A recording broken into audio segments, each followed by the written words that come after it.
All right, there we go. Hello, I'm a Tao. How's everybody doing? How are you, Tao friends? It's Grant Smith Ellis. We're back. Second session, the afternoon session, if you would. Would you be so kind as to play the intro? Thank you. Hold on. Wait a second.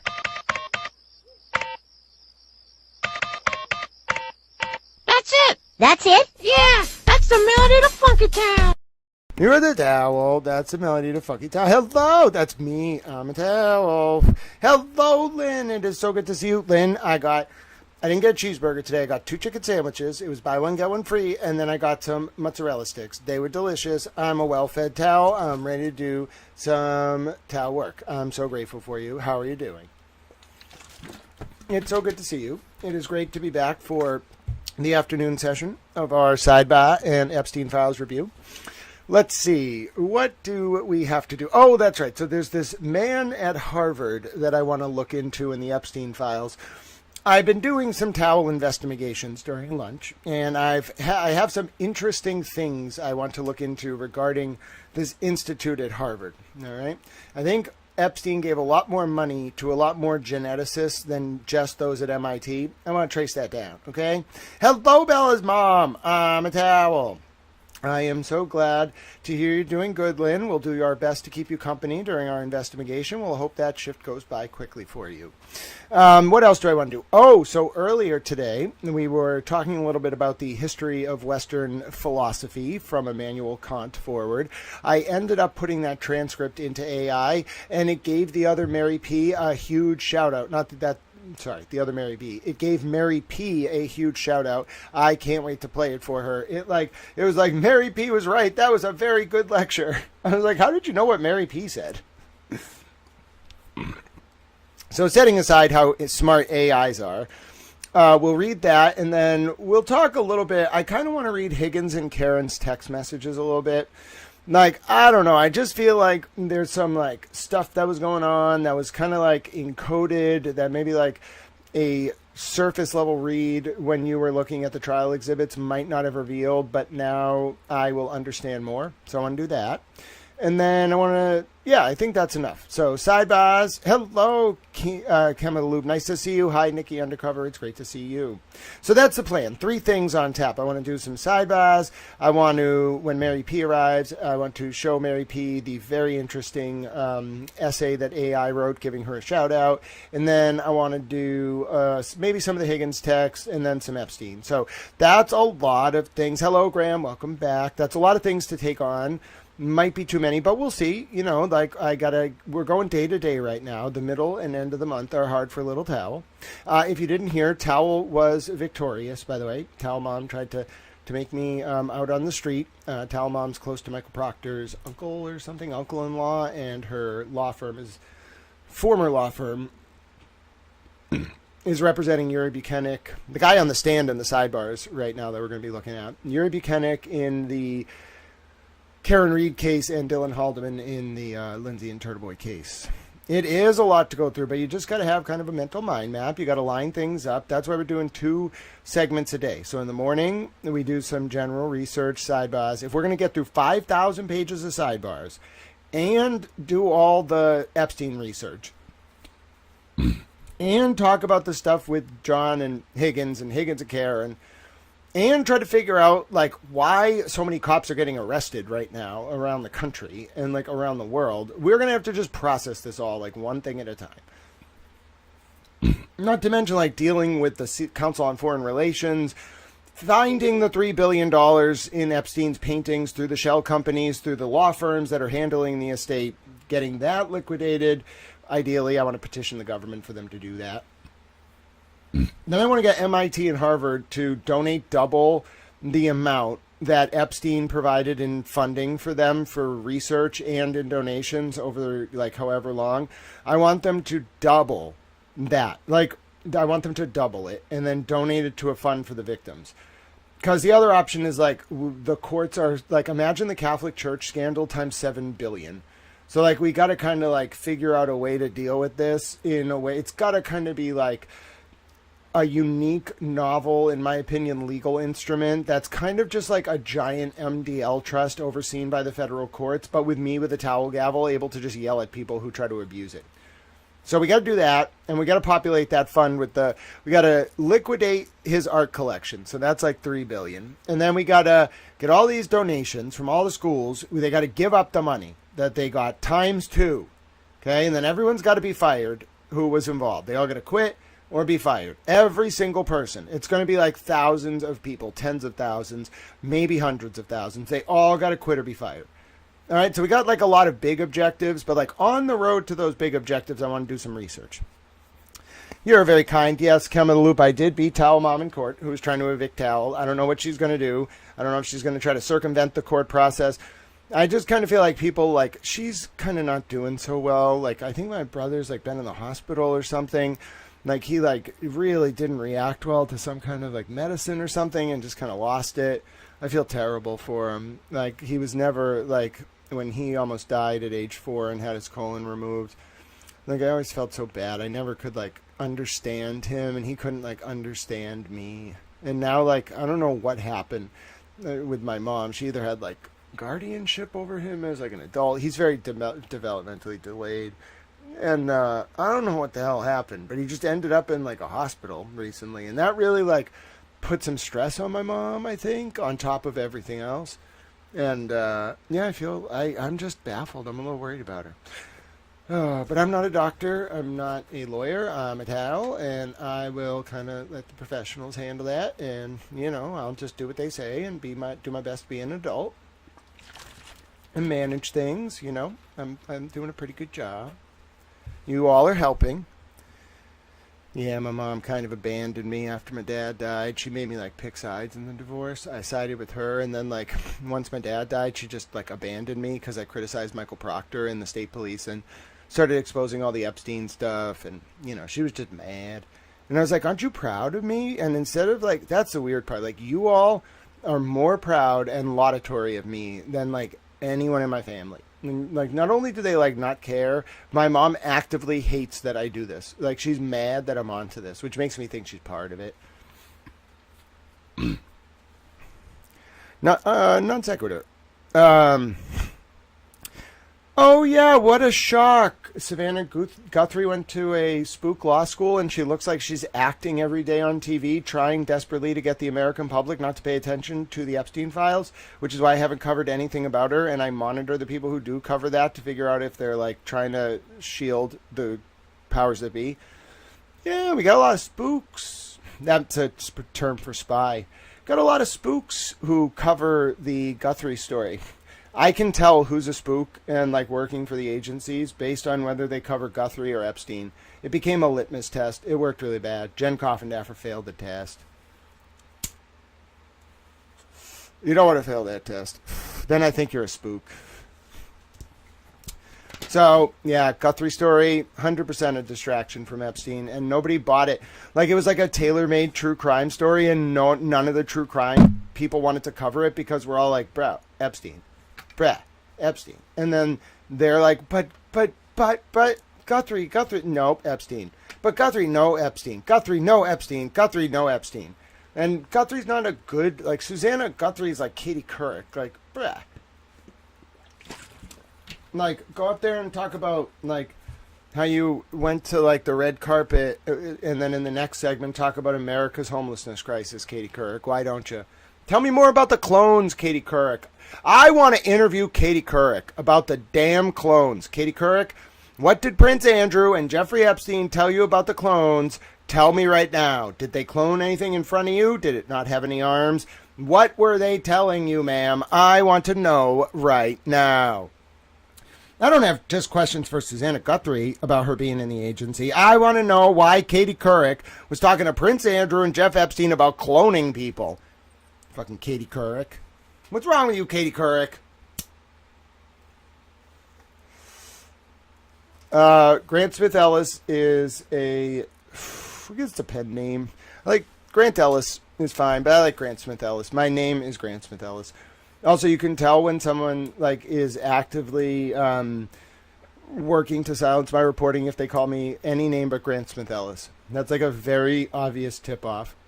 Like, they betray who they're talking to behind the scenes if they don't say the name right. So I always pay very close attention to that.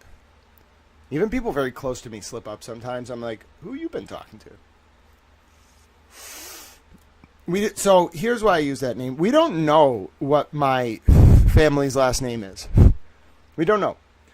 Ellis is not my family's last name. My family were, at least part of the family, were Lithuanian Jews who were immigrating from, to run from Russian pogroms in, I want to say, the 19th century. They came to Ellis Island, and from what I understand, the immigration officials asked them their name, and then they tried to say their name, and then they were just like, that's too hard to pronounce. You're going to be Ellis. And we traced, like, the ship. We found the ship and the log record of, like, because you can trace them back to when they disembarked. So we found, like, the ship they came over on, and as far as I think we understand, there's some family genealogist, as far as we understand, they were like a commune of nomadic, like, Lithuanian Jews. They might not have actually been from Lithuania. They kind of ended up in Lithuania and then escaped. It wasn't German pogroms. It was Russian pogroms, like, way back in the day. They escaped that by going to the farthest point, like, west in, like, Europe, and then Lithuania's, like, near a sea, and then they got on a boat and came to Ellis Island. So, yeah, that is not my last name. Listen, I have no idea what's going on with that, like, weird, like, how weird is it that, like, Kate Peters people are defending Jason Broyles? Who called that? Who called it? I called it, Brad. Like, all of those, like, JFK people, Twisted Tragedy, the Koala. Like, look at them all. They're all, like, Shawano's people, like, now, like, hugging each other. I don't know who the hell they were working for. I called the Congress, you know, I called Congress. And I was like, Congress, I'm speaking generally here. Congress, I have some questions. I have lots of questions, and I'm going to get some answers. Primarily, like, I want to know why Sean on the Gulf, when he first came around, like, immediately went on Kevin Linehan's show and then immediately talked to Turtle Boy, and why Lily the Kangaroo was immediately talking to Sean when she first came around. Like, I have so many questions about what Sean on the Gulf's role is in all this. And I want to petition my government for redress of my grievances until I get my answers. Because I have a First Amendment right under the Constitution to find out if intelligence agencies were operating directly or through contractors on domestic soil, and then I have a right to petition the legislature of the Congress on the federal level to have a church committee hearing for the modern world. Yeah, listen. I don't care if they're low-level operatives. I don't care what the hell is going on. I am going to find out who retained what PI firms, who was working for what intelligence agency. Then I'm going to go to Congress, and I'm going to be like, Congress, here's the people we got to interview. I'm petitioning you for redress of my grievances. I demand X, Y, and Z be interviewed. And they're going to be like, this is quite a list. I'm going to be like, I know. Some dude showed up at my door during a live stream. I became very personally invested. And I want all these people interviewed in public. I want it to be better than when they did Senator Irving's committee in 73. And then I want to write some of the questions down. And then, you know how cool it is when you write a question and then it gets asked at a committee hearing? You're just like, oh my God, that's a lot of power. And I just want to bring Sean McDonough up there in front of a committee. And I just want to sit in the audience and have him answer questions. And I just want to look at him. And then I want to look back at the committee. Then I want to look at him. Then I want to look at the committee. And then I want to film it. Just film it and be like, And I want him to take the fifth. And I want to laugh. I got big plans, ladies and gentlemen. Big plans. I don't think it's like Kate Peter or the state police. Like, those are all, like, kind of components of this overarching thing. I got to find the money. I got to find who was paying for who to do what and why. And then I will have my answers. I think it has to do with some, like, dance club that wasn't a dance club, or, like, I'm like kind of on it. Like, I have an idea. I don't know how Sean got involved in all this. I kind of know, but I don't want to know. Like, I have an idea of what this is. Like, the part that I want to know about. I want to know.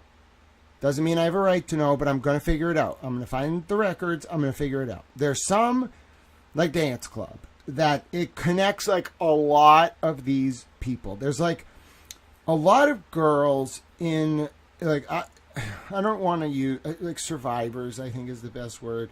There's a lot of survivors in, like, Massachusetts who, like, all seem to, like, pretend they don't know each other, but, like, they very clearly know each other. So that's, like, the starting point of this. Like, there's something weird about, like, I think that's, like, just the tip of the iceberg, though. Like, they're just, like, the very, very, very bare minimum, like, tip of the iceberg. It just kind of, like, pokes its head over the surface a little bit when people get, like, uncontrollable. I think that's a good way to say it. What I want to know is, like, what anchored this? Like, was it a actual, like, systemic, industrialized, like, network? Did it operate, like, under the guise of, like, you know, PORN? Did it operate under the guise of, like, dance clubs, of, like, restaurants? Was it escort services? I don't know. Okay? Like, but it just seems so highly systematized and so, like, brutally efficient. It's almost like you have to, like, do stuff behind the scenes, and then out in public you're just supposed to pretend, and it's, like, hard to keep the lies straight because, like, everything is fake. Like, behind the scenes, these people, like, know who's who, know who's hired who. Like, there's only so many people that can work the job of, like, a sex worker. So I think all these people know each other, and all the powers that be know who the, like, the working girls are, and what we're dealing with is, like, this is getting dismantled. Like, literally before our eyes. Like, people are stopping. Like, they don't want to go to brothels. They don't know if it's a sting. They don't know if it was Epstein's ring or if it's being monitored. They're worried about, like, buying escorts. Like, the whole industry of sex work is collapsing. I'm serious. I can sense it. People are very mad. But, like, that's the problem. It was enabling Epstein. Epstein's whole ring was centered around sex trafficking, and the way that it fed the machine was through the purchase of sex. That's the problem. So I don't know what to tell you all. Like, it's a big deal. Like, it's such a big deal that its collapse is literally rocking the foundations of, like, a large part of the market economy, the underground market economy. Like, it's this whole, like, unbelievable edifice of sex work that built up. Almost unbelievable. Like, I get it. Like, it was lucrative. Like, so there was a lot of, like, conspiracy of silence shit, but come on. Like, Epstein, like, if the result is Epstein, then we all have to stop.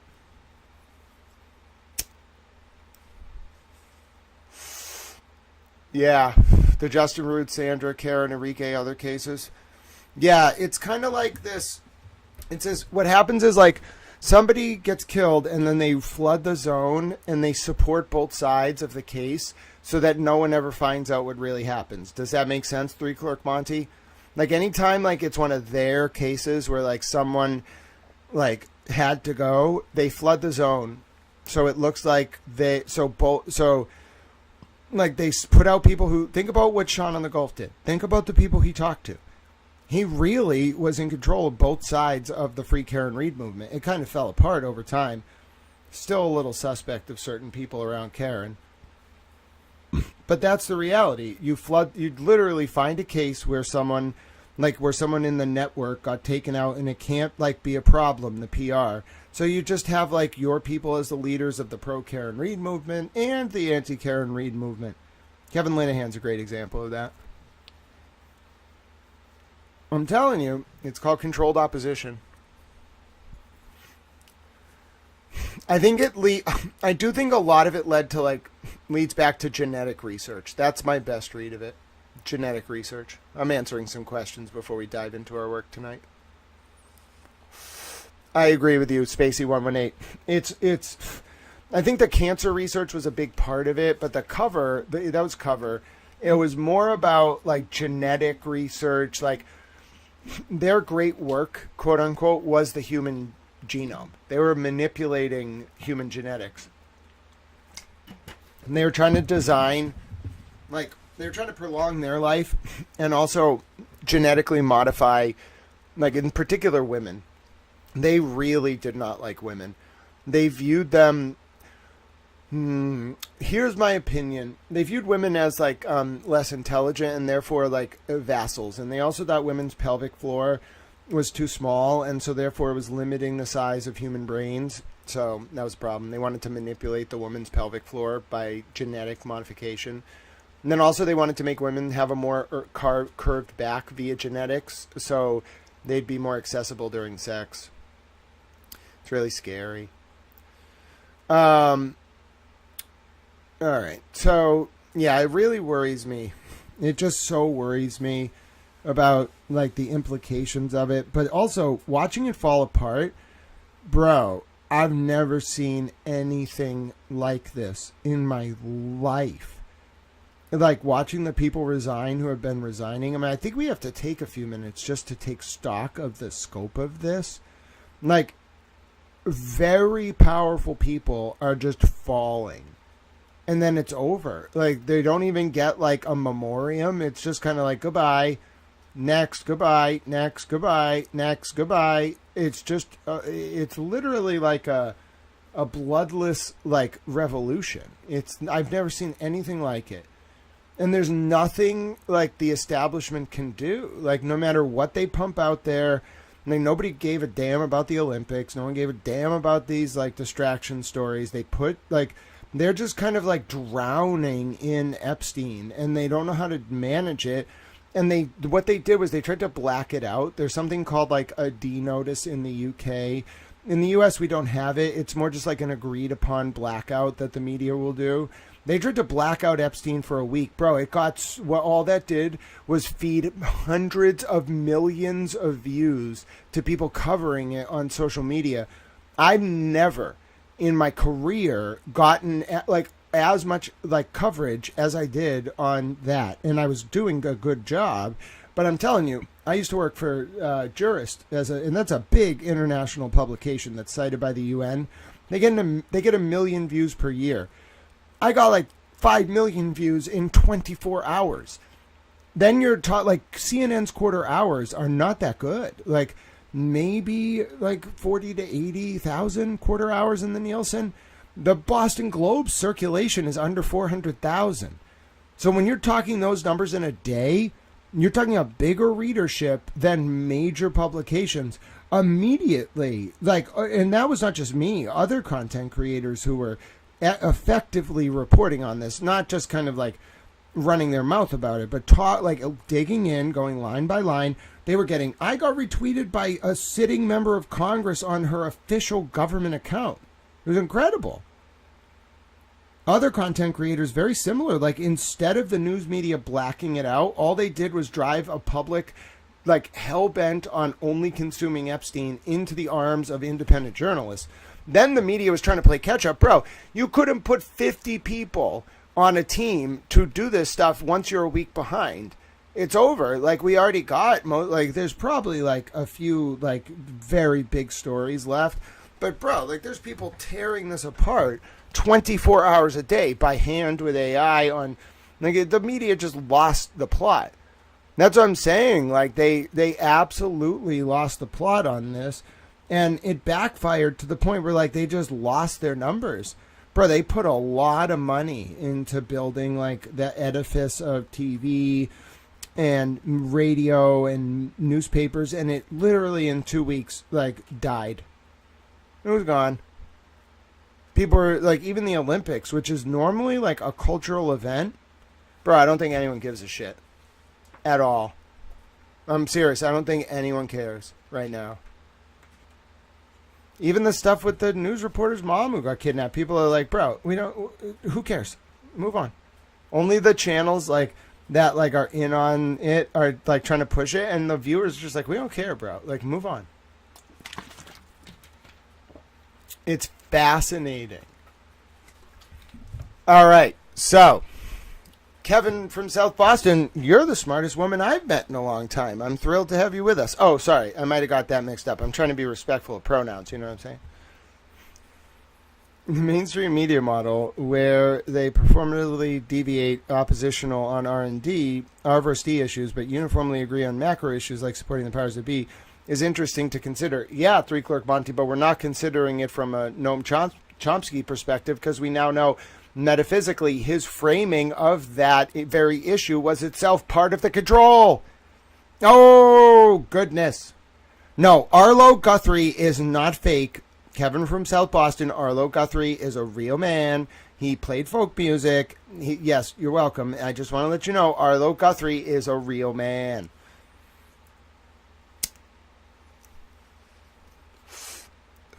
Michaela Schriffen. Oh, Mr. Monk's like, wait a minute. I watch skiing. Listen, I'm not saying I don't like skiing. I think it's cool.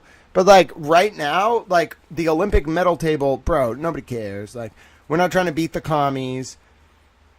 Load up the tennis racket like Jim Cornette. Damn right. I got a loaded tennis racket. I'm going to call Mama back in Knoxville. I'm going to tell her I need to bring a few more men into my stable. And then I'm going to get my tennis racket and swing.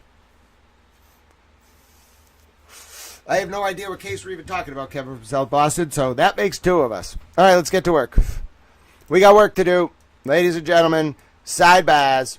Sidebars. We have sidebar links. Okay, I got the sidebar link. I'm going to post it for you in the chat. So if you want to follow along, we're not actually doing... What do I have up on the screen? I have some email up on the screen. We're not doing that. Okay? We are going to eventually get to Epstein emails, but we got other things to do. We got to do sidebars. You don't understand. The people demand sidebars. You may not like sidebars, but I love sidebars.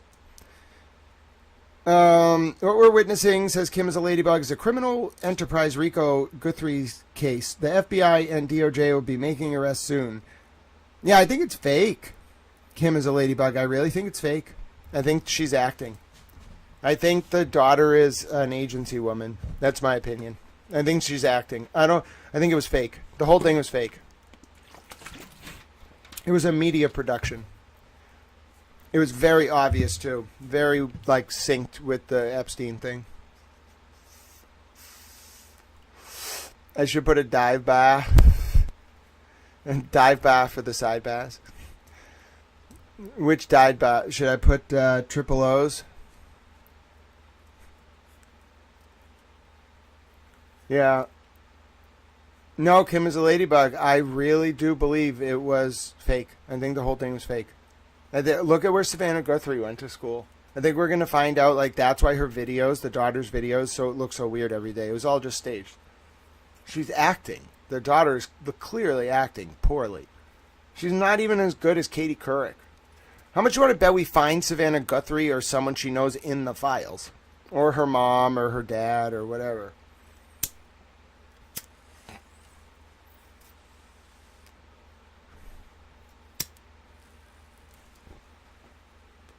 All right, let's do it.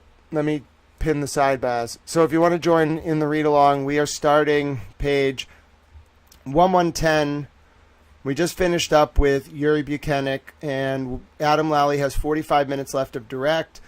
We had just learned about like how the defense is going to call ARCA, and there was a federal report, discovery rules about the federal court order, etc., etc., etc. Alan Jackson was saying funny things in the sidebars. Polymarket has the Dems at 83. Yeah, but here's the thing. Like, the Dems, the last time I looked at the House races, and this will be the last comment, then I got to read some of the sidebars. The last time I looked at the House races, which was when I was interviewed by Ray from Dallas a few weeks ago, it was 6 races that are going to determine it. It's like Eastern Pennsylvania, Delaware, like Idaho or something. I don't fucking know. One of those like weird panhandle states in the north of the country. Iowa, one of them up there. I don't know. It's one of them, and then New Mexico, like 5 districts in the like border, and then almost all of Arizona, like the southern 8/10ths of Arizona, and then one spot north of San Diego in California, and then one spot southwest or southeast of LA. That was basically it. Like 6 races are going to determine the House. And let me just tell you right now, like the Democrats cannot make it through a congressional inquiry into the Epstein files. They won't. The party will collapse. And the Republicans control the House and the Senate. So they control the HPSCI and the Senate. So the House Permanent Select Committee on Intelligence and the Senate Intelligence Committee. Like, it's a really bad position for the Dems to be in. That's my read of it. Like, I need to look at how it all plays out. There's a lag of like 30 days between when a news story breaks and when you'll see it in the polls. Bro, if we look at the polling cycle in March and the Democrats lose ground, they could like seriously continue going like this. I don't think they can hold the midterms. That's why these files were released.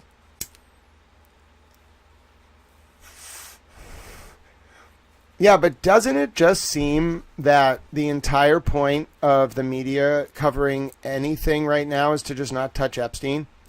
So we're going to do sidebars, but doesn't it just seem that the media actually has an incentive to make sure that no one talks about Epstein, and they're failing?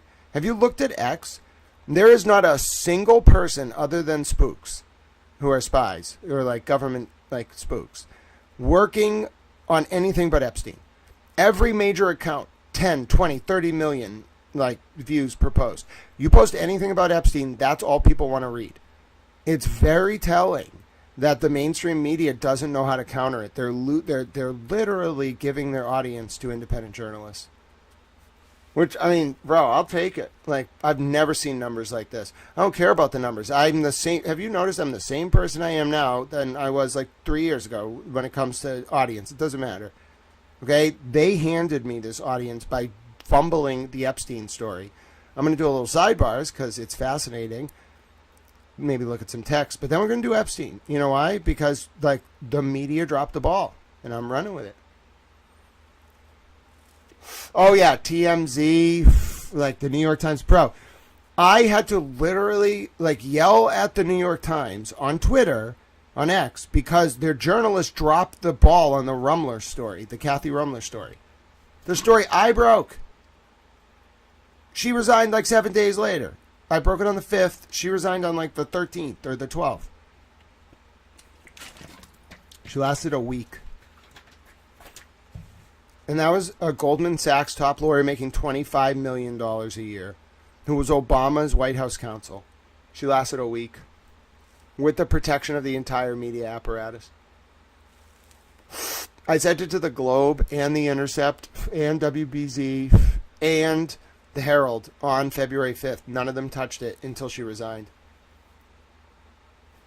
That is journalism. Journalism is writing what other people don't want printed. Everything else is public relations. And I feel like I'm one of the few people that does not do public relations at all, ever. I don't care for it. I hate it. I find it vacuous and an insult to democracy. I hate Edward Bernays. All right.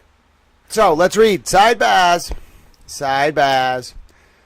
Let's stay focused because then we're going to go to Epstein. Once we go to Epstein, it's Epstein only and we spite the media. I'm sorry that I'm a little bit harsh when it comes to like distractions, but I really am concerned that the media does not want people talking about the Epstein files. I think it's a conspiracy of silence. Sidebar to start off the day, ladies and gentlemen, and it looks like during this day we are going to get just Yuri. The whole thing is just Yuri. It is a good day, Magic 7098. People are chatting about all sorts of stuff in chat. They're welcome to, but I really have concerns about what is going on with the media apparatus right now. But I'll stop because people can talk about what they want in chat as long as they're not trolling. All right, the court. Could I see counsel at sidebar? Whereupon there was a sidebar as follows. The court. Hi. Couple of things about the scheduling and exhibits. One thing I'm going to do this morning is I'm going to strike Exhibit 463, the receipts. Mr. Jackson is right that there has not been an appropriate foundation laid. This is for her drinks, Karen's drinks. And the others came in through the waterfall, through the bartender. We need somebody from there. Mr. Lally, if I could, just on that, I had Gene DeMullis on the witness list who I intend to call. When I talked to counsel about that, about whether or not I need to call the person in order to get in the video or its receipts, I was told that was fine, and they stipulated to that. So that is why I'm just a little... Mr. Jackson, let me talk to co-counsel about that. The court, okay. Mr. Jackson, perhaps we can. I do want to avoid another witness if we can. The court, all right. Mr. Jackson, my biggest issue is Buchanan reading from the receipts as if they are his. The court, no. So I went back and listened again last night. So he read the first two Tito's, and then he read Coors Light before you objected. Mr. Jackson, right. The court, when you objected, I immediately sustained it, and then I thought you were objecting for that reason. I was in, and you came to Sidebah, and you said you thought it was already in evidence, and I know it wasn't in evidence, and then you raised the authenticity argument. So you can talk about that, but it brings me to an important point. This is the first case I've ever tried as a judge where I don't really have access to the exhibits.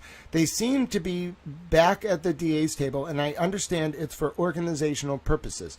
There was a time yesterday after that I was thinking, I haven't even read this. What I remember seeing, this was a grand jury exhibit, right? Mr. Lally, yes.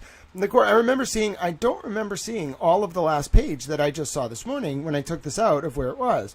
The other gentleman's receipts or something. The bottom line is I need access to the exhibit so that if I have a question on it, I can look at it when Madam Clerk is marking exhibits or when I've seen the video for the 5th time or something. And I don't have that yet, and it's troublesome to me. So I would like all of the paper exhibits for each day to be held with the clerk where they're supposed to be held during the day. And if you all need them, the clerk will just hand them to you. If I need them, the clerk can just hand them back to me. At the end of the day, I have no problem. I think it was great that the Commonwealth seems to be organizing these, which seems like a big job for you. This is 463. So how many more do we have? Do we have another 100 or 200 more exhibits? Mr. Lally, in total, I don't know if it's 100, but it's probably somewhere between 50 and 75. The court, okay, I get it. There are a lot of exhibits, but I would have appreciated having this yesterday. I do take them from the witness, but oftentimes I take them from the witness and we come over here. I don't to sidebar. I don't really have a chance to look at them. Those were my 2 points from this morning. Can you figure this out right away? Mr. Lally, in 10 seconds. The court, okay, I'll wait. Tim, this chief security officer, you can line them up. The court officer, yes, Your Honor. Mr. Jackson, I don't want Mr. Lally to have to call another witness to lay the foundation, which I'm sure he can. We'll just stipulate to it. Again, my only issue is Sergeant Buchanan, who has no personal knowledge of any of the data on it. He's just reading from it. He spent like 15 minutes reading the Tito's. The court, no. And when you objected to it, I sustained it. That was prior to it coming in. Mr. Jackson, right. So I don't think that it needs to be stricken. The court, all right. So you are not objecting to its authenticity. You are withdrawing your objection to its authenticity that you raised yesterday. Mr. Jackson, correct. The court, okay. Mr. Jackson, that can be done. That's great, though. And the other thing, I will tell the jury today that we are off on Tuesday. They want to know where we are. What? No, this is wrong. Oh, my God. What are we paying for? Typo. Huge typo. Like, come on. This is an official record. And it's just wrong.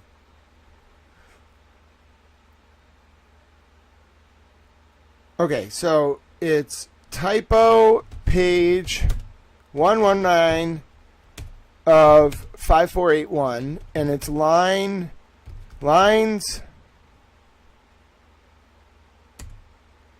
4 through 4 through 13 are not Alan Jackson. Judge Cannoni starts speaking at that's great and ends at 4th of July. That is not Alan Jackson speaking. Yeah, I know, dude. 420, someone says. You cannot be like getting this stuff wrong. This is the official record, and they got it really, really wrong on this one. Not like a typo. They misattributed the whole quote. I object. What do I do? Do I object? I object. Yeah, Judge Cannoni definitely was protecting the prosecution. I felt bad for the defense. I also felt bad I kind of cut off the discussion in chat earlier. Sorry about that. Felt bad, Kim. I hope you'll forgive me. I like your ladybug name. You can talk about whatever you want in chat. Don't listen to me if I ever do that again. Just say bad towel. All right. Let me write this up.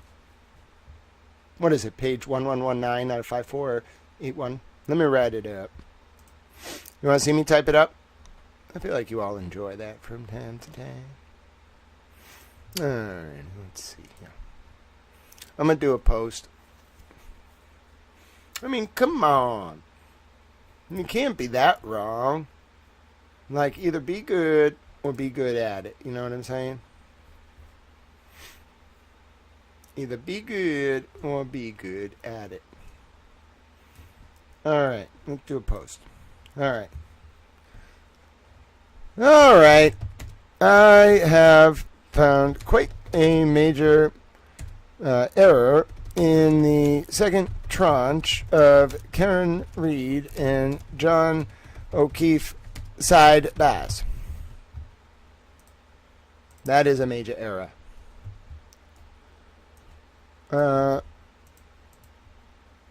Sidebahs are a word. I demand you add that to the dictionary. Sidebahs are a word. The words on page in lines are not Alan Jackson. That is Judge Canoni speaking. I demand a bounty of some kind for finding typos in a formal court record. Listen, I deserve a bounty. All right, give me a towel bounty. Not the paper towel, a towel bounty. I'm hilarious. You don't understand. Who else do you know reads things so closely that they find errors in the transcript? Literally the wrong people talking. The court reporter's like, oh no, he did my job better than me. Not on purpose. I can't type. Well, I probably can. But I didn't do it on purpose, of course. I was just being a little towel. You know what I'm saying? I think they'll understand. You know? Alright. Sauce. That's a big PDF, you know what I'm saying?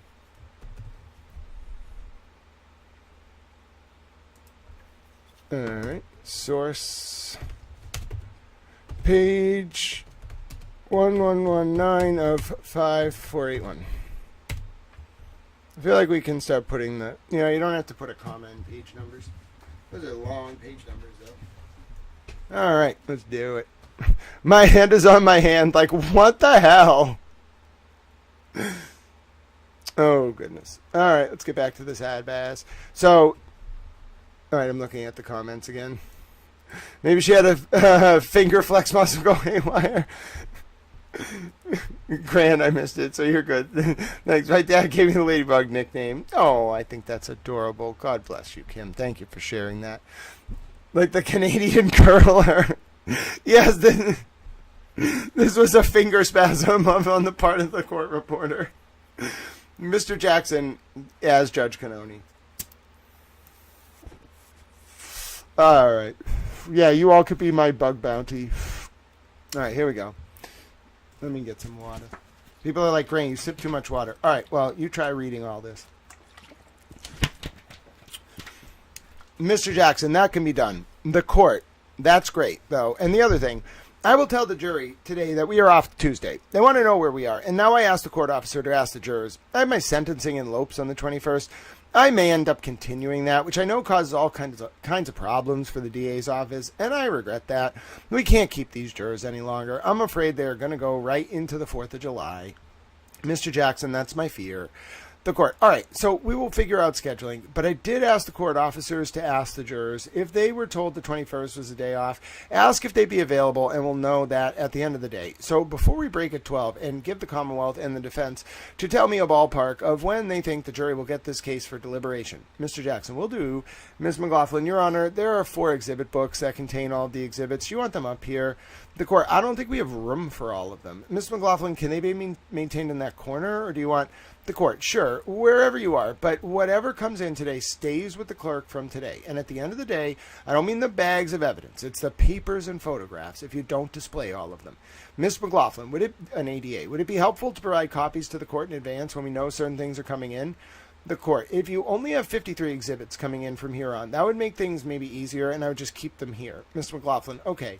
The court, it's problematic when I want to find something to look at, which happens a lot. Ms. McLaughlin, I understand. The court, all right. The court, all right. Are we all set? Mr. Lally, we are. So let us know. Talk during the break about where you think the jury... No! Oh, come on! That's 2 on 1 page. Another typo. No. Come on. Oh, typo. Page 1120 of 5481. Lines 23 through 25 are Judge Cannoni, not Adam Lally. I can't imagine doing it all day, but like if you're going to do it, you got to do it as like a team or something to make sure this stuff doesn't happen. All right. Come on now. Come on. Come on. Come on. Come on. Come on. Simple. Like a typo is fine. A misattributed quote is not. All right. I found another major typo in the second tranche of John O'Keefe and Karen Reed trial Sidebahs. This time, Judge Cannoni's words are attributed to Adam Lally. Oh, goodness. If I really did... Albright. If I really did have a bug bounty program, that'd be so funny. Hi, Irene. It's so good to see you. Super towel hugs. I'm going through the Sidebahs from the second tranche of Sidebahs from the Karen Reed trial, and I'm finding typos. Specifically, page line. Okay, sauce. Now I gotta get the sauce. Hold on. You gotta always get the sauce. Alright. Source. Alright. There we go. Very good. There's too many typos. Literally, it's not just Sidebahs now. I'm catching typos. It's not just typos. Misattributed quotes. Okay? Like that is not Adam Lally speaking on those lines right there. So let us know. Talk during the break about when you think the jury will get the case. That is Judge Cannoni. I'm offended. Grant has helped me cope with this crap cold weather. Oh, I'm so happy. That's my towel eudaimonia or summum bonum, my greatest good in the ancient Greek or Latin respectively, making people feel like they have a towel friend. All right, because you do have a towel friend. I'm a towel. All right, let's go. Ms. Giannetti. So, Mr. Lally, we are. Judge Cannoni, correcting. So, let us know. Talk during the break about when you think the jury will get the case. Ms. Giannetti, will do. Whereupon the sidebar conference concluded. All right, we're back. Yuri Buchanan continues. We're 45 minutes to go of his direct. Then we get the epic Alan Jackson cross. A lot of evidence getting entered in. He has like 50 pieces of evidence to go. A lot of evidence. Sidebar? No sidebar? Sidebar! Ladies and gentlemen, we have a sidebar alert. Page 1135 of 5481. Sidebar during the Yuri Buchanan direct. Oh, goodness. This is going to be a long project. I'm a ladybug beach towel. All right. Absolutely, Kim. Kim is a ladybug beach towel. You absolutely are. Let's do it. The court. So, have we not seen these before? Mr. Lally, you have seen them as far as the lab photographs. What I'm trying to do as quickly as I can is go through not every single piece, but some of the pieces as far as where they are located, where they are found. The court. Okay, but I think we just saw 3 views of one in the last one. Just put it up and say, What are we looking at? Instead of, can I orientate you to what's been marked? Just get right to it. And new, different things. I understand if you have to put pieces together to justify or explain how the lab got it, but just try to move it along. You are losing them, for one thing. I couldn't even see where the glass was. If he's going to put it up, have him show what you want to show. And again, when you look down, we can't hear you. Lally. Oh, goodness. I want to write this one up. That's kind of funny. Well, you are losing the jury, Mr. Lally. Well, Judge Canoni had some stern words for Adam Lally when she was overseeing the first Karen Reed and John O'Keefe trial. She tried her best. Judge tried her best to help Lally, but ended up having to do a lot of heavy lifting herself. It's true. It's true, though. She did, she, as a defense attorney, former defense attorney, did a lot of work for the state. A little too much work for the state. It felt like this was a very political case. Everything's political, but this was hyper-political. Yuri sounded like a robot during his testimony. I can sound like anything during my recordings. I can sound like Alan Jackson. I can't do Judge Canoni. I'm not Jimmy. I'm the Tao. All right, here we go. What did I want to say? Oh, yeah, what page is it on? I got to find the page. 1 second. Page 1136 to 1137. Okay? SOAS. Pages 1136 to 1137 of 5481. I'm going to remember that number 5481 forever. And again, when you look down, we can't hear you. That's hilarious. And again, when you look down, we can't hear you. That's hilarious. Sorry, Adam Lally. I mean, what do you want to do? Judge Canoni thought this was never going to be public. Now it's public. I think it's hilarious. How many dots is that? 1? No. 1, 2, 3. All right. Why does it want to add more dots? Okay. 1, 2, 1, 2, 3. That's enough dots. How about this? What if because the dots aren't technically in there, so if you add stuff, you're supposed to put it in a little bracket. So that's what I did. All right. I apologize. You don't have to apologize. Hold it up here and read it if you have it too, but just keep your voice up because I'm going to have to turn the air conditioning off. Okay. No, I don't want that. The court. Okay. She threatened him with turning the air conditioning off. Oh, that's hilarious. Speak louder or I'm going to make you too hot and not able to do your job. No, I don't want that, Judge. I'll talk louder.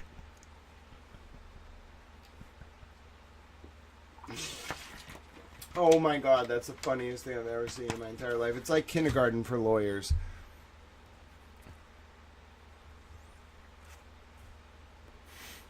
You are a towel. There's lots of towels here. Chemo of the Crop and 3 Clerk Monty and Kim is Ladybug and all sorts of little towels. All right, they're back to questioning now. We're on a sidebar hunt. So if you've never done this before, we're doing sidebahs. You can see the actual testimony from these days. That's public. What's not public and what we're reading for the first time is the sidebahs. Now, a lot of people would be like, why don't you just Control F for the sidebahs? No, I have to know where I am in the testimony. It's no fun to look at a sidebar if I don't know what they're yelling about. If I see somebody yelling, I got to know what the context is, Yelling without context is just like watching a viral clip online. Okay. All right. What's this? Sidebar. Ladies and gentlemen, we have a sidebar. All right, so they're doing the all right. Objection. What, if anything, did you do? I advised the defendant not to speak further. Objection. I'll allow that. Now, at some point over the course of your investigation, were you made aware of forensic findings related to the defendant's taillights? Yes, I was. Specifically, DNA findings? Yes. And specifically, those that were objection sustained. Your Honor, may we approach? Yes. That was from Lally. Whereupon, there was a sidebar, starting page 1162. Mr. Lally. So, Your Honor, what I intend to ask him and what I expect his response to be, what I'm trying to get into is the fact that a buccal swab was taken of him and Trooper Proctor and then sent off to the lab. Not anything about the results. And I'm not going to be asking him about any positive results as it relates to Mr. O'Keefe, but just simply that he's aware that there were multiple contributors listed in the results. Therefore, he voluntarily provided his buccal swab to be submitted to the lab for testing. Mr. Jackson, all of that is predicated on hearsay. He can certainly testify. I don't think there's any issue of him testifying. Did you submit yourself to a buccal swab and give one? Everything else, the court, that's it. You can say why he did it based on results. You can just say that he voluntarily did it, and if he saw anyone else do it, you want to, if you want to. Mr. Lally, okay, thank you. The court, thank you. All right, we're back to scrolling. Cross. Oh, it's Mr. Jackson's cross of Yuri Buchanan. Here we go. And if you're wondering, Grant, why are you enthralled by a 5,000-page trial transcript? It's because we get to see the sidebahs. You don't understand. They kept the sidebahs from us. You can't just keep the sidebahs. And they kept the sidebahs, which annoyed me, from us. And now we get to see them. All right, we're scrolling. We're going. Here we go. Here we go. Oh, we're going much faster when I do it on this screen. I had it on my bigger monitor, but it turns out that monitor isn't really good at this resolution for what I'm doing. This one is so much better. See my eyes going back and forth? That's how fast I read a page. I have to scan a little bit, like right to left, to be able to do it, but I can catch almost everything on the page that quickly. Sidebar. No sidebar. Sidebar. I told you there was a sidebar. Told you I caught it.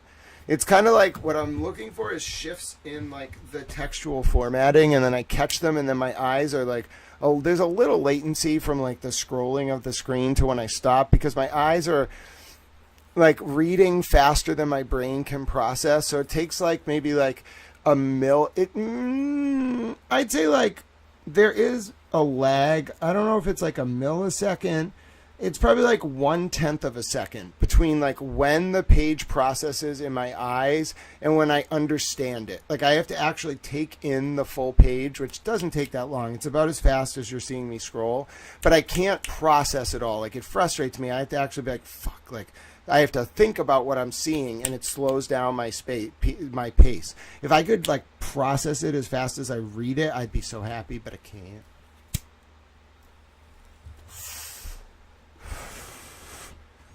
The name of Auntie Bev's cabin crew, Judge Canoni's cabin cruiser is Sideback. All right. All right. Let's see. What are we doing? All right.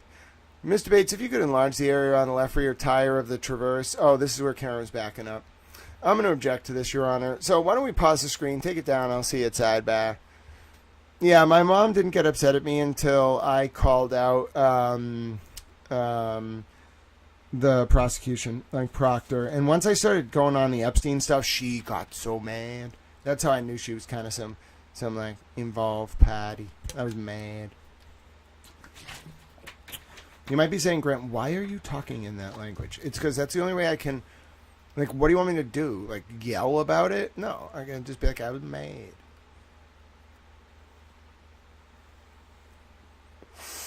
We're going to do a sidebar. Yep. Oh, don't worry, it just did. You show up anytime you want. We're going to work late tonight.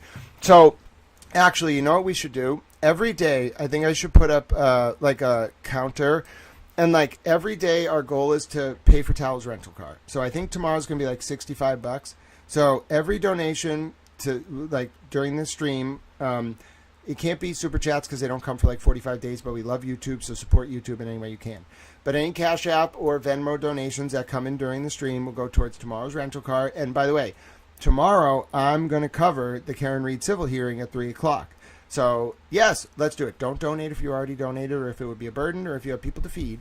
But I'm going to put a little counter. Okay, watch this. We're starting at 0. No one has donated. Someone donated earlier for towel lunch. God bless you. You know who you are. I ate like 2 chicken sandwiches. I got 1 for free. It was buy one, get one. And then I got 12 mozzarella sticks. I ate them all. I was so full. I was so hungry. And then I had $4 left over and I got a Gatorade and an energy drink. And then I was happy.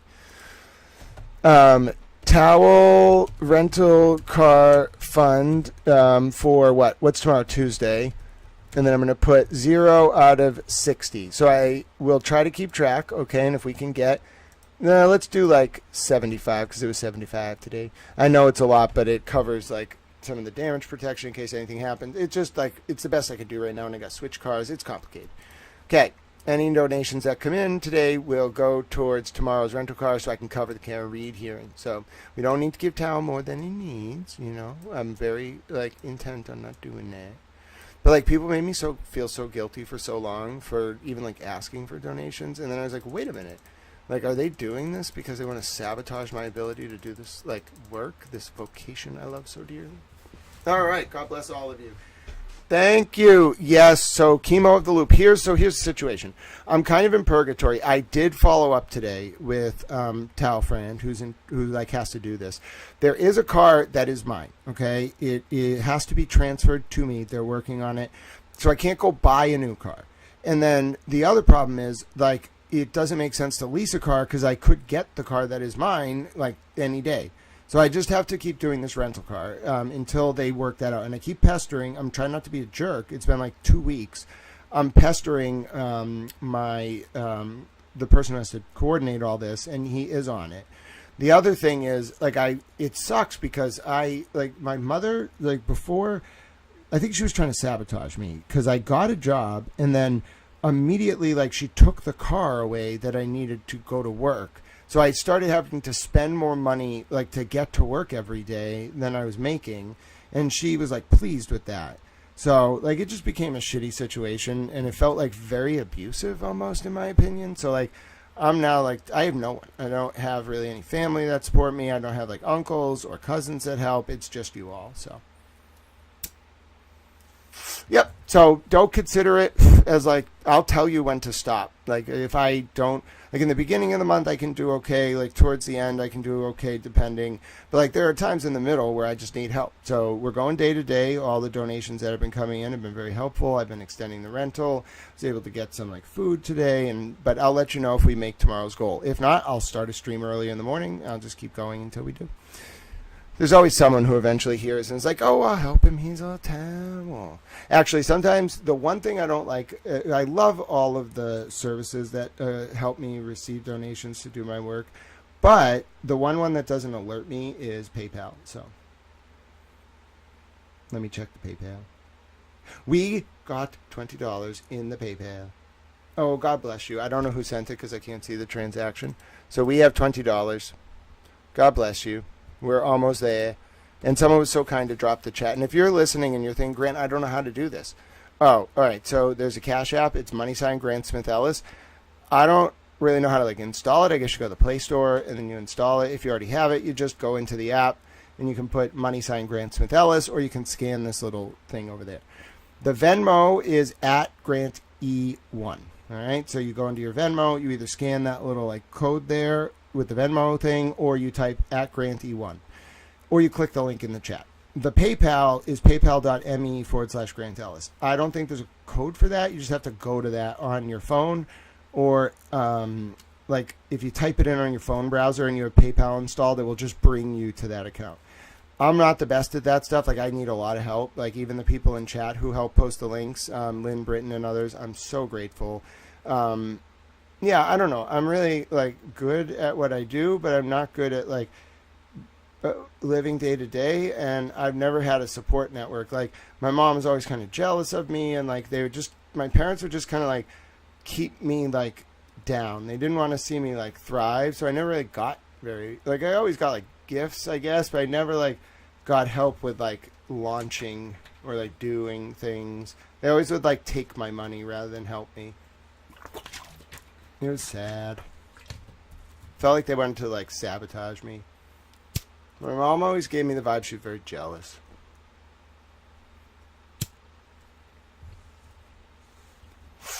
Anyway, God bless you, Lynn. Can Congress extradite billionaires? Yeah, I think they probably can. I think they probably can. All right, I'll get back to reading sidebars, though. We've done so well, and God bless all of you. I am a grateful little town. We're going to march on. Hold on, I just want to check, because sometimes I miss it, and then I get excited. All right, march forward. Here we go. Where are we in the sidebar? Yeah, that was a scary situation in Rhode Island. I want to see the cause if it was a targeted attack, and we will cover it if there are developments. It only is just breaking, but pray for those children in an ice rink of all things. It's horrible. All right, so they're pausing at the point where they're going to look at John's tail light, the right tire, as Karen's going to back up to it around like 5:07 a.m. on 1/29/2022. The court. What is the objection? This is Jackson's cross of Buchanan. Mr. Lally, as far as the enlargement and blowing it up on the screen, he can ask the witness to pay attention to observe the area of the screen, ask if he sees something. But as far as manipulating the video in this way, I don't think it's appropriate. Mr. Jackson, oh no, Standing Stones, I hope everyone is okay. That's horrifying, Nancy.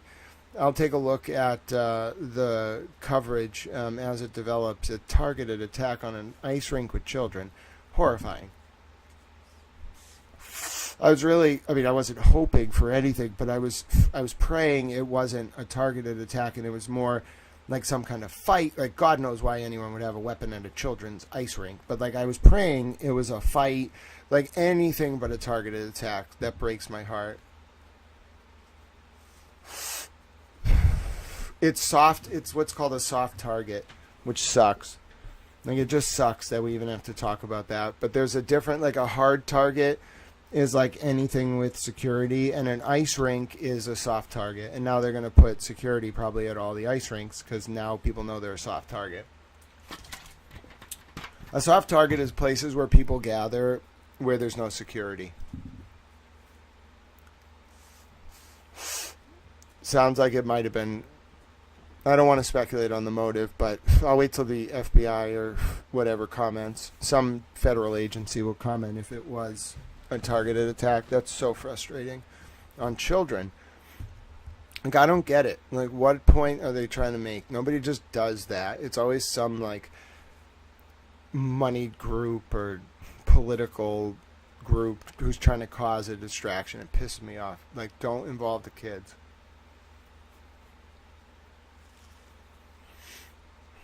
As far as the enlargement, haven't the kids suffered enough?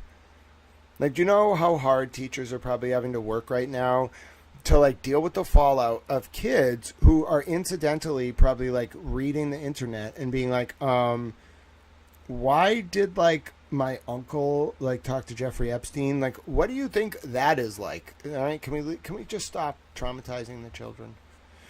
I didn't think we actually had to have, like, a meeting about this, but, like, we're going to have to have a societal-wide meeting with the rich people. We're going to have to tell them, stop traumatizing the children. You've done enough damage. Mr. Lally, as far as the enlargement and blowing it up on the screen, we already went through that one. Mr. Jackson, Your Honor, oh, God bless you. Can confirm Cohey on court TV, on court tried billionaire. Oh, yeah, well, I'll tell you.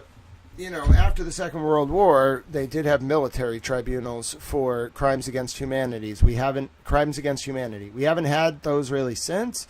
We have the ICC now, but, like, some of, like, what some of these people did may actually rise to the level of crimes against humanity. Like, I haven't used that phrase, so first of all, thank you, Jim Crotty. God bless you for your support.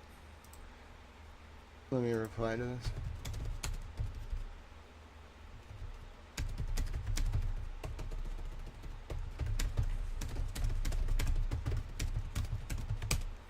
All right, so crimes against humanity, just to respond to Jim Crotty's insightful comment, crimes against humanity is it's a phrase for almost any series of acts that become, like, such a big crime that, like, you can't try someone for, like, 1 million murders. You can't.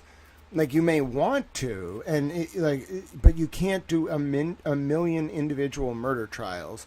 So what you do is you like have a military tribunal, and you try them. Like, it's a novel theory of law, but there's precedent. I'm not a lawyer. This is not legal advice.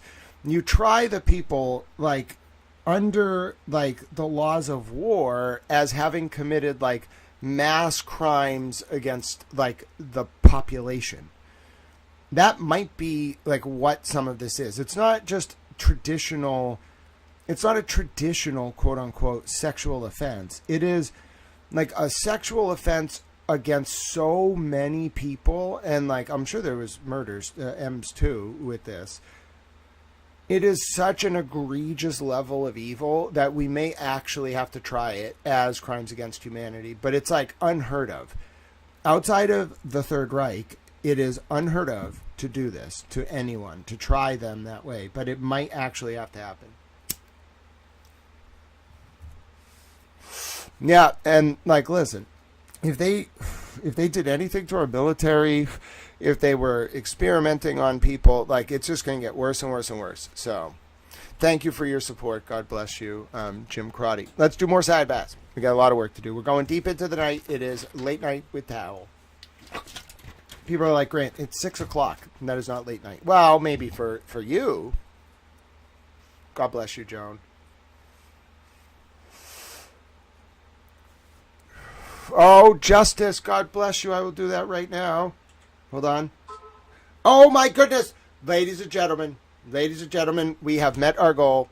We have met our goal. Everybody pause. Everybody pause. We have met our goal. Okay, let's do a celebration. I don't have one of those videos that does the celebration like the other channels. Pause, pause, pause. We have met our goal. Everybody, please thank Justice. Thank you so much, Justice. I am going to extend right now. You have taken such a big burden off my shoulders overnight, and I will be able to sleep soundly. It means so much to me. Yes, please say thank you, folks, to everyone, but Justice in particular. Justice 42075, thank you so much. God bless you. I'm going to do that right now. I'm going to do it right now for tomorrow, so I can make sure. Watch this. Ready? I'm not going to do it on screen because I got to switch up the camera. I like to move things around, make it harder to track me. And you might be like, Grant, you don't need to take those precautions. Well, like, yeah, right now I probably should. Okay. Oh, God bless you. Standing Stones, you are so kind. God bless you. Standing Stones, you are such a kind person, and I am so grateful we have crossed paths. It really does mean a lot to me. I try to know everyone, and I am so grateful. You are all wonderful humans. Okay, let me change it. I'm going to do my coverage tomorrow. Let me see how much. Okay, what's the cost? $72.16. All right, it was exactly right. I wonder if he upped the cost. All right, ready? Ready for this? So I click this. Okay. 70. You sent the perfect amount. Oh my God. I can't believe I knew it was going to be that amount. Ready for this? I'm clicking the button. We did it. Wait, we did it? It will tell me if I failed. Did it work? Did it work? You don't know what it's like to live with $0 in your bank account. Sometimes things just tell you you can't do it. It worked! I am so grateful. Oh, I'm so grateful. I have been going to bed every night like, fuck, I have to wake up tomorrow. I don't know if it's going to work. What am I going to do? This is the first night I'm going to be able to like go to sleep and wake up. I'm so grateful. You don't understand. Like, I can do my work so much better when I'm not nervous. It's very, it makes me feel vulnerable to let people know, because then they can use it against me by trying to deprive me of help. But then at the same time, when people do help, I feel very grateful. And it's always been hard for me to express gratitude because when I was younger, like, gifts would be given to me, and then like for months afterwards, they would it would be like, if you don't do this, I'm going to take away your Christmas gift. So, like, I'm so used to like people following up and then being like, I did this for you. Like, I'm going to take it away. Very traumatizing. So I never learned how to, like, I don't know. It's sad. But I don't want to make you sad. I just want to let you know I'm thankful.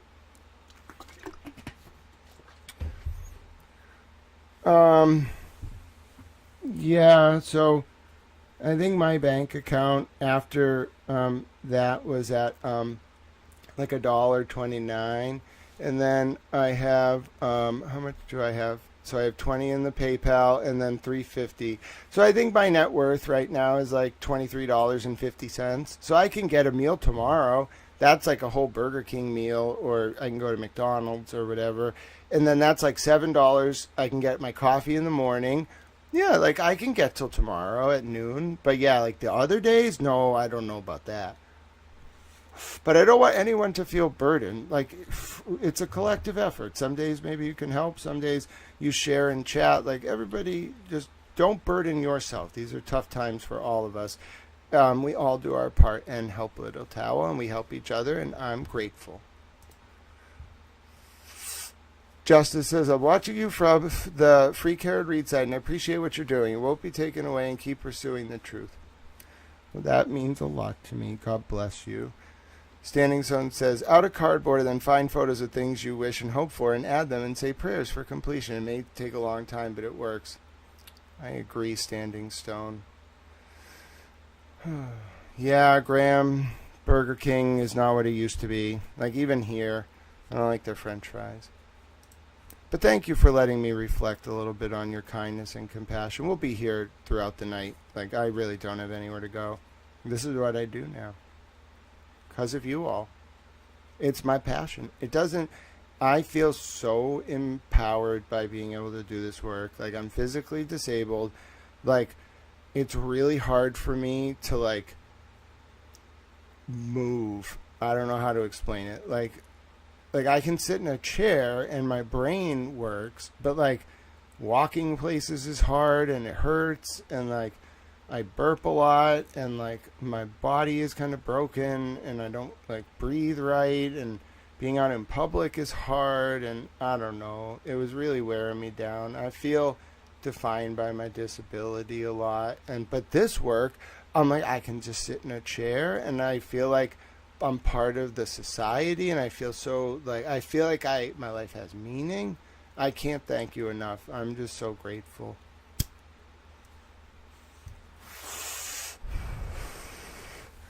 Standing Stone says, I never knew what a towel was until I got here.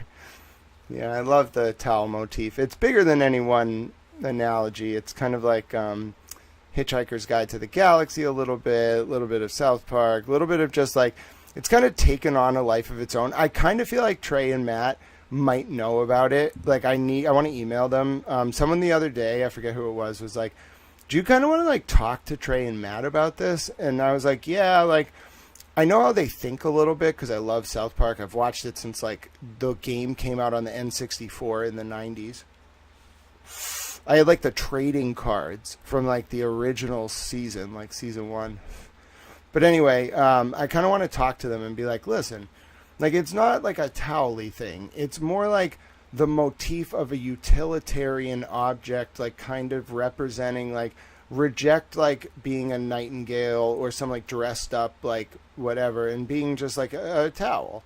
And I want to see if they'll be like, dude, like, that's exactly, like, what we're going for. And then I'll be like, okay, like, I just wanted to let you know I think you're really cool.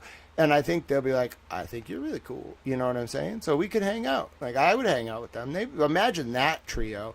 Me, Matt, and Trey, we could talk about some cool shit.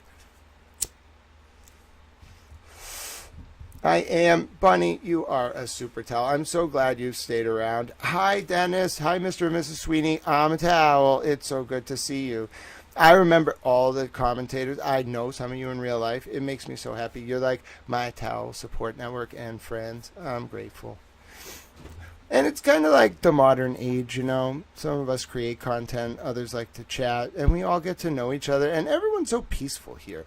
All the other chats are so like fast and like combative. Like everyone here is just kind of like, we all love each other. We don't all agree, but everybody's so nice, and they like see each other from other channels. They say hi. I love this space. Makes me a happy towel. Yes, Bunny is here. Bunny, Peep is over here. Peep, hold on. Peep, I'm taking a little break. Do you want to say hi to your friend? So if you've never met Peep, he's our Towel Channel mascot. We have a lot of mascots. They're mostly animals, like Abby, who's Nancy's doggo. Nancy from the 508. Abby, hello, Abby. How you doing? Abby's one of the mascots. And then Bunny has a doggo. Bunny, I forgot the doggo's name. Bunny's doggo is one of the mascots. We have all these different dogs. At one point, listen, I don't know if you were here last summer. There was like 40 dogs on the screen and a few cats. It kind of got a little out of control with the people sending in their animals. I loved it. But then people were like commenting on Twitter like, Grant, it's a little like spastic on the screen. I can't really pay attention. And I was like, but you don't understand. That's my towel zoo. Those are all the viewers' animals. They took their time to send me emails with the pictures of their animals. I can't just take them off the screen. And then I looked back at one interview. Oh my God. It was like 50 different animals on the screen. And I was like, all right, I can cut. Kofi, hello, Kofi. Kofi, listen, I don't know if you know this, Kofi, but this is Pete Bunny Towel, and he wants to meet you, Kofi. Kofi, listen, we got to a point where I was talking to a lot of the viewers' animals just to see if the animals would start recognizing me talking to them and go over to the TV. I thought that would be hilarious, you know what I'm saying? If I could communicate with the animals through the TV. I think that's really funny. So anyway, yes, Bunny, it is Peep. And if you're new here, this is Peep Bunny Towel. He doesn't really do anything. He hates the communists. I'm sorry. Like, you're kind of useless. He's just kind of a giant stuffed Peep Bunny. And he sits around, and then, like, I get mad about the communists. And, like, he just kind of supports me when I yell about them. So he's been designated, like, sort of the anti-communist Peep Bunny. Anyway, it's kind of like, Kofi knows my voice. Yes, hello, Kofi. It's good to see you. This is Pete Bunny Towel. He wants to say hi. Bunny, your doggo mom, she really likes Pete Bunny Towel. The people tuning in are probably like, if you find this stream for the first time, depending on when you find it, like, you're either going to see me, like, giving a lecture about Kant, reading a sidebar, researching Epstein, or, like, talking about how I don't like the commies while, like, holding a stuffed Pete Bunny. It's, like, a very, like, confusing thing to watch. It's kind of like a variety hour there where there's no commercials, and I go for, like, 10 hours, and I never stop. I'm sure I just baffle people. Like, I could tell I baffled Jimmy because he was like, what is wrong with some of you who just stream for, like, 10 hours in a row? And I'm like, bro, oh, he's talking about me. Dennis says, are you losing it? No, Dennis. No, Dennis, this is, I don't know if you, I think Mr. and Mrs. Sweeney, Bunny might not have been here last summer. So there's a tradition on this stream, Mr. and Mrs. Sweeney, when Bunny B pops up, the mascot of the channel, who only appears once a stream, his name is Pete Bunny Towel. He has kind of like a tradition of appearing like a Monty Python skit. The overall structure of this channel is akin to kind of the BBC. We use education, information, and entertainment. The entertainment's like 10% of the stream. It's used as a rhetorical hook to kind of bring people in, and then I bootstrap in the education and the information. And then the overarching goal, as you know, is to kind of engender cogent public discourse and ward off the usurpation of our representative forms of government worldwide. But yes, like, there is definitely an element of like, that's a skit. He is Pete Bunny Towel. Bunny tends to like prompt the skit, but once he shows up, we're in Monty Python mode. Anything goes. I'm just being hilarious. So I just want to be very clear. I hate to like break the spell, quote unquote, but like, that is a skit. So just so everyone knows. I know, Mr. Sweeney. I know. I do like to be a little quirky. And if you just saw Pete Bunny for the first time, you might be a little thrown off, but he has been around for a while. All right, let's do our work. All right, so this is Lally like complaining about Mr. Jackson during the cross of Yuri Buchanan, like blowing up an area of a video from 5:07 a.m. on 1/29/2022, which is a Ring camera positioned on the top of John O'Keefe's right-hand garage door, looking down at a driveway that's kind of like this and then like that. And it's a video specifically angled at John's Traverse, which is parked in the sort of like corner right, like front right corner of the driveway if you were looking head on.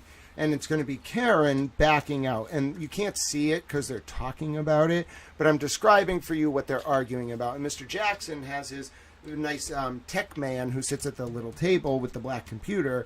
He has him zooming in, and Mr. Lally's complaining about that. I'm going to, Your Honor, how many times has the Commonwealth asked Ms. Gilman to enlarge or zoom in on a photo of her video? They do it this is Mr. Jackson. The court, I'm going to let him do it. It's unfortunate that the DA's office didn't get better equipment.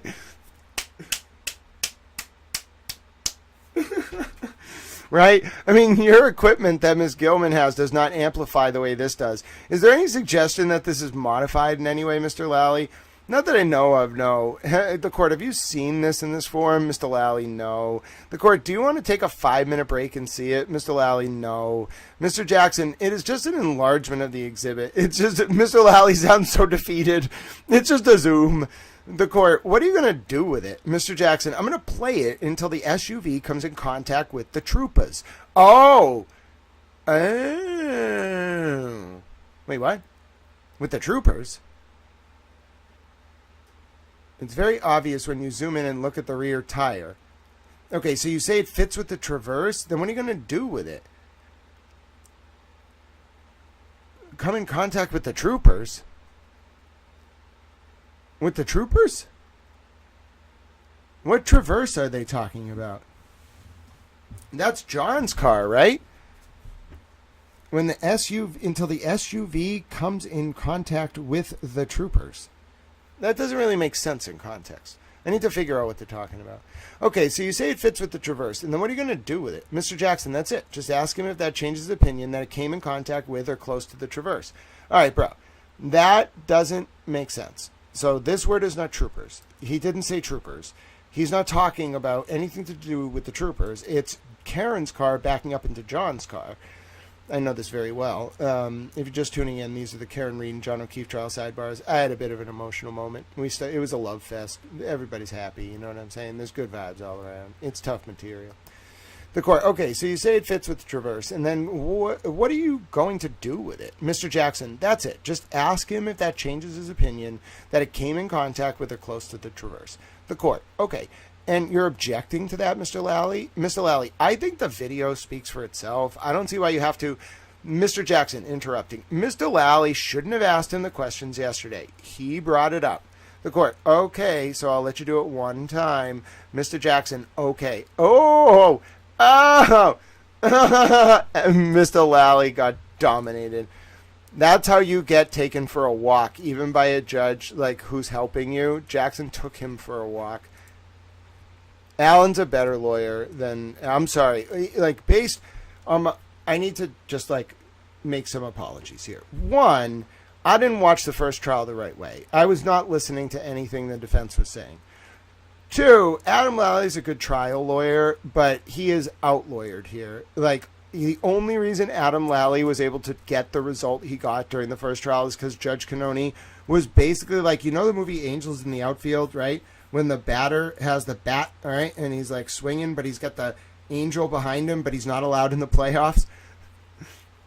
That's what this is like. It's like Judge Cannoni, while simultaneously being the judge, is also like over Adam Lally's shoulder being like, that's a curveball, that's a fastball, that's a slider, like that's coming at like 97, it's going to be like bottom left, like inside in the strike zone, swing now. Like that's kind of what she's doing. Does that make sense? Even with her doing that, he just got dominated. Alan Jackson. Okay, so there's like this famous analogy. A friend of mine got drafted by the Patriots in 2008. He's dead now. May he rest in peace. He was a good guy. Really nice guy. Very like big fluffy teddy bear. We would hang out with Waka Flocka. I don't know. It was kind of weird at certain points. I didn't really understand. Like, they would want to go to clubs, and I was just kind of like, I don't know what a club is. Like, why do you want to do that? And they were like, Grant. And I was like, I don't get it. Like, I don't understand. You know? So we would like go like roll into like the hood, and then we'd like pick people up, and they'd like want to go to the club, and I would be like, I'm like out of place here, guys. You know, like I don't really know what's going on. And so I was a little bit thrown off, but it was kind of fun. But anyway, so he lived in the rookie compound out by Gillette. And I used to go down there, and I would kind of like hang out. And he had a big TV, I guess. I don't know. It was like 100 inches in like 2009. And I was like, bro, that TV is bigger than me, and I'm like 6'2". So anyway, he used to say, like, we were talking about New York one time, like the league office. I don't even remember why. I think like I'm not gonna say the other players that were there, but we used to just like hang out, you know. It was the year that Randy Moss was on the team, and they were telling me like Randy Moss had a trailer, just literally like a really nice RV on the stadium grounds, and he only smoked backwoods and had like 50 jars of weed. Like, it was legal. It was decriminalized in '08. He had like 50 of them. I was like, bro, I'd smoke backwoods with Randy Moss. That'd be chill as fuck. So anyway, I got to go up to Randy Moss one day and be like, bro, do you understand? Like, my friend was blank, and he told me about the backwoods. Bro, we got to smoke a backwood. He would totally do it with me. I don't love backwoods. It's a little bit too much tobacco, but I would totally do it. Anyway, so I'm talking to my friend and these people on the Pats, and they're, cover your ears if you like football. This is your warning. American football. So he was like, you know, we were talking about, like, I forget what they were talking about. They were complaining about something. They only called it work. And they hated to talk about work. But they were complaining about, like, the league office. I don't remember what he was complaining about exactly. It wasn't, like, a bad thing. He was just kind of, like, watching a TV show, and, like, they were talking about New York. Like, specifically, like, New York, like, calling down to referees during games. I think they had just introduced, like, Insta Replay or something. I don't remember. I didn't really care about football at that point. So, like, I had been a Patriots fan, but once you hang out with the football players, you don't think of football the same anymore. So anyway, he's like, you know, like, sometimes he just said, like, the word they, but he was talking about the league office. Like, sometimes they want you to do good. And sometimes they want you to let the other guy do good. That was, like, his explanation. And, like, that's borne out over time. Like, some former players who are still alive have talked about kind of this concept.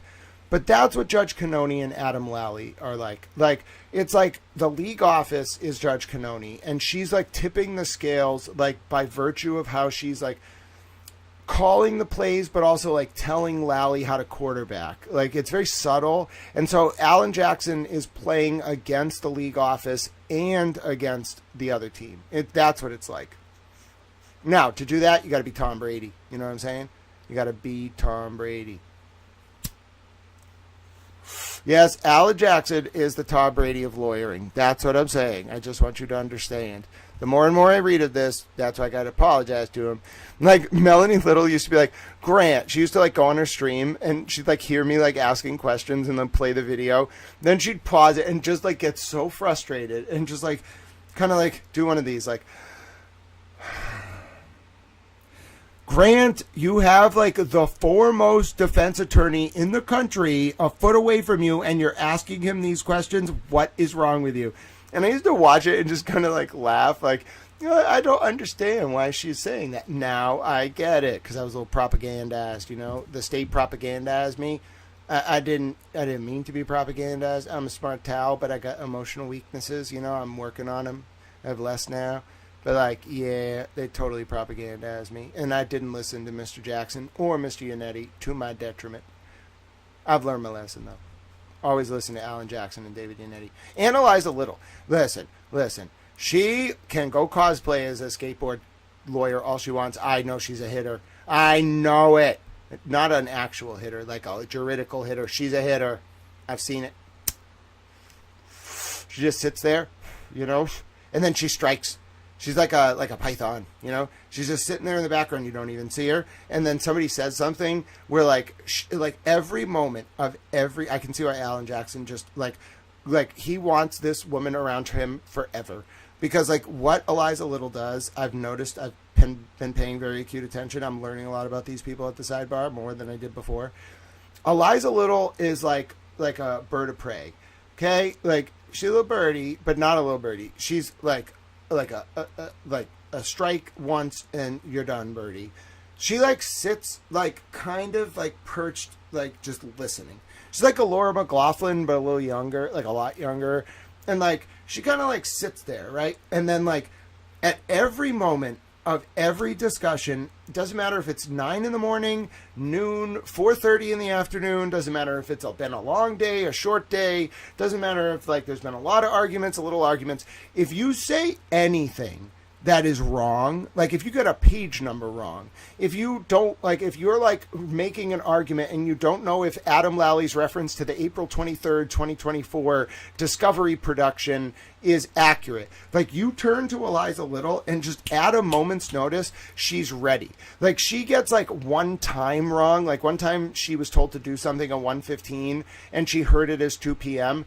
Like it was like her world had collapsed. Like she misheard 2 p.m. as 1:15 p.m. and you could sense the Schadenfreude like through the screen on the written transcript. She was like, I can't believe I did that. Like, oh my God.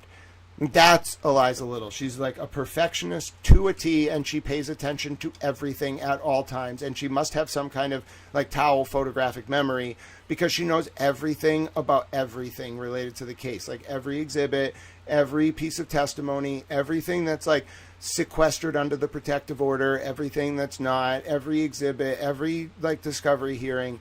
She's like an encyclopedia. That's how you do it, though. You got to hide in plain sight. You don't want anyone to know. Just let them, like, think you're just, like, some person. That's how real power does it. You can't be effective if you're like me and just flex it. People will, like, intrinsically try to sabotage you. Like, they just won't like it if you flex it too much. But she is good at what she does. That's like my overall opinion now. Like Lally needs a lot of help, and like Alan Jackson is dominating him. Like I'm starting to wonder now if that first foreman was a bag job. I'm like, some people have been really sternly arguing to me that Judge Cannoni sandbagged the first trial and then backed down during the second trial, and like, or not even back down, like. They engineered a not guilty the second trial. Like something happened with Judge Cannoni between the first and second trial.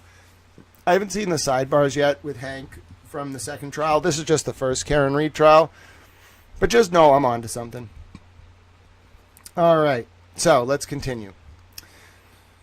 That was me just kind of like getting hung up on like how how deep in the weeds Adam Lally is. So now they're looking at the video of the Traverse. What's this? Sidebar? How many sidebars do you want to have? All right, next sidebar, 1213, page 1213, 5481. Whereupon there was a sidebar as follows. The court. So why don't you put your objection on the record? It's from Mr. Lally. Mr. Lally, relevancy. The court. Go ahead, Mr. Jackson. Mr. Jackson, I think it's highly relevant when he's seen this, Yuri Buchanan. If Yuri Buchanan's prep for his testimony, how many conversations he's had with the DA? What was the subject of the conversation? That's a standard question we've asked many of the witnesses. It's highly relevant to determine whether or not he had been given any guidance about how he should testify or what he is going to be saying. It goes to basic bias in his preparation. The court. You're objecting as to whether he be questioned regarding any bias in his preparation, Mr. Lally? Mr. Lally, I mean, I never provided any witness with any guidance as far as how to testify. The court. I expect that's what he'd say. Are you objecting to it? Mr. Lally, again, I just don't see how any of this is relevant. The court. You say it goes to bias, Mr. Jackson? Mr. Jackson, it goes to bias, but it also goes to prior statements of witnesses. If he met with Mr. Lally and they discussed his testimony, I'm entitled to that. I should have gotten a report about it, quite frankly, but short of that, the court interrupting. I will give you a little bit of leeway. Don't forget we are leaving at noon today. Mr. Jackson, I've skipped over about 2/3 of my... The court interrupting. I'm not asking you to cut your cross-examination short. Mr. Jackson, it's on me. It's on me. Thank you. That's an awkward exchange. Huh. Huh. Huh. Huh. Huh.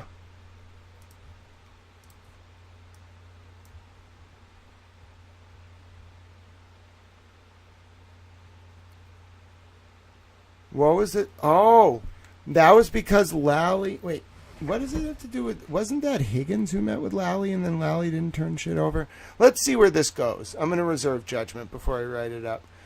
Did you have any communications with Mr. Lally in anticipation... This is back in open court. Did you have any communications in anticipation of testimony? Yes. When was that? It was about 2 weeks ago, and then last week, I believe.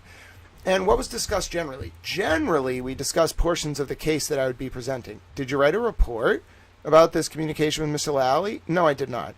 Okay, were you shown any of the videos that you've seen here in anticipation of your testimony? Not during the first meeting. I did review a video during the second time. Okay, and that video that you did see the second time was the interior video of the Sally port that we just saw yesterday, correct? I'm just trying to remember exactly what video I saw. I had reviewed videos outside of our meeting, so I don't remember exactly what video Mr. Lally showed me. But you do recall seeing the video that you saw yesterday, the sort of clear one that had the crime scene tape being put up and all that. You've seen that one before. Yes, and that was with Mr. Lally, correct? That is not correct, because I do not recall when I saw that video or what video I saw with Mr. Lally. I see. All right. I'd like to talk about that exhibit 446 for a second, and then I'll show it to you. All right. That was a little weird. Huh. He did prep him. Huh. Huh. Even Alan was like, huh? What do you mean you don't Dude, saying I don't remember to that is an indication that Alan's intuition was right. Holy fuck. Dude, he totally coached him.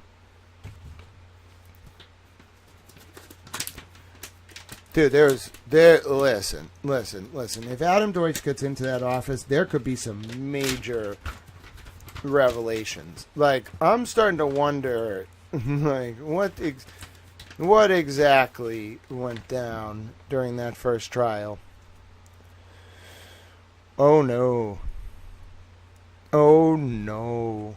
All right, we're continuing. Did you have a meeting with the DA? All right.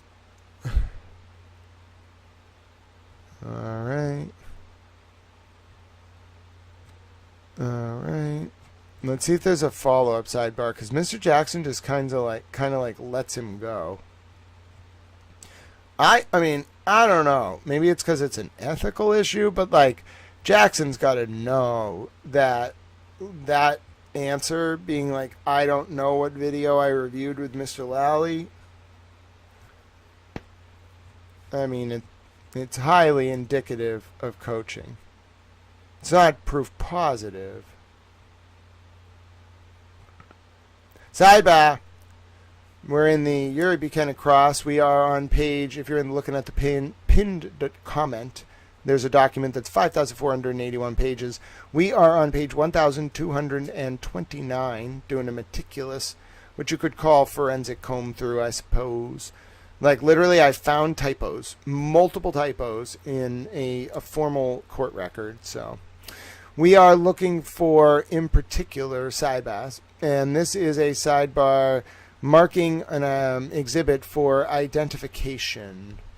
Oh, my God. This is going to get good. What is this? I'd like to mark... all right. It's a mirror image by definition. What? Let me see. Okay, I just want to make the point. Everything in this video is completely backward, correct? It's not backward. It's mirrored, reversed. You can look yourself in a mirror in the morning and you can still see your own face. It's not backwards. What kind of answer is that? But my mirror image is not an accurate depiction of who I am. Oh my God! I didn't even realize there was a metaphysical discussion between Alan Jackson and Yuri Buchanan about whether you are the same you in a mirror. Oh, I love it. And you still see your own face. It's not backwards, but my mirror image is not an accurate depiction of who I am. My actual physical appearance is who I am, correct?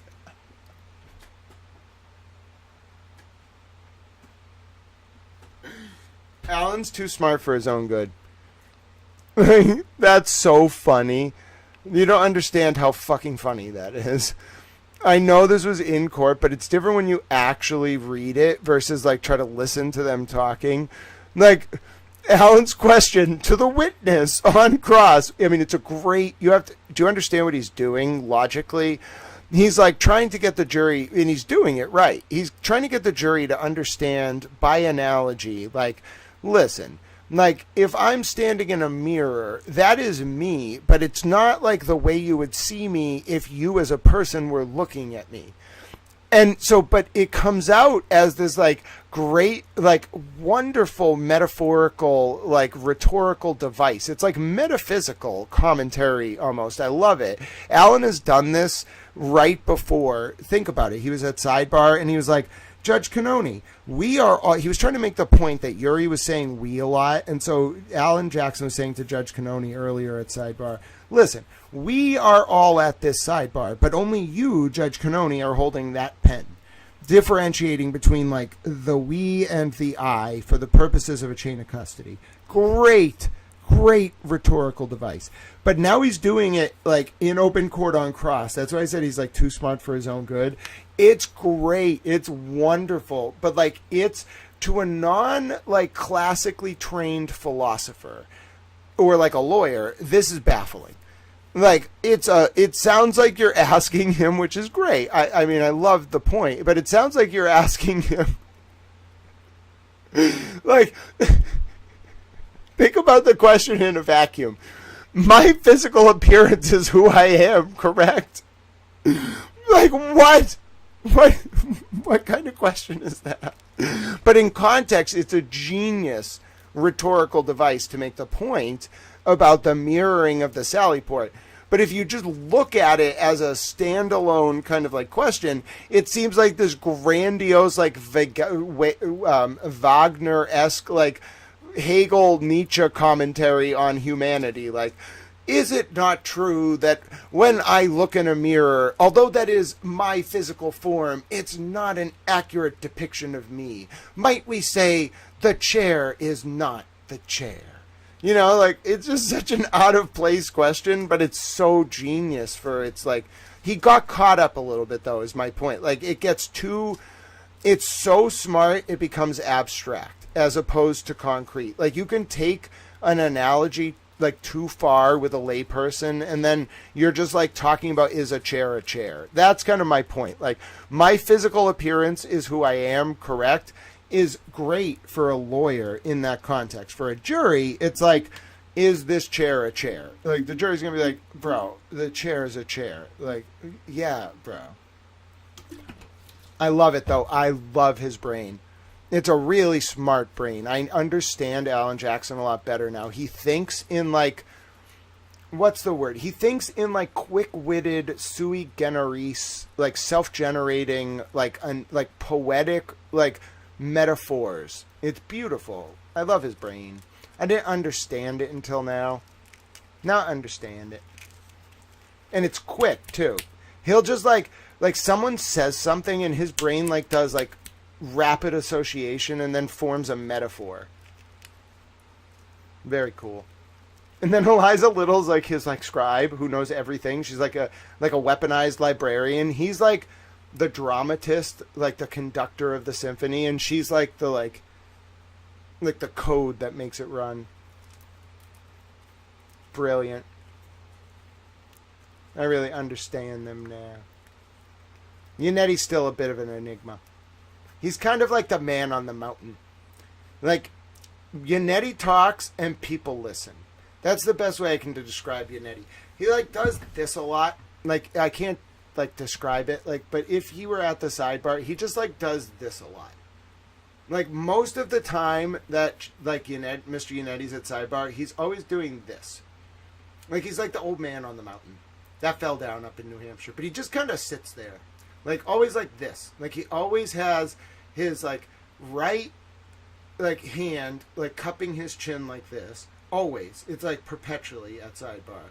And then he has, like, his left arm, like, not supporting his right arm, but, like, crossed over.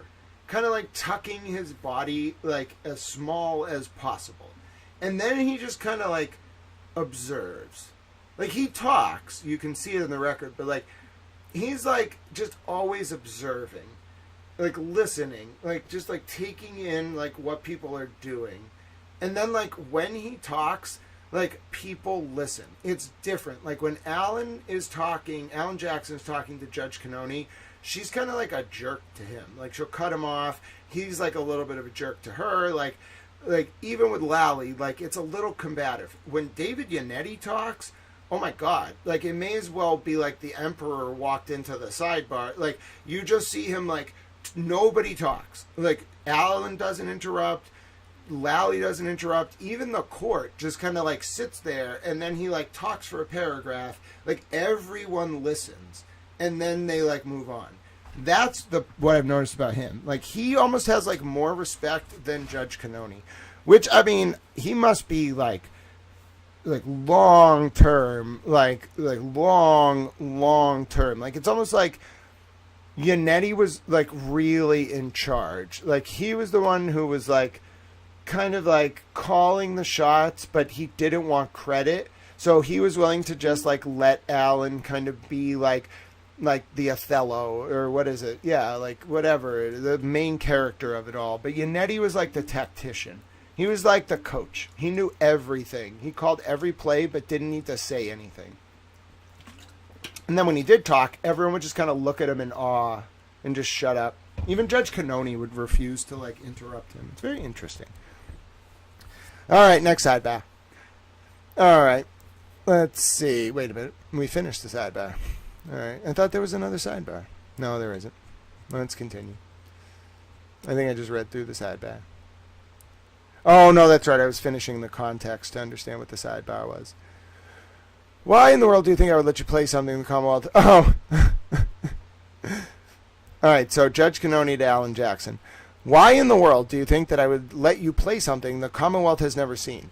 Mr. Jackson, because we got this last night. We did it last night because we just figured out that this was a completely incorrect video that the Commonwealth introduced, and all I did is inverted it. The court, okay, so it doesn't help to say it's incorrect. Tell me what, Mr. Jackson, it is incorrect. Oh, this is the Sallyport sidebar. The court, this is a big one. Tell me what you did, and tell me what you have. So you've got Mr. Jackson, I've got the exact same video to bit and byte, but it's, oh, I love it. He's a nerd. But it's inverted correctly. I love nerds. The point is, we're talking about the Sallyport video. This was a big issue during the first trial. It's like a video now of, like, Karen's SUV later in the day, like after 5 or 6 p.m. on January 29, 2022, in the Canton Police Department, Sallyport. Like, the state police, like, so it's very convoluted. Like, I'll give you the route, like, very quickly. Okay. Karen, like, from the scene, goes to the hospital, okay? But her car is actually at John's house on Meadows Ave. The scene is 34 Fairview. Karen is in the hospital for, like, 3 hours. From, like, 6 to, like, 11. So, like, 5 hours that morning. Maybe more, maybe less. But, like, generally, like, around that time. It's a blizzard. Her parents, the hospital is Good Sam in Brockton, okay? Which is, like, right off Route 24. Her parents live in Dighton, which is, like, down kind of near, like, Attleboro, basically. So her parents, it's like 20 miles south of Canton. Her parents come up to Brockton, okay? It's like her brother, her mom, and her dad. They come up to Brockton in one car, and they pick Karen up at the hospital, okay? They take Karen from Brockton, from Good Sam, to John's house at 1 Meadows Ave. This is between, like, 11 and noon. I'd say around, like, closer to noon. Okay, they get there at noon.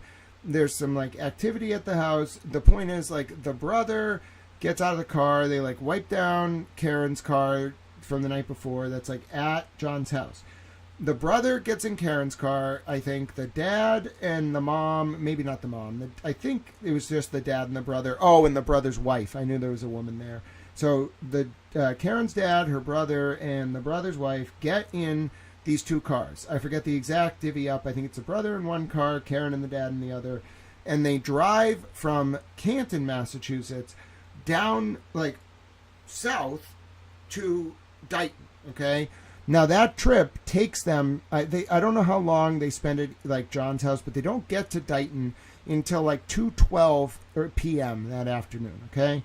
They get to Dighton. They pull both cars in with Karen's car in the driveway, like near the road of Karen's parents' house. Okay. Then at 4:12 or 4:02 p.m., the state police arrive with a tow truck, and they walk into Karen's house and they take her phones and her, maybe not right away. They either like get the phones in the computer right away, or they use the interview at that point to get the phones in the computer. I think they get it right away. Then, maybe not the computer, at least the phones. Then they get the car. Like they want the car. So they have a warrant for the car, I think, and they get the car. They put it on a tow truck, and there's video of them at like 4:12 or something taking it away. Now's the operative part of our discussion. They drive the car on the tow truck bed from Dighton to Canton, which is like 20 miles in a snowstorm. They get there probably like 5 around there p.m. Now we're talking about a video that the Commonwealth had introduced a few days prior of like footage of the Sally port of the Canton PD of Karen's car. But Lally the prosecutor had submitted it inverted. Like its natural form, like the way the camera was recording was inverted. So you were seeing the image flipped. Let me try to like give you the best example of this. Like you see me right here. Let me see if I can do this live. Okay, you see me right there. How do I do this? Hold on a second. I might have to do it in this. All right, so if I go to this, right? This is me. I'm going to flip it, all right? I'm just going to like rotate it for you. So I can invert this by doing this, okay? That's not inverted. All right? It's actually like this. How do I flip it? Oh, yeah, well, let me flip it. Like, see this? Okay, that's perfect. Okay. That versus this. So that is me normal, okay? This is what they're talking about at the sidebar. Watch me flip. That is me inverted, okay? So normal, inverted. Do you see the difference? That's what Alan Jackson is trying to describe in words. It is me. Yeah, I'm not straight on, so it's the effect is more pronounced. But do you see how like I am the same person, but you are getting an inverted view of me based on what I do with the image. So the Canton Town computer was recording like this, but the actual video should look like this. Do you see how it's like, it's disorientating to have an inverted video, all right? Like it throws off, like I have it cropped a little bit, but do you see how it like changes? It's you, but it's changing the orientation. And that is what he's trying to describe to Judge Cannoni. Does everyone understand? All right. All right. So I'm really glad we're on the same page. I'm a towel. All right. It's funny how I could do a real life example of that because I have like very refined control over the software. Watch, I can even troll you like this. Ready? Oh, look, I'm not moving.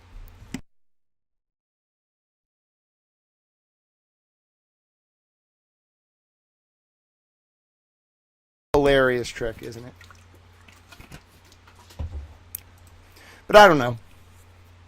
It's good for like demonstrating inversion. Like pausing it is useless. It like lags the computer, makes like the microphone annoying.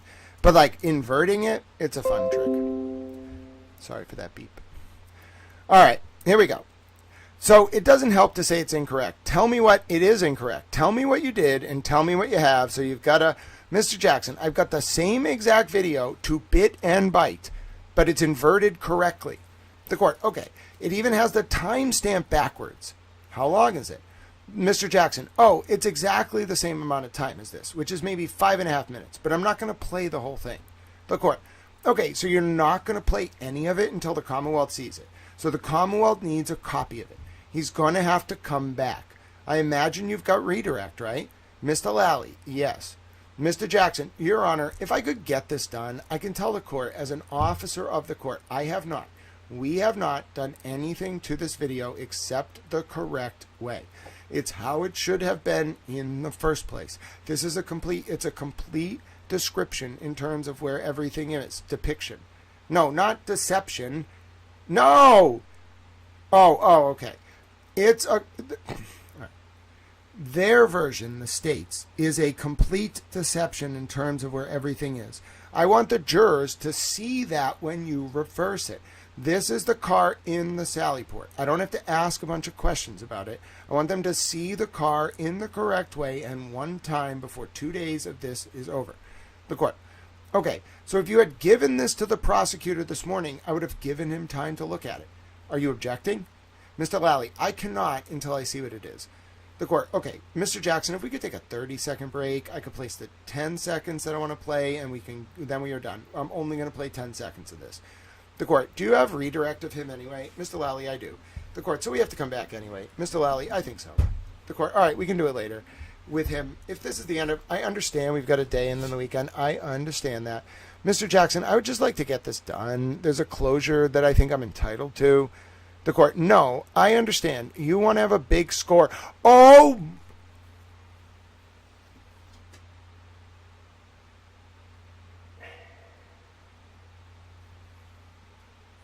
Oh, that's brutal. Dude, I told you. They're so flamboyant in how they talk. No, I understand. You want to have a big score just before the weekend. Hold on, let me keep my headphone volume on. Wow, I didn't think she'd be that flamboyant about it. Yeah, it's a strong indicia of bias. Like calling it out, it's supposed to, like, there's some tact to this, folks. I know, like Alan Jackson was up against it here. I know Judge Cannoni never thought these were going to be public, but do you realize like how much this like peels back the curtain? And it's not on substance. Remember, we're on like page 1232. We're talking now totally about like just like temperament, just like gamesmanship. Like Judge Cannoni is like making it really hard for the defense. And she kind of like walks Adam Lally to all his points.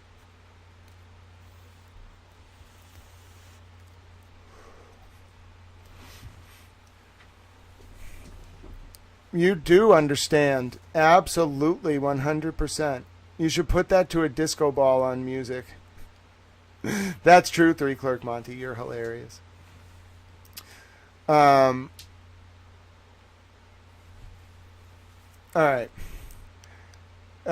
Yeah, this is Judge. Let me read it exactly. Judge Cannoni. No, I understand. You, Mr. Jackson, want to have adding Mr. Jackson. You, Mr. Jackson, want to have a big score just before the weekend. It's perfectly understandable. But if you had this last night, coming into the morning, I could have been sent over to the Commonwealth and we could have avoided this. And I understand. So you can either end now without you being done. I can just call it a day if this is the end of your cross. Mr. Jackson, it is the end of my cross. The court, okay, so I'll just call it a day, give you an opportunity to do this first thing Monday. If there are any objections, I'll hear from the Commonwealth before we even come in and you can end it Monday. Okay, that's fine, Mr. Jackson. The court, I would do the same actually if it were reversed. It wouldn't even be a question. All right, where do we stand for the time? Because, oh my God, she sandbagged him. Oh, I feel terrible for him. He got sandbagged. Oh, wow.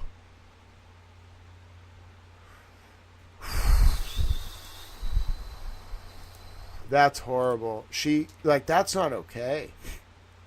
I'm not okay with that. Are you all okay with that? I'm kind of pissed. I'm not okay with that. That's like, there's putting your hands on the scale, like your thumb on the scale, and then there's what she just did to him. She manipulated the media narrative using her powers as a judge. And he had to just sit there and take it. Dude, I could not do that. I would have marched right out on those steps. Dude, they have so much tact. I couldn't have handled it. Mind you, I was pretty vociferously pro-prosecution. I still would have marched out on those steps, but like, I am outraged.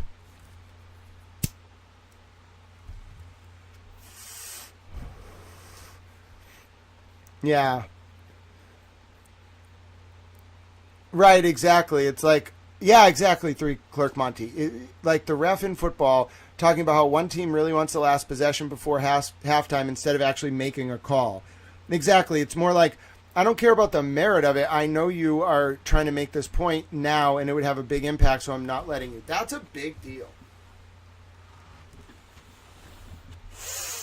That's a big deal. Maybe we should do a video on this. That might actually be video worthy. Let me get my mouse off the screen. It's annoying. Wow. All right, let me see if I can make this text a little bit larger for you here. Hold on. No promises. Said no promises. What's going on? No? Yeah, that's fine. All right, let's see. Let's see if I can do this for you. How about this? I got to keep the page number on there, though. That's the most important part. I have to keep the page number. All right. Let's shrink this. Okay. All right, and then let's make this as large as possible. All right. It's not like, I think what's frustrating is like, I wish be a little larger. I guess we could do this over here. Then that's such like a waste of space over on the side of the screen. So I guess we could do it like this, right? And then we could do this. Okay, and then let's line that up. Alright, and then how about that? That's pretty good, right? I mean, it's not like the best use of space. I feel like it could be a little better, but like that's pretty good. You like that a little bit better? I like that a little bit better. It's kind of annoying, but it's like pretty lined up. I'm trying to like make it aesthetically pleasing, I suppose, but like at the same time like functional. Yeah.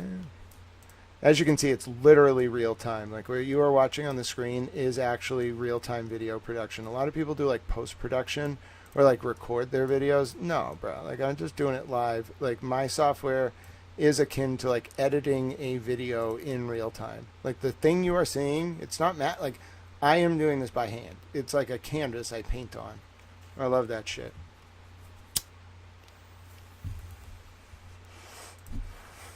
It makes the codes hard to scan. Oh, okay. All right, hold on.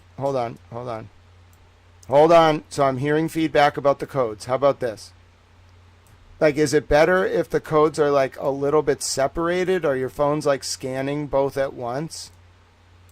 What's the best way for me to do it?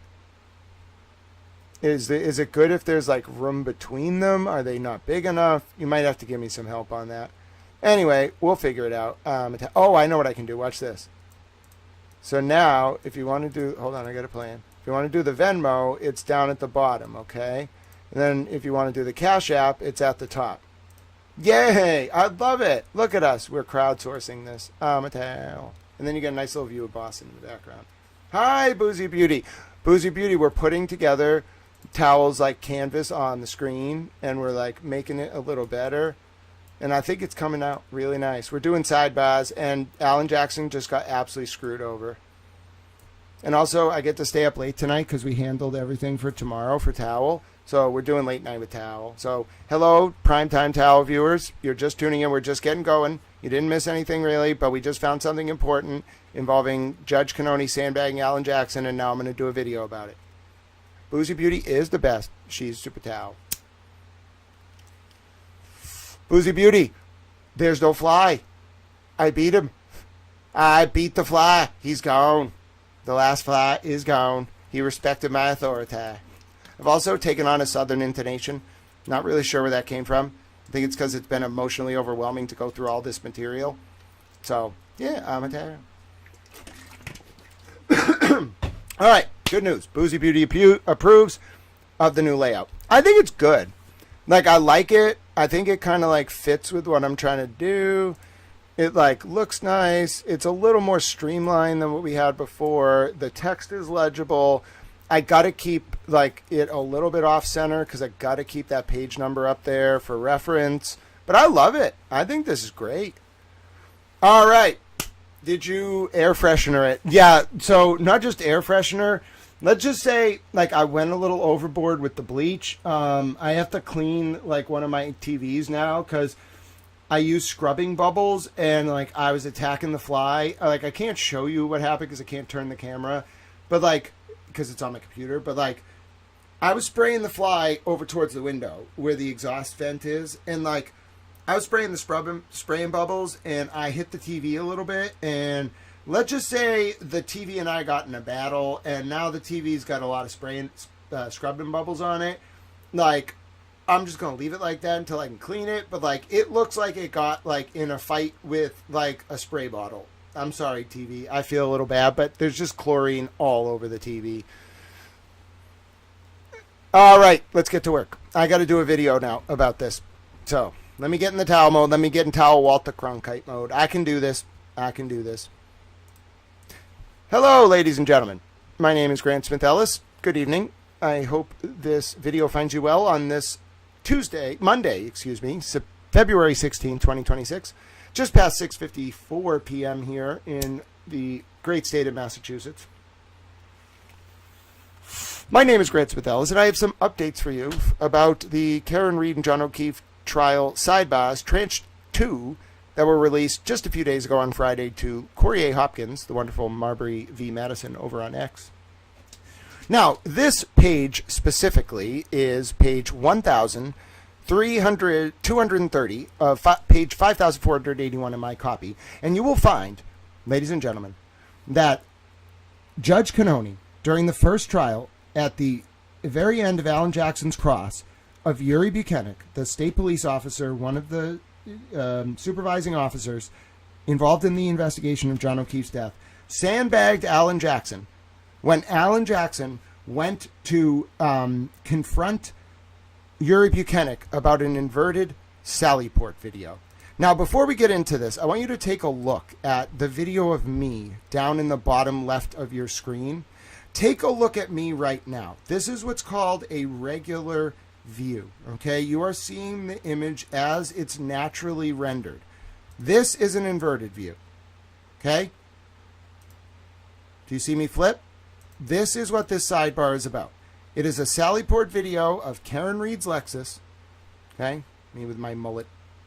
Karen Read's Lexus in the Canton PD Sallyport, but the original version introduced by the prosecution was like this, inverted.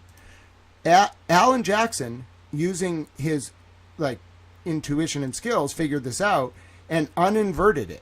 Okay, so Alan Jackson has returned the version to this, the video of the Sallyport, and he wants to show the jury just a small clip to prove that the version Adam Lally introduced during the original testimony about the Sallyport video was inverted, and that when you flip it, it is the correct way. Okay, all he's done is invert it. So it was originally the wrong way. It was inverted, which is different. You get a different perspective, and he is flipping it back. Alan Jackson has flipped it back, and now we're at sidebar, and Alan Jackson just wants to show this before it's his last question on cross, and look what happens. Okay, look what Judge Cannoni does to him.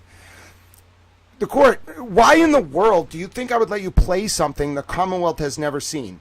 Mr. Jackson, because we got this last night. We did it last night because we just figured out that this was a completely incorrect video that the Commonwealth introduced. And all I did is invert it. And he's saying back to the regular form. The court, okay, so it doesn't help to say it's incorrect. Tell me what, Mr. Jackson, it is incorrect. The court, tell me what you did and tell me what you have. So you've got Mr. Jackson, I've got the exact same video to the bit and byte, but it's inverted correctly. The court, okay, Mr. Jackson, it even has the timestamp backwards. The court, how long is it? Mr. Jackson, oh, it's exactly the same amount of time as this, which is maybe 5.5 minutes, but I'm not going to play the whole thing. The court, okay, so you are not going to play any of it until the Commonwealth sees it. So the Commonwealth needs a copy of it. He's going to have to come back. I imagine you've got redirect, right? Mr. Lally, yes. Mr. Jackson, Your Honor, if I could get this done, I can tell the court, as an officer of the court, we have not done anything to this video except the correct way. It's how it should have been in the first place. It's a complete deception on the part of the Commonwealth. I'm inserting brackets, in terms of where everything is. I want the jurors to see that when you reverse it, this is the car in the Sally port. I don't have to ask a bunch of questions about it. I want them to see the car in the correct way, and one time before 2 days of this is over. The court, okay, so if you had given this to the prosecutor this morning, I would have given him time to look at it. Are you objecting? Mr. Lally, I cannot until I see what it is. The court, okay. Mr. Jackson, if we could take a 30-second break, I could place the 10 seconds that I want to play, and then we are done. I'm only going to play 10 seconds of this. The court, do you have redirect of him anyway? Mr. Lally, I do. The court, so we have to come back anyway. Mr. Lally, I think so. The court, all right, we can do it later with him. If this is the end of, I understand we've got a day and then the weekend. I understand that. So context breaking in here. They're not coming back for 3 days. Mr. Jackson, I would just like to get done. There's a closure that I think I'm entitled to. The court, this is the wild part. No, I understand. You want to have a big score just before the weekend. It's perfectly understandable. But if you had this last night coming into this morning, it could have been sent over to the Commonwealth and we could have avoided this. And I understand. So you can either end now without you being done. I can just call it a day if this is the end of your cross.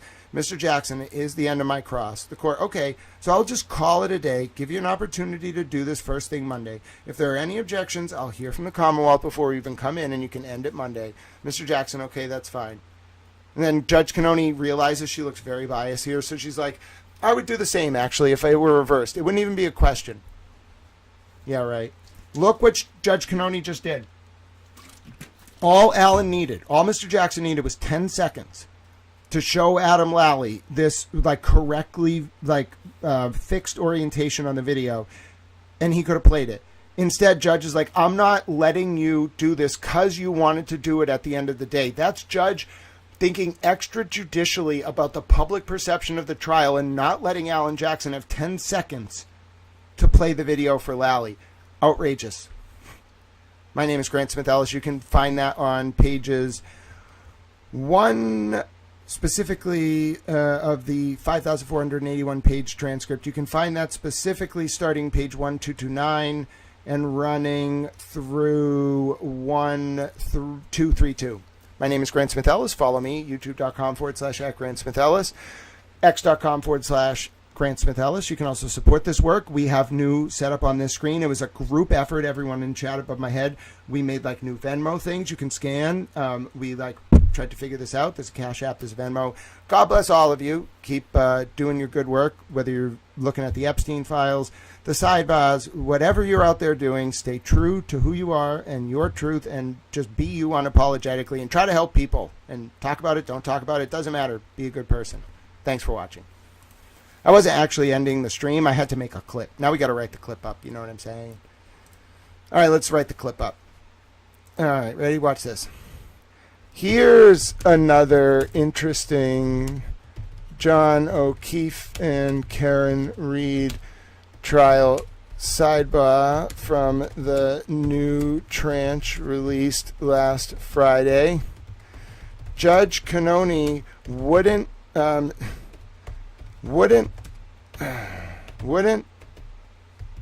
let Alan Jackson introduce a video of the infamous Sally port with correct orientation because Mr. Jackson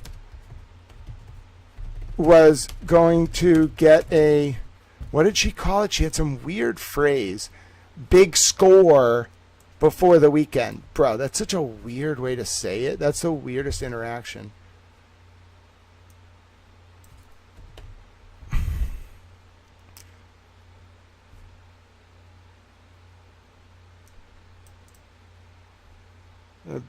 because Mr. Jackson is going to get a big score just before the weekend. Like, seriously. Seriously? As 3 Clerk Monty said.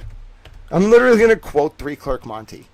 3 Clerk Monty, you had the best explanation, bro. Like, that was amazing. Where are you? As 3 Clerk Monty, I'm just quoting you like you're like an expert on this. Like, you are my expert for my news article. As 3 Clerk Monty said. It's just like people are just like expected to know who 3 Clerk Monty is and why they're an expert. I refuse to define it. You just must know who 3 Clerk Monty is. As 3 Clerk Monty said, after watching the transcript read live, read aloud live on stream tonight, on Towel Stream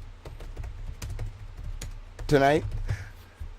I have to put a bracket in, sorry. It was like the ref talking about how one team really wants the last possession before halftime instead of explaining the call. And frankly, I think that analysis is spot on. Very good job, 3 Clerk Monty. I bet your life goal has been to make it into a Towel News article. You have done it. And I'm just going to start quoting people. Said Standing Stones, 1776. Judge Canoni should not be a judge. I 100% will do that, Lynn. I will look into it. I'm writing it down right now. God bless you. Thank you for that suggestion. I think I tried. I might not have qualified, Lynn. You'd be surprised. You have to have I don't have a lot of credit. I have a credit card that I'm working on, but when I was disabled, I had no credit. I didn't realize. I thought not having credit or debt. When I felt disabled, it was hard to get caught up. It was really hard. So I thought if I just didn't open credit cards for a while and had no debt, it would be a good thing. No, it was not. I really hurt my credit score. I'm working on it, but I really hurt it by not taking out credit cards. I didn't know this. I didn't know you had to actively take out credit to build credit. I'm on the spectrum, okay? I'm not very smart like that. But yeah, my credit's hurting. It's getting there. I'm almost I think I'm getting pretty high. I'm going to be above 700 soon, but it was hard to rebuild it. Which, I mean, fair. If you fall completely disabled in the middle of grad school, your credit rating is the last thing on your mind. I was trying to survive. I was not trying to build credit. I didn't even think about my credit until 6 months ago when I was oh yeah, I need to look into this. And then one of the credit agencies, or one card or something was you have no credit history basically, in the past 7 years. You really need to build some credit. And I was okay, I'll try. I haven't been doing a good job. I'm trying though. A lot of you out there are oh my God, he's got a lot to learn. Yeah, well, imagine having parents who were just never there. And then school didn't really help with this stuff, so I'm learning. I just didn't really have a lot of people raising me. Said Standing Stones, after viewing the Sidebah in question, Judge Canoni should not be a judge. Listen, I don't know what to do, Judge Canoni. You've alienated a lot of people. And then I'm going to quote Spacey, too. All right. Here we go. Further echoing that sentiment, Spacey, user Spacey118 said, no, 118 said, yeah, I have to put a bracket there. Yeah. Judge Canoni, because it's an ambiguous pronoun, which is bizarre. All right. So you all are getting quoted. So it's Spacey118. You all are getting quoted in, and it's not kid, it's Judge Canoni. You're all getting quoted in a Towel article. Congratulations. I know. You've waited your entire life for this moment. You have all wanted to be in a Towel News article. And now Standing Stones, Spacey118, and 3 Clerk Monty are all in a Towel News article. Congratulations. Tell your friends and family. You have truly arrived. I'm going to just start doing this now. Instead of man or towel on the street interviews, or women, I'm just going to go into the comments of YouTube and I'm just going to start quoting you all in my news articles.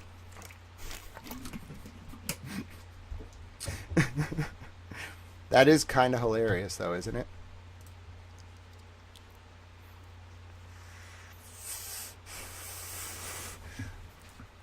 Yes, I know, Standing Stone, it's a high honor. It is a high honor for towels everywhere. Okay? You have officially been quoted in a towel post. Okay? We can print it out. You can put it on the wall. It is a big moment for towels everywhere. Yes, congratulations to all of you. I am thrilled to bestow this upon you. That's using your platform for good, you know? Bringing people into the international spotlight because they make comments on YouTube. YouTube's going to love it. It's going to become a whole thing. You don't need to go like interview random experts who Jeffrey Epstein paid, bruh. Just go find people on YouTube. They're wonderful. Just quote them in your news articles. Just be like, user Spacey118 said, user Standing Stone said, the infamous Sally Port video. Here we go. Everybody ready? All right. Now, Spacey118, do you have a Twitter? Hold on. Spacey118 and Standing Stones, do either of you have an X account?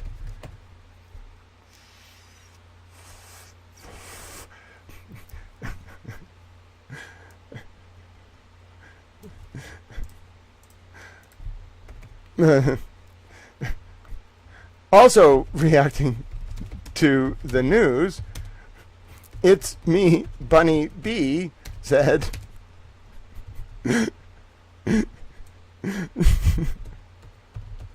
I found that endearing and thus included it in this article. Judge Canoni's going to be like, what the hell is going on right now? I do, but only look. Oh, that's okay. It's alright if you don't want to be tagged. That's entirely okay. Does Bunny have a Twitter? I don't think we need to expose Bunny to that. Bunny, you can just be mentioned as, it's me, Bunny B. Okay? That's how you're going to be known. It's me, Bunny B. Yes, you all are in the article. Bunny even got in the article just by saying a random thing. See, that's what we're going to do. All right, here we go. It's me, Bunny B said, dang it. Said, dang it. That's what I get for cooking dinner. No quote for Bunny. I found the endearing and thus included the statement in this article. Doesn't really mean anything. It's just fucking hilarious. All right, here we go. Ready? 3, 2. Well, no, I can put the source. Source. Hold on, got to get the source. Source was 1. It starts. Hold on. Where is it? It starts 1229 of 5481. Source pages 1229 through 1232. I think it goes through 1232. Let me just double check. Yes, goes through 1232. Perfect. I'm gonna get the link over here. Spacey118. I have no doubt that there's a lot of weird stuff going on the internet. We will try to get you your Twitter account back. I will do my best to help you. Okay. 5481.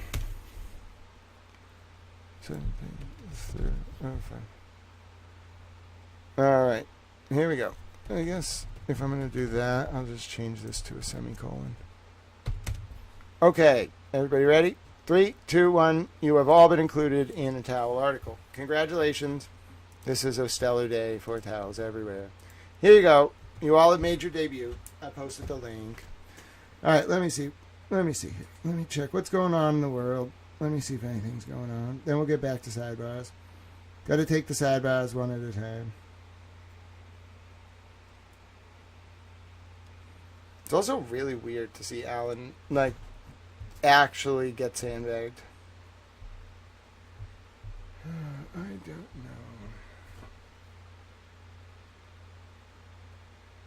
Never heard of that. No idea.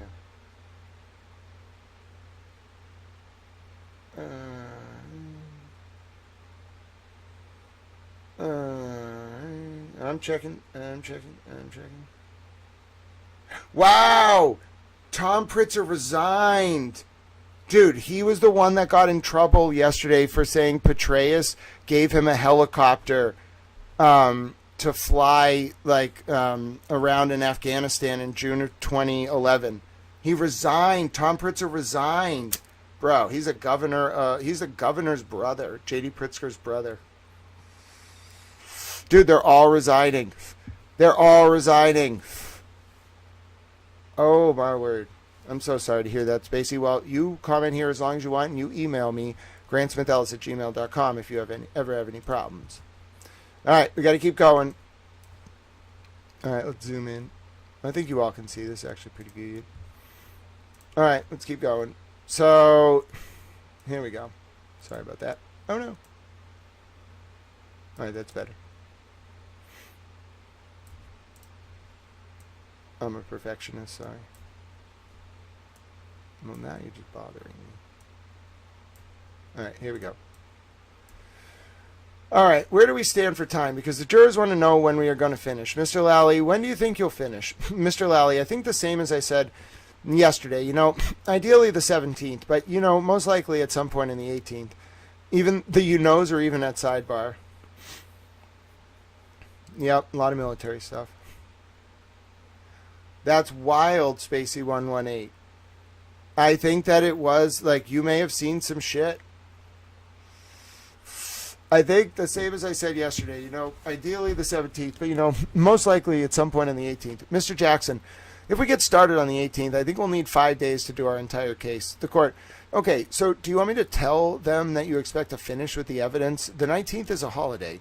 Mr. Jackson, it's Juneteenth. This is the third time we've talked about this. 3 different sidebars. Mr. Jackson's like, I think he's kind of like embarrassed. He forgot that June 13th was a holiday. So by the third sidebar, he's like jumping forward to be like, it's Juneteenth. It's kind of cute. Mr. Yannetti, have you made a decision on the 20? David's like, yes, Alan. Mr. Yannetti, have you made it? See what I mean by this? Watch when Mr. Yannetti talks, what happens. Mr. Yannetti, have you made a decision on the 21st? Excuse me? Mr. Yannetti, have you made a decision on the 21st? Now watch how seriously the court takes his question. The court, I had the court officers tell the jurors that, and I shouldn't be talking about it, moving another case without the lawyers in that case being here, but I'm seeing if the jurors are available. Wait, what? Then I might take the next step on that. So let's say you don't start on the 18th. So if you do 20, 21, 22, 20, 21, 24, 25, you'll wait, what? Did she just admit?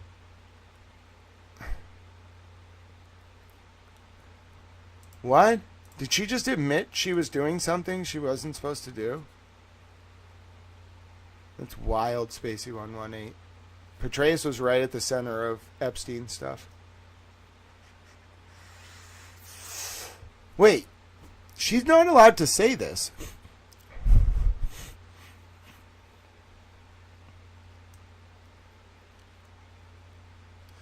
Wait, what? Wow. I don't even want to do a video because I just did one, but wait, what? Did Judge Cannoni really admit during a sidebar from the first John O'Keefe and Karen Reed trial that she thought would never be public, that she talked about and moved a date in another case without the lawyers from that case being there, and that it was wrong to do so? I mean, are you kidding me? Quote,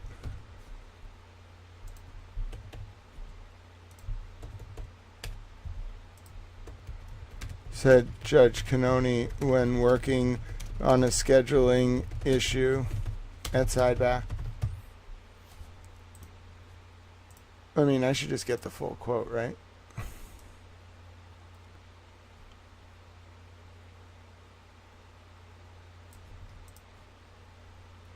I mean, it sounds like she knew she made an ethical, like, lapse, but, like, did it anyway.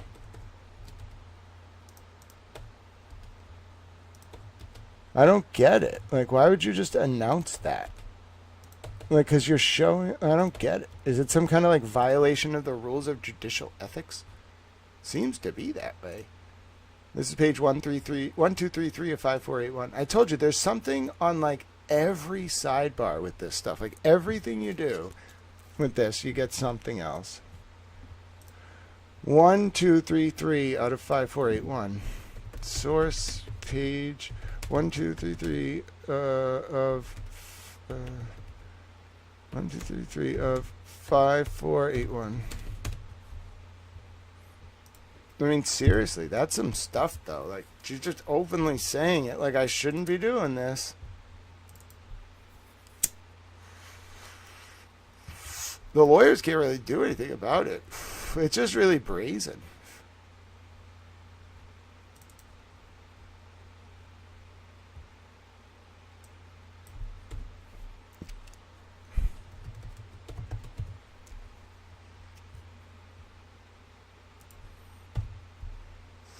I mean, I'm blown away by that.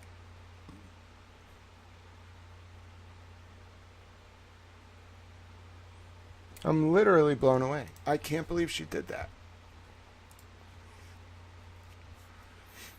So let's say you don't start on the 18th. So if you do 20, 21, 22, 20, 21, 24, 25, you'll finish by the 26th. Maybe even the 25th, says Mr. Jackson. I'm giving myself an extra day.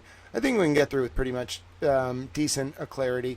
He's such a scholar, a gentleman and a scholar, alacrity, sorry. The court, Mr. Lally, and are you sure you're going to finish by the 18th? Mr. Lally, sure. I'm not sure of anything based on the number of witnesses, not knowing cross-examination length and things like that. But I'm relatively confident that we can do that, given especially if we're going full days, 4 out of 5 days next week, and then 2 more full days, we should. Ms. McLaughlin was just going through with me, and I think we have about 12 witnesses left. I think we can get through 12 witnesses in 6 days. The court. Okay, I think I can safely tell the jury, without being more specific now, and tell them, I think I'll be more specific next week. But I think I could tell the jury that they will get this case for deliberations the last week in June. Mr. Jackson, yes, including closing arguments, the whole thing. The court, yes, they will get it for deliberations. They will get it for deliberations. Mr. Jackson, yes. The court, all right, I'm going to send them home. Mr. Jackson, okay. Mr. Lally, thank you, Your Honor. All right.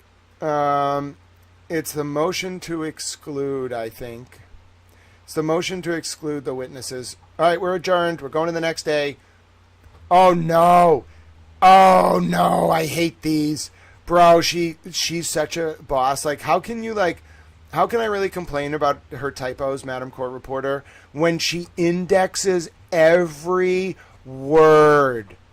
Bro, every word. She indexes all the thes. She indexes all the every word that every human used in those transcripts. She indexes, tells you how many times the word was used. The word some was used 27. Sorry was used 11. You could make a word cloud out of this, bro. That would be so cool. Oh, my God. The word that was used 610 times. Oh, my God. I love it. Oh, my God. I want to make a word cloud. I want to make a word cloud of all this. You think, like, Gemini could do that? You think if I just grab all this text and ask it to make me a word cloud, it will do it? Oh, can I? How many pages can I select at once? Hold on. No, let me scroll. Oh, come on. That's so annoying. What if I do this and then click up here? Will it do it? No, that's annoying. I'd have to transcribe it. I'm not doing that. I'd have to do it 1 page at a time to make you a word cloud of, like, what they talked about. And it wouldn't even, like, say, like, who talked about what. Yeah, the problem is I can't. All right, you know what? Let's do it, 3 Clerk Monty. Let's just take a break and do who wants to do a fun project? We're in towel class. We'll do a fun project, okay? No, there's no way I can do this. It's like 40 pages, 3 Clerk Monty. I can't. I'd have to copy it 1 page at a time. Because it won't let me copy multiple pages at once. And it's a huge file. Like, it's a really big file. Alright, I lost my place. Hold on. Yeah, point being, it's a really big file. Alright, here we go. So, we are... I guess I could print, like, just those as a PDF. Hold on. Hold on, I got a plan. I think it's going to get mad at me, but I might be able to do it. No, it's way too much text. It'll just complain. I don't even think I can load that much text into like an AI in one like text input. It would get mad at me. It's too much text. Someone can try though. It would be fascinating. All right. We got Barrows today. And then Proctor. Oh my word. Oh, we got the Proctor Sidebahs. Ladies and gentlemen, prepare yourselves. If you've been waiting for the Proctor Sidebahs, oh yes, I gotta make a tweet about this. Oh yes, the moment has arrived. I am about to get to the Michael Proctor Sidebahs, not previously public, in my read-through of the John O'Keefe and Karen Reed trial documents. I am about, how many pages in? 1,418 pages in of the 5,481 page project. I am also a towel. Here we go. People have been waiting for this. The Michael Proctor Sidebahs. All right. Okay, let me stretch a little bit. Oh, all right. Yep, take a little stretch break. Not bad. Not bad to do some stretching. Keep the blood flowing. All right. I'm going to try to get 2,500 pages done by the end of the night. We should be done with this probably by the start of Karen's hearing tomorrow if I like power through in the morning. I think we're the only stream that actually does the whole document. I loved watching Trial Channel and Emily C. Or it was Emily C. and Corey Hopkins and a few other people. I don't know, Boozy Beauty, were you on there if you're still here? They did a read-through. It was really funny. I like their read-throughs. Like, they keep it light and entertaining. I more do like a forensic accounting of the document. All right, so we're starting with Mr. Barrows. So we jumped ahead, bro. We jumped ahead. What day are we on? We were supposed to pick up with the Yuri Buchanan stuff. Instead, we jumped to June 10th. Wait, I thought we were supposed to start with Yuri Buchanan. What? Didn't they leave off being like, okay, we'll like pick up? Did they just decide not to call him again? That's weird. Does that seem a little off? What happened there? They went right from Yuri, like right from Jackson saying there's going to be a redirect of Yuri on Monday. Did they just abandon it and like let Yuri finish and they never brought him back? What the hell? That's so hard to follow. Like, why would you do that? I don't remember what happened.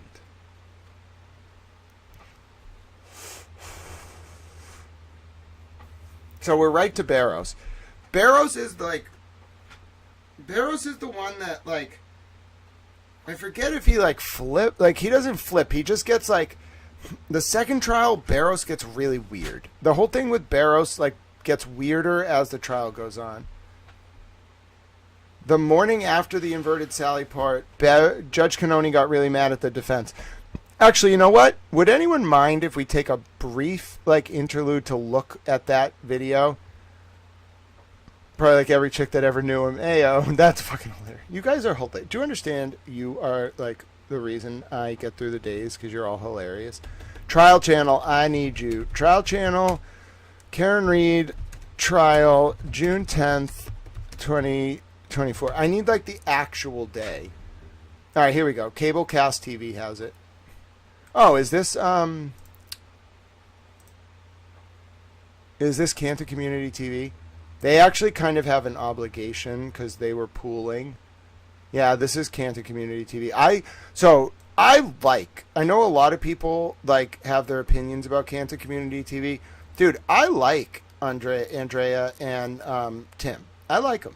I think they're like really good journalists. They're not just journalists, they're kind of like teachers of journalists. And like I think they thought like I was like a little bit of a cowboy, so they didn't exactly like love my style, but like they're actually really good people. And I don't know if you've ever like looked at the work they do. Like they archive everything, dude. Like I really respect people who archive. You can go to Canton Community TV, like this is a plug for them, and get everything. Trial Channel is great. I love Trial Channel. Trial Channel would say that like Canton Community TV. I'm not putting words in Trial Channel's mouth, but like Canton Community TV, bro, you can get anything you want there from these trials. They have like an indexed list by day. It's really good. Like shout out to Tim and Andrea, Cub Towel reporter. Yes, Tim does rule. Absolutely. All right.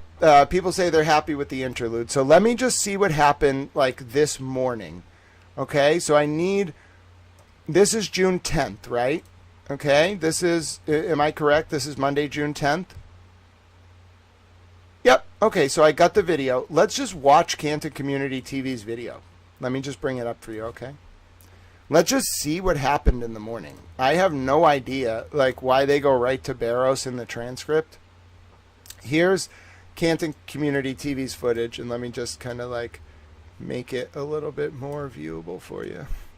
So definitely go ahead and give them like a watch, and then let me just show you like that this is this day. Okay.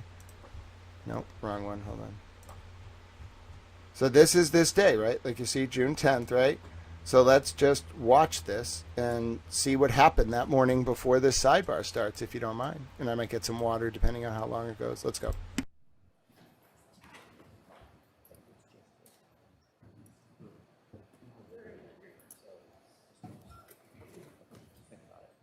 What is open, you may be seated.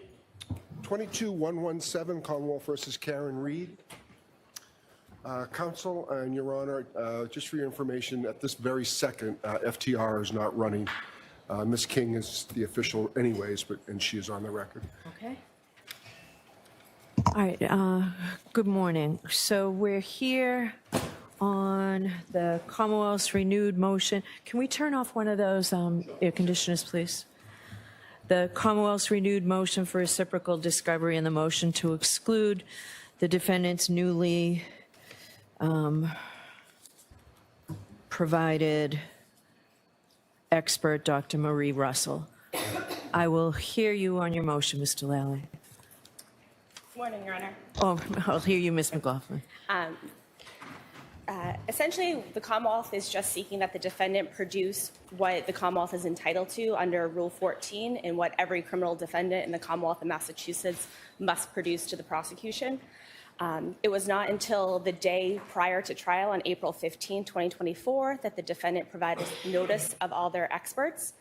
During jury empanelment, the Commonwealth filed a renewed motion for reciprocal discovery, and the defendant was ordered within a week to produce the expert opinion testimony that the Commonwealth is entitled to.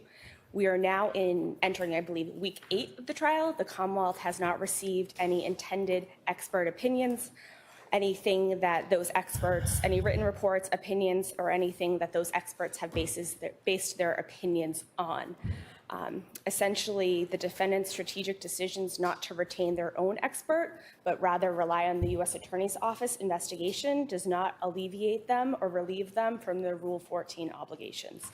As it pertains to Dr. Marie Russell, the Commonwealth did not receive notice that she's an intended expert until about week 6 of the trial on May 21st, and it wasn't until May 30th that the defendant provided a brief synopsis of what her expected testimony would be. Essentially, and looking at the balancing tests set forth by the case law, the Commonwealth was extremely surprised by this disclosure, and further, the Commonwealth would put that the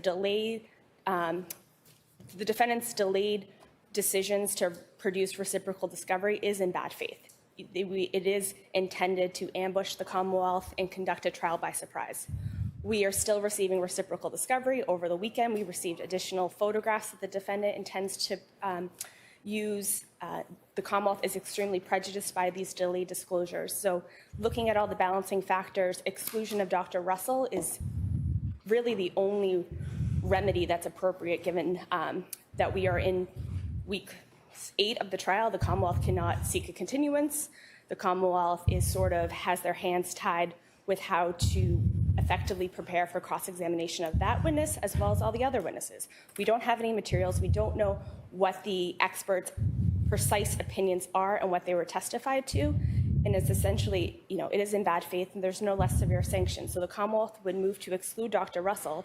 And at this point, we are essentially just seeking the reciprocal discovery that the Commonwealth is entitled to be able to effectively prepare cross-examination of these witnesses so late in the game. Thank you very much. All right, who's arguing this for the defendant? There's no mic at council table, so I'm going to go to the podium with the court's permission. Yes. We need to be heard on this.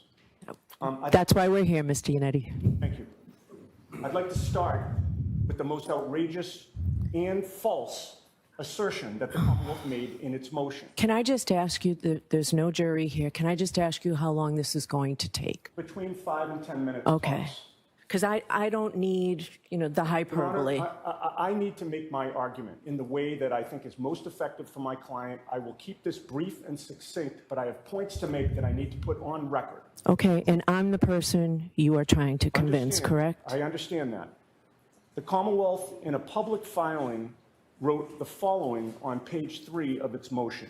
Quote, during a pretrial hearing on February 15th, when asked by the court whether there was any dispute about a canine's involvement or canine DNA, Attorney Yannetti indicated no, and that the defense was not pursuing such claim. I was astounded to read that for 2 reasons. First of all, it is false. It is a lie. Second, the Commonwealth has knowingly lied about something where it's easily verifiable that they lied. We pulled the tape from February 15th. I don't have that. I'm sorry? I don't have that in my motion. It's on page 3, Your Honor. I have the Commonwealth's renewed motion for reciprocal discovery, a motion to exclude defendant's expert, Dr. Marie Russell. Oh, he's furious. By the way, if you're wondering what we're doing, folks, this is... So our sidebar, the last one we just read, was the Thursday before this. And this is that Monday morning. And they just ended Thursday at noon. We had we thought Yuri was coming back. The very next thing that happens in court is this. They're mad. They're all pissed at each other. This is wild. I watch this so differently now in light of that last sidebar. First of all, hello, Kyle Sharkey. You came in. Listen, Kyle, we are doing I'm never going to match Trial Channel's production quality because she's much better post-production editing than me. She's like a superstar. She's like a vengeful librarian on steroids, you know what I'm saying? But what we're doing is, look at what I did, Kyle. I went to the Canton Community website, right? It's so cool. And they have all the trial footage archived. Now, we were reading the transcript of the sidebar that occurred at the end of Alan Jackson's cross of Yuri Buchanan. And it was this big cliffhanger because Judge Cannoni was like, you can't play the inverted Sally Port video. Like Alan Jackson wanted to play, as you know, the fixed version. Remember this whole thing with this is how the Commonwealth played the Sally Port video, but the real version looked like this. You know, I'm using my teaching aids here. Okay. Alan was saying he wanted to, Mr. Jackson wanted to play that at the end of Thursday, right at the end of the last transcript we were reading. This is Monday. The transcript that we have goes right into Sergeant Barrows or Officer Barrows. Bro, there's no transcript of this. So I'm like, wait a minute. There's no way, my brain was like, there is no way they just go right into the transcript of Barrows. By the way, Proctor is this day too. Kyle's like, I've been watching all along. Kyle, are you outside my door? Kyle, how did you get here? What is that goat doing here? Kyle, put those chickens down. I have work to do. You don't understand. All right, so listen, I'm looking at just for people tuning in who want to see the Michael Proctor part. We're going to get there. Before I could even get to Michael Proctor, Okay, I start looking at this transcript and I'm like, wait a minute. No court day ever starts with them just going right into the witness. They have to swear the jury in or like ask the questions. They have to do all this stuff. What is going on? All right. Okay, so then I go to the Canton Community website like a good little librarian towel. And what do I find? What do I find? But this like heated, I mean, they're like ready to eat each other alive.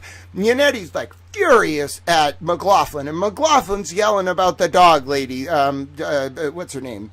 Oh, Dr. Marie Russell. So McLaughlin's yelling about the dog lady, and Yannetti's yelling about the Commonwealth lying, and the tensions are like so high right now. And all I wanted to do was find out why Yuri Buchanan never came back to the stand. Oh my goodness, this has turned this into a Shakespearean drama of epic proportions. You could cut the atmosphere in that courtroom with a knife. Oh my goodness. If you see the juxtaposition between the sidebar and then the transition to this day, oh my word, it is explosive. Not to mention Michael Proctor's going to take the stand. Oh, ladies and gentlemen. Yes, the hypothetical. Which arm does Grant have his tattoo on? Yeah, there you go. Okay, so here you go. You see the tattoo? All right, you see the tattoo? Which arm is my tattoo on? Let's play the game, Kyle. Which arm is my tattoo on? Okay? See the tattoo? See it? All right, hold on. Oh, that's really hard to do. All right, see it? See the tattoo? Which arm is the tattoo on? Is it left or right? Am I throwing you off? Oh, no, my guns are out. What are we doing? Not actually. See me? Am I disorientating you all yet? Now, do you get Alan Jackson's point? These are not the same videos. Which arm is my tattoo on? Seriously. If you were the jurors and you saw this video, you might think it was on a different arm. Bruh. Oh my God, Kyle. I am the example. The tattoo is the example. Oh, I love it. Kyle, are you Alan Jackson? Look at... No, you don't have enough. You do so much on the internet, there's no way you're Alan Jackson. Look at that. Which arm is the tattoo on? Look at what Adam Lally did to the jurors. Oh, it's so interesting. Bunny's like, I'm getting disorientated. Well, that was the point. All right, so look at this is the Adam Lally version. Oh my goodness, this is such a good example. Okay, look at this. The Adam Lally version. Took a screenshot. Now, you ready to see the Alan Jackson version? That's the Alan Jackson version. My tattoo is the example. No. Loverboy Dennis Condrey. Do you want to know what that tattoo is? Yeah, I'll show you. It is, it says mom on the top. I got it the day I turned 18. And then on the, I had a little more muscle back then. I'm a very skinny towel. And then it's a knife through a sun. You know? I got it at Redemption on Mass Ave, so it was a really good one. And I got this, oh my God. Oh shit. Almost 20 years ago, and I've never got it touched up. The color is still there. Yeah, but could you tell that, like, Towel Mom was a little intense when I was growing up? I'm making Lynn dizzy. Don't worry, Lynn. I will stop flipping myself. I just had to make a point, all right?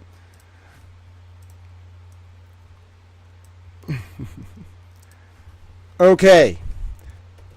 Using the magic of internet technology and Kyle Sharkey's brain, I'm the only person that literally tweets live. I have managed to finally understand what Alan Jackson and David Yannetti in Boston, he's going to find this hilarious, were trying to say, and yes, David Yannetti does follow me. We're trying to say as to the inverted, infamous Sally Port videos. And yes, that is a tattoo I got at age 18 of a mom. And I don't know what to say. I really don't know what to say other than I have made the point. Just not so much next time. Yes, Lynn. Feedback onboarded. I blame my overly excitable state. Like, you don't understand. You put Kyle and Towel in the same place. Like, I get a little overly excitable. You know what I'm saying? I'm a little Towel. We were supposed to be watching the argument, and then I got a little overly excited. We can go back to the argument now. Kyle starts talking. I become a little excitable. I don't see your name at all, Ms. Giannetti.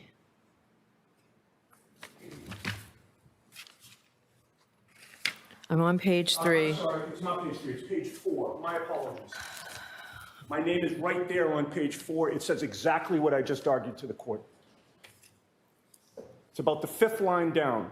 It starts during a final pretrial hearing on February 15th, exactly Okay. as I said. Okay? All right? We pulled the tape from that February 15th hearing. Here is what was actually said. This court asked me the following, quote, while we're talking about DNA, Mr. Yannetti, do we need to be concerned about canine DNA? Where do we stand with that? I replied, no, I think this is the only outstanding DNA issue. The court then replied, okay, so all right, we're not dealing with canine DNA. And I said, no. There is nothing in there, contrary to what the Commonwealth has presented to this court in a public filing, that I said there was no canine involvement. There is nothing in there, contrary to what the canine represented to this court and to the public, that the defense was not pursuing such a claim. Can you imagine the nerve of the Commonwealth to spin that interaction? This is the hyperbole I don't need. Could you please get to the point? We've got a jury coming in 15 minutes. I understand, but this is... Let him make his point. My integrity has been attacked. There have been allegations of bad faith that has been attacked, and I need to defend myself and my client. We were only discussing at that time whether canine DNA was still outstanding, and I succinctly replied, no. And they've spun that, or tried to spin that, into a claim that we're somehow waiving our right to argue that John O'Keefe's arm injuries were consistent with a dog attack. And I ask you, have they no shame? I'm sure it's not lost on this court that this false filing by the Commonwealth comes on the heels of their nefarious attempt to pass off an inverted video, a false video, before this good jury hearing this case. Never once during the direct examination of Sergeant Buchanan did they inquire or mention the fact that the video... Can we please... All right, I'm going to stop you. Please direct your comments to Rule 14 and the reciprocal discovery obligations that the defense has. That's what this motion is. I know you have a speech you want to make, Mr. Yannetti. It's not a... Your Honor, most respectfully, it's not a speech. It's a defense of being alleged to have committed bad faith. So you've moved on from that. So please just focus on Rule 14, and let's do it in 2 separate parts. So you've changed, you're not calling Frank Sheridan, No, right? we are calling Frank Sheridan. All right, so you've got a new medical, Dr. Russell. We'll do that part of it separately. Tell me about what you've provided the Commonwealth on Chris Van E. They've gotten his CV, and they've gotten the substance of his opinion from us. And they've had that for a long time, and the court, I believe, has already suggested that voir dire will be done prior to his testimony. All right, so it's starting to look like we might need a whole day of voir dire, and I'm trying to avoid that. So is the Commonwealth satisfied that when did you provide anything recently since the filing of the Commonwealth's motion, Mr. Yannetti? Not on Mr. Van E, no. What does the Commonwealth have on Mr. Van E? On Mr. Van E, all the Commonwealth has is what's contained, the synopsis on page 2, the first full paragraph. We do not know what his opinions are. It says he'll testify regarding his opinions and conclusions about reconstruction and EDR data obtained in connection with this case. He'll testify to chronological data derived from the EDR, including key cycles and triggering events from the time period in question. I have no understanding or information about what chronological data he's going to testify to, what his ultimate opinions are, anything beyond that relatively vague synopsis that does not comply with Rule 14. Okay. Similarly, what's outlined in the rest of the motion, that's all the expert evidence the Commonwealth has received from the defense is contained within the Commonwealth's motion. Okay. So the defense needs to provide, I'd suggest you listen, the defense needs to provide what chronological data Mr. Vanny relied upon and exactly what his opinion is. All right? By the close of business tomorrow. That's fine. All right? Now, regarding the 3 experts from ARCCA.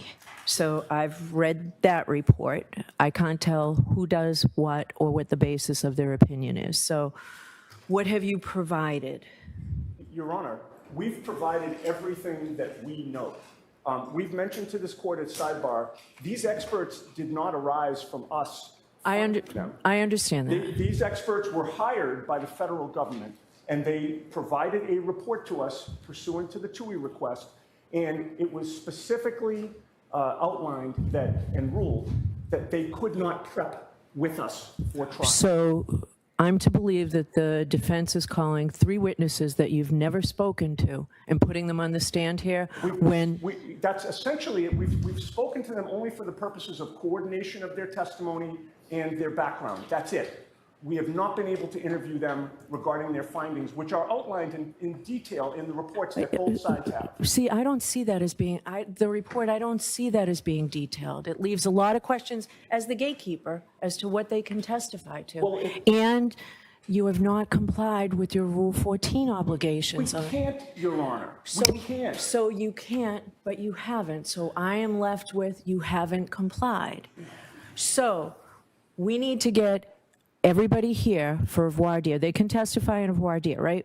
Yes. We need to do that well in advance of their testimony. Okay, that's fine, Your Honor. All right? Yep. And now tell me about this ER doc. Is she an ER doc? I haven't seen her. She's not a pathologist, Well, correct? she's a pathologist, but she has a lot of experience in an ER, which is why she has the experience of having seen dog scratches and dog bites and dog attacks. All right, so this is not somebody that was involved in the federal investigation, correct? Correct. All right, so you need to provide immediately.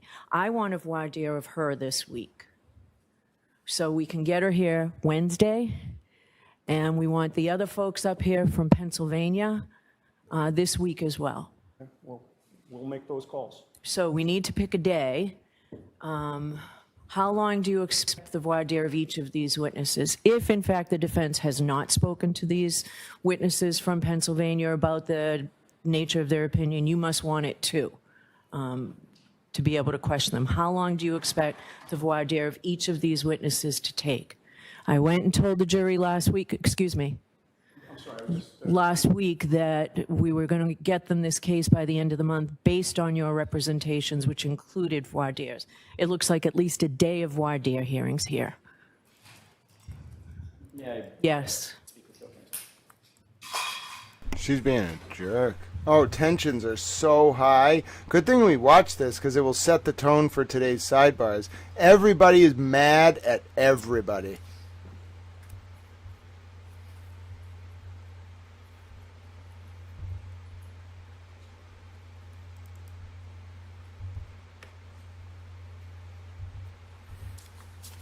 At least with regard to the, of course, at least with regard to the ARCO witnesses, that's my co-counsel's bailiwick.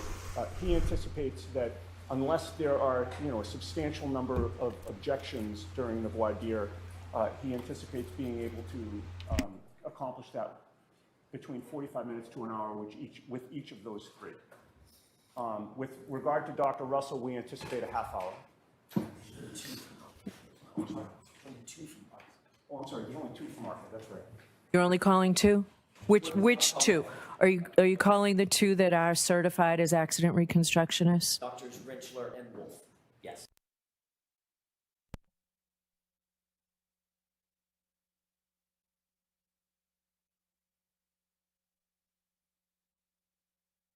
Audio problems? I hope it comes back, bruh. When they say audio problems, they mean in the pool feed, because they just pulled from the source in the courtroom 28. Dude, that was like the most professional media room you've ever been in. Dude, you had to know every camera person, or you could not go in there. Bro, there was $1 million worth of equipment in there. No, probably $2 million worth of equipment. I've never seen a room like that in my life in a courthouse. Like the room that the media was in, like dealing with the pool feed, was worth more than the entire courthouse. I'm not kidding you. It was worth more than the building, everything. All right, so we lost the end there because the actual pool feed audio was just dropped. So we're going to go right to our sidebars. But that was like, they are heated. Like, I hope you're ready for this day because they are heated. So we'll keep that archive up while we're going through today. Like, I'll have it in the background. We don't have to look at it. But everyone is really mad. Like, everyone is mad at everybody else. Everyone just wants to yell. David Yannetti was ready to get up there and have like a Jerry Spence moment. He was going to go down with the ship. He was like, I don't care. I'm really mad. And I was like, you get him, Mr. Yannetti. Now that I know the context, oh my God. Watch. So first of all, maybe this is what we're going to do. Like, I might just pull up clips from time to time.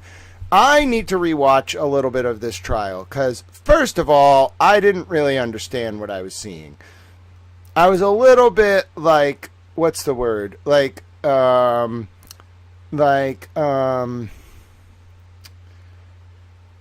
the crowd think. Like, I just felt like I was, dude, this is wild. Let me explain this to you all. Like, I'm a smart person, and I don't mean that to inflate my ego, but you listen to me talk a lot here, right? So you understand my knowledge base. It's not like I learned all this stuff over the past 2 years. I've always known about the history of philosophy, about a lot of this stuff. I was so brainwashed by, and I'm wondering now if this was like intentional. I was so brainwashed by like the hive mind of the supporters of the prosecution that like my brain turned off whenever like David Yannetti would talk or Mr. Jackson. Like, I would hear what they were saying, but only to like reinforce the narrative I had been told by like the state people, like the propagandists from the state. It's wild. Like, it literally hijacked my brain so that like I had this like wall where like anything Mr. Yannetti or Mr. Jackson said, I just discounted immediately. That was actual brainwashing. That's wild. Yeah, I wouldn't even say it was like it wasn't that I was unintentionally biased. I don't know if I can explain to you the cognitive mechanism. It was like a brain block. Like, anything that like even like came out of the defense's mouth, my cognition would just like immediately loop back into like a propaganda talking point from the state, and then I'd just be like, I don't care what else they're saying. It was really weird. It had like short-circuited my ability to process the material. I thought I was processing the material. What I was doing was like not listening to Mr. Jackson and Mr. Yannetti. I wasn't actually giving them the time of day. I was just kind of like propagandizing against what they were saying. It wasn't even like intentional on my part. There was an actual sort of like brainwashing mechanism that was at work. I'm telling you, I know how my brain works. It was like short-circuiting me. There was like a hard wall. I'm telling you, now that I look back, I'm kind of pissed. I feel like my autonomy was taken away. I wasn't even given a chance to listen to like what they were saying. And I don't mean they literally like stopped me from listening to David Yannetti and Alan Jackson, but like the narrative framing was such where I just didn't give that like anything they had to say any weight. Now that I see all this in context, I'm like, oh my God. I don't even think it's that I was confident in the state. I think it was that I was literally brainwashed to think that like they were all heroes and that everything was on the up and up and everything was fine and that Karen was evil and David was evil and Alan was evil. So like I didn't listen to what they were trying to argue. And I would just hear like the hyperbole, I would just like get out of context snippets, and then that would become the reality. And then anything Alan and David would say didn't get through like this wall. I don't know. It's weird. Yeah. When did my brain snap out of it? I think that's tough. All right, so I realized something was wrong probably like February 26th of 2025, to be like very precise, because I was asking Karen about the Canton police statement from Helena Rafferty about the end of the federal probe, and Karen, like in the moment of time that she did it, I'll show you the image. I have it somewhere, bro. It's a famous image. Like, it's probably the best picture I ever took in my professional career. No, like when all of the stuff happened with the state police, it still didn't break the spell. Like, I thought they were just overzealous in trying to get Turtle Boy. I didn't like understand like everything until like if you want me to answer this question, which I will before we get started. I know everyone wants to see Proctor. Let me do my intro. We're going all night, so you get late night towel. You all supported me. I'm not nervous. Look what happens when I'm not nervous. I'm in a flow state. I just go. I'm so happy. You make me like even like just like having not like I don't even need money. Just not having nervousness about being able to live just day to day. I just go, oh, okay. I'm so happy now. I don't have to think about like living. I can do my work. It's a vocation. It's a calling. It's a passion. All right, but you got to let me look at my picture, okay? It's my favorite picture. All right. Now you might be saying, Grant, like, a picture of Karen Reed is not your favorite picture. Shut up. Yes, it is. I'm going to show you it. Ready for it? It's like my favorite picture that I ever took. I don't know how I got it. I think it was like a video I was taking of her, but the video is not that important. The picture, bro, I want to frame this shit. Like, I'm not even a photographer. Like, I don't even know how to put this. Like, the photographers in the pool, like, some of them really like me. Like, the national photographers, like, give me, all, like, they pool with me. Like, they get my still shots. I'll take theirs. To be in a photographer pool, like, it's really, like, they're very fucking, like, what's the word? Territorial. So you better have been doing it for, like, 5 years. You have to, like, they have to know you and reject you a bunch of times, and then finally they'll be like, fine, like, you can have the pool photographs. Dude, this is like, I remember I asked one of the like national photographers about this picture, and he was like, you got a picture that is better than almost anything anyone has captured to this point in the trial. I was like stunned, you know? So anyway, I'll show you the picture. It's a pretty epic picture, and then we'll get into the sidebar. Where is it? It's like it's probably like the best shot I got. It's the picture. Alright, hold on, I'm gonna find it. I'm gonna find it for you. I might have to go into my archives, my towel archives. It was like February of 2025. I'm gonna get it. I'm gonna get it. Don't you fret.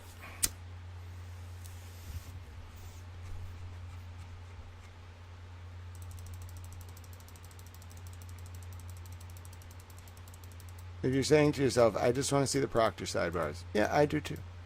But you have to look at this. It's such a good picture.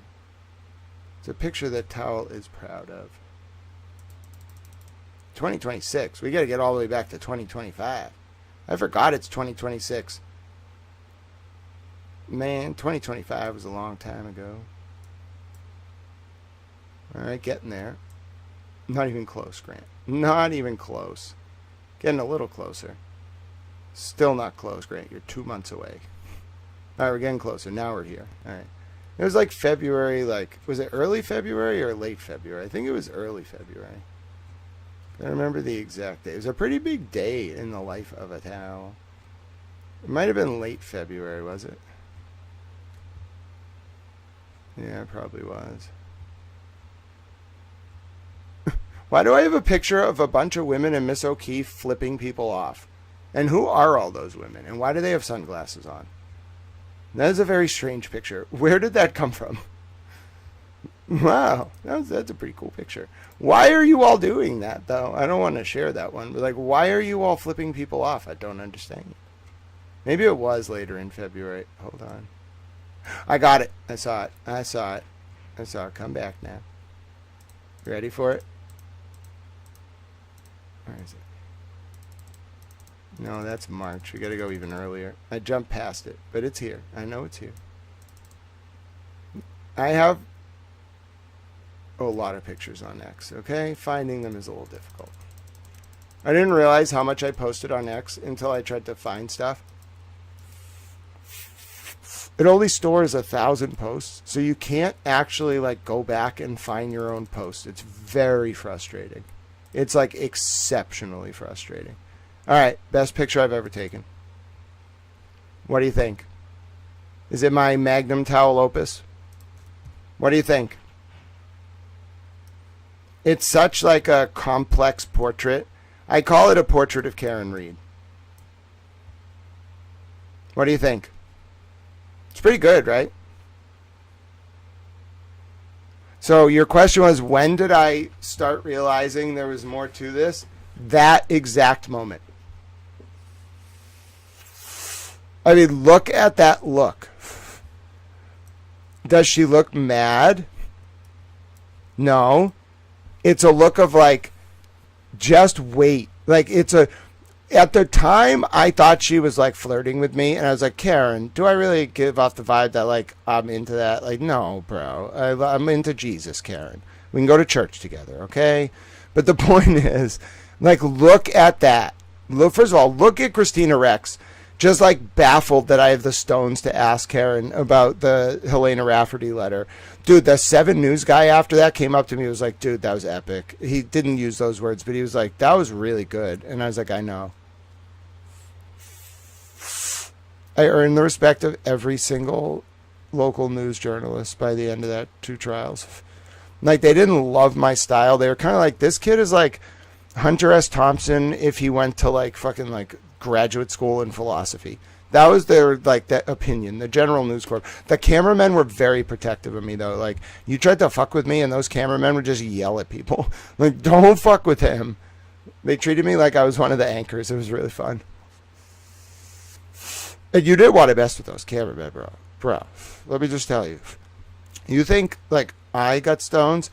Those cameramen have like 50 Emmys among them for like capturing stuff. They're epic. They just body people. You better be in their crew or get out of their way. They'll protect you if you're a journalist, but if you're not, they just want the shot. Get out of the way. But that's a shot. That was out of 3 years of my life, that single shot, one, like it's not just the shot. Like, the shot is a good shot. Like, it's a very good shot. Probably my best, because it's like a portrait of Karen Reed. Like, you've heard of a portrait of Dorian Gray? Like, that is a portrait of Karen Reed as a person. Like, she isn't a regular human. Like, she doesn't just like walk down the street.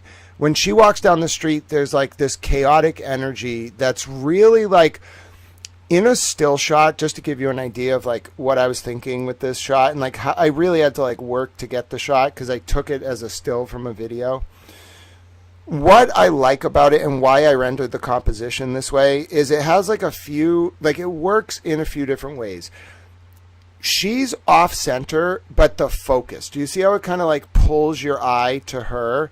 Like, even though like a composition is supposed to be like your eye gets pulled, like the traditional way to do a picture is to have like a bunch of lines going out from the middle so your viewer's eye goes directly to the middle. But what I like about this is this is my like break before we do more work. What I like about this is, do you see how there's a blank space in the center? Like, your eye, it's almost like the photo forces your eye to do something unnatural, which is Karen is such like a predominant like face and figure. Like, she's so well known that if you follow the case, your brain is actually going to get pulled to the right. Like, your eyes are going to go directly to Karen. That's why it makes it like a portrait of Karen Reed. It's kind of like the Mona Lisa but it's better in my opinion, not as a painting. I'm not a painter. The composition is better because it's not her against like a windowsill. It is like what Karen Reed is like walking down the street. There's like the subtle like flow of Christina Rex, and like Christina Rex's face is a perfect complement to like Karen's. Like, Karen is in control of that interaction. She is sending like a message to me specifically. Christina Rex is just overcome with like the situation. Like she doesn't know how to react to Karen. Instead of like giving them the shot, looking at me, she's kind of like pissed, but also like, I'm in the shot, so I shouldn't react to this, but she can't stop herself. Like it's almost like a grimace. Now, the other thing I like is the negative space is the microphones.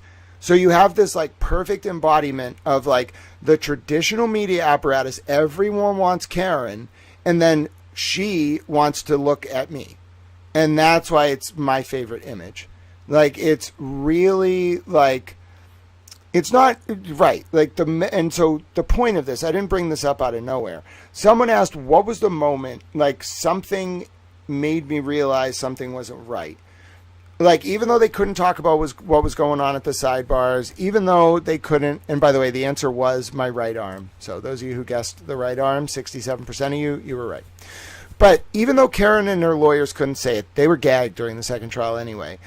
When she looked at me like that, like my brain interpreted it, like I didn't get it consciously, but subconsciously, I think I took it as what it was, which was just wait and see.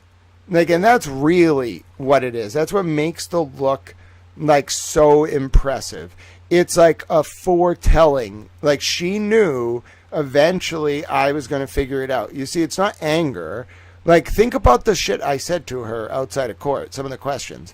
She's not angry.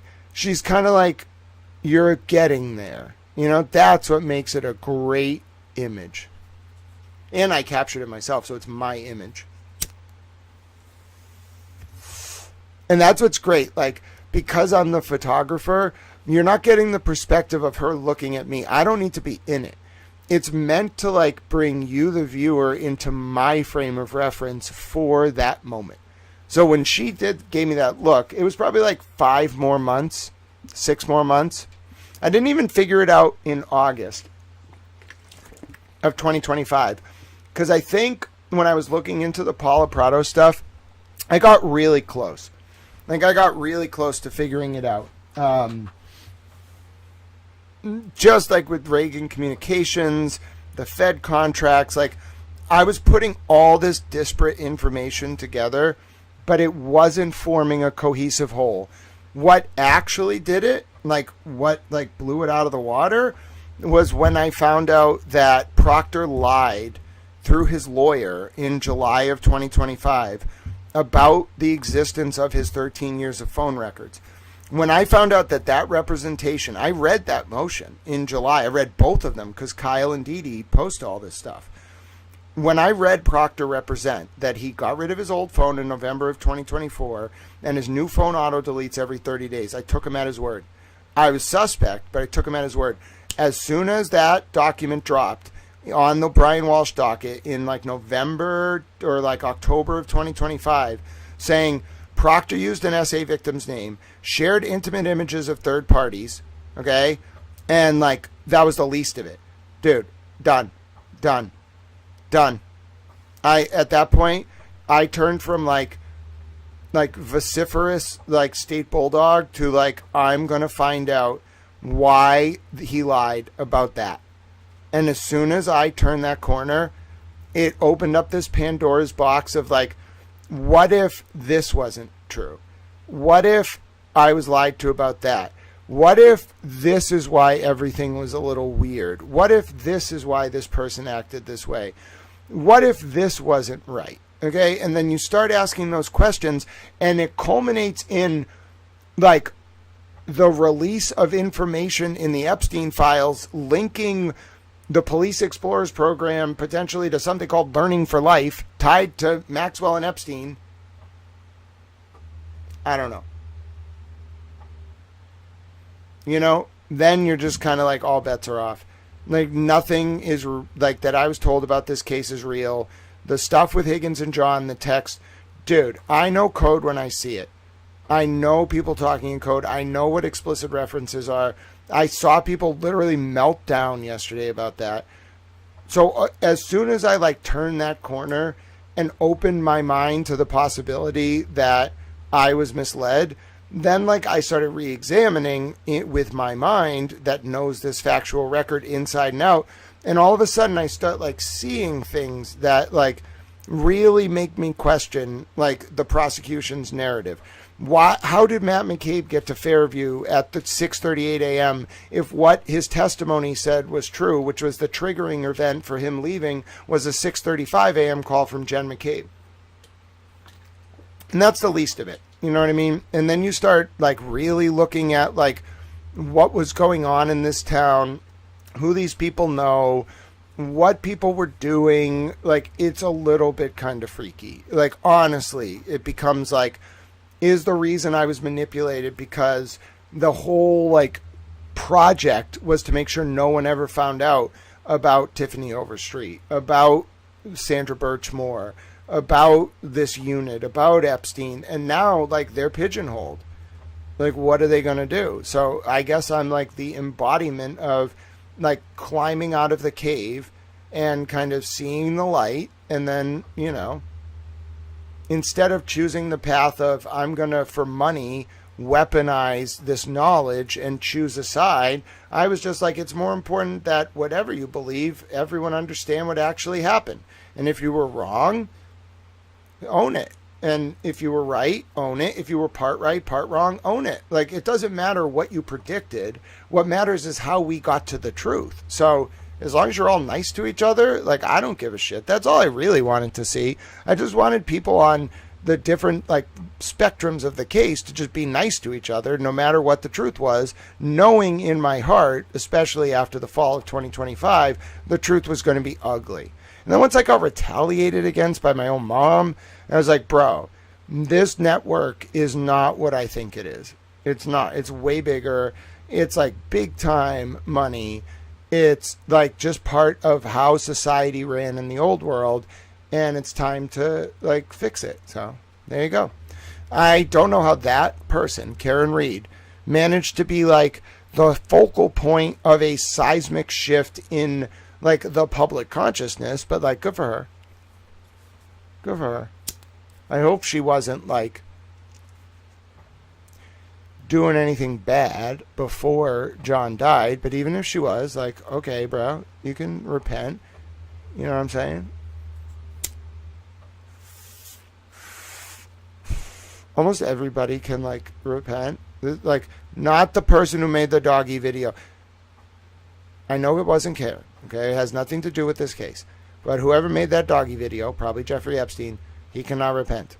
Okay, you don't do that to the little doggy. You don't understand. I couldn't look at Epstein videos again. It is the third day I haven't been able to look at Epstein videos because of that video. It permanently scarred my soul. The little doggy. He's just a little doggy. Oh. He's a little doggy. Makes me very sad.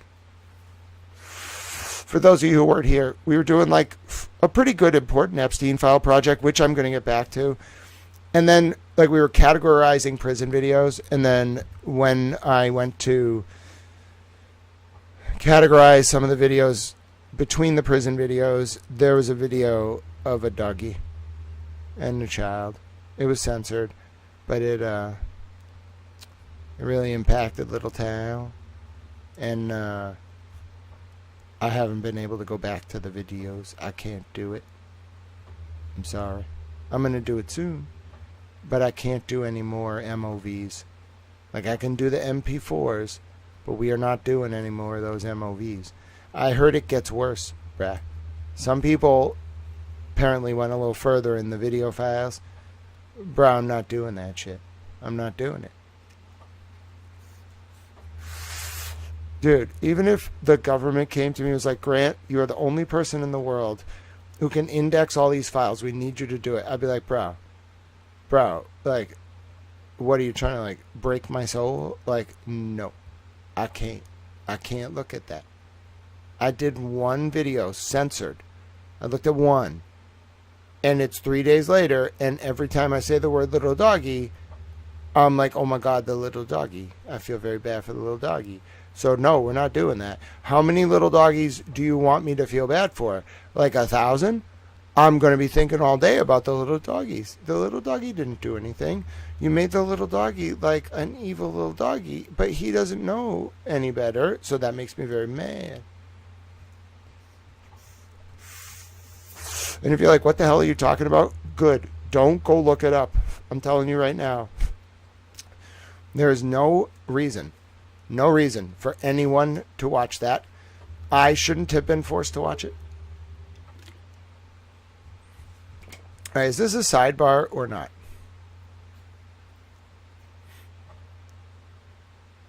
Is this in public, bro? All right, bro. Oh, no. Oh, no. This part of the transcript doesn't demarcate what's a sidebar. No.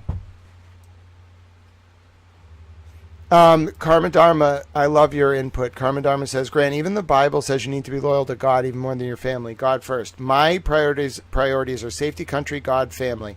In that order. With academics thrown in for good measure.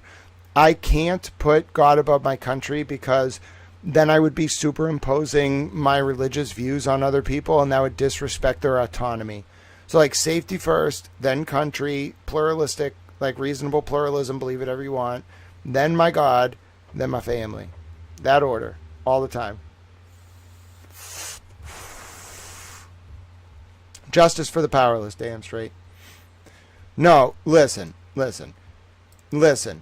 My brain, oh goodness, yeah, it's me, Bunny B. I'm so sorry you had to see that. Like, I couldn't do it. Thank you, Karma Dharma. I appreciate you very much. Okay, so we got to talk a little bit now because this is going to get really rough. That like they made this really hard.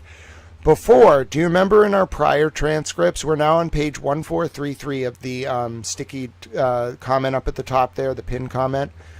If you take a look at page 1433, you're going to see Mr. Lally say, "Could I just address one thing with the court at sidebar?" Then you're going to see, jurors, why don't we take the morning recess? Juror out. This is a sidebar.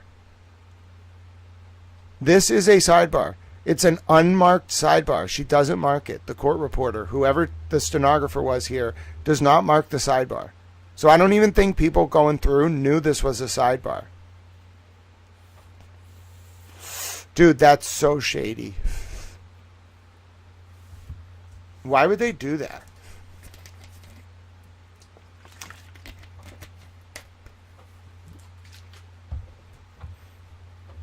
Seriously. That's actually really concerning. Because that means, like, you would have missed this. Anyone would have missed this. It's not demarcated.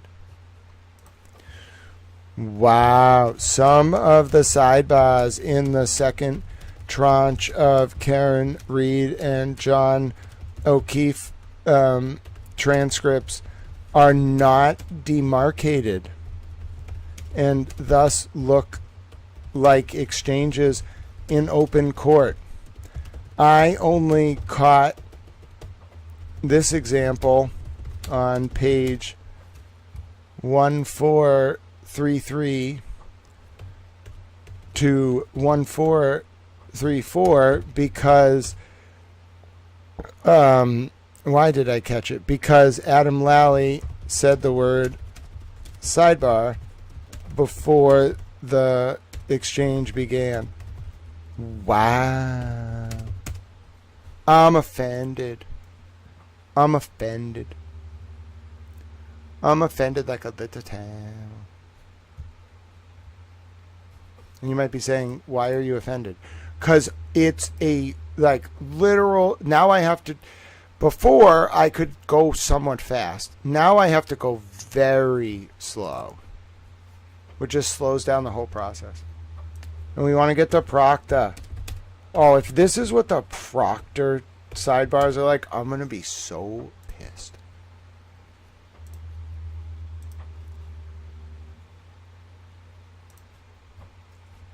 All right, let's go. Thank you, Standing Stones. I'm glad I caught it. I know, that's why you do. That's why people like doing watch-throughs with Tao. read-throughs, not watch-throughs. I guess it is a watch-through of a read-through. Here we go. All right, so this is a sidebar, okay? It doesn't look like a sidebar. It's a hidden sidebar. We're going to call these the hidden sidebars. Mr. Lally, just in reference to, and I think they have a difference of opinion as far as interpretation of this goes, but my interpretation of the protective order is it does not, with this the federal protective order, it does not permit for displaying materials. We can use the materials with the witness and show them to the witness, but as far as displaying materials or anything even filed with the court has to be filed under seal. So I don't believe that. I mean, it's not for the use of materials in that way, and I don't intend to use them in that way for that reason. Mr. Jackson, I agree that anything filed needs to be filed under seal, but I don't read anything in the protocol that was set up by the district court judge that this be restricted as long as you use the items in the trial in the courtroom. If we file something, we have all followed that instruction that we filed it under seal. However, displaying it to the jury, it is what it is. Once it goes to the jury, it can't be sealed. It shouldn't be sealed. It's part of the record. It's part of an open record. So I don't think it's an impediment. I wouldn't have any objection if Mr. Lally chose to use it. If he doesn't choose to use it, I will take the responsibility of using it. And if it's in violation of something that a magistrate, or not a magistrate judge, a federal district judge indicated, then the district judge can take it up with me and I'll take the heat. I want to try the case. And oh my God, he's got balls.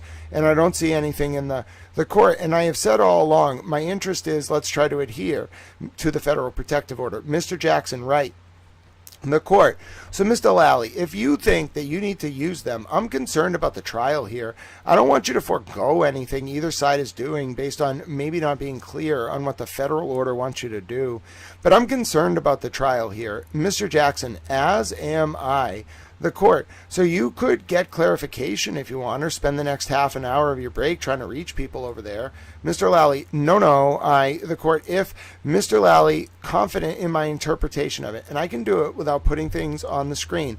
I don't need to put things on the screen. The court, okay, then I'll leave it with you. Mr. Lally, okay. Mr. Jackson, so I'm not getting any restriction? The court, I'm not restricting anything. Mr. Jackson, okay. The court, I mean, you've said that you'll take responsibility for any violation the federal court. Mr. Jackson, absolutely. The court may find. Mr. Jackson, absolutely. The court, but I do want to ask, because I'm concerned about this case, do you think because we can wait and get clarification if need be? Do you think that the defendant, using what you say he can't produce or publish to the jury, impacts the trial of this case in any way? That's my concern. With all due respect to the Mr. Lally, the court protective order, I'm concerned about this case. Mr. Lally, no. I mean, I think Your Honor has obviously control over that. All right, in the court. All right, and in the same vein, if the defense is going to use it, I'm telling you, you have my permission to use it in the trial of this case, and it's paramount at this time. Mr. Jackson, I appreciate that, Your Honor. The court, if that helps. Mr. Jackson, it does help a lot. The court, okay. Mr. Lally, thank you, Your Honor. End of sidebar. Wow.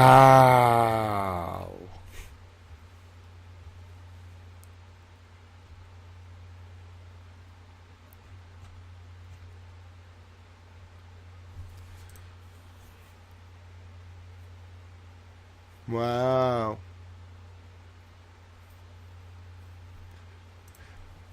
All right, folks. My name is Grant Smith Ellis. I'm reviewing some of the Karen Reed and John O'Keefe trial sidebars, the second tranche. I'm on page 1433 out of 5481 on the source document you can find in the post attached to this video. Now, this sidebar is not marked, okay? It's at the very sort of middle, very beginning of the day of Nicholas Barros' testimony. It's, I think, June 10th, 2024. Right after the jurors get excused for a break, the court enters a sidebar that is unmarked. You wouldn't know it's a sidebar unless you saw this line from Mr. Lally. I just need to address one thing at sidebar. So the jurors go out. Mr. Lally starts talking about a difference of opinion between the Reed defense and the state about a federal protective order related to materials produced from the federal government related to an investigation of the performance of the state police, including the state police unit that investigated Karen Reed. All right, folks. This dispute starts by Mr. Lally saying he doesn't think he can even show the material, okay, on the screen to the jurors. Mr. Jackson says, I don't think that's right. The protocol says we have to, if we do it in a motion, talk about the material from the federal protective order, we have to do it under seal. But once we bring it up and it goes to the jury, it's public. And I'll tell you, Mr. Jackson then says, this is the wild part. If it's, Mr. Jackson says, I will take the responsibility of using the document and displaying it. And if it's in violation of something that a magistrate, or not a magistrate, a federal, quote, district judge indicated, then the district judge can take it up with me and I'll take the heat. I want to try the case and I don't see anything in the, and Judge Cannone says, as I've said all along, my interest is let's try to adhere to the federal protective order. Mr. Jackson says, right. And then you're going to see the court says, like, I'm concerned about this because if someone forgoes their ability to use something because they're misinterpreting the federal protective order, like, it could impact the rights of the state and the defendant. And Mr. Lally's like, I can just get like to this without displaying it. And Mr. Jackson then says something that's very interesting. Okay. Mr. Jackson says at some point that, I'm going to find it for you, that it's almost like Mr. Jackson's way of like explaining how the federal protective order can be, can function to allow something to go on the record. And it's right here. So it says in the middle of Mr. Jackson's answer on 1433 to 1434, he says, displaying it to the jury, that's what it is. Once the material protected under the federal protective order goes to the jury, it can't be sealed. It shouldn't be sealed. It's part of the record. It's part of an open record.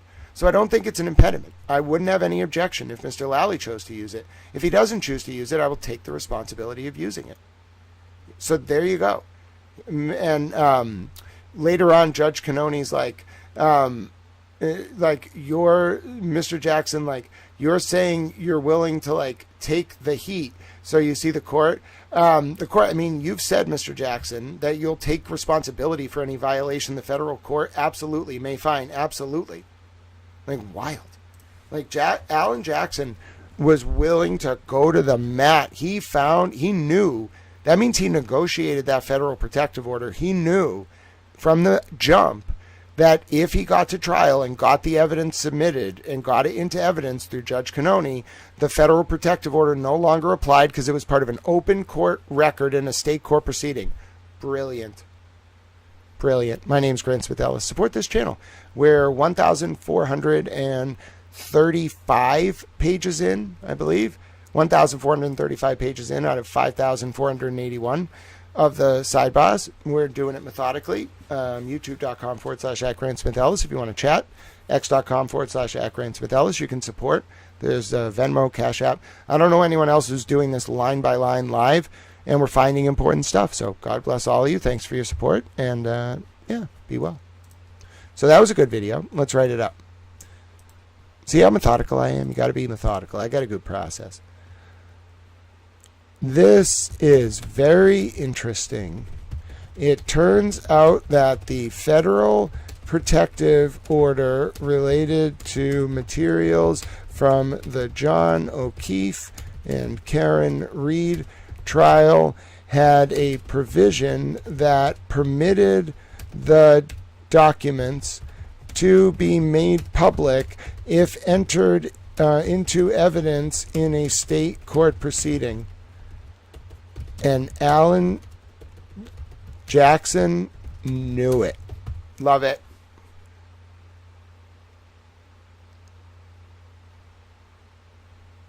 I love it. I got to remove one part of that because it's one character too long and I don't want it to say show more. Like if you can nail a tweet in 240 characters, it doesn't need to be 241 characters. It seems that. There you go. See? That's a tweet.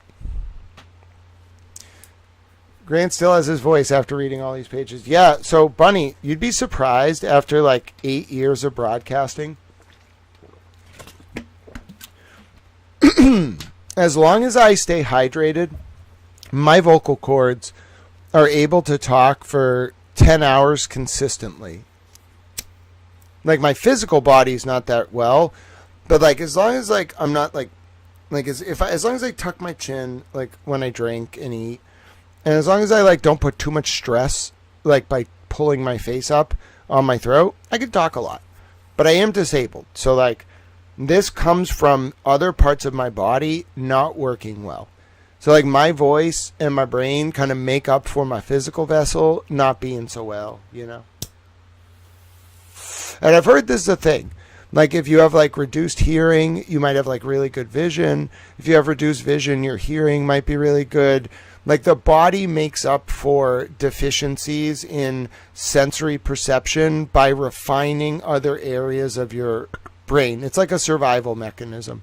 From what I understand, I'm not a scientist, I'm a towel. Please do not take advice about your brain from me. Go learn about it on your own. But I do understand that that's basically how it works. Like if you have a disability that makes it hard for your body to function physically, you'll adapt to sort of function within the areas of your body that do work. That's kind of how I understand it. But I'm not a doctor or a scientist. I'm a towel, and I'm especially not a neuroscientist. And it seems I don't want to be a neuroscientist. Those dudes are more scary than the CIA. I'm pretty sure the CIA is just a compilation of scientists, and then they just have like, you know, people who like paint houses. You know what I'm saying? They like to paint houses, all right? I don't ever want to fucking paint houses. Don't you paint my house. You can try to paint my house. I will use paint thinner on you. Which is kind of apropos if you think about it.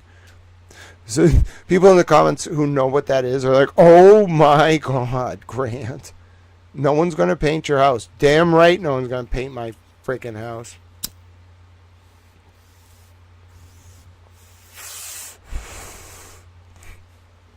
Grant, what Bible version do you prefer?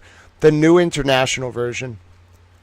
That's the one I know the best. I think that's the one that I understand the best, but I can read the King James. If you give it to me, I can read it. But like I can't follow like where Jesus is going in the King James. So like when it's like he went to here and here and here and here, I can't follow it. But when I read the New International Version, I'm like, oh, he like went like from outside Jerusalem, and then he walked to like the two dudes who were near the goat, and he was like, take the goat for me, and they were like, Jesus, you shouldn't take the goat. And he was like, we're not taking the goat, we're borrowing the goat. And then he got the goat and he rode, it might have been a donkey, he rode the little donkey and he rode the donkey towards Jerusalem. That makes sense. But I don't like, so I guess the New International Version, easier language to understand, a little bit more accessible, and I can follow like the route of where Jesus is going like temporally. So yeah, but I could read the other versions if I had to. King James is good. Have you all seen the video of Lank having John O'Keefe's cell phone before 6:20 a.m.? Yes, I saw that video posted by Boozy Beauty. We actually watched that yesterday on stream, so shout out to Boozy Beauty. Definitely something to talk about. But yeah, thank you all for your wonderful questions. I got to get this post uploaded. I think I already posted it. Yeah, I did. All right, let's go to our next part of the sidebar. We're making a lot of progress here, folks. You made me a little happy little towel. All right, let's do it. Sometimes I get tired because I'm just like, I do this, and then I'm just like, oh no, how am I going to eat the next day? But you all like help with a towel. Now I don't have to worry about like getting up early and like we can just do tomorrow. Oh, you don't understand the stress. Even though it's day to day, the stress not being there for tomorrow, just like 12 hours of having no stress, it gives me so much energy. I'm like the Energizer Bunny towel. Sorry, Pete Bunny Towel. I wasn't talking about you. I was saying I'm the Energizer Bunny Towel. You need a copy of The Greatest Book on Dispensational Truth by Clarence Larkin. All right, you give me a book recommendation, bro. I'll go find that audiobook. I'll listen to it like right away. I love that. Thank you for the recommendation. And that was from me, a copy of Boozy Beauty's like, Grant's confusing me with Cardi B again. Listen.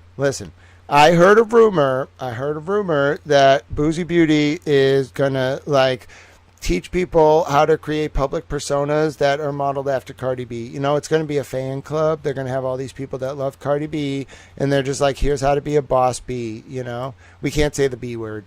You know, I'm trying to cut out cussing. It's apparently not very Catholic. I did have a priest once. He's actually, oh, you know what? You know what's really cool? So a long time ago, I knew this priest, and he's about to be the president of Boston College. I should go say hi to him. But anyway, I knew this priest, and he was at my convocation, or my orientation, or both. And I don't know. He was a really nice guy. We called him Father Jack. Maybe I shouldn't tell the story.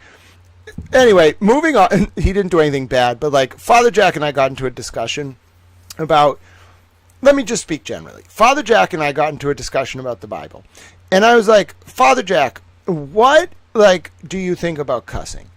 And Father Jack was like, well, if you look, I don't remember his exact words. Like it was like 20 years ago. Okay. So just the general gist was, let me say it in my understanding. I understood the logic of people who cuss that are religious to be, you're not like taking God's name in vain when you cuss. There are cuss words that take God's name in vain, but like cussing in and of itself, without being profane, without taking God's name in vain, is not really a sin. So that's one interpretation. I don't think like the more conservative sects of Catholicism believe that, but like, you know, there's an argument. I've read some of the passages related to this. I've done study of the Bible. There's like one passage that says like taking the Lord's name in vain in particular is wrong. Like that's like the general idea.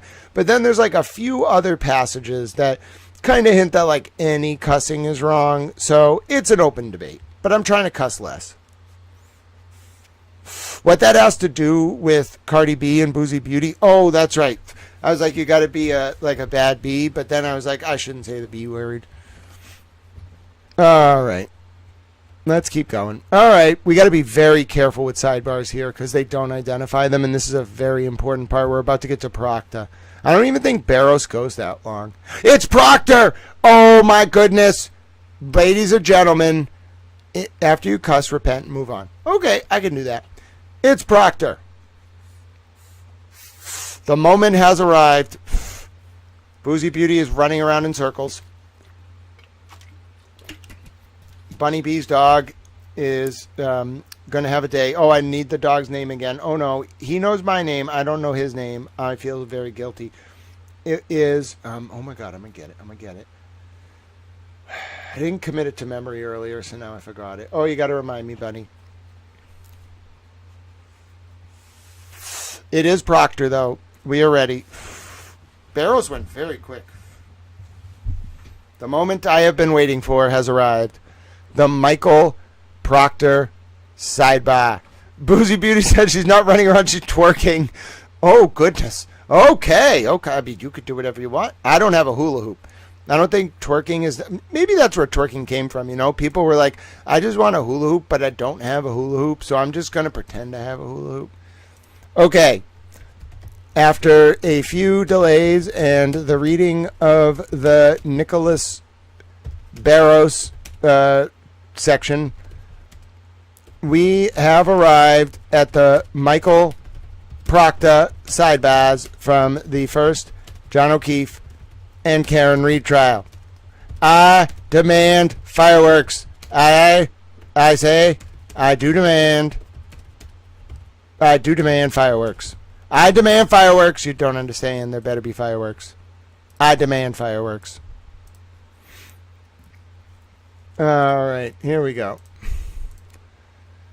All right. Kofi, like Kofi Kingston. That's right. Did you know I know Kofi Kingston's dad? I know. You all are like, Grant, it is impossible that you actually know everybody. Well, yeah, have you looked up Kofi Kingston's dad? He was a fucking librarian. Where was he the librarian? Where do you think? Where I was a librarian. Literally, bro. Like, I just go around, I meet people. I wasn't really into wrestling back then. Like, I was into Attitude Era shit. But I was like, bro, your son won the, like, WWF title. And he was like, it's WWE now. And I was like, that's fucking cool. He was like, yeah, it's cool as shit. I was like, good job. All right, let's go. I was so proud of him. He was so proud that day, Kofi's dad. He was so proud. And I was like, that's actually like quite an accomplishment. You know what I'm saying? So my point is, Bunny, if you want to bring Kofi here, I'm pretty sure I can at least introduce you to Kofi Kingston's dad.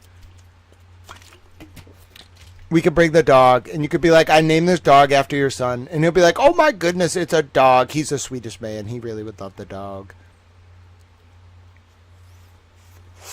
I miss that man. He was such a nice man. His dad's such a sweet man. I don't know him. If I met Kofi, I'd be like, I know your dad. He'd be like, are you a librarian? I'd be like, yeah, bro, I'm a librarian. He'd be like, holy shit, you do know my dad. I'd be like, yeah, bro, I know your dad. A lot of you who watch wrestling are probably like, oh my God, this man just like walks around like someone.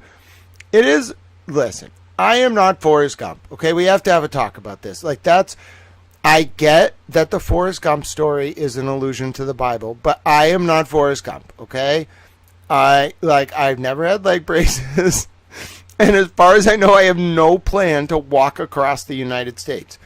But I am going to tell you, like, my life kind of does, like, parallel that movie a little bit. Like, I just, like, show up places and, like, there's, like, a representative. Like, there's, like, the president. Like, there's this person. There's that person. And I'm just kind of, like, a little aloof. I don't really give a shit who the fuck they are. I'm just like, hello, what are you doing? And they're like, oh, I'm making some, like, major decision. I'm like, oh, that's nice. Like, have you thought about, like, being nice? And they're like, yeah. And I'm like, oh, that's good. You should do that. Or I'm going to be mad. And then I leave their life. So I don't know, like, it's weird, I guess. Like, I just find myself in all these, like, weird situations with, like, very, like, influential people. And I don't really think about them like that. I'm just like, you're some dude. I hope you do good things. Or some woman. I hope you do good things, you know? And then I move on. But now that I think about it, my whole life's been like that. I just meet some random, like, very, like, powerful person, and I say hello, and then they're like, they like have some crisis going on, and I'm like, have you thought about this? And they're like, oh my God, Grant, like, that's like really useful. I'm like, I know. And then I just move on. Happens a lot, actually. I don't know. I try not to think about it too much. Makes me kind of overwhelmed. I'm a simple man. I may really like lean into this now. I should just continue with this, like, simple lifestyle. I like it. I don't need very much.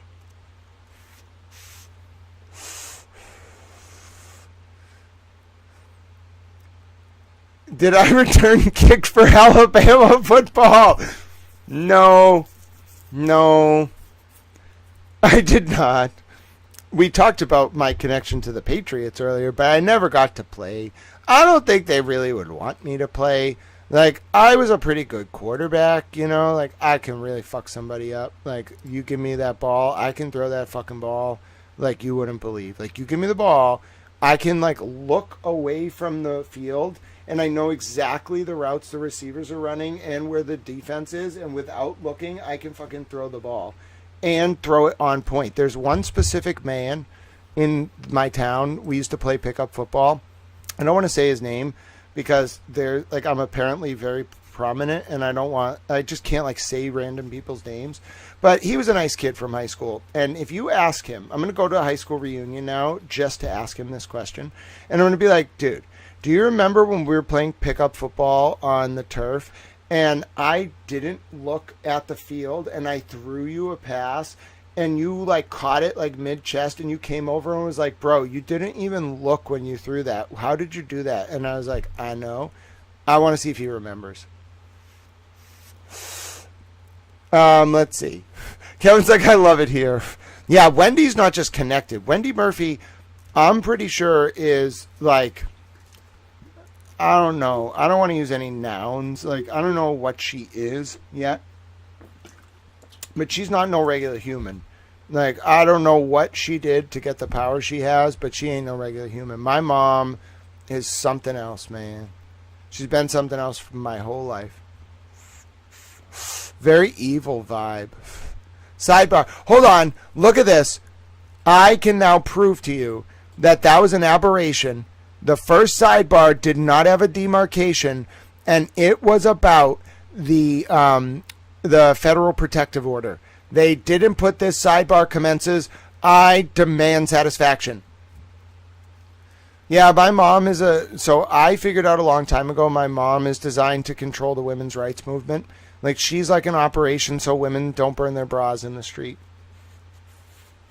She's meant to channel your outrage into like nonsensical judicial solutions that she knows will lose, but just like get women thinking that there's like something being done. She's so effective at that, but I'm like, bro, you're not actually doing anything when you make a losing constitutional argument to the Supreme Court and just like yell about it with a propaganda apparatus. Bro, that is not activism. You are not doing anything for women. You're placating them, forcing them out of the home. My mother thinks that is anti-feminist to be a mother. I'm serious. She's like, women don't have the right to be a stay-at-home mom. That's not allowed. I'm like, bro, you are not actually advancing the rights of anyone. You are forcing women into the workplace, alienating them from their children, and making it impossible to raise a family on a single income. Who benefits from that? Like, what are you reforming? What are you accomplishing? I just kind of look at her quizzically, and I'm like, you are a psyop. That's basically the word for it. And it pissed me off. Because I'm like, bro, women, like, you should hear our arguments. Like, when we used to talk, I would rip her constitutional arguments to fucking shreds. I would, like, take every brief she wrote. Not to be mean, but I would take every brief. I would shepherdize the sites. I would then go read the case law and be like, you lied. Like, this is not an accurate representation of this case. You manipulated me about Dylan. I'm mad about like the way you're telling me about constitutional traditions. You're not being authentic about this, and your argument is a losing argument that just placates women and does not facilitate any sort of effective representation. I'm not saying the Kofi Agana case wasn't important. The Ruby McDonough case, she did well. But on the whole, like, what high impact victim litigation has my mother done about prominent people? She doesn't. Catch and kill artist, in my opinion. Straight up. Catch and kill artist. Victims come to her, she makes sure it goes away quietly. That's my opinion.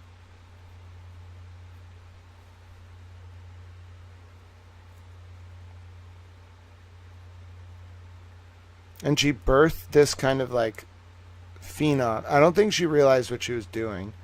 When like force. Like, I'm just,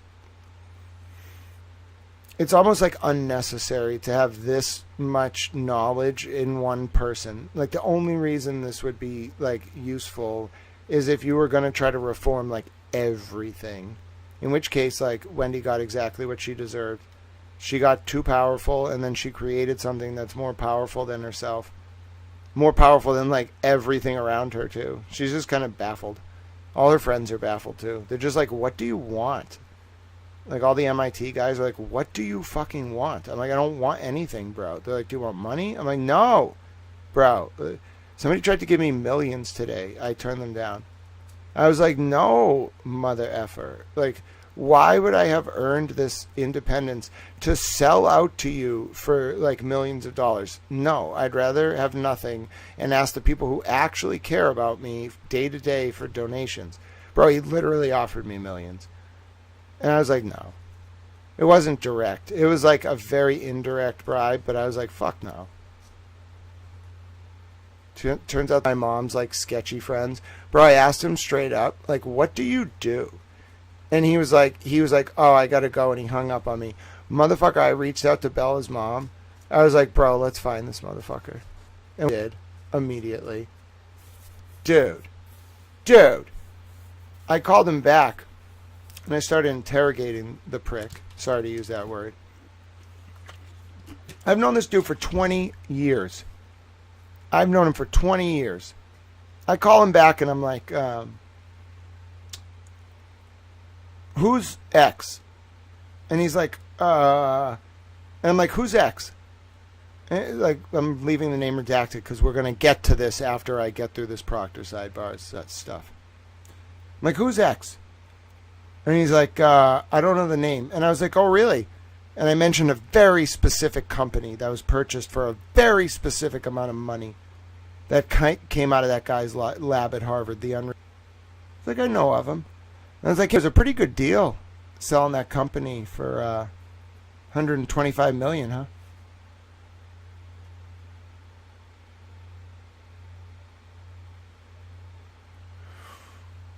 That was a weird, exchange, and so I kind of was like, during that exchange, I'm not going to say exactly what happened, but he hinted that there were millions of dollars for me, and I was like, no. Let me just tell you exactly how this conversation played out, just so you understand the level that this has got money. And he's like, he doesn't even like flinch. He's just like, oh, okay. And then, do you understand you and your friends, because you only cared about money, destroyed this country?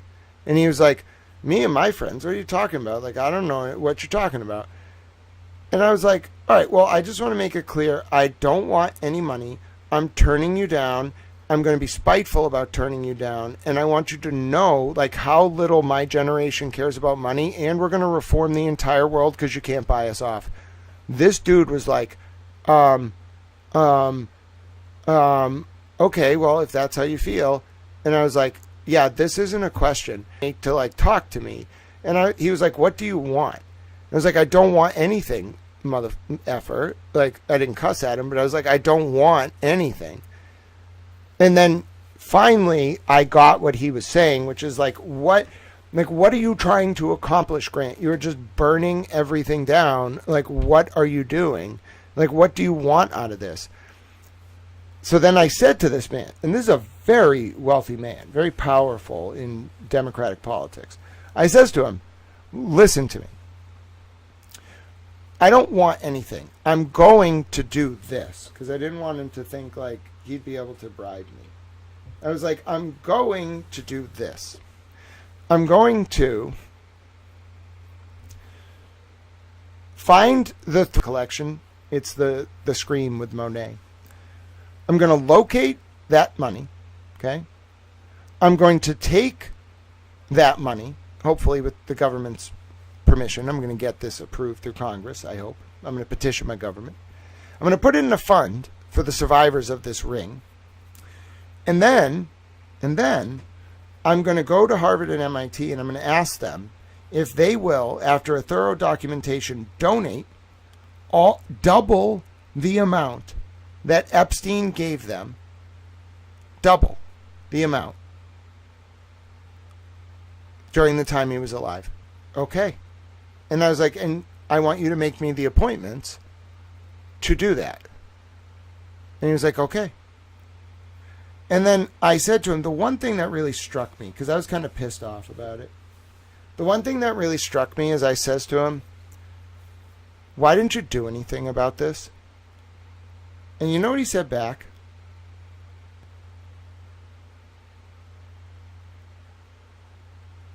Without skipping a beat, I said, I am one man. You should ask Kathy Rumler about me. I basically said, like, I don't want to hear that bullshit. Don't tell me shit about how one person, like, because you're one person, you can't do anything. I didn't say that to him, but I was so mad. Like, don't offer me. First of all, I don't care if it's 100 million, 5 million. Don't offer me shit. Don't do that. I don't want it.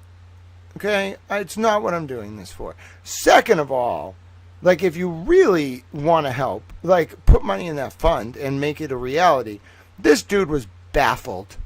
I could hear it in his voice. He was like, fuck, like, I just tried to, like, give him, like, he didn't want to give it to me directly. He implied that it could be there for me. And I was like, no, I don't want it. F you. I should report you myself.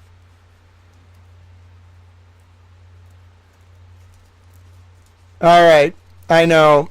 You saw what happens. If you chat, Towel can sometimes not do the sidebars.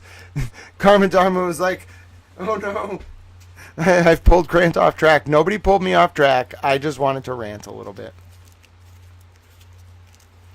Point is, don't try to bribe me. Don't come to my home.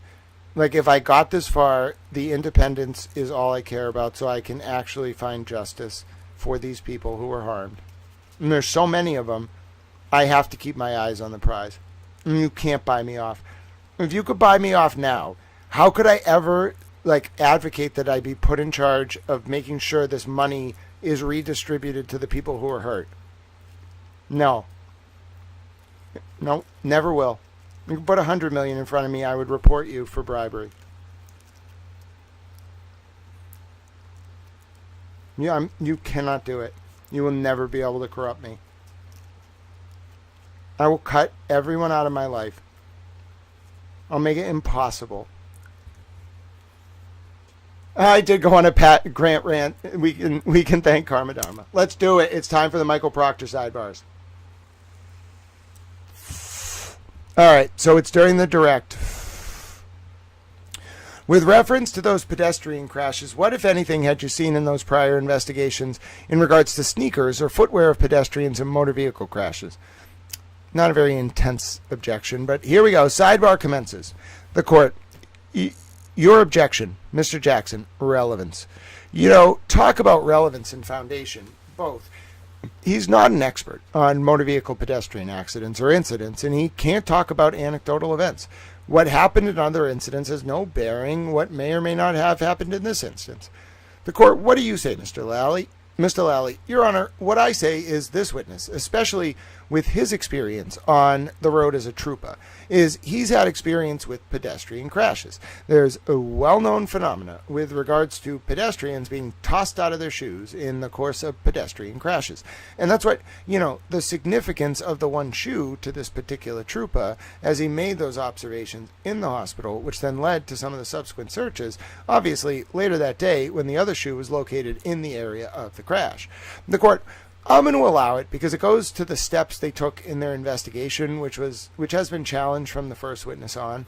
Mr. Jackson, I have obviously to make a record and would like to make my record complete. It's an appellate record, just as a parenthetical here. I have absolutely no problem with the witness with Proctor saying, based on the fact that we found one shoe, we searched for the other shoe. If he had an absolute theory that a motor vehicle was a cause of the other shoe is going to be missing, of course, he's going to look for the other shoe because there's only one shoe found. The court, right. Mr. Jackson. But this is a backdoor way of getting in some expertise that he clearly does not have. Clearly. The court, okay. The objection is overruled. End of sidebar. May I proceed, Your Honor? Yes. Question, answer, question, answer. Objection. No sidebar. We're sidebar hunting. If you're just tuning in, we're at the Michael Proctor sidebar. This could get fun. I wouldn't say fun, but more like they're angry. Like they were actually yelling at each other. Yeah, there's like this theory that the shoes were different colors sold. Listen, I don't know enough about it. Remember when I did the interview with John Cormeo from Canton Confidential? If you had asked me before that about like Matt McCabe's arrival at Fairview, I would say to you the same thing. I don't know enough about it. So that's my opinion on the shoe. I don't know enough about it yet. I think the Glare really looked into that. I don't know. I don't have enough time to watch my own content. There aren't enough hours in the day to stream this much and then watch other people. I'm sorry. There's just not. We got to make some compromises. People are like, oh, did you see that, this person said, they were talking about you, or they were complimenting you, or they mentioned your theory.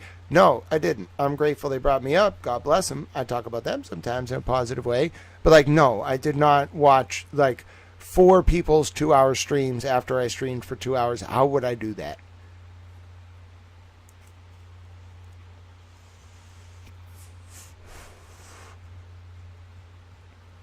All right. Sidebar. We are at the Proctor testimony. I wore 2 different shoes to work one day. Hey, Betty LaBelle, I'm not saying it's impossible. I'm just saying I don't know enough about the shoe. The shoe was something I didn't really look into a lot. Sidebar. Ladies and gentlemen, I repeat, we have a sidebar. All right, we have a sidebar. Okay. This is starting on page 1491 of 5481. We might be able to get to like 2,500 pages today. I'd like to be able to get half this document done because it's just taking a lot of time. Like, it's starting to just like take up a lot of time, so I just want to get it done. So I'm going to try to get 1,000 more pages done. We got a sidebar. We have a sidebar alert. Hello, the one girl, Melly. It's so good to see you. How are you doing, dear friend? We are going late night towel because I don't have to get up tomorrow. You can see every day I'm going to put like a donation amount up, and if we get over that amount, I'm just going to, like, for the next day, it's always going to be for the forward day, I'm just going to go as long as I can. I figured that's, like, the way to do it. We're going to crowdfund Towel's existence as he battles the demons. Apparently, listen, a lot of you, like, more than I would imagine, and I've talked to some experts about this. I want to let you know, before we go to the next sidebar, I talked to some experts about the demon thing. I asked them if it's, like, rational for like millions of people to think that a demon came to my door and I banished him, and they were like, I don't know. Like, the objective consensus of like experts on the topic of like whether it's rational for a lot of people, like millions of people, to believe that I banished the demon was I don't know. And these were like serious, like academics. I really wanted to know, because I had to, first of all, no one's going to like believe you unless you show them. So I showed them the post and I was like, can you just tell me, like, remove me from this situation? I want you to analyze like whether it's rational based just on this post for this many millions of people to think that like there was a demon outside my door and I banished the demon. They looked at it, they looked at the video of me banishing the person, and they were like, I don't know. My pleasure, that one girl, Melly. Let's meet for drinks at the sidebar. No drinking in court. I'm pretty sure I saw someone on the Karen cam literally take a shot of liquor in court one time. That person shall remain unnamed. Sidebar. Hi, Marcia. Good to see you. Mr. Jackson, Your Honor, it appears that the witness has just indicated that he believes... Hold on, what was the objection? You see two garage door. Now, with respect to the rear of Mr. O'Keefe's vehicle, from your viewing of the video from Exhibit 6, if you could, using that laser pointer, direct the jury's attention to where it is on this vehicle, that there's contact, if any, with Miss Reed's vehicle and Mr. O'Keefe, it would have been in this general area here. As far as your observation, Mr. Jackson, objection, Your Honor. On the date February 3rd, the court... Hold on. May we approach? Sidebar. Starting 1491. Mr. Jackson, Your Honor, it appears that the witness has just indicated where he believes there was impact made between the Traverse and the Lexus SUV. This is completely outside the bounds of his expertise. He doesn't have any more knowledge of where that car impacted anything other than the 17 people who are more instructive than the 17 people looking at that exact same video. It's completely uncalled for. The court, there's been an awful lot of this on both sides during the trial. You're objecting that the video speaks for itself? Mr. Jackson, 100%. The court, Mr. Jackson, I just don't think that is appropriate. The court, what do you want to say? Mr. Lally, again, I can ask it a different way, as far as just asking him to direct to a certain area of the vehicle, if that's what counsel prefers, but he's just directing to a certain area on the vehicle. Mr. Jackson, he has manipulated, completely motivated the court. Okay, hold on. The objection is sustained. You can direct his attention to the where you want to direct his attention. Mr. Lally, sure. Mr. Jackson, I'd ask to strike the last answer. The court, I don't know what he said. The question was being asked. He hasn't answered it yet. Mr. Jackson, no. So the question before, where he started playing with the laser pointer saying this over here is down below the lower part of the bumper. The court, okay, Mr. Jackson, and that's why I objected. The court, no, I'm not going to strike anything. The question is prohibited and we'll move on. Mr. Jackson, just for clarification, the court, you didn't object when Mr. Lally asked the question. Mr. Jackson, I didn't because he said, could you see the area was? The court, what was your question? Mr. Jackson, that there was contact or something like that. The court, what was your question? Mr. Lally, I believe the first question was if you could use the laser pointer to direct the jury's attention to the area that you believe that vehicle and the defendant's vehicle came into contact with this vehicle. That was not the question. The question was, Now, with respect to the rear of Mr. O'Keefe's vehicle, from your viewing of the video from Exhibit 6, from the ring video, video number 153, if you could, using that laser pointer, direct the jury's attention to where it is on the vehicle that there's contact, if any, with Miss Reed's vehicle and Mr. O'Keefe's vehicle. That was not the question, Mr. Lally. All right. And then the next question, which I was in the middle of asking and was objected to, was as far as what, if any, damage he observed in the driveway that day to the area of the vehicle. The next question was, and as far as your observation on that date, February 3rd, and then he objected. The court, and that's when the objection, Mr. Lally, correct. The court, you want me to strike a chalk? Mr. Jackson, correct. What he was pointing to, it's inappropriate for him to determine for the jury when he believes the cars came in contact with one another. Once I looked up and saw that he was pointing to the lower left bumper area, I objected. And then Mr. Lally began his question. And we talked over each other. My point is that should not be within the purview of this witness to direct the jurors where he believes the cars came in contact, because the video in this instance absolutely speaks for itself. Everybody can make up their own mind. The court, okay, I'm not going to strike it, but don't ask it further. That's it. That's my ruling.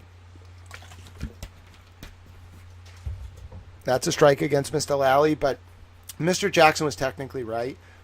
I don't know why Judge Cannoni's being so weird. Well, I do know it's weird. All right. All right. So they move on from the video. All right, they enter a bunch of exhibits. This is the Proctor direct. So it's not going to get like really heated until the Proctor cross, because like Jackson like lived for this cross. I want to watch the moment he starts this cross. So this is still Lally on direct. If I were Lally, I would have kept this direct going so long just to torment Jackson. Like Lally and Jackson hate each other. Jackson's a better lawyer. I hate to be a dick about it, but he is. Sidebar. We have a sidebar. I found a lot of errors in this transcript. There was literally an error at the very beginning of this day, like in a really rough way.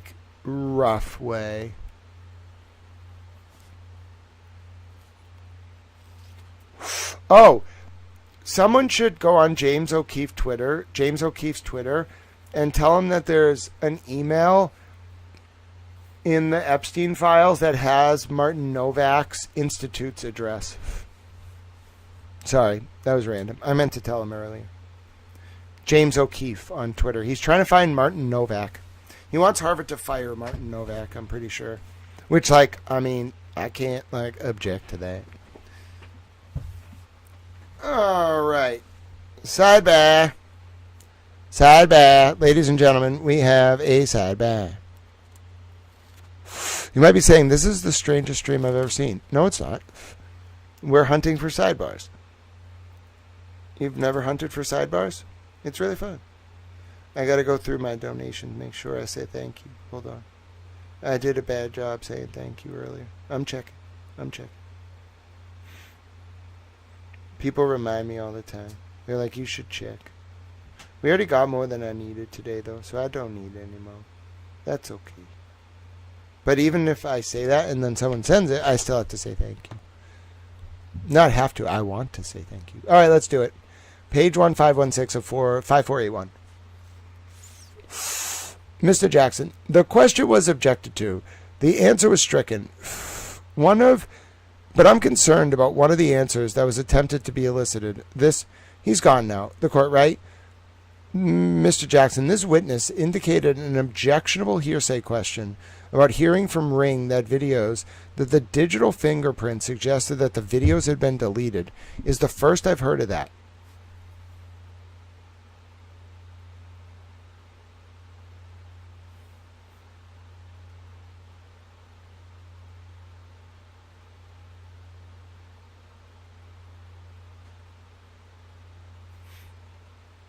This is a problem. Dude, I took them at face value when they said that. Dude, he introduced it without ever documenting it to the defense. He just said it. Oh my word. Yeah, if you get James O'Keefe here, I can have a lunch with him. We can talk about the cases. He's got a lot going on. He does political shit. If I could convince him there's an Epstein link, I bet he would cover this shit. I don't know him. But, like, he's interested in Novak, and I know a decent amount about Novak's institute from the Epstein research I was doing. But this is a problem. So they're out for morning recess, and Judge Cannone, like, Alan Jackson's like, listen, Proctor just said, this is about the ring videos at John's house from 12:37 a.m. to 5:08 a.m. on 1/29/2022. There's 18 of them, and Proctor's like 17 of them. It looks like they're deleted, and I didn't know that. Like, he actually used a hearsay statement from Ring with no dispositive documentation to bring this in. That totally changes my opinion of the evidence. I'm pissed now. I know, Carmen Dharma. That's why James O'Keefe is very upset about Martin Novak, rightfully so. Novak was central to like a lot of studies Epstein funded. They were studying our genome. They were going to manipulate the women's bodies. They viewed women as vessels. It's not good. All right, here we go. Mr. Lally, no, that's not what he said, and that's not what he said. That's not what he said, and that's not what he said. Wait, what? That's not what he said, and that's not what he was. What I was trying to elicit from him was that if a video was deleted, there's no digital footprint in relation to that video, so you can't tell. And Ring couldn't tell us, or him, whether or not a video had existed in some place that wasn't there anymore. So he wasn't testifying that something had been deleted. He was just testifying that if something had been deleted, there would be no record. There would be no documentation regarding that. The court, okay. Mr. Jackson, that's very different than what the court, and that's exactly what I have, that video. That's exactly what I have, that the video was deleted. If the video would create, I sustained the objection and I struck it. He said deleted as well, created a footprint. Never obtained video. I thought the answer was just going to be, did you ever obtain it? And the answer was no. Mr. Jackson, right. He started with the two words deleted video, and I objected, and that was stricken because it was obviously hearsay.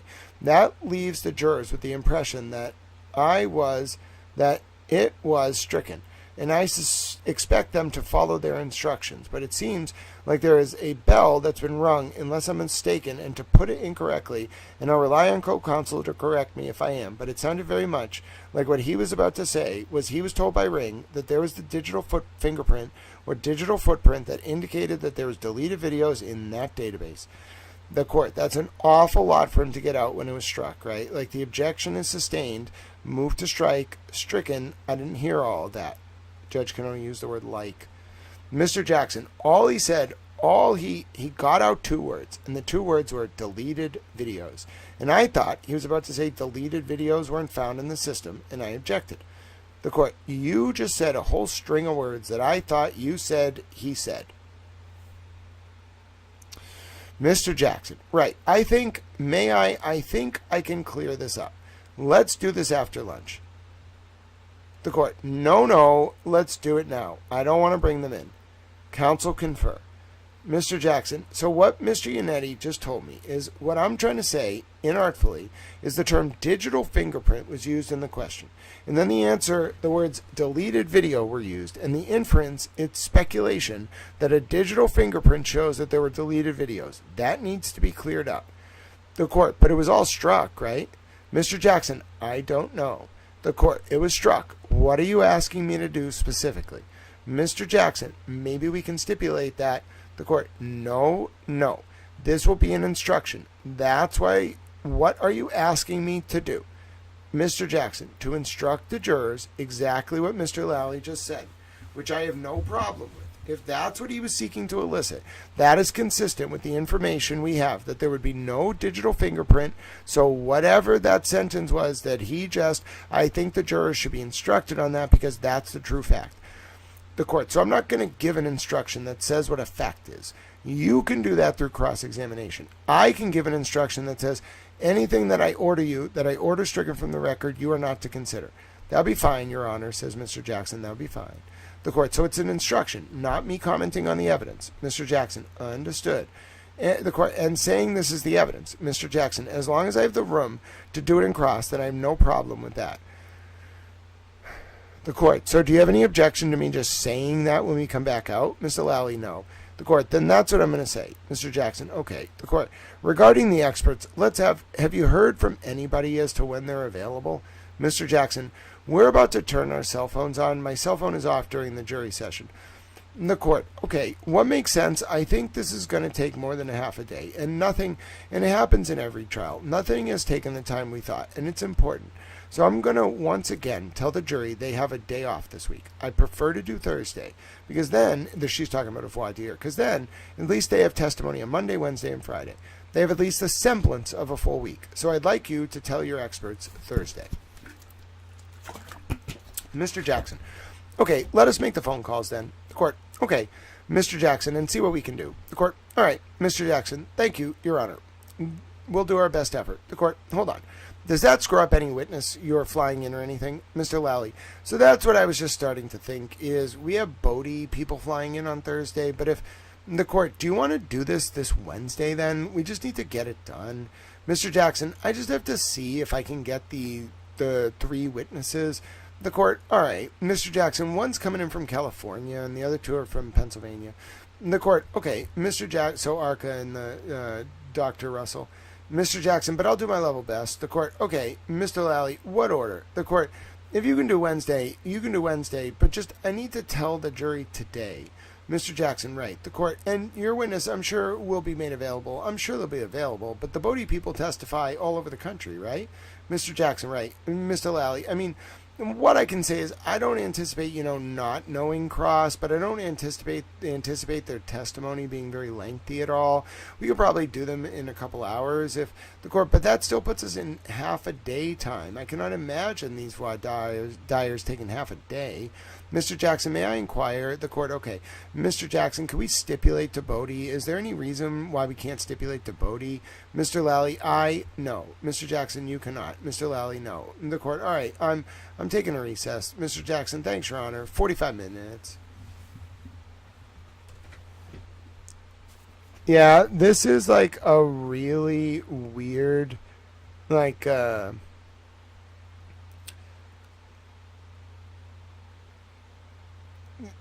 yeah, this is like a really weird exchange. I want to see what Proctor said.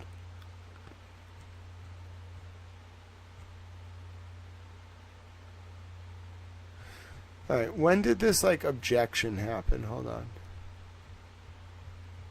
This is Proctor. All right, here was the actual exchange. It's on 1508 out of 5481.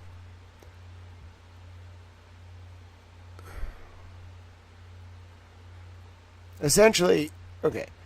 Now, as far as the term they used before, as far as a digital imprint, can you explain to the jury what you understood that term to mean? Essentially, a digital footprint is if a video is created, it's going to leave some type of record in the archives.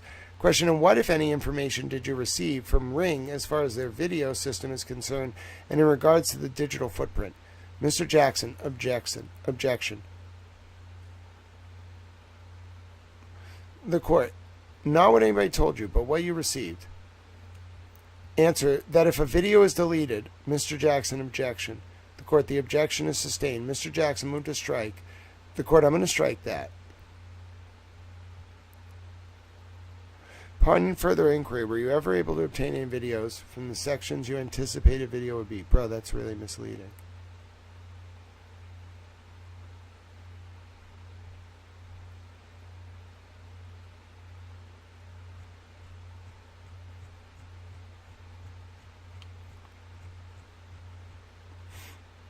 I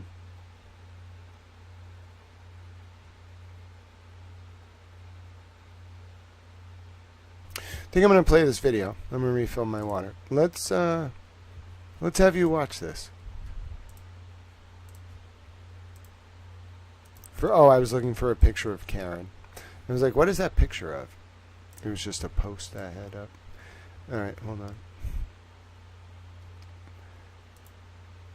All right, so you're going to watch, like, that part of the day. Like, right before the luncheon break where Proctor's testifying, and I'm going to get some water. That's still Yuri. Where's Proctor? Wait a minute. This isn't right.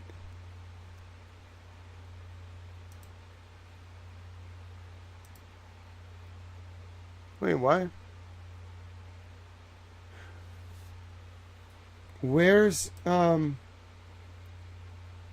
Dude, wait a minute. Something's wrong here. Something's wrong here.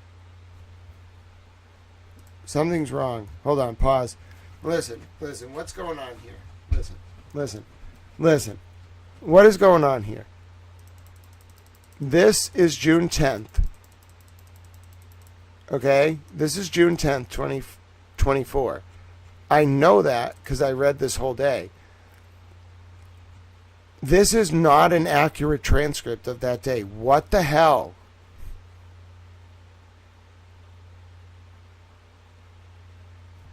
You are a towel, Gregory Jones. Welcome to the channel. Enjoy your wrench. What is going on here? What is going on here? Yuri Buchanan testified. I knew it. He testified on June 10th, 2024, and it is not in the record.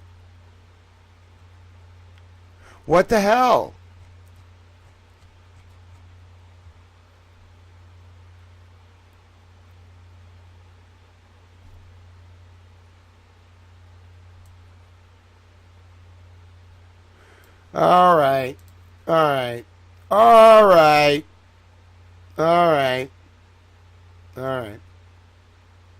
All right.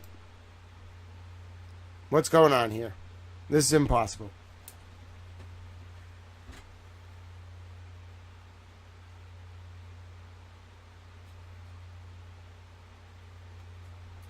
This isn't like just an error, dude. This is like an entire section of testimony is just not in the record. I'm not going to be flipping anything. I'm not mad. I'm just like, what? This is not okay, dude. You cannot do this. You have to be right. Like, a typo or two is fine, but you cannot miss a person's entire testimony.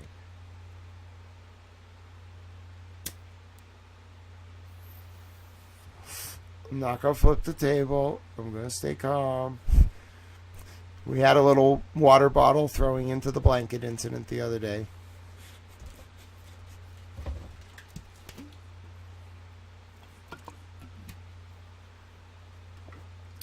Dude, not okay. Not okay. Alright, I gotta make a video. Hello, my name is Grant Smith Ellis. I'm an independent journalist. I've been covering the newly released trial transcripts of the first Karen Reed trial, actually. We're on June 10th, 2024. Now, we have a serious problem here. Yuri Buchanan's entire testimony from this day is not in the trial record. His testimony on the Thursday before, it was a 3-day weekend, on the Thursday before was ended. It was a cross by Alan Jackson. It ended on a cliffhanger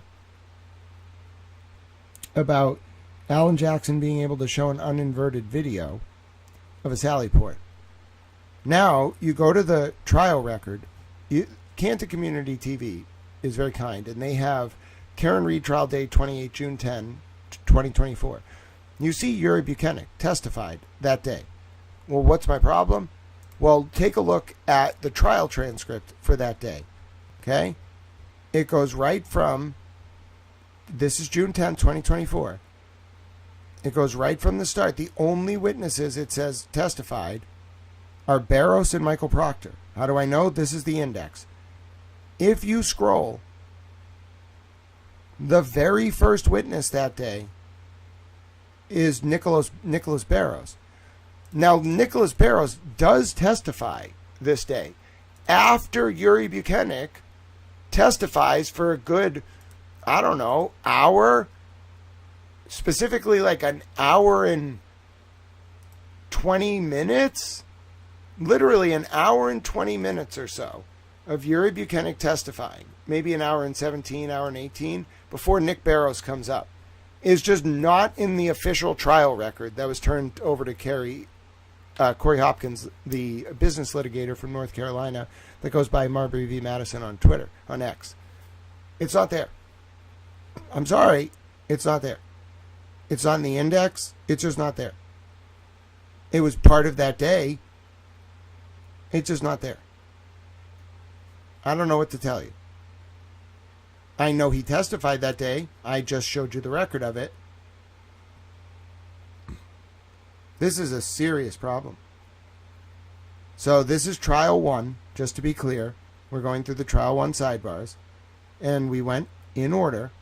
And I know for a fact that on this day, before Nicholas Barrows took the stand, Yuri Buchanan testified for an hour and 18 minutes. That is not in the trial record.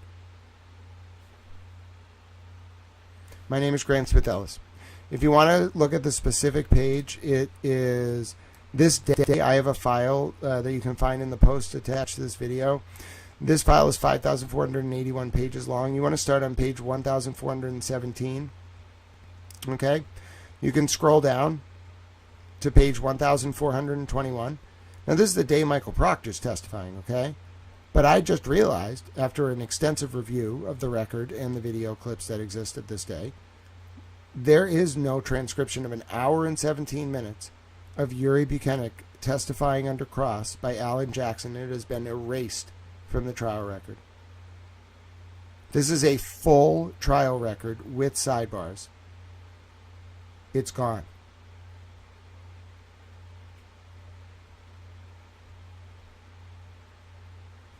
Find more from me. YouTube.com/@GrantSmithEllis. X.com Grant Smith Ellis. I'm auditing, I guess, these trial records line by line, fine-tooth comb, forensic examination, if you want to call it that. But this, like, I found a few typos. I found one sidebar that started without a sidebar commences denotation. Like, I found a few times where, like, Judge Cannoni was speaking and it was denoted as Adam Lally. I have all them logged, the errors. This is not a typo. This is an hour and 17 minutes of Yuri Buchanan's testimony under cross from Alan Jackson at a crucial stage about the inverted Sallyport video missing from the trial record. My name's Grant Smith Ellis. Support independent journalism. There's a Cash App. There's a Venmo. We're collecting donations. I'm a Tao. Thank you for supporting me. God bless. Look at that. Was good. That was good. I did a good write-up. You guys were here to see some history, you super Taos. Now let's play the part that they censored for us. I'm going to go get some water. I'm going to play that.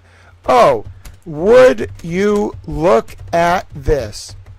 Alan Jackson's final 1 hour and 17 minutes of cross examination of Yuri Buchanan's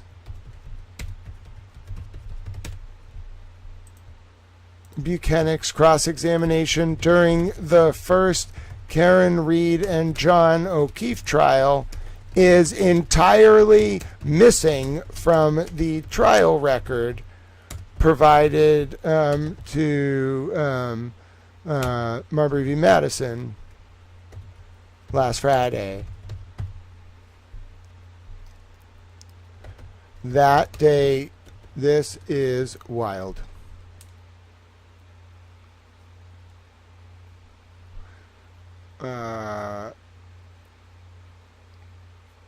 That's wild. It was all about the Sallyport video. Oh my word. The return of the Sallyport video. Oh no. This is the revenge of the Sallyport video. You can call her Miss Sallyport video. She has returned with a vengeance. She is here to conquer all. What has happened? Oh no. His testimony. It was all about the testimony. Maybe Yuri's Test of Can I Steal Your Joke 3 Clerk Monty was motion activated and the transcript didn't pick it up. Okay, I stole that joke from 3 Clerk Monty. I admit it. I admit it. I admitted it. It's not joke theft if you admit it. I've already overused Graniver's error today. Somewhere Lally is smoking a cigarette. Lally's like, whoa, no, what is Grant doing? Grant has turned against us. I never was for or against anyone. I was a towel. You all made a mistake in allowing me to infiltrate and learn about you all. In the sense that it's not a mistake to let me learn about you if you have nothing to hide. If you have something to hide, okay, well, I probably got a problem with that. Unless you were, like, victimized. In which case, I'll look the other way and let you lie to me. I only let, like, one person or two people treat me like a punching bag. But I still know if you're lying to me. I just look the other way because I love, you know. There's, like, the way I love some of you, but then there's, like, love, you know. But I still know. Like my mom. My mom's what I'm thinking of right now, you know. I would, like, let her lie, but I still knew. Alright, I'm developing a southern accent. I'm serious. Source starts page 1418. Source 1417 of 5481. Source starts 1417 of 5481. Starts page. Alright, there we go. It's ready to be posted. That's a big deal. That's like a really big deal. That's a problem. I don't even know if that's legal. They stole Alan Jackson's cross. It has been stolen from us. Is it there? Bossy Beauty, hold on. Indeed. Is it missing? Yeah. Wait. It went Uri, cross, redirect, recross, Barrows, Proctor. Okay. So, hold on. Hold on.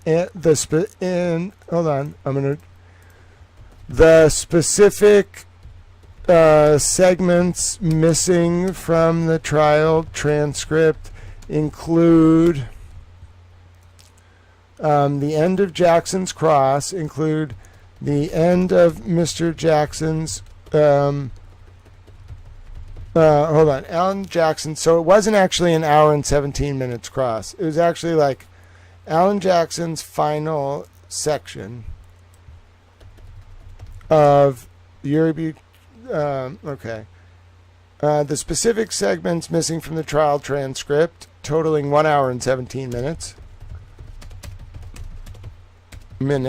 include the end of Mr. Jackson's cross, the redirect of Buchanan by Adam Lally, and the recross by Mr. Jackson. Okay. Per the internet, per the wonderful librarian and honorary towel, Boozy Beauty. You got a site too, Boozy Beauty. There's nothing you can do about it. No, that's not how you spell boozy, Grant. I'm really not good at spelling. Grant, that is not how you spell boozy. There's a lot of boozy names. No, Boozy Beauty, what is your Twitter name? How about if I... Oh, there it is. I just have to type B and she shows up. No, how about B-O? There it is. I spelled boozy with a Z so it didn't find you. All right. There we go. How long was Alan Jackson's cross? I have to do my towel investigation. 1 second. I want to find out when he goes from his cross to Lally. 1 second. Can you approach briefly? Sure. Still Alan. To 46. Oh, we have to watch this to figure out how many sidebars are missing. Correct? Okay, so That Alan shows that went time frame. for 52 minutes. The final 52 minutes of Alan Jackson's of your all right It was all about the Sallyport video, and it appears some sidebars happened during the missing section of the transcript. Oh, they kept sidebars from us. Oh, this is an outrage. Somebody tell Corey Hopkins. Oh, dear goodness. Oh, this is a travesty. It is a sham. It is a mockery. It's a Travis mockery. I am offended. Somebody call Corey Hopkins. Corey, they have hidden the sidebars. All right, someone needs to be on sidebar watch. You have one job. Okay, hold on. It might so it's not actually 51 minutes. Hold on. Allen's Cross starts at 17 and goes through, goes through 53. So 17, 27, 37, 47, 30, 37 minutes. 37 minutes. Math is hard, bruh. And that also means the number is not an hour and 17 minutes.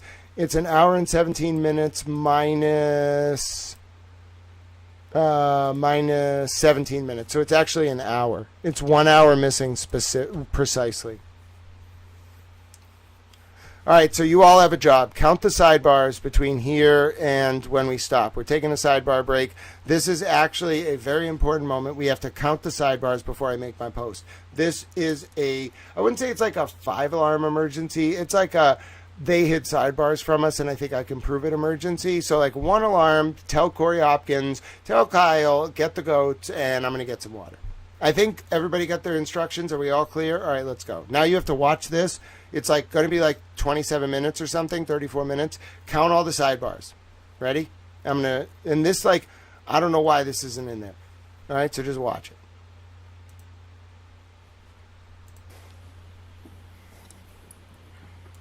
All right, Mr. Jackson. Thank you. So when we left off on Thursday, we were discussing the Sallyport video that was introduced by the Commonwealth on Wednesday during direct examination. Do you recall that? I do. When he introduced that video, Mr. Lally asked you several very specific questions about the video, including if you recognized the video in general, correct? Yes, he did. And you said you did. I did. He also asked you whether you recognized any of the individuals in the video at a particular time where he paused the video and you used your green laser pointer to point out a couple of individuals that you recognize. Do you recall that? I do. And in that pause, you indicated at that time on Wednesday that you recognized Trooper Proctor and what you thought was yourself, the person slipping at the front of the SUV, correct? I indicated that Trooper Proctor and myself were in the video, and there was an individual slipping in the front of the vehicle. And you then on Thursday, you corrected that to make sure that we were clear about it. The person slipping was actually the tow driver, not you, correct? That's what it appeared, so yes. Okay. I'd like to take a quick look at that with the court's permission at 4:46. May I publish Okay. that? Yes. This is 4:46. It's the same video that you were shown by Mr. Lally. We're at runtime about 5:37 and 05 p.m. I'm sorry, I said runtime. I meant time of day. Thank you. As a matter of fact, the time of day would be most easily seen right down here, although it's pretty small from where you're at. If you can't see that, please let me know. I do not see that, no. Okay. Your Honor, I'll hold off on that question, and I may ask the court for relief in just a moment. If we can play this for just a quick second, and I'll ask you, Mr. Bates, if you can pause it.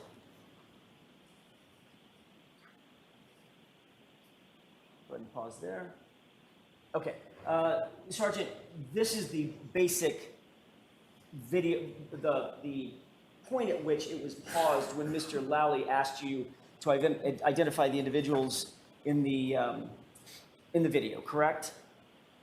I believe it was a different time, but I'm not sure. Do you remember using your green laser pointer, pointing at the person in the back and identifying that person as Trooper Proctor, and then pointing at the person in the front screen right, mistakenly as you? You remember that? I remember indicating where the individuals would be, yes. Okay. And so do you have the green laser pointer with you? I do. Could you point at the location where you see Trooper Proctor? I do not know specifically right now if that is Trooper Proctor behind the vehicle, but when Mr. Lally asked me to indicate where we would be, it was in this location here. You're indicating toward the rear of the SUV. Correct. On Wednesday, and I just want to draw your attention back to your testimony on Wednesday, you used the laser pointer and pointed at two different individuals, the person toward the back, and you identified him as Mr. Proctor, as Trooper Proctor, correct? On Wednesday. I indicated that Trooper Proctor and myself would be in the shot in the rear of the vehicle. And then I indicated that I'm wearing a olive drab baseball hat, and Trooper Proctor's wearing a winter-style knit black hat. Isn't it true that on Wednesday, what the question you were asked from Mr. Lally is, Ms. Gilman, from Mr. Lally, Ms. Gilman, if you can just pause there for a moment, as the sergeant's almost falling in the video, and the court said, keep your voice up, Mr. Lally. Do you recall that? I do not recall that, no. Do you remember Mr. Lally saying, Sergeant Buchanan, with reference to any of the individuals you see in this video, do you recognize any of those individuals? And you responding, I can recognize Trooper Proctor and myself. And you used the green laser pointer in doing so. Yes, I did. And that was on this area, may not be to the frame, but this is where the video was paused when you made that identification, correct? It was approximately at this time. Okay. So you were then asked after you identified, and at that time you did identify Trooper Proctor and, again, mistakenly, yourself, correct? I directed the laser to the area where we would be. Okay. And Trooper Proctor is the one toward the back of the truck. Again, I cannot tell you which individual. There are multiple individuals there. I do not know at this point in time where it's frozen if that's exactly Trooper Proctor. I know we were present at that location, and I know what he was wearing for a headdress and what I was wearing. All right, so you have to move along from this point. Then why did you, one more question, Your Honor. Then why on Wednesday did you indicate very clearly that the person toward the back of the SUV was Trooper Proctor? If you don't know, why did you say that on Wednesday? During the frozen frame, I could tell there were two individuals back there, and I was, at one point in time, in that location with Trooper Proctor. That appeared to be Trooper Proctor in the back of the car. From where the video is frozen right now, I cannot tell. So you're changing your testimony from Wednesday? Objection. Are you changing your testimony? I am not changing my testimony, no. Okay, next question, Mr. Jackson. You then asked whether the video was true and accurate as in terms of its depiction of what you saw, what you observed in Sallyport that night, correct? I indicated the video is true and accurate to the location. And you were then asked whether or not, in looking at that video and watching it, either you or Trooper Proctor approached, manipulated, touched that right rear taillight at any time, and your answer was never, correct? That's correct. And while you testified, this is the video that was displayed for the jurors, correct? And it was this orientation, the front of the truck facing right, the rear of the truck facing left, correct? That's correct. And for all appearances, it would appear that the right rear taillight of the SUV is the one facing the jurors, if you will, facing the viewer, right? From appearances. You didn't know anything different. Can you rephrase that question, please? Sure. Just from the appearance of the video, as it is now, the appearance of the video looks like the right rear taillight is the taillight that's facing the jurors, facing the viewer, toward the rear of the truck, correct? As it is frozen, correct. And on Wednesday, I want to move through this relatively briefly, Sergeant. On Wednesday, you did not mention that this video was inverted, did you? It was not brought out, no. Not brought out by, I mean, that's a passive way of saying it. I'm asking you directly. Did you mention that this was an inverted video? Not on Wednesday, no. On Thursday, Mr. Lally finished his questioning on Wednesday, then came back on Thursday. You continued on direct examination under questioning by Mr. Lally again to start the day, correct? That is correct. And during that testimony on Thursday morning, you also, under direct examination, did not mention that this video was inverted, did you? Did not know. And then it was my turn to ask you questions. You recall that? I do. And then I began asking you questions about the accuracy of this video. And at that time, for the first time, you said it appears that it is a mirror image. It's an inverted video, correct? I advised you that it is a mirrored image at that point, correct?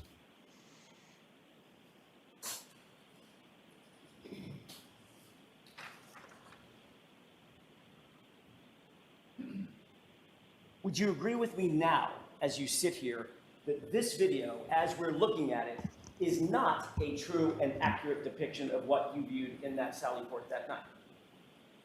I would not agree with you, no. You believe that what the jurors are seeing right here is a true and accurate, surveillance footage of the Sally Port that night? Yes, it's just mirrored. Which means what's left is right and what's right is left, correct? Correct. If the jurors were actually standing where the camera is recording, which it's recording all accurate depiction of activity and events taking place, the back of the vehicle would be on the right and the front of the vehicle would be on the left, but all activity is accurately depicted in the video. So, in point of fact, everything in this video, every bit of it, is reversed, correct? It's just a mirror image. So it's not accurate, is it? It's an accurate depiction of what has taken place. Sergeant Butnick, if I were to ask you,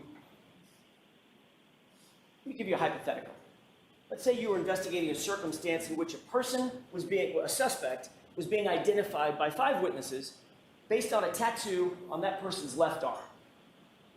And then you go show that witness, or those series of witnesses, inverted. Oh, this is incredible. Wait, he actually used the tattoo on an arm example? Bro, I bet David Yannetti sent that fucking post to Alan Jackson and was like, dude, Grant doesn't even know you literally used the fucking tattoo on an arm example. Oh my God, this is the greatest thing I've ever experienced. Holy shit, I have to record this. Oh, this is the greatest moment of all time. I literally have a tattoo on my arm. Oh my God, I can't believe this is happening right now. Okay, hold on. I got to go backwards a little bit. Just a little bit. Okay. Mirrored. Which means what's left is right and what's right is left, correct? Correct. If the jurors were actually standing where the camera is recording, which it's recording all accurate depiction of activity and events taking place, the back of the vehicle would be on the right and the front of the vehicle would be on the left, but all activity is accurately depicted in the video. So, in point of fact, everything in this video, every bit of it, is reversed, correct? It's just a mirror image. So it's not accurate, is it? It's an accurate depiction of what has taken place. Sergeant Butnick, if I were to ask you, let me give you a hypothetical.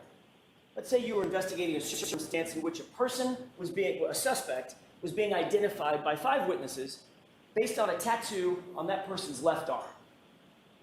And then you go show that witness, or those series of witnesses, an inverted version of a photograph of that person with the tattoo appearing on his right arm.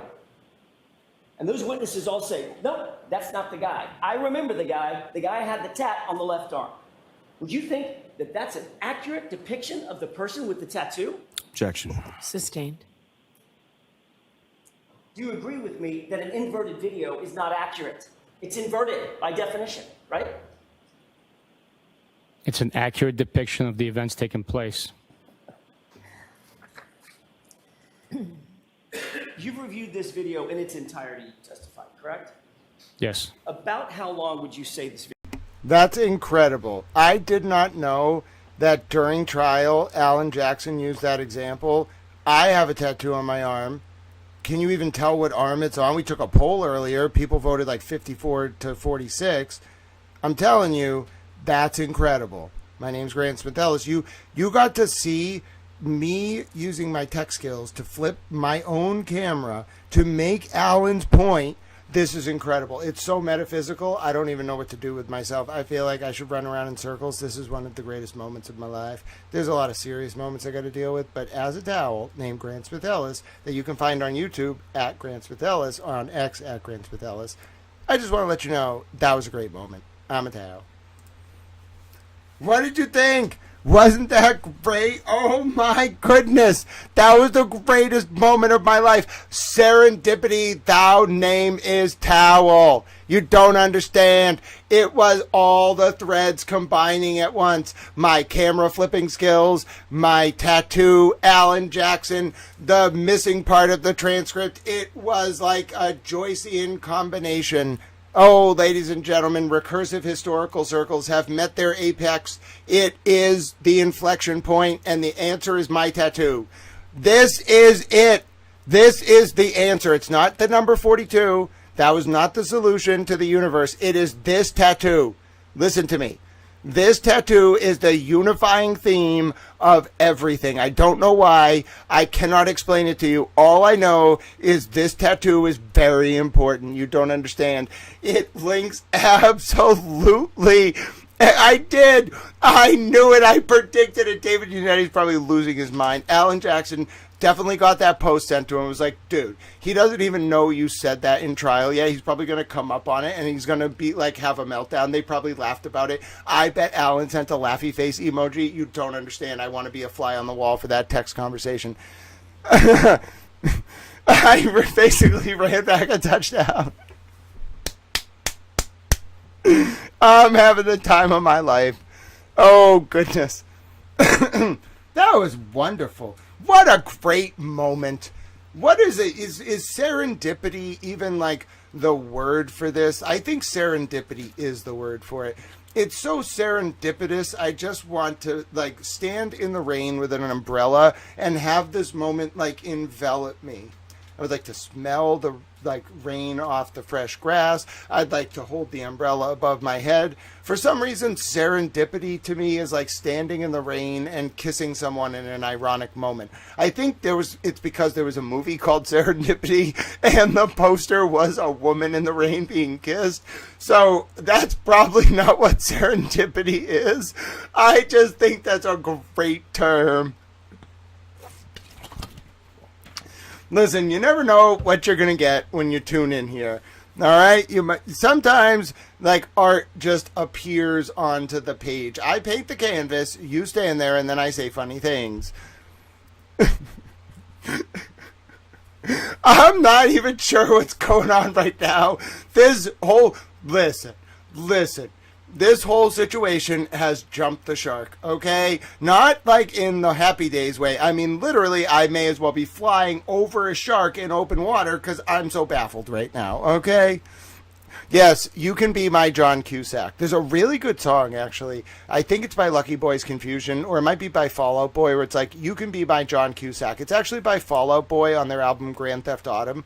Now, you might not think From Under the Cork Tree Fall Out Boy is very interesting. Let me just tell you, Grand Theft Autumn, bro, they had like a Lucky Boy's Confusion, like Chicago ska punk vibe. I was all about it. Then they kind of turned into this like post-pop punk like vibe, and I was like, I don't really know about that. Grand Theft Autumn, though, You Can Be My John Cusack, absolutely love that song. Lucky Boy's Confusion has a song called You Can Be My Fred Astaire.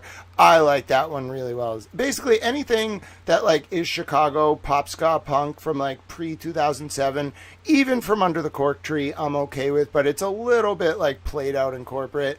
I'm down with, bro. Like Panic at the Disco's early stuff, bro, I'm all about it. I Write Sins, Not Tragedies, greatest like pop ska album I've ever heard. You may not think it's pop ska. It is, though.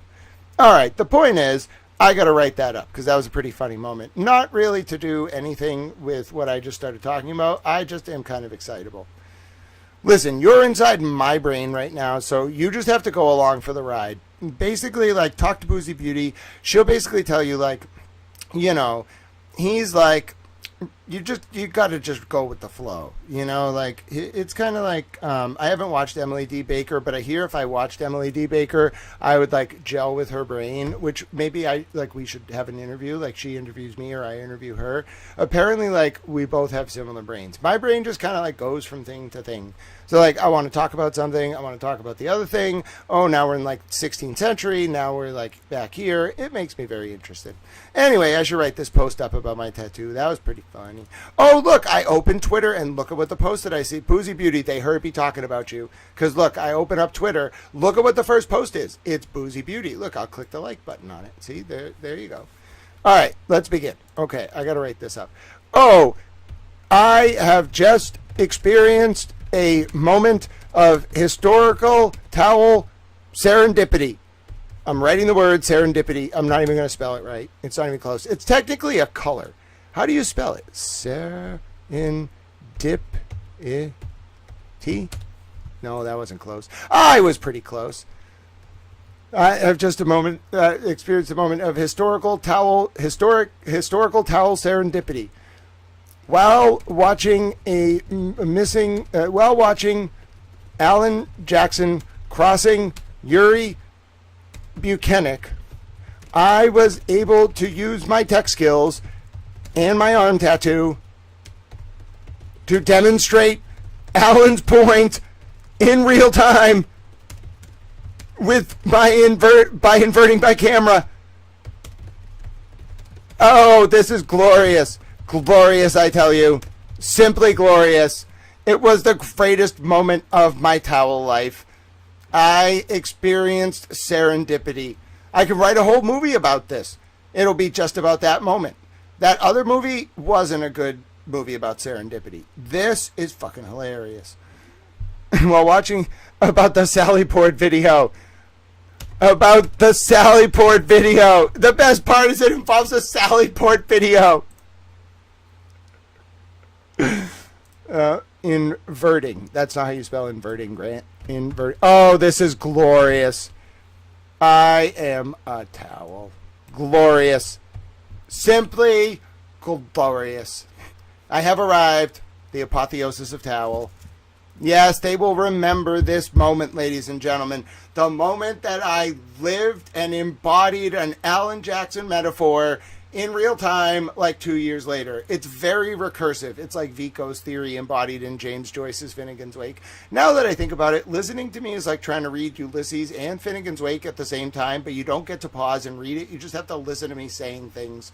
It's like an entire novel every day. What's the point of writing? I don't want to think about like slowing down. Like I can't write as fast as I talk. Just let me talk out an entire novel. I'm a towel. Serendipity.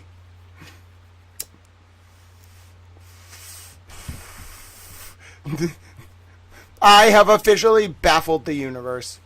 Yes, ladies and gentlemen, but we still have to go back to our other project, okay? We have more work to do. We have to count the sidebars that are missing, and then Corey Hopkins has to go yell about it, okay? We need to get her that number. I'm going to do it by hand. Watch me do my work.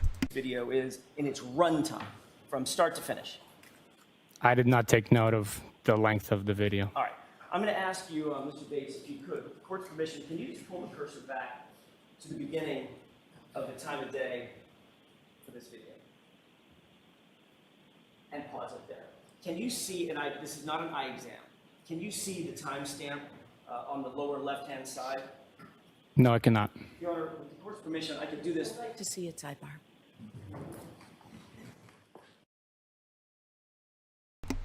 Timestamp. First sidebar is at 28 minutes, 55 seconds. We got to get this information for Attorney Hopkins. Okay? She didn't ask me for it. I just know she's going to want it. I can read minds. Sue O'Connell one time was like, Grant's a good reporter, but he thinks he can read minds. Think? Excuse me? 28:55. Timestamp. First missing sidebar. Canton TV 6/28/24 part 1 of 2. You got to do a proper citation, you know what I'm saying? All right, let's go. How long is this ad back? Goes from 28:50. All right, 1 2 3 4 5 6. This is very inefficient. 7 8 9, 10, 11, 12. This is really inefficient. I should have just started a stopwatch. I don't know why I'm doing this by hand. This is the stupidest thing I've ever done in my entire life. I should not have done this. I don't understand why I'm doing this. Grant, this is really inefficient. It really is, folks. I should not be counting this by hand. Like, I'm already at 40 seconds. I don't understand the point. I could have just looked at my fucking clock. Instead of counting it by hand, it's kind of fun to do it, I suppose. We're at about 50 seconds, I suppose. No, we're about 50 seconds now. 55 seconds. We should be at about 60 seconds now. I think I'm going a little fast on my counting. We should be about 65 seconds. Maybe about 70 seconds now. So we're about a minute. Jurors, sometimes Oh, lawyers... You can't jump. Bro, if you jump cut, okay, if you jump cut, me counting was pointless. I object. have what we call stipulations rather than prolonging either testimony or calling an additional witness. Lawyers agree as to certain facts. So what the lawyers have agreed to here is that this video begins at 5:30 and 23 seconds, 5:30 p.m. and 23 seconds, and it ends at 5:48 and 15 seconds. And the total run time of the video is 5 minutes and 51 seconds. All right, your questions, Mr. Jackson?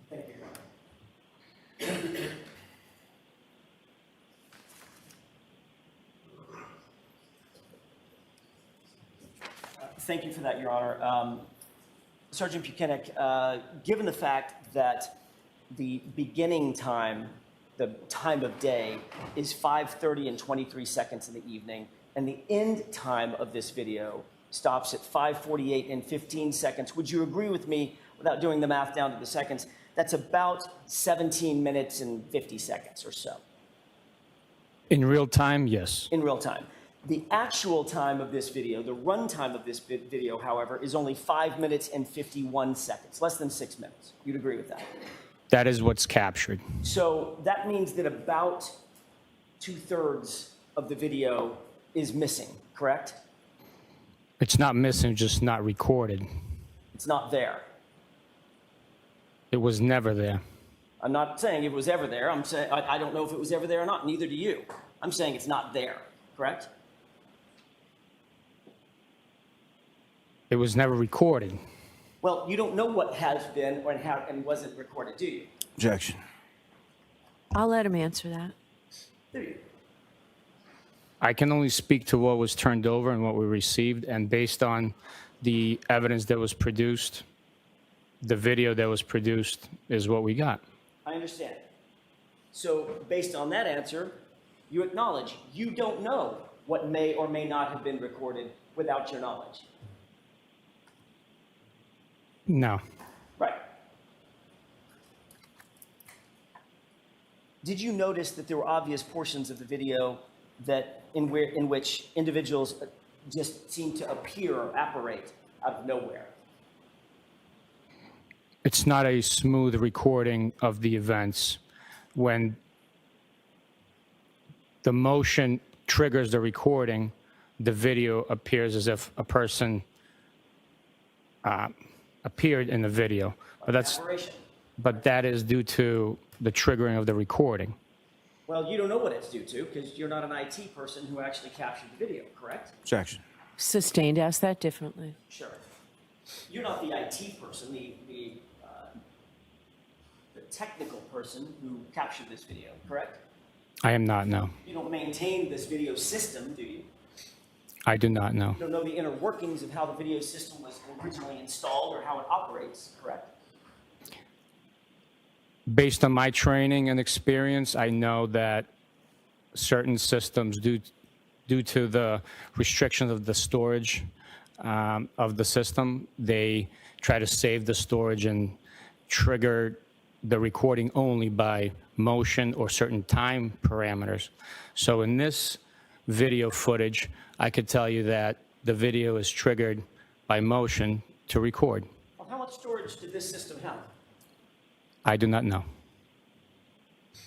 What was the level of storage at the time that this video was taken? Was it 60%? Was it 99%? What was it? I do not know. So you actually don't know, Sergeant, the inner workings of this system, do you? I do not know all the inner workings of the system. But you do know that there appears to be portions of this video missing and portions of this video in which people just seem to apparate out of nowhere. It's not missing. It just was not recording. Let's move to, I think it was 5:37. A few seconds.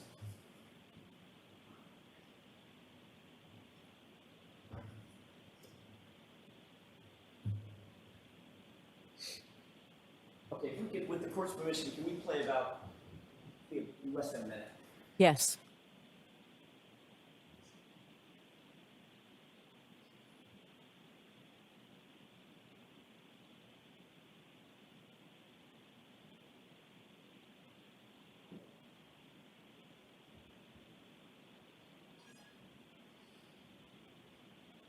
Pause it.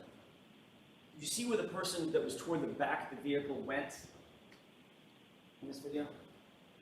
It appeared they went behind the vehicle. Which would be which area of the vehicle, the right or the left, in real life, not on this video? In real life, it would be the right rear portion of the vehicle. Toward the taillight area. That quarter panel, correct? Let's go ahead and play it.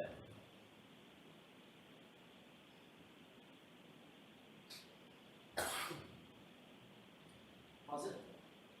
Did it appear that someone just seemed to appear out of nowhere toward the rear of the vehicle?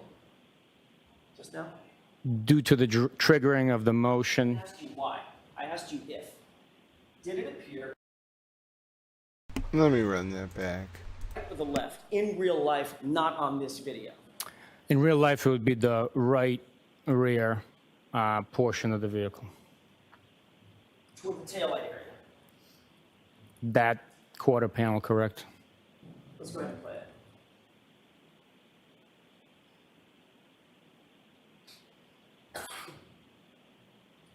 Pause it. Did it appear that someone just seemed to appear out of... Dude, no. Dude, no. That is not how motion activation works. Dude. Oh my god. No. I'm telling you right now, that is not how motion activation works. Bro, he's already moving in the camera. Dude, this has been edited. Oh my god. This has actually been edited.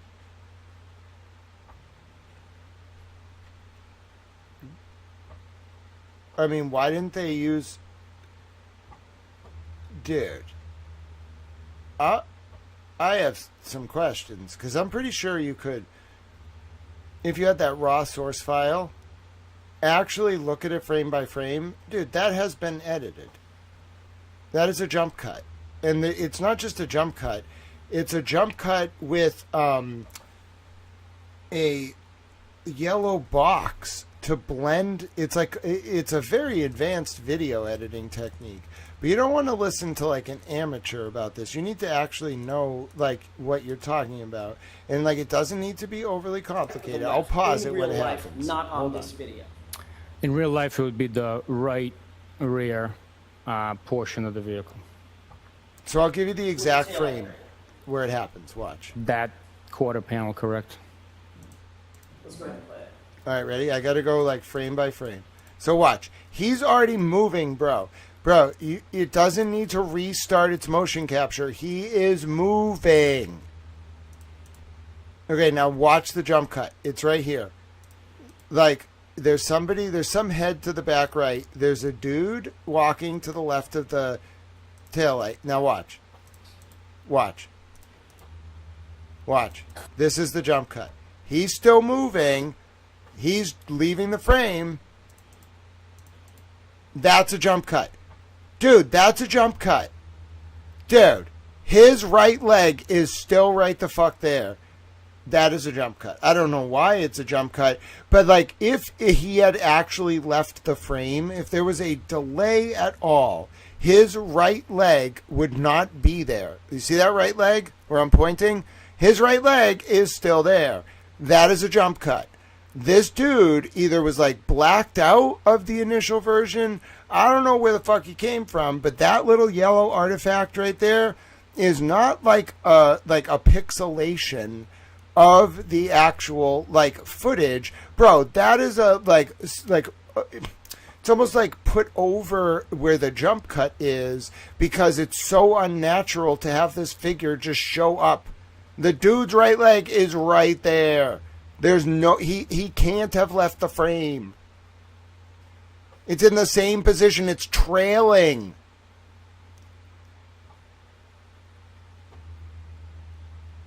Oh, that's bad. What was he doing? Dude, that person right there needs to be identified. Right there. That dude. I'm telling you right now. That dude, like, they did something. There's a little bit of a jump cut. I can't tell how they did it. It's kind of advanced, like, editing. But he was in the footage. Bro, there is no doubt in my mind. He was talking to that other dude around that taillight. And I just watched this with my own eyes. I know exactly what I'm looking at. He appeared without having actually entered the frame. All right, this has been edited. And this dude is a big... Is that... Who is that? That dude is a big player in this. I want to see who this is. Oh, no wonder why the state didn't want me looking at any of this. Oh, dude. Who is that dude? Have we figured out who that dude? Boozy Beauty, who is that dude? Who is that dude? That looks like Higgins. Can't prove it.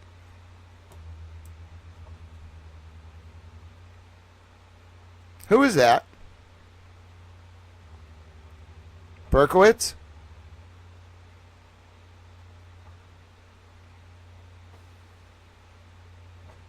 He's got a blue sweatshirt on, gray pants, black sneakers, and what maybe looks like a ball cap. I got to run it back. You're going to not see what you want for like a second, but hold on. It's just kind of hard to scroll. All right, one sec. I got to let it play before we get to the part I want. It's tough to tell. Okay, so look. There are not, like, he's not going to play it for a second, but there's not two figures. Like, watch very closely. I've upscaled this for you. Watch. I'm going to do it frame by frame. Watch. Hold on. I got to give you more, actually. Hold on. Because you got to see his leg go out of frame. Or it does. Oh, okay. So that will show his leg. Okay. Watch what happens here. Ready? Watch. The dude's walking. Okay. There's a head bobbing with a white dot at the top. Watch dude exit frame. Watch his leg trail out the door. Watch the leg trail. Okay. See his leg? See it? It's right here. See his leg? Watch this. Dude. No. That dude did not come out of nowhere. Who is that? And we can zoom like all the way in on him if you want. This is how you kind of have to do it. Alright? Like, he did not come out of nowhere at all. Who is that?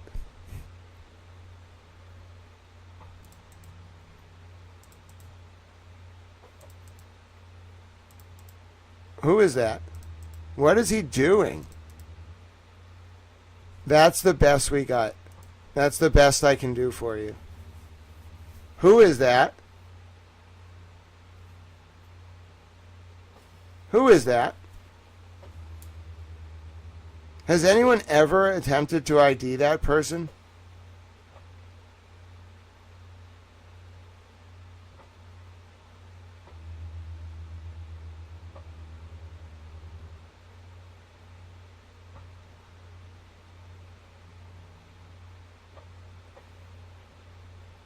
Dude, that yellow block was to hide their identity.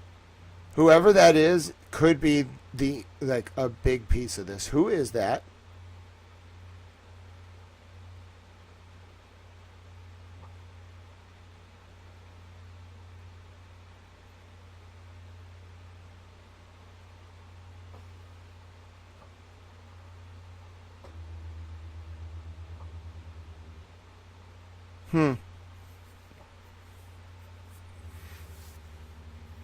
I don't want to move off this until we kind of have a good opportunity to look at it, but that is actually like a really concerning series of events.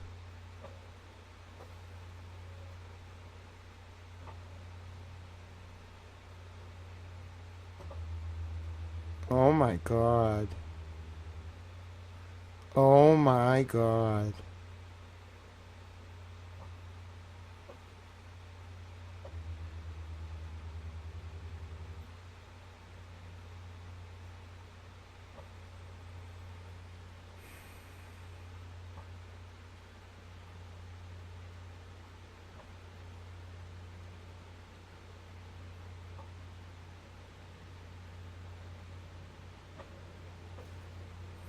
Yeah, I realize there's a lot of obviously edited moments, but this one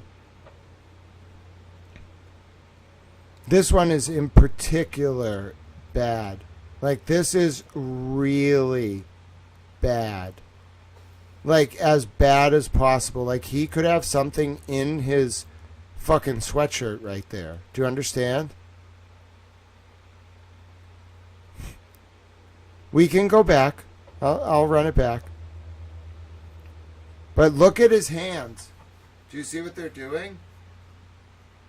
It's like he has something in his pocket of his sweatshirt. Oh my God. Are you telling me they went right then and went over and sprinkled the shit around the scene? No way.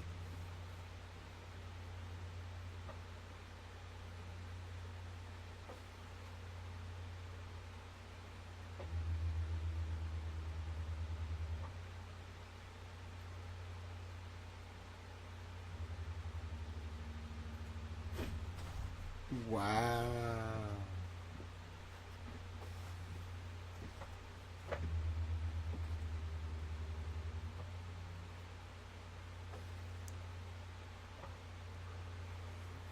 Who does Microdots think that is? Can anyone I guess we could just message Richie. Richie would be a great resource for this. Who does Microdots think that is?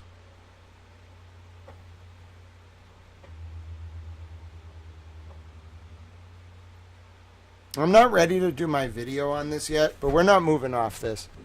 I'll run it back for you. You're not going to be able to see what we want until it happens, because the video is chunked like weirdly. But give me a second. I'll run it back. Okay, so give it a sec. It's going to eventually get to what we want. So if you're wondering what you're looking at, like, we are zoomed in on the apparition. Yeah, so we could either we can look at Richie's video or just ask Richie to come in here. He won't mind. Wait, pause. Okay. Now watch. This is the whole video. Watch the man's leg. Watch his trailing leg, and then watch the apparition here. Okay? Watch everything very closely, and I'll point out to you what you need to see. Okay, stop. See the guy with the blue hat in the top right? Now watch the man on the left. Every part of the motion activation is already running. Watch dude's leg. Keep an eye on that trailing leg. He's going to take 2 more steps and keep an eye on that right trailing leg. Keep an eye on that trailing leg. Get ready for the next frame. Frame. Dude. That's a face shot. Who is that? Who is that? Who is that? Who is that? He's got it's almost impossible to see exactly who he is. But hold on, watch this.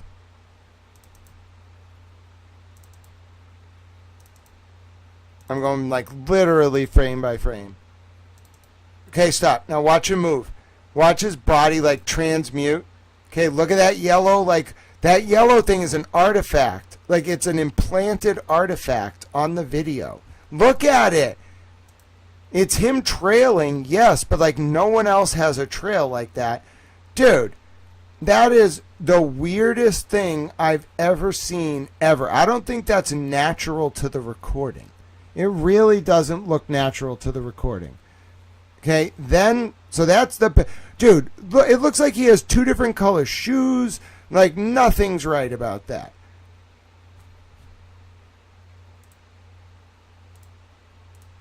Like, if I can get a higher quality video, like source video of this, we might be able to figure this out. But watch this. Who's that? Why'd that yellow thing just go the fuck away? Who is that? What is dude doing?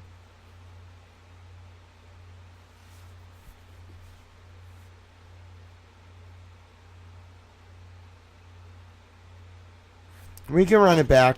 I'm not sure if it's a... It's him... Okay, who's that? See, now you got a little bit more. We can watch his gait.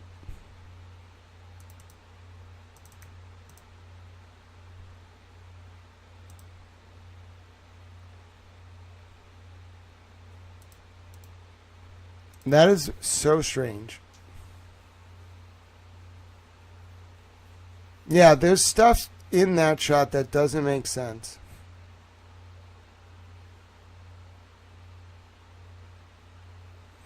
Yeah, I think we actually find... So I think we found something here. This is not good. All right, again.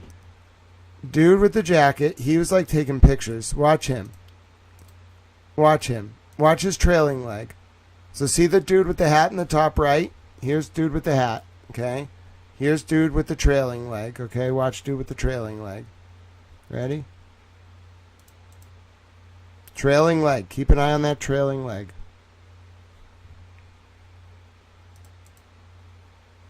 Dude. That is a body, like, that is not real. That is not real. That is edited. Dude. Dude. Dude. Why did they not give this to, like, a video analyst? This is blatantly edited.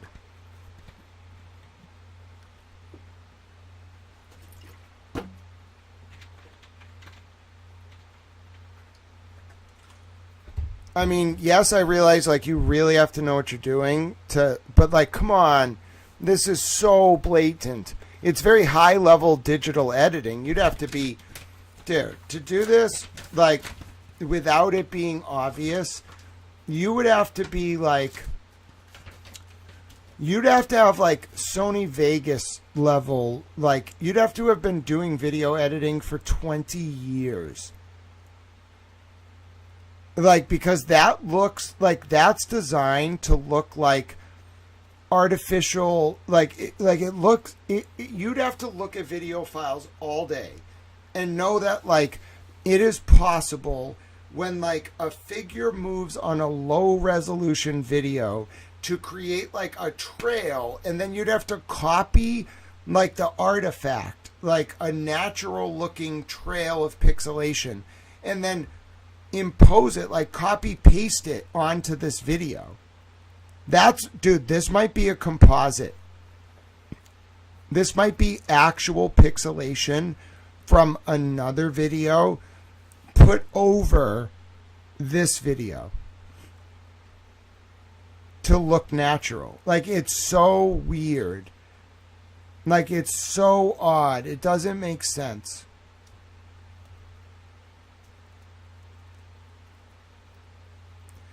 Like, you really, first of all, yeah, you'd have to be looking for it, and you'd have to be you have to be so technically proficient that you know what you're looking at. You have to know how motion cameras work, motion activated cameras.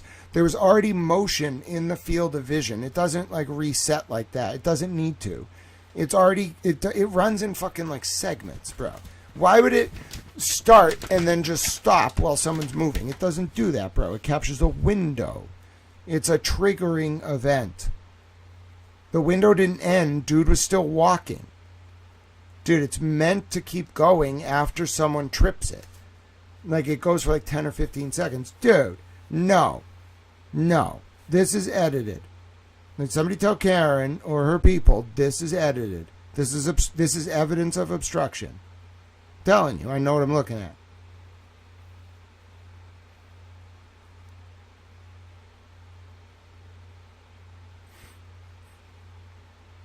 Dude, I'm telling you, this is a smoking gun. They didn't know it. Like, I see why, in context, it looks like it's plausible that it's an artifact, like, natural to the video. It's not. It's not. It's not. Watch it go away. Watch what happens. Watch. Watch this. I'm going, like, one frame at a time. Watch this. It's still there. Watch. It's still there. Look, it's still there. It's going with him. It's literally going with him. At all those moments. Look, it's like a sensor bar. But it looks like pixelation. Now watch what happens. Now it's gone? Are you fucking kidding me? Bullshit. Bullshit. No. This is bad. This is really bad. Dude, you got your prime suspect right there. That is your suspect. Find him and you solve this whole thing. And prove it's him.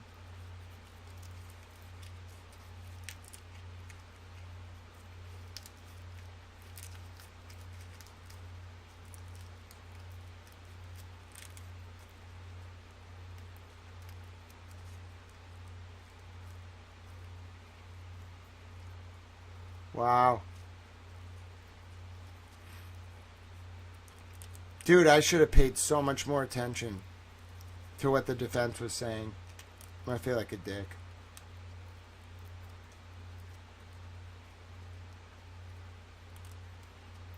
Oh my God.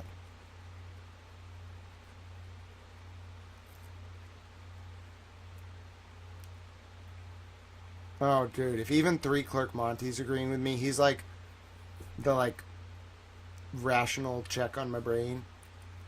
We got a problem.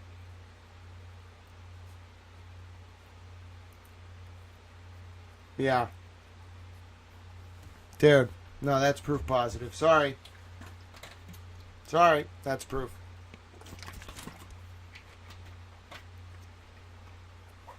I can't believe what's just happened. It's 10:30 at night. I don't even feel tired. I'm just shocked, bro. They actually did it. I can't believe it. I'm pissed.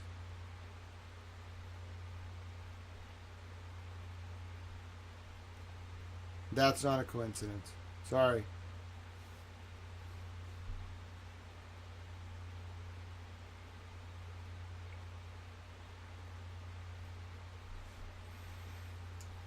Oh my God. So who is that?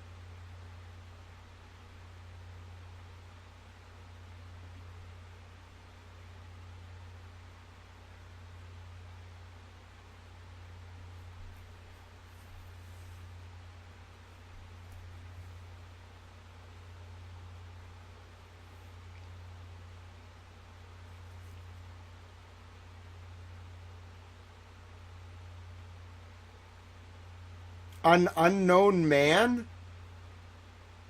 Alright, dude, that's your suspect. Right there.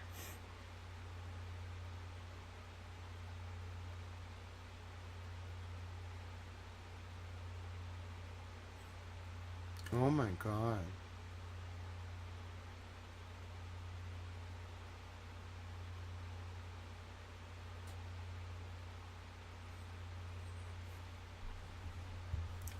It's trial testimony day 28, June 10th, 2024, part 1 of 2. Timestamp 3527 in the Canton Community TV video. But a little bit before that, so like 3524.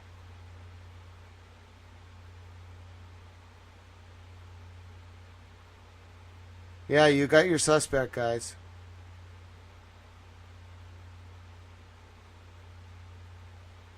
I guess it was always going to be me, huh? To solve it. There you go. I'm content. asserting with 85% certainty, based on my extensive knowledge of this case, that that is your suspect. Go find him, I guess. You all wanted this moment. There's your suspect. Find him. Good luck. You all were like so intent, so there you go. You have your suspect. You can't prove it's him, but you find that dude, I think you got your suspect.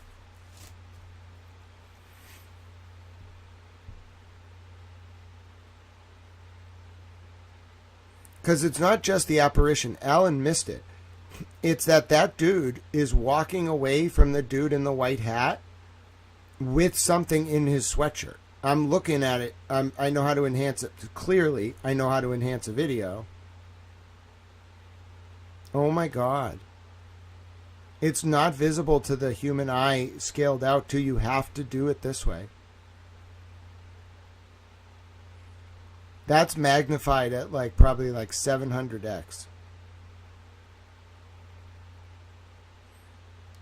Whoever, I don't know who that is. Okay, it's impossible. They made it impossible to tell, but that's your suspect. If you can prove who was in that building at that specific moment in time, walking out of that door, that's your suspect. I will play it again. This is your suspect. There is someone out there who may have actually tried to frame Karen Reed, and you're looking at him on camera. Oh my God. Dude.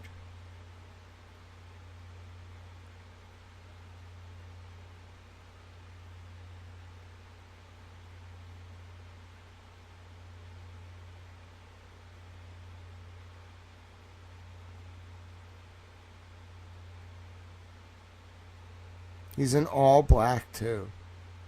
That's so creepy.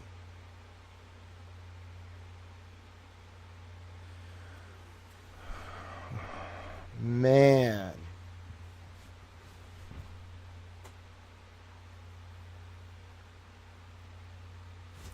If we're going to do this, does someone have the source file? Boozy, do you have the actual source file, the Sallyport video? Do you have the source file itself, the highest quality? Does anyone have the highest quality source file of this specific video? It's the Sallyport video. I'm looking for the actual raw video. It should be an MP4. Yep, thank you, Boozy. And if any, so I'm looking for the exhibit. Does anyone have the trial exhibit itself? It's not there. I might have it. Hold on.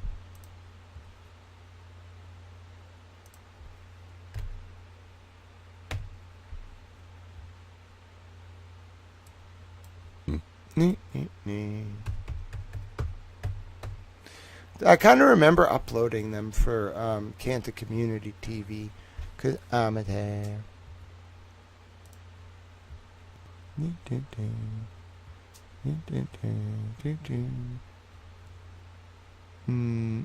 No, I gotta keep looking. Hold on.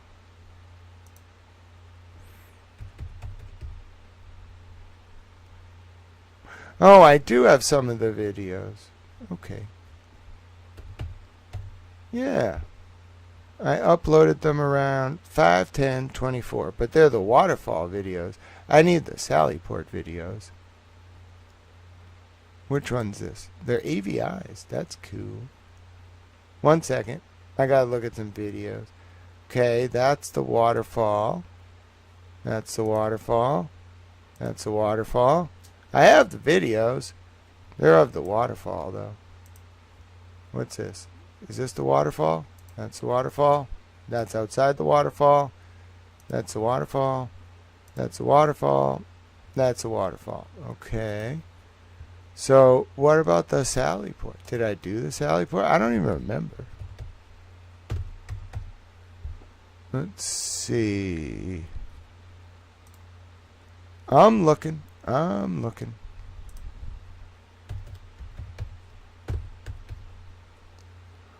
Maybe I didn't upload these ones. I do have the waterfall videos. Maybe if I just go back to that day in time. I mean, you're going to have to give me a second. Alright, hold on. So I got to go to May of 2024? That's kind of hard to do, but alright, give me a second. Hello, Maz Media. I'm looking for the source file of this video. And do we know who that man is? Maz Media, do you know who that man is? Mazza, we're trying to figure out who that man is. As far as we understand, that man is unidentified, even by microdots. But I'm going all the way back in my sort of trial exhibit archives, and I'm going to see if I have, from May of 2024 or later, any of the videos related to this. So give me a second. Okay, so it was a little before August. Oh, here we go. Let's see if I got any of the I'm looking for the Sallyport video. All right, let's see. I got a lot of exhibits. Okay. A lot of PDFs, but what about like videos? Videos? Let's see. PDFs. Where are the videos? Oh, because they're folders. I see. So what if they're up here? Let's see. Untitled waterfall videos, 911 calls. Nope. I only have the waterfall videos and the 911 calls. I do not have the source video for this. I don't have the source Sallyport video, which is bothering me. Because if I had the source Sallyport video, like the best I can do for you now is like play it in a browser, which is probably not encoding it high enough for our purposes. What I really need is the 5-minute and 51-second video, like the raw video that whether it's inverted or like not inverted, I don't care. And then I can really like clean that up and I can zoom it in and give you a clear picture. But as things stand, like the quality isn't great. I can do one, there might be one trick I might be able to do here. Hold on. Might be able to, yeah, but even if I just rip that, it might not do what I want to do. Hold on. 6/10/2024.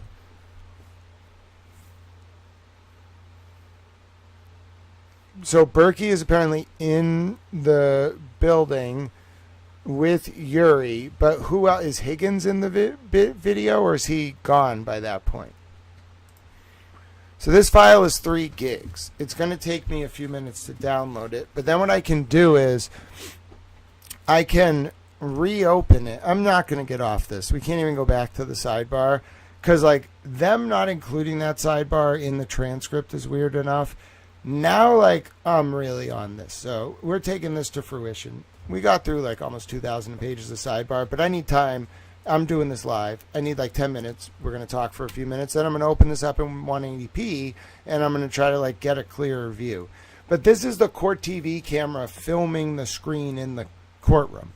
It's like pixelated. I need the raw file. It's not Berkey, as right after this, Berkey and Yuri exit that door. If that's Higgins, you might have demonstrable... Is Higgins supposed to be near that taillight at this time?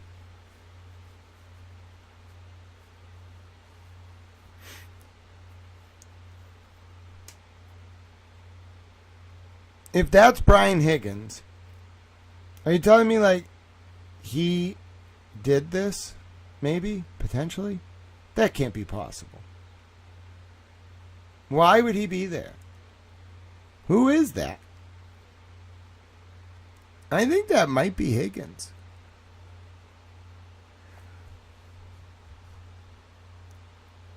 Emily C. has what? Emily C has a raw copy of the. Let me see. Emily C has a raw copy of this. Give me 1 second.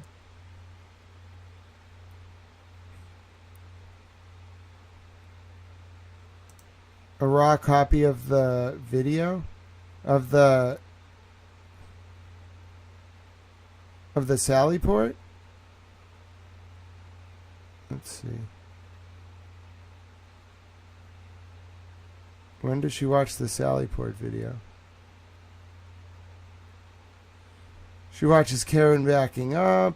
No, I need a timestamp. I don't see her watching the Sally port video. Sorry. You're going to have to give me a timestamp. Yeah, sorry. It's not. I don't see her watching the Sally port video at all in this. I just scanned through the whole thing. They don't watch the Sally port video. They watch a bunch of other videos, but not the Sally port video. Oh, I guess they do. It's at like timestamp 4516.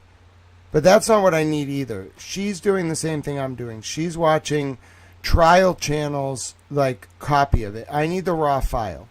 Like, it's useless to me to have someone else watching it. I need the raw file. I have a plan, though. Give me like 8 minutes. I have a backup plan. But yeah, thank you for sending that. Emily C was watching it in that video like 46 minutes in. But I need the, like,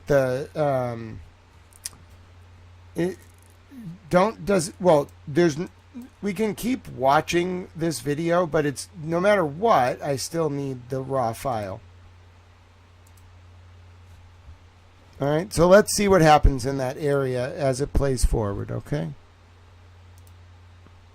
The guy leaves, okay? Like, that's where Alan pauses it. Just now? Due to the triggering of the motion. I asked you why. I asked you if. Did it appear if someone just appeared out of nowhere in the back of the vehicle? That's what the footage represents, yes. Can we go ahead and play this?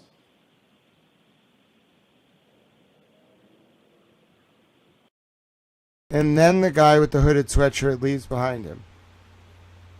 Pause it. Dude, he had something with him, too. Person. Dude. Oh, my God. Dude. What?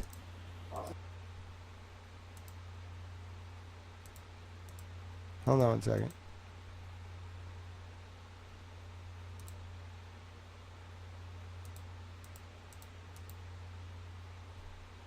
Appear out of nowhere toward the rear of the vehicle?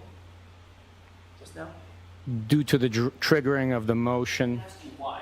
I asked you if. Did it appear if someone just appeared out of nowhere in the back of the vehicle? That's what the footage represents, yes. Can we go ahead and play this?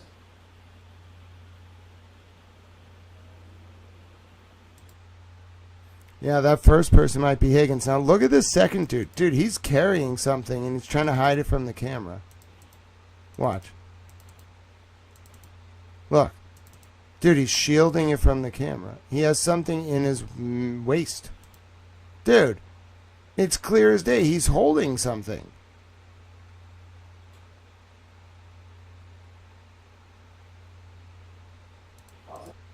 Dude, he just lifted it up. How much did they need to take away?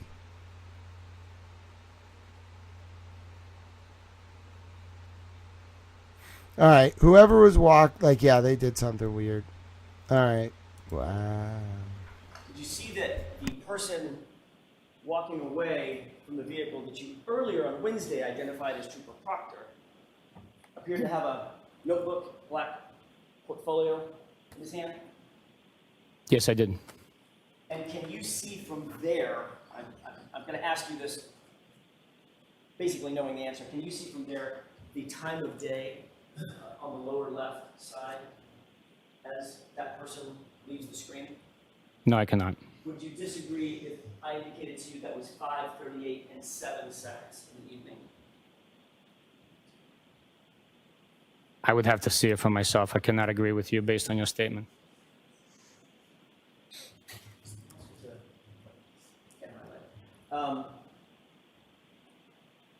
Your Honor, may we approach briefly? Sure.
All right.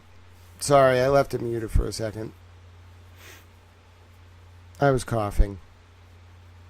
And then I was talking. And then I realized I was still muted. Someone said it in the chat. I know, I'm unmuted. All right. This is brutal. That's what I was saying. Last night and now this. Wow. I'm unmuted, don't worry. Just brutal.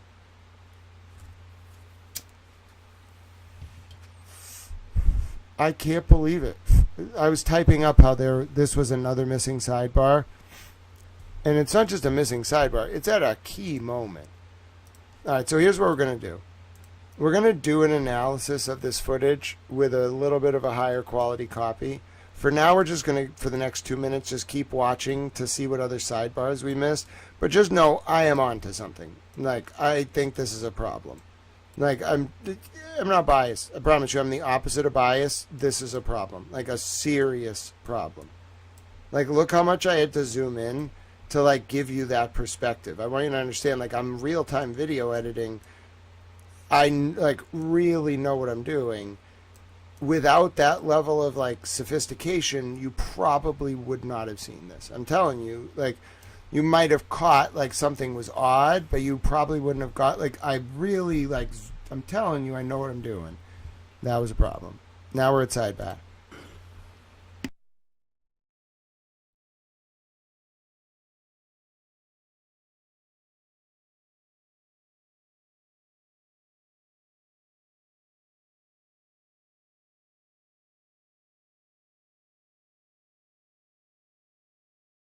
So, Sergeant, we're going to ask you to go take a look at that, okay? Thank you, Your Honor.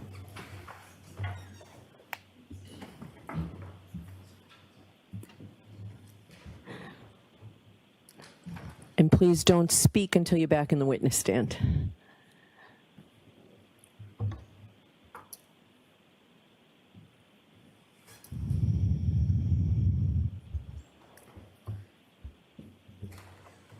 Thank you.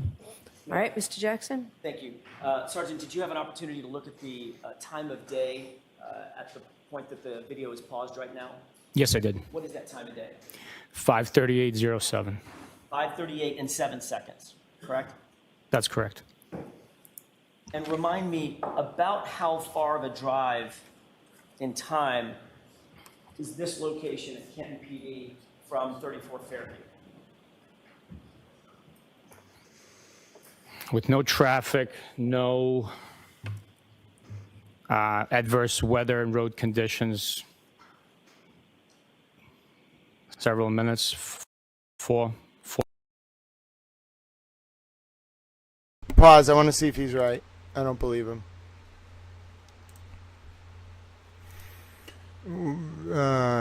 34 Fairview Road to Canton Police Station. I'm just going to look at it on the map. Yeah, he's exactly right. It's 4 minutes. 4 minutes, maybe 5 minutes, depending which route you take. Your Honor, I have a flash drive that I'd like to have marked. Is this a different flash drive than we had on Friday? It is, and I can explain it sidebar if the court wishes. All right. Are you just marking it, or you intend to show it? I intend to show it with the court's permission. All right. So we'll mark it for identification, and then I do need to see you. Yes. No! No! We need, dude! No! Oh my God, are you telling me as proof that Higgins was, oh no! And they hit the sidebar! No! No! Oh no! Oh no! Oh no! Oh my God.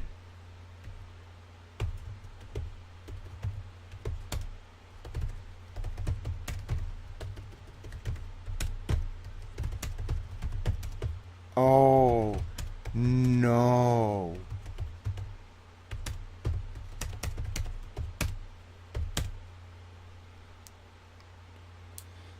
Right after Alan showed video of unknown man in Sallyport at 5:38 p.m. Eastern, and then asked Buchanan how long it takes to drive from Canton PD to 34 Fairview Road.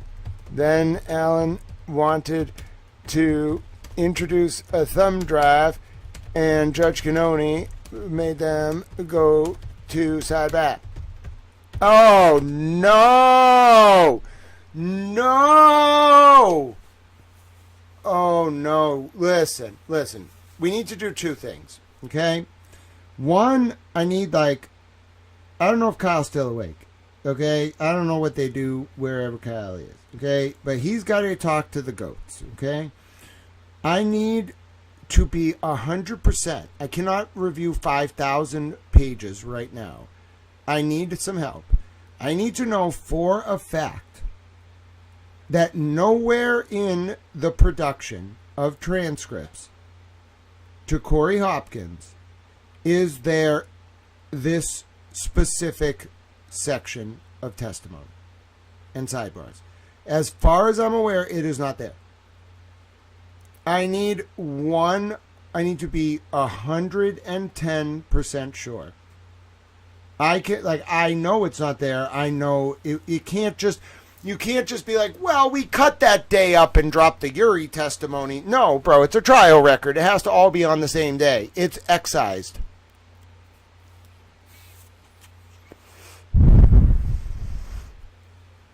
Dude, is this happening right now? Was that video about the tattoo some kind of sign? We're going to be actually able to do this. I can't believe this is happening.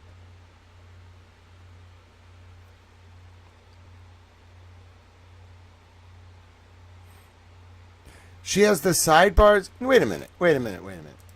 I will go to her video, but where did she get them? Are they not in the production? Are they not on that day? Hold on. I'll go to her video. Where did she get them? They're not on that trial record. Are they in a different file? That's why I'm saying, if I'm going to say this, first of all, the guy on the video is independent of wherever these transcripts are. Second, how did she get the sidebars if they're not in the trial record from June 10th?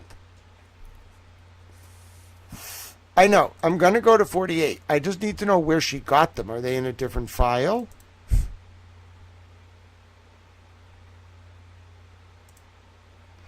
Hold on a second.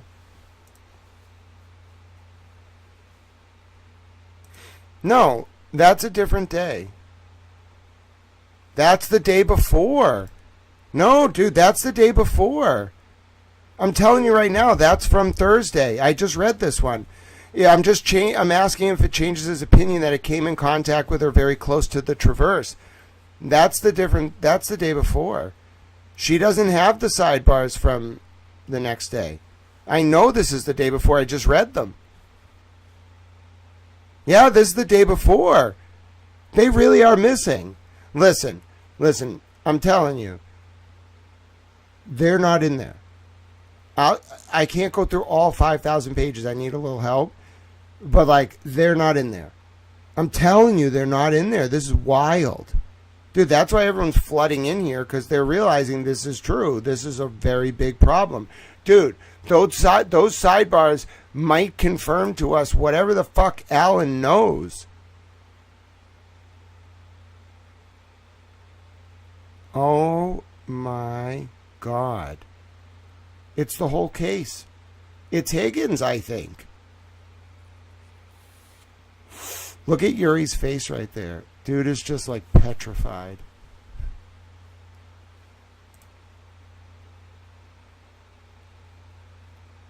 Oh, Jay Moore, I wish we had time for other stuff. We don't. Epstein and this, unfortunately, is all I got space for. I got bad news, Jay Moore, depending on what side of the case you're on with the Reed and O'Keefe case. Something very bad has happened. They have hidden the sky. No, Jay Moore, not right now. That is for another day. We have a very serious problem. Literally the entire transcript of 3 crucial sidebars and Yuri's entire end of his cross from Allen from the first trial is missing. One of these transcripts of the sidebars might indicate like that Brian Higgins, we're not sure who, it could be any number of people, that someone went from the Canton police station at 5:38 p.m. to the area of Fairview Road, like sometime within 4 to 5 minutes of that, and they're all just gone. We're not pro anything, Jay Moore. We're pro truth. Like I don't know if you just tuned in, bro, Jay Moore. Dude, we just found a very obviously edited Sallyport video that clearly shows an unknown man walking away from Karen's car at 5:38 p.m. in the Sallyport with his hands in his fucking sweatshirt pocket before Michael Proctor walks away.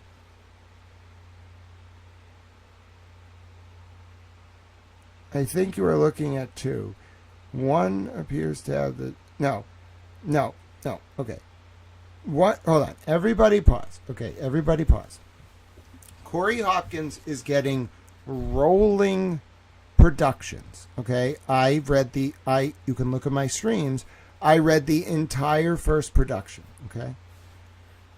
I'm working through the second production of trial transcripts. I am telling you, both of them, like the first one was just the first trial. It had like some days missing, but it was just the first trial. The second one is some days from the first trial that they held back and didn't finish, and then some days from the second trial. The stuff that we're reading is in order by date, okay? Yuri Buchanan's cross started the Thursday before June 10th, okay? It was like... So Sunday was June 9th, Saturday was June 8th, Friday... It was June 6th, okay? They leave off. Because they were off Friday and Saturday and Sunday. They leave off noon on June 6th. It's a Thursday. Allen is about to get into the inverted Sallyport. We see the last sidebar. We see the transcript. The next transcript, okay, is June 10th. It is, I have it. It's the trial transcript. It's the official record. It doesn't start where it should. Forget about the oral arguments. It doesn't even have Yuri's cross. And because of that, 3 very important, at least, sidebars we do not have, including the sidebar that is about to take place about some kind of USB drive, about something 5 minutes from the Canton police station to 34 Fairview Road, right after an unknown figure and Michael Proctor walk away from the taillight in a clearly edited Sallyport video where 10 seconds are missing. I'm telling you, we have a culprit. We have, there is someone who's responsible for this. I'm telling you. Dude. Oh my God. Adam Deutsch is going to charge someone for John O'Keefe's murder? Oh my God. Holy shit. Holy shit balls. Holy shit. Oh my God. This case isn't over. Oh my God. Oh my God. Oh my God.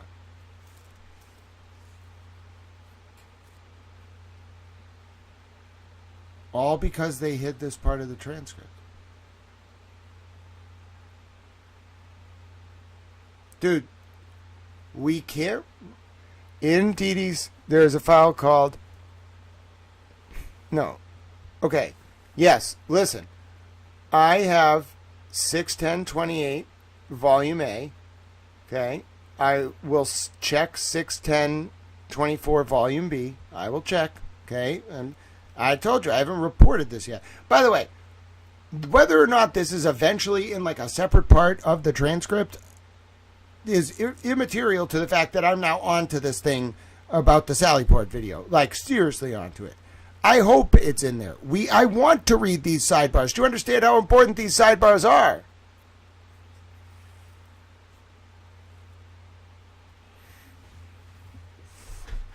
So, I'm not jumping to conclusions. If anything, let me bring this back. I don't want these sidebars to be missing. That is, like, I want them to be in there because I need to read them. But I can't find them. If they're in Volume B of this day, fine. We'll rule it out, okay? If they're not in there, okay, we got serious problems. All right, Jay Moore, you're just trolling. Like, that is not constructive discourse. Like, you're just, like, being the thing you hate, so don't do that. This is a friendly space. Don't bring that in here. I wouldn't let people do that about you. All right? We just be friendly, little towns. All right. Now, what do I want here? All right. I'm going to look. We're going to keep scrolling, okay? We'll check Volume B. We got to rule it out. We got to rule it out, all right? So let's rule it out. 1 second. All right, so this is the day, okay? This is June 10th. This is, it doesn't say which volume it is, but it's June 10th, and it starts with Barrows and then Proctor. I'm going to come back to where we left off, okay? Remember, where we left off was like, I don't know, probably like 3 sidebars in Proctor, okay? All right, so we very quickly get through Barrows, and now Proctor's on the sidebar. And then eventually, I think we get to like Proctor's Cross. All right, so, but I'm jumping forward here, okay? Hold on, to the next day to make sure it's not in there. I'm going above and beyond the Call of Duty. All right, I'm going through the entire cross, okay? The entire one. We're still on Proctor's Cross, okay? It's either Proctor's Direct or Proctor's Cross. I'm going to the end of the day, okay?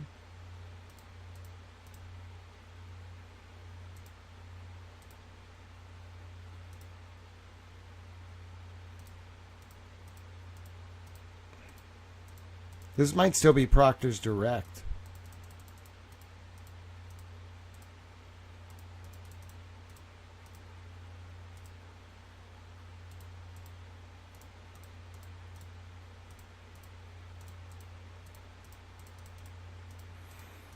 He's still on the stand.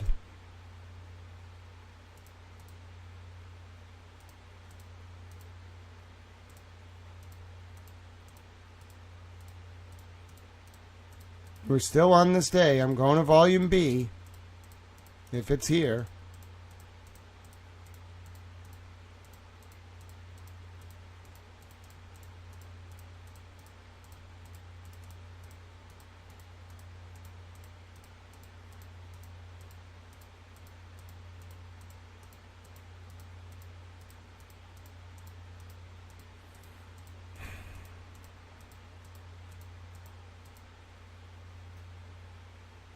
Okay. That's the end of his testimony. Now they're doing a scheduling sidebar. Okay. No. No. It's not in there. Look, I'm telling you, it's not in there. They don't come back until June 12th. The reason why that day is in two parts is because it's so long. But I'm telling you, no, it's not there. It is not there. Sorry, I took your comments down. They're back now.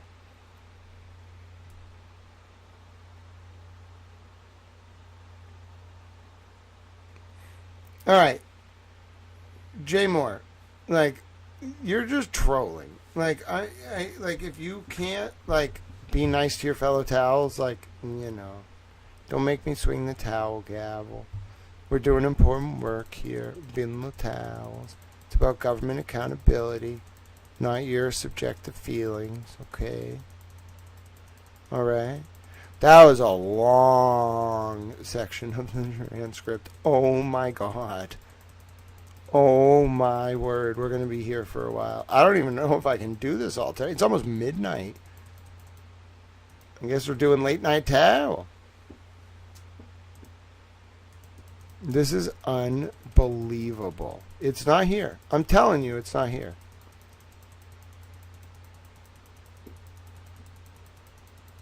Thank you, Terry. I'm doing my best.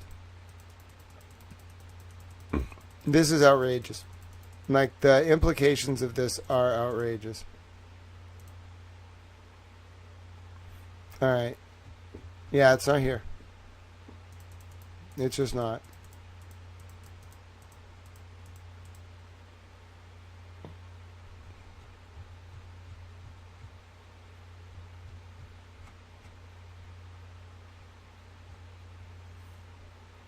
Yeah. Corey Hopkins, like, has to, like, step up here. I mean, I know I'm not saying like she has to, but like this is going to fall on her if this is confirmed. Like, a bunch of people, I'm sure, are going to go through the document, but I know what I'm looking at, bro. It's not here. It's not.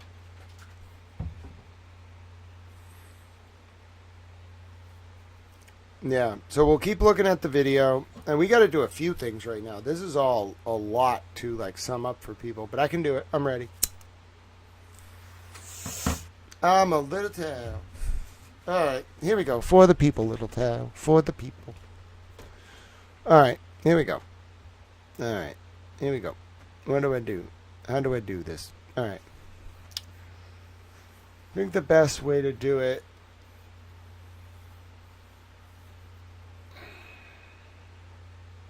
we have to figure out how many sidebars are missing first. I have to start there. Then I have to re-record the video about the missing segment of the transcript. Then we'll do an analysis of the Sallyport video. Then we'll be done for the day. All right? I can only do so much. We'll pick up with Proctor's sidebars tomorrow. That's as much as I can do. So we have 2 things left for today. Okay? Yeah, Corey may have to actually revisit this. The case of the missing sidebars. Towel in the case of the missing sidebars. All right, here we go. We got to keep listening, though, because I need to count the missing sidebars in my report. Thank you. Yes.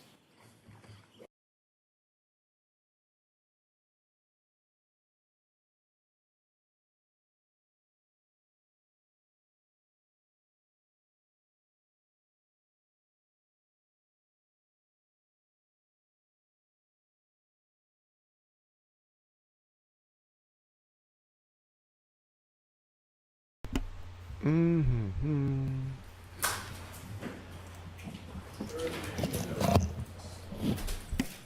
But all right. Here we go.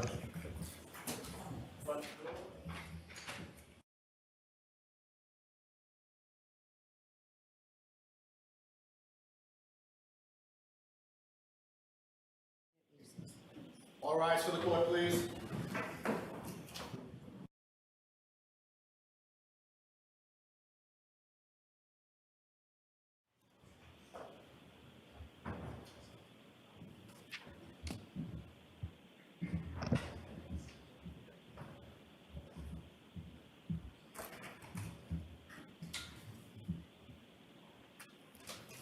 back to session. You may be seated.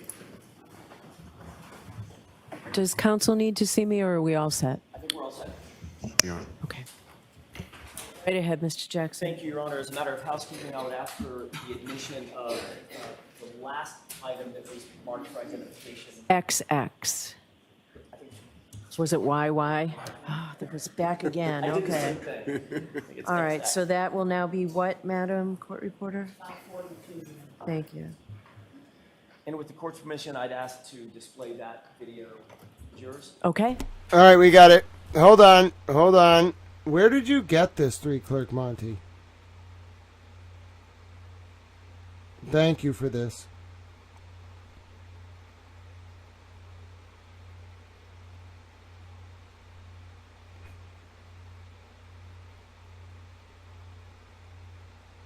Where did you get this? I can't find this at all in the trial record. It's not in there at all. I read that judge from Dee Dee's set called second production. Yeah, it's in there. But what is this labeled as? Oh, it's an excerpt. I see. All right, well, at least we get the sidebars. Here we go.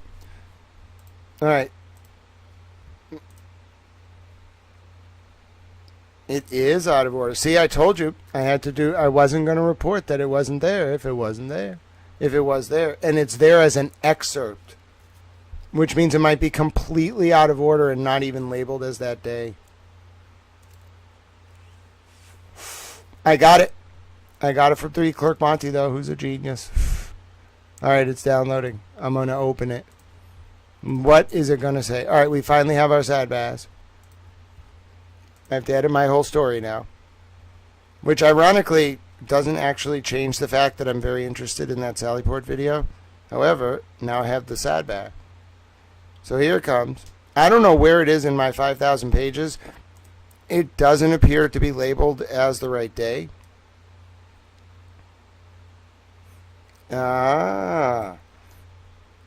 Here it is. Now take a look. You can see. Here it is. It's just its own set. It might have had a different file name, but it is segmented. I don't know. Now I'm going to guess this is in my file.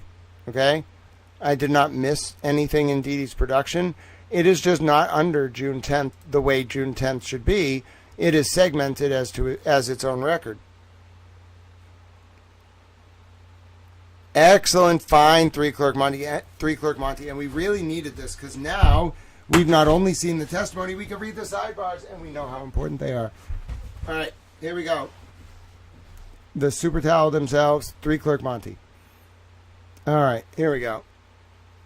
The motion for reciprocal discovery.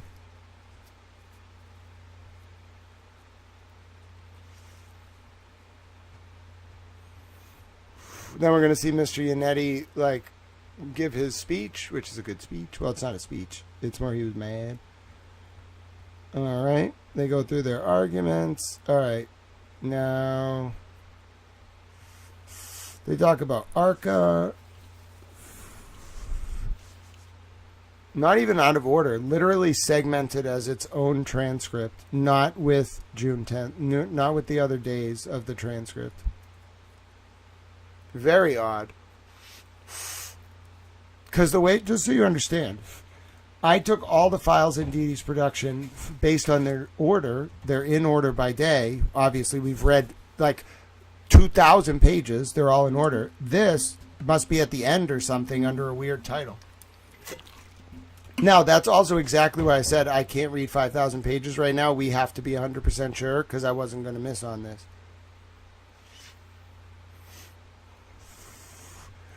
I also wanted the damn sidebars. It wasn't like them not being where they should have been was a problem, but it was a bigger problem because I wanted them.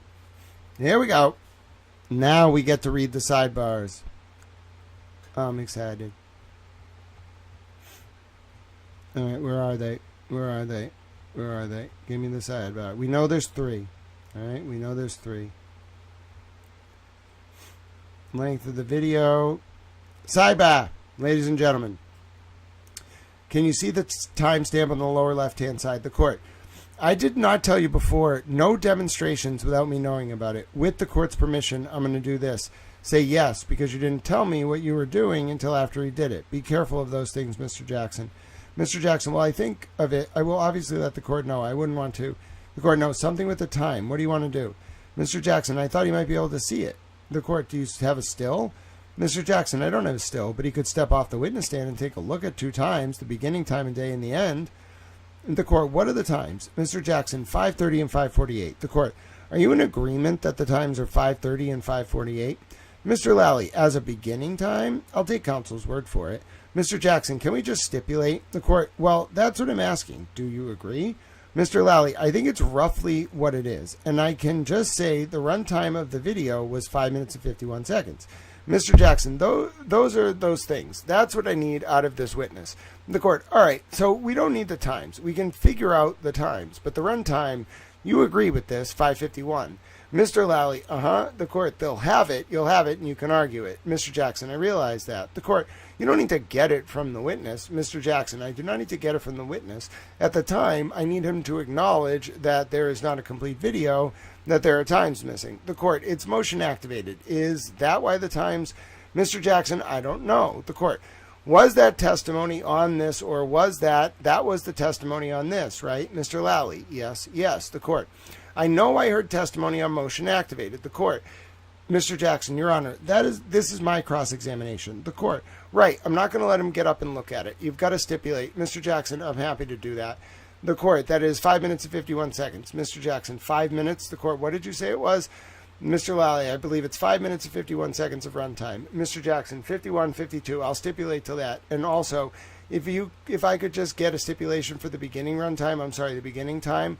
The court, oh, you're saying the time is longer than 5:51? Mr. Jackson, it's 17 minutes. It should be 17 minutes long. Mr. Lally, it is. It's motion activated. The court, so you agree that it's 17 minutes long? Mr. Lally, roughly, yeah. Mr. Jackson, it should be. It's not, but it should be. The court, are you satisfied with that time? Mr. Lally, 5:30:32. Mr. Jackson, 5:30 and then whatever, and then it goes to 5:48 and whatever. I've got the times in my notes. Oh, that's the missing 10 seconds? It's missing 48 seconds, actually. 18 seconds.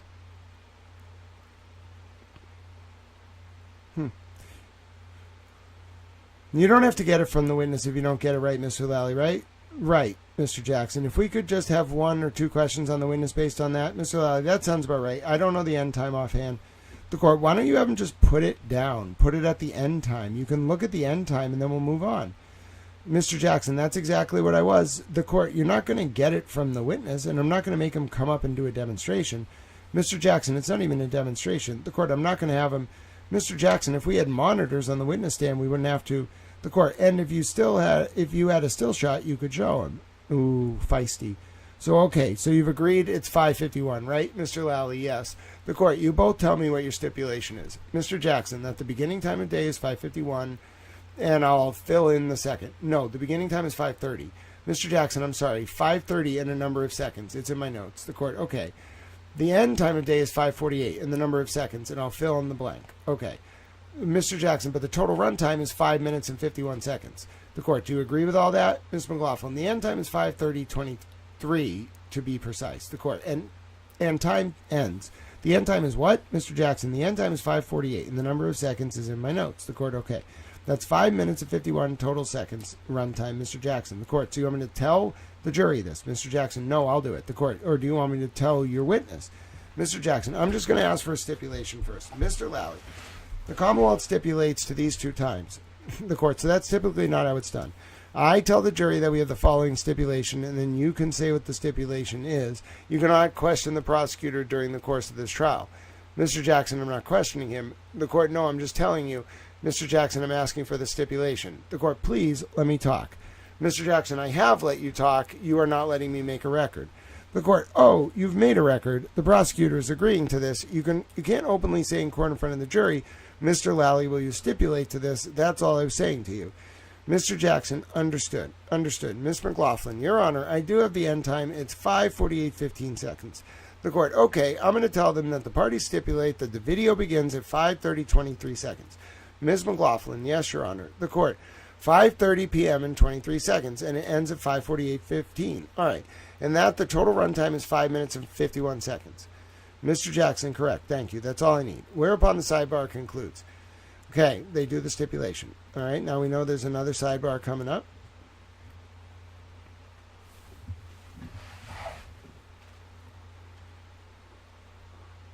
Yeah, there's apparently like 10 seconds right before the man. And by the way, the man in the video, it's so ironic that we ended up only like deeply looking at that because they put this sidebar.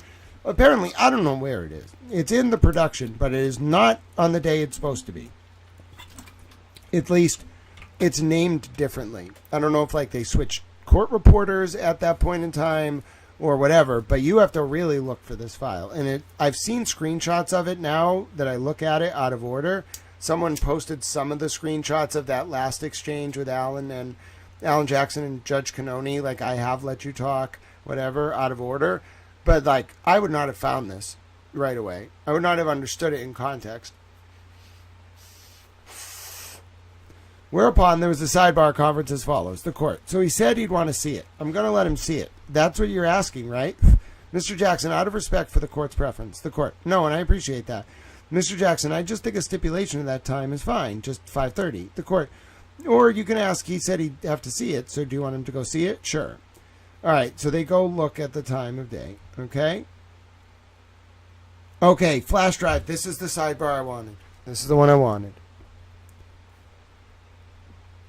Okay. Sidebar. The court. Oh, this is important. I want to know what this is about. Have you seen it?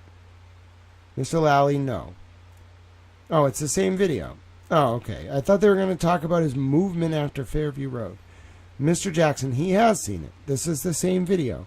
We sent it to him yesterday. The same video that we had on Friday. It is this video, inverted. When we received the original video from the share file from the Commonwealth, it was in an executable format, an EXE, which is weird. It should have just been in a video format. So this video has the proper time of day on it, 5:38 and whatever it is, but it's completely inverted. Wait a minute. Not only is this video kind of odd, but they got it in an EXE format? That's an executable. This is so odd. But it's completely inverted. You can't see it. So it's exactly this video, just inverted. There's no difference whatsoever. The court, you sent it to the Commonwealth yesterday? Mr. Jackson, we did. Actually, Saturday. The court, you haven't seen it?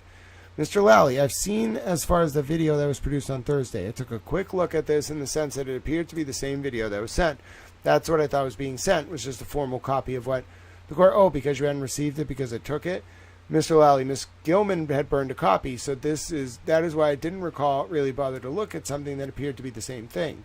Mr. Jackson, and it is the same thing. It's exactly the same video, just literally the mirror image.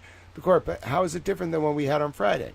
Mr. Jackson, the one on Friday, I don't know. It may be the same, but there's an anomaly that occurred in one of the versions of the video that we saw that we received from the court. No, but I mean, you said on Friday. Mr. Jackson, that's what I'm explaining. I don't know because I don't have it. The court, hold on 1 second. Jurors, we are going to give you a 10-minute break. All right. Sidebar continues. The court, I'm prepared to allow in what has been marked YY on Friday because the Commonwealth has seen it. The clerk, Your Honor, what was marked today? It was XX. The court, XX Thursday. Are you objecting to XX? Mr. Lally, no. The court, show Mr. Lally the other one and I'll come out and hear you. Mr. Jackson, the only difference, I'll tell the court, the only difference is that the blue timestamp on the bottom says UTC -5 versus UTC -8. The court, okay, well, show him. Mr. Jackson, okay.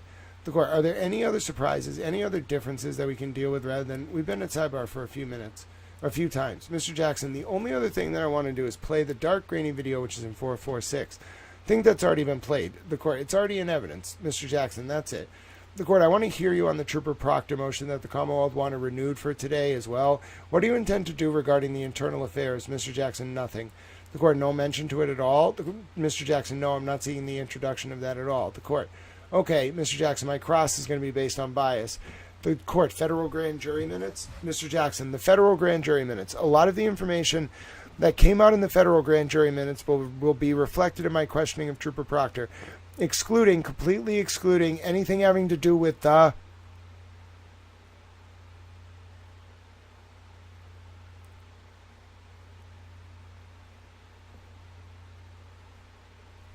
come on. Oh, come on. With the what? With the what? With the what? Dude, if that just said the word like sex trafficking, oh my God. With the what?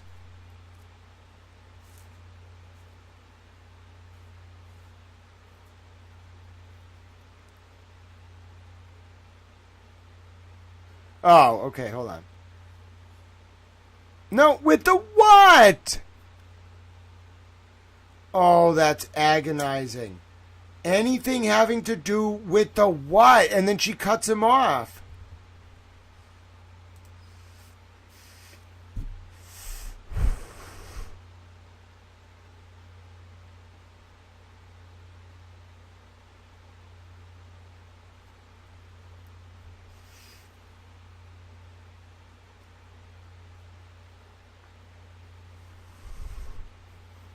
With the what? Does that answer your question, Mr. Lally? It does. The only other questions I have were twofold. Number one, as it pertains to bias, I certainly understand certain statements contained within the text of friends and family, as well as other troopers, fall into that category. I don't think that there's anything being any text messages with any can to police officers that have anything to do with bias. So I'd raise that. And why Sean Good gets suspended. Secondly, and I'm just going on sort of my understanding as far as protective orders are concerned, that I don't believe any of the text messages or any of the items contained can be displayed on the screen. And I'm not saying counsel intended to do that. I just want to clarify that. The court, are you stuck with that protective order as well? Mr. Jackson, no. I don't think so. No. We've redacted everything having to do with TUI. And that's not how TUI is spelled. It's I think it's Tohui. Is that an error? Let me make sure that's an error. I think that's wrong. Hold on. Toohey versus Reagan. It's 1951, right? Yeah. It's Touhy, so that's a typo. Typo alert.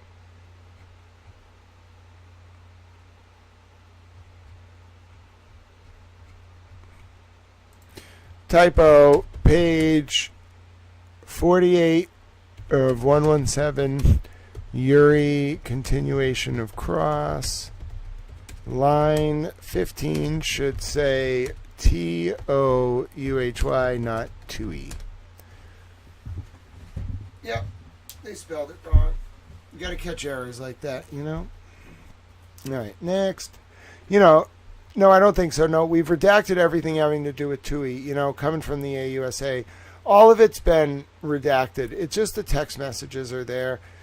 Downloaded their extraction from an iCloud account. So we've been told we can, inside the four corners of the courtroom, we can use anything we want to.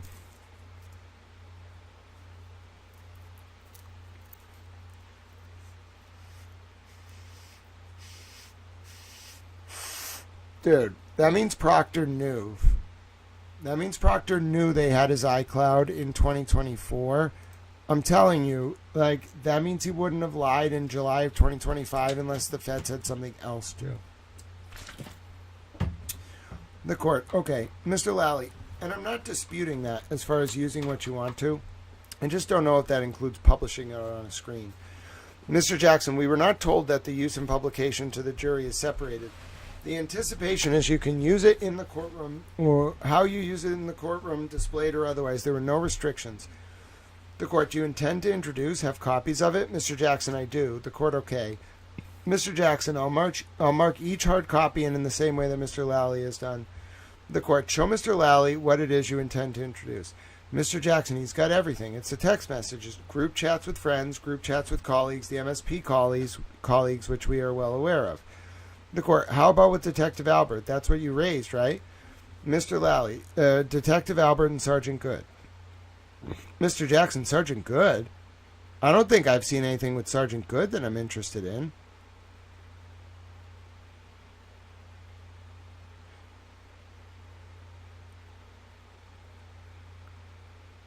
What?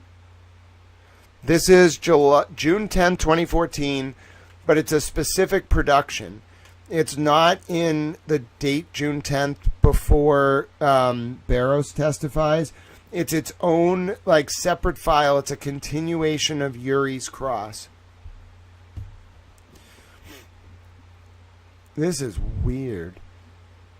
Jackson says, Sergeant Good? I don't think I have anything with Sergeant Good that I'm interested in. Then why did Sergeant Good get suspended? I'm sorry, Detective Albert, yes. There'll be a couple text messages back and forth. We have a redacted portion of the court regarding, because there's an argument objecting to Detective Albert. So show Mr. Lally what you intend to introduce. Who suggests Good? Oh my God. Sergeant Good? What did Lally know about Good here? Dude, Jackson realized this was weird. He was like, Good? What do you mean? And now Good's suspended. Dude, Lally, what did you know? What did Lally know that Jackson didn't see about Good?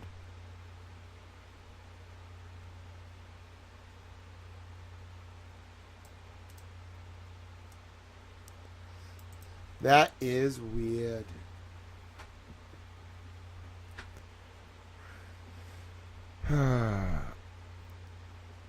Of course, sure. So this will be very quick. Just show Mr. Lally. Mr. Jackson, whereupon the sidebar concluded. Alright. Alright, I gotta pause there. That's a wild sentence. We missed it earlier. This is just wild. Okay?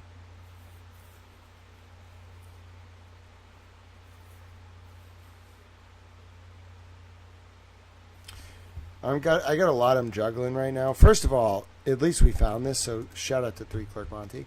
Second of all, this is wild. Judge Cannoni just cut him off.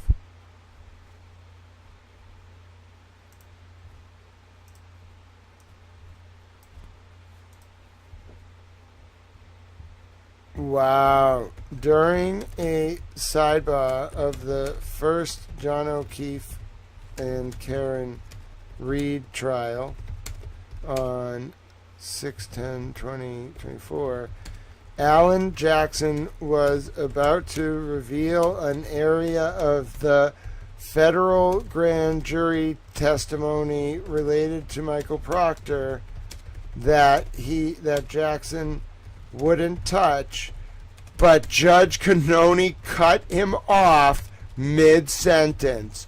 Oh my word. Having to do with the literally just cut off. Wild.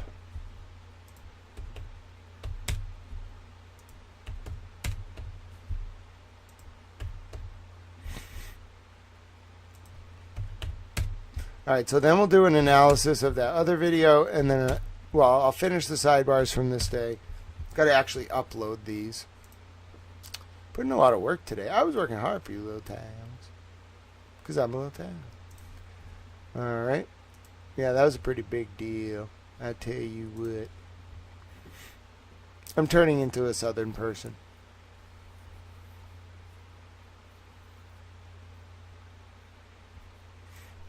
Okay, so I gotta do the actual exchange.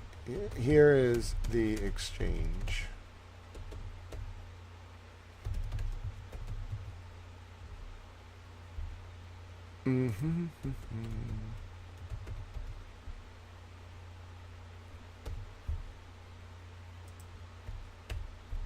Yes, you don't need quotes if you're doing it in transcript form. All right, there we go.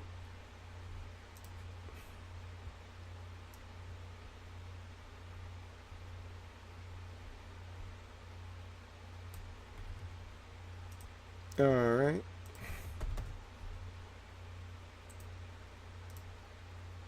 That's shocking.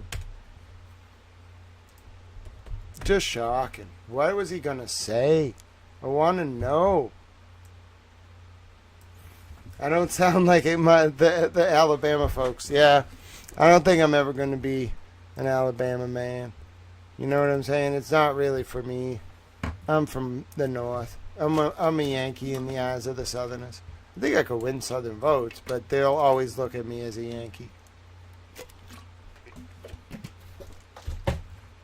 Which is cool, bro. Like, I don't mind being a Yankee. I don't want to be a Yankees fan in baseball. I don't like the Yankees. But I'm totally down with, like, you know, as long as the Southerners think of me as a charming Yankee, I'm down with it. This is all a plan, you see? I've thought this through.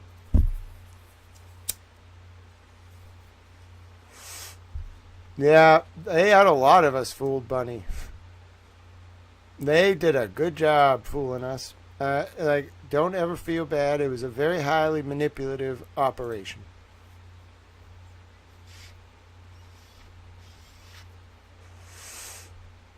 All right. So I got to get this source file here. I got to upload it because I want to just upload this as its own file. I don't think having it as like a I don't want to go find it in the other file, so I'm just going to make this its own file. I want to change its name first, actually. Hold on. Mine's close to a Southern Virginia drawl. Yeah, I'll move to the Appalachian Mountains. Appalachia. I got to call it right if I'm going to move there. You don't understand. They'll get mad at me. All right. Let's see. All right. Smith. I want to keep the formatting. Karen Reed, John O'Keefe, Trials, Sidebar, 6/10, 2024, Yuri Buchanan only, end of cross, redirect, and recross. Okay. Is that how you spell Yuri Buchanan's name? I have no idea. Let's see. I got it right. Okay, then I'll grab this. Just trying to inform the public, you know what I'm saying? Alright, so grab that. Close that. Close that. Go over here. Source. Then post that. Here's the file we're reading, by the way. Alright, and then I gotta figure out what page that was on. It was on pages, sources page 47 through source page 47 of 117.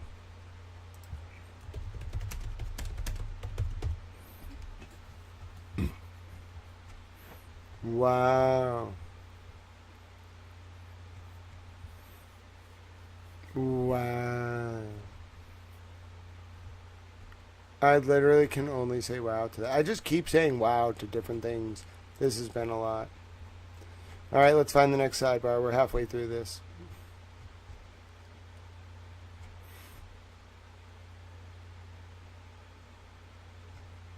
The thing about good is wild, too. I want to write that one up, too.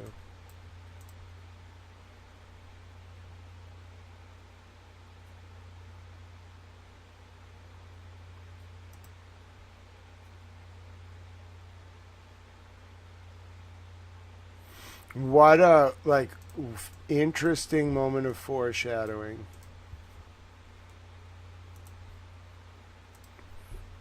What an interesting moment of foreshadowing. While discussing Michael Proctor's grand jury testimony and his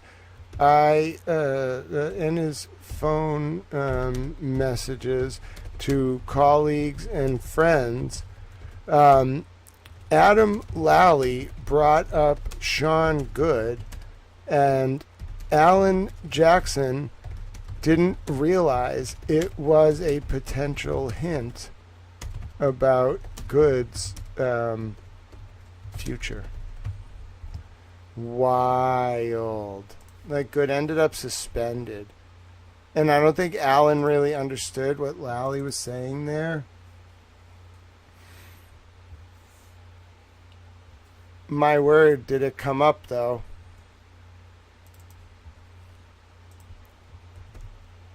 Good ended up suspended about a year and a half after this interaction from June 10th, 2024.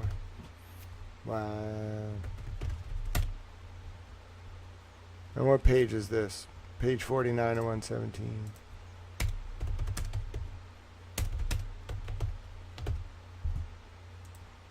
That's pretty intense. There's been a lot of intense things.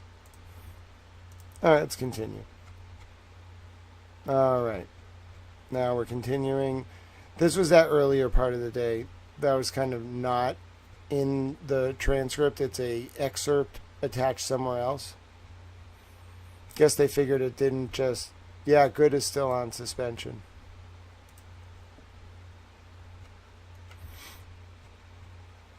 All right, redirect of Yuri.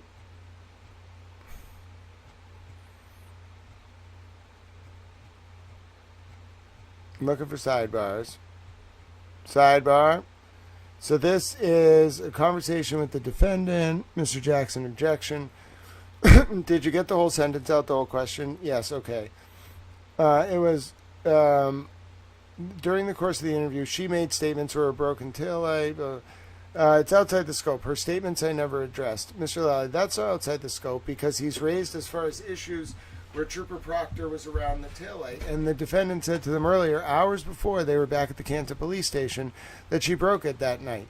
Mr. Jackson, which you got out on direct examination, which I did not address on cross. The court, all right, you're implying that Proctor broke the taillight?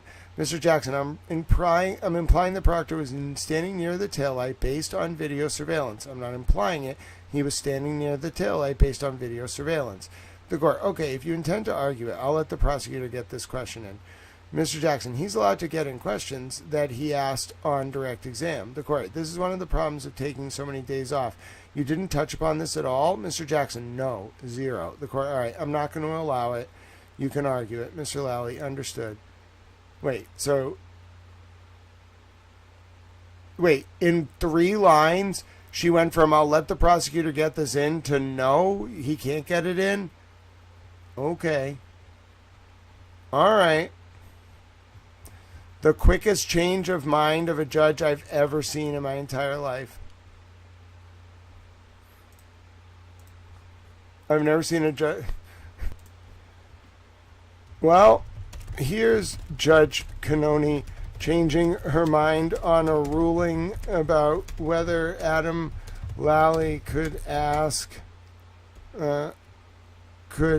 questions on redirect about Karen Reed's statements to Michael Proctor.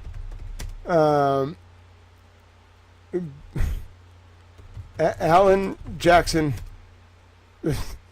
was probably baffled, but pleased that he won the issue. Thank you so much to the people supporting Tal in the chat. We're doing this methodically. I have to go to bed pretty soon, but I'm going to do an analysis of that video. It's a very important analysis for me to do. And I only saw it because this sidebar was not easily accessible, which makes it all the more interesting. All right, this is source pages 68 and 69 of 117. Still up working.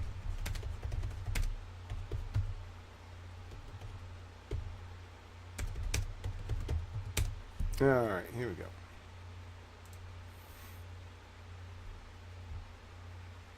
Yeah, Alan was playing it cool. Definitely playing it cool. Too cool.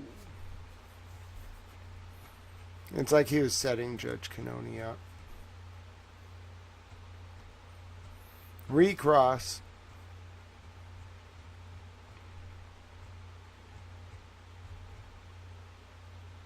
All right, so this is why it happened. Remainder of the day under separate cover. It wasn't just not under Part A and Part B. It was like a completely different section. She was working on Christmas Eve. Wow. So this was done back in 2024. This was done like right away. All right. So we got through that. We got one more thing I want to do tonight, which is an analysis of that mystery man in the video. Then I'm going to bed. I've been working hard. I'm a hard-working little towel. I know. You all appreciate it. All right. Let's get ready. Last thing for the day. Then I'll wake up tomorrow and we'll do this again. Gonna try to sleep in a little bit tomorrow. Who's bothering little towel? Oh, someone sent Towel a donation. Oh, God bless you. My pleasure. I am happy to provide as much information as I can. You know who you are. Tao sending you a big hug. Thank you for your support. All right, let's get this video, okay? I'm going to bring this up here. This is the highest quality copy I could get. Oh, that's a good quality copy. All right, now we're talking. All right, so take a look at this. This is going to take a little finagling here, so give me a second.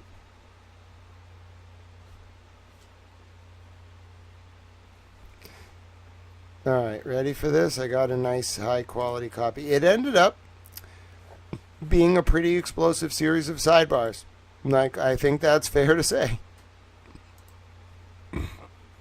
Like, you just get one bombshell after another. It's weird that it was separated out like that, but, you know. All right, so now we're going to jump forward. All right, we're going to jump forward to, like, what is it? What was the mark again? I forget the mark. We'll find it. It won't be that hard to find. All right, here we go. Tail light area. That quarter panel, correct? Let's go ahead and play it.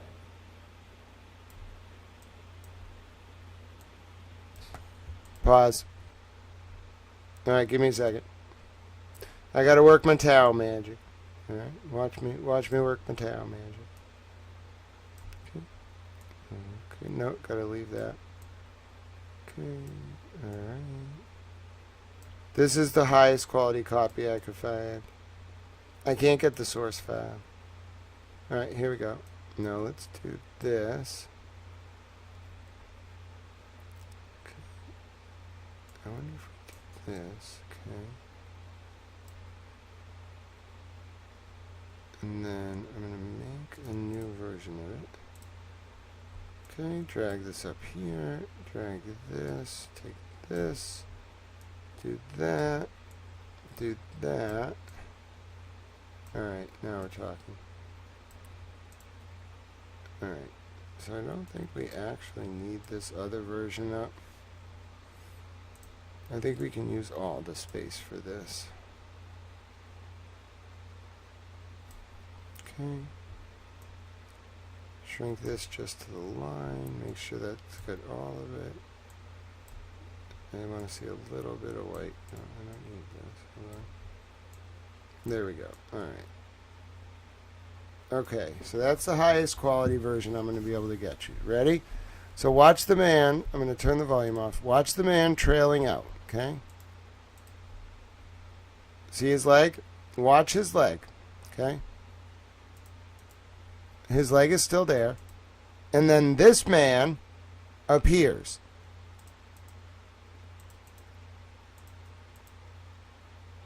Wait a minute. Wait a minute. Oh my God. Wait a minute. Oh, something's really wrong there. Watch this.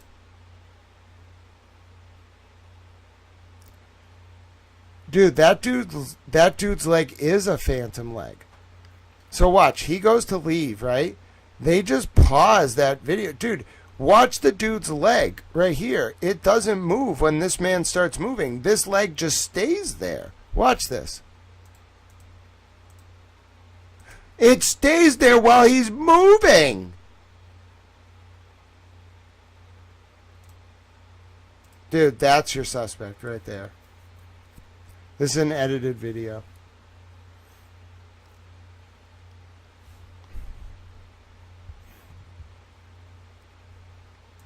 That's your suspect.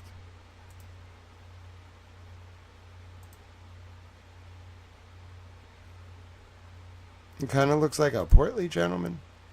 You're going to see him walk a little bit more in a second. Hold on.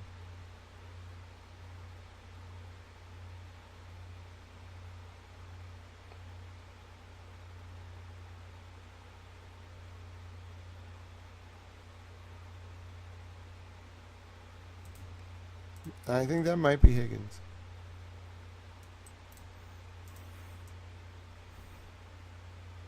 All right, so again, that's the guy walking out. Now watch his leg. Now watch the other dude walk while the leg stays. That's not a thing.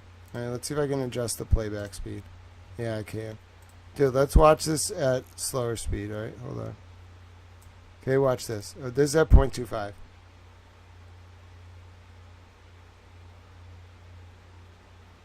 Does that look natural to you?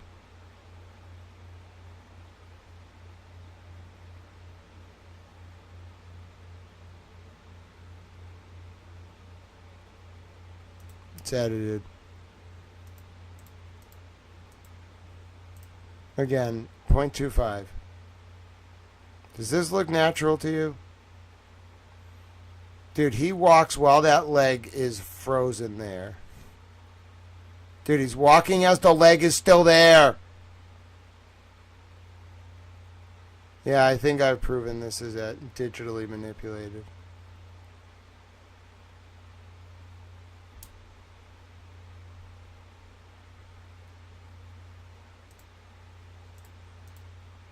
And hold on, you should be able to see him walk away in a second. 1 second.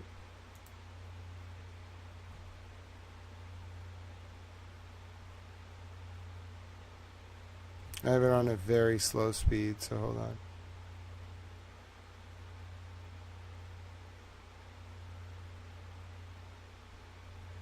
Starts walking at 35.50.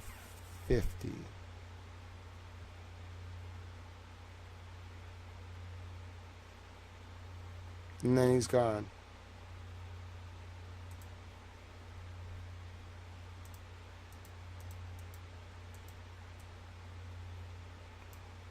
Wait. Is that him?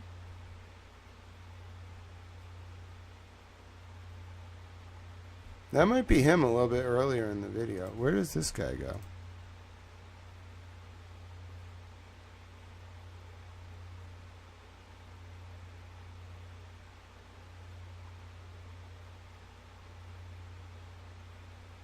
I think it's this guy.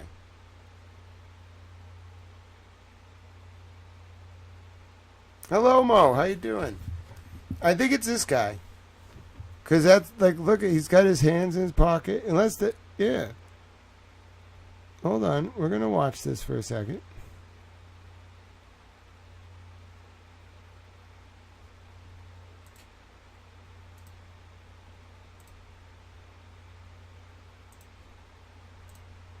Okay, I'm going to watch this at a very slow speed.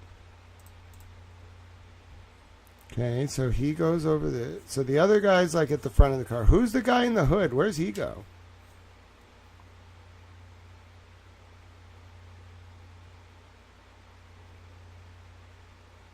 He walks over towards the taillight.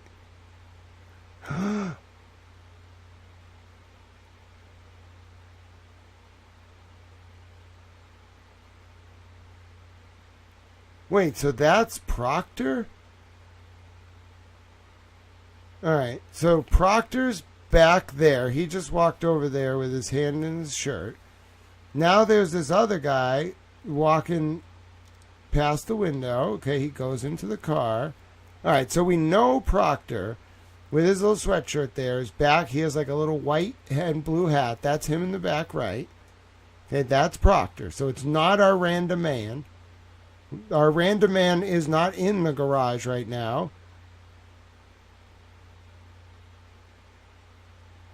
Now the man is going to close the door. Okay, so we know our random man is not the guy closing the door.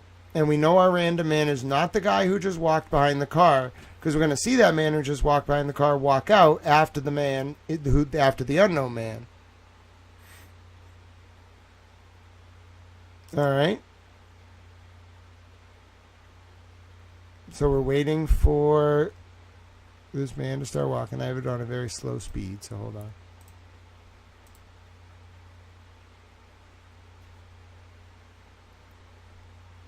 Waiting for this man to start walking. Remember, Proctor's up here. He just walked over there. We must find whoever this man is. All right? I don't know. Not this man, but the mystery man. All right, ready? Now watch. So there's no one else in this Sally Port. I'm telling you, there is no one else in there. Okay, right now. There's two men. There's this man and there's this man. There is no one else in this Sally Port. Now watch this man. Watch him walk. This is 0.25. Watch him walk. See him leaving? This man's still alone. Watch this man walk out. Now there's nothing that stops the motion of the camera or triggers it. Now watch this man's leg. See this man's leg? It's going to be right there. Okay, now this man who was not in the damn Sally Port at any point, and he in particular was not right here, shows up out of nowhere with like a sensor bar that looks like an artifact. It's just good enough to look like it's like a digital artifact that's like just part of the pixelation. That happens nowhere else in the entire video. Now watch what so I'm talking about this, okay? Look at this part right here. Then look at this, okay? Like that's our figure. That's the guy's leg that you just saw walking. Okay? Now watch this leg not move. Dude, that dude was in motion. This leg just stops moving. Now watch this figure as this leg stays stopped. Okay, watch.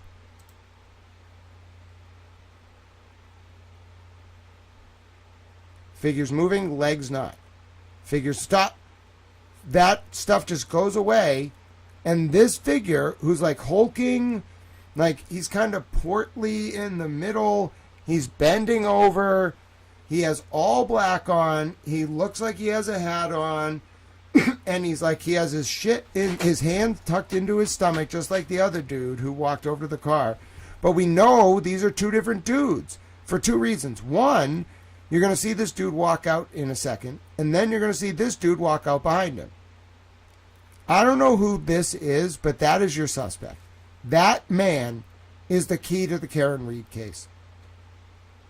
That man right there.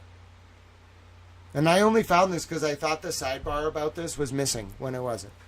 Dude, that's your guy. All right? That is your guy.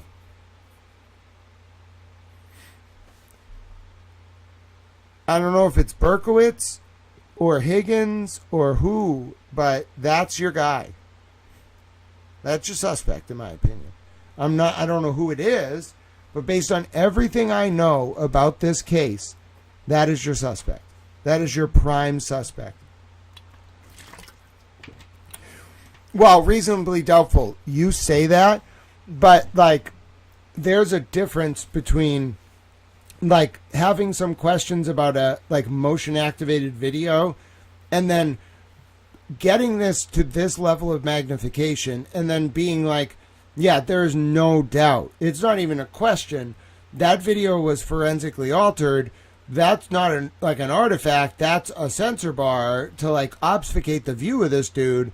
And that man to this day is completely unknown.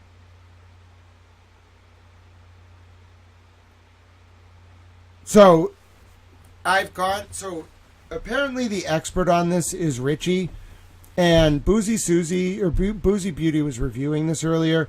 Richie labels this man as an unknown man.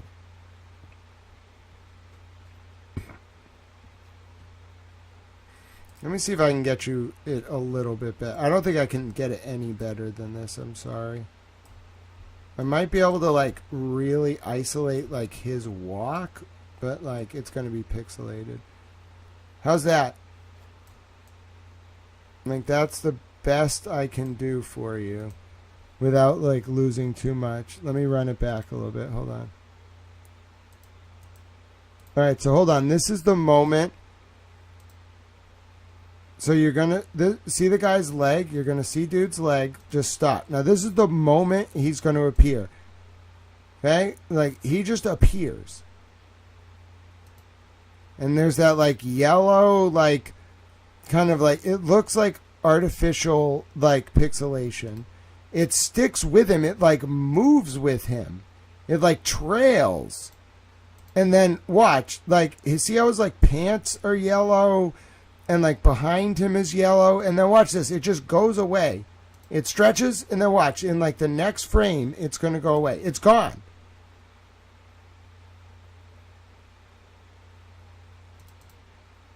And it could be an artifact from that pole, but like, dude, he still appeared out of nowhere. So that's your guy. That's your guy right there.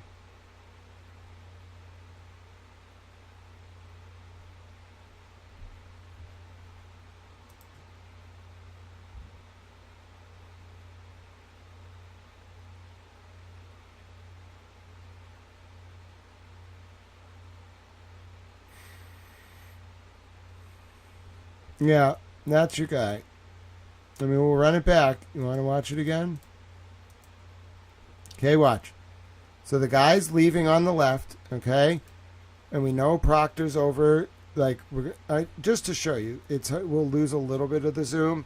But just to give you context, Proctor's head is over here. Okay, Proctor is the white. Like, you see that white and red dot? See this white and blue dot? That's Proctor's head, okay? So watch this. Guy's about to walk off screen. Proctor's blue and white head. And then man appears. Between Proctor's blue and white head and this leg. Proving that it's the same, like, frame. Like, dude's leg is still there. We know that's a leg. Proctor's little blue head over there. Dude's like turning around to look at Proctor like this in the first frame that he appears. I mean, look at him. He's talking to Proctor. And dude's got like kind of what it's like is like he's like turned like this. Like his legs are like to the right and he's looking at Proctor like this. Okay? That's what's going on there. Now, watch. Did he just kind of like shimmy? Hold on, let me run that back. Does he like shimmy when he first appears?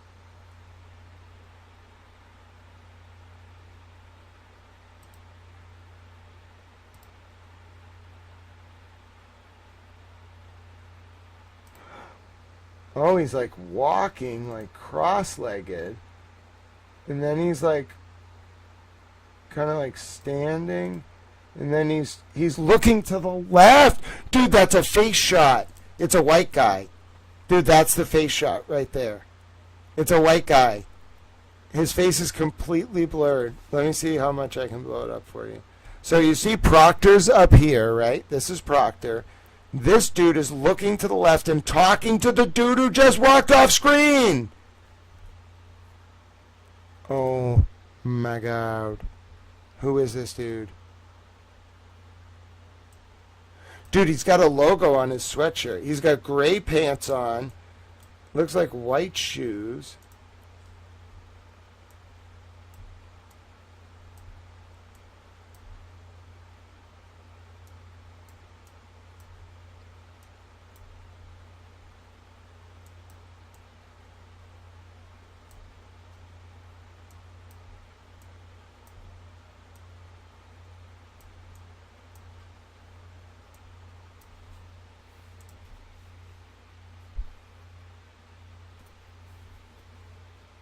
It looks like there's a logo on the back of the sweatshirt.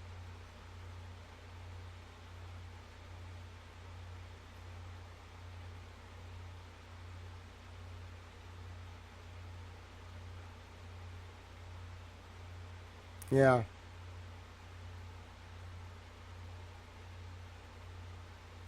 Looks like not like blue and white shoes. I can't tell.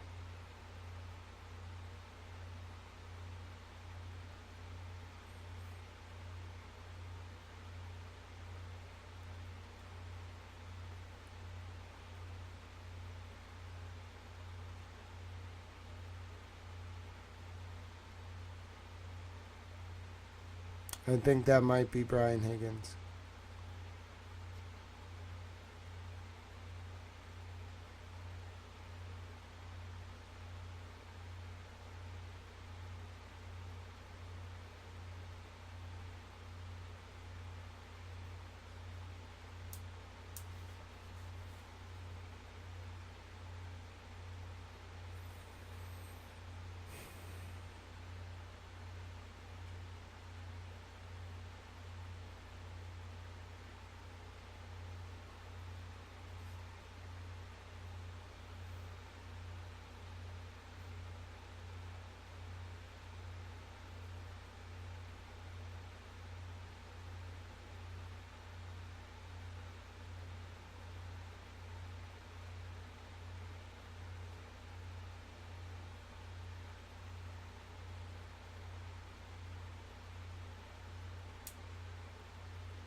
Which ring of snow? In this video or a different video?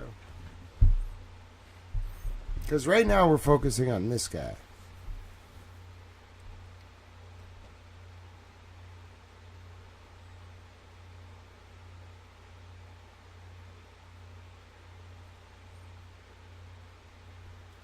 I think he has his hoodie pulled over his head.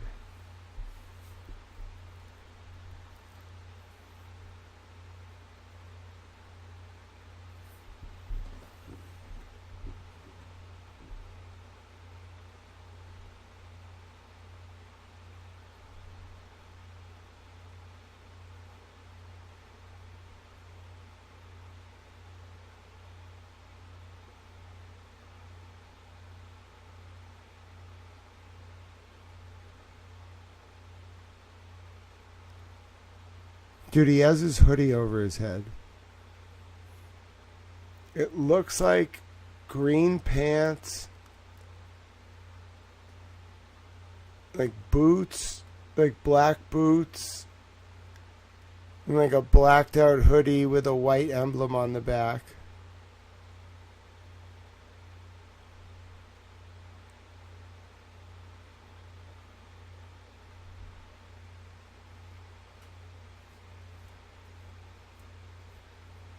I will take a look at it. Reasonably doubtful. Remind me about it tomorrow if I don't look at it tonight. So this was 5:38 p.m. This specific moment. Yeah, like this actually has to. That really might be Brian Higgins. I can't. It's impossible to confirm unless we like knew he owned like those shoes or that outfit, but it looks to be green pants, like black boots with snow. That looks like not blue, it's actually snow. It's snow like over black, so it looks blue and white, but it's black boots. And then a black sweatshirt over his head, and he's a white guy.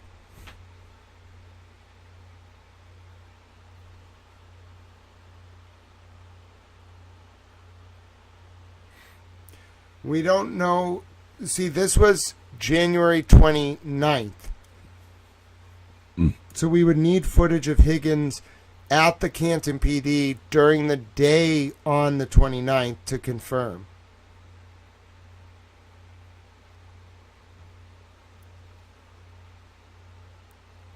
If Higgins was wearing an outfit like that on the Canton PD tape,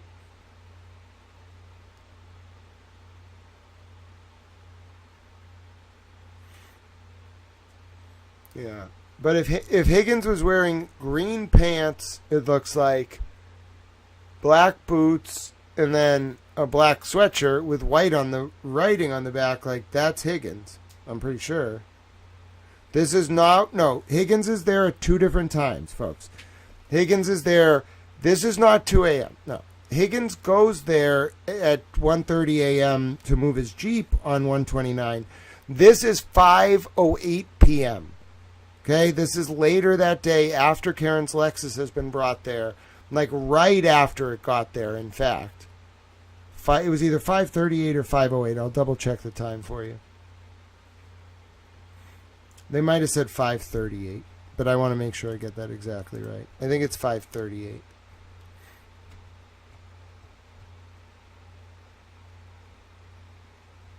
Alan talks about it, though, so I'll get it right. Someone thinks they're jeans. I can't quite tell what they are. Mo, yeah, I agree. Like, I think it kind of is meant to look like this yellow pole is like pixelating it, but no, it's a manipulated video. Not just the yellow stuff. He appears out of nowhere, Mo. I'll show you. I mean, like, it's not really debatable. I'm like very good at this, but yeah, like I'll show. I've analyzed this like 6 times. I know exactly what I'm looking at now.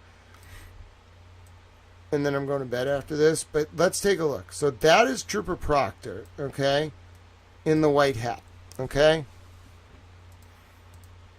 Hey, did that artifact just come back again?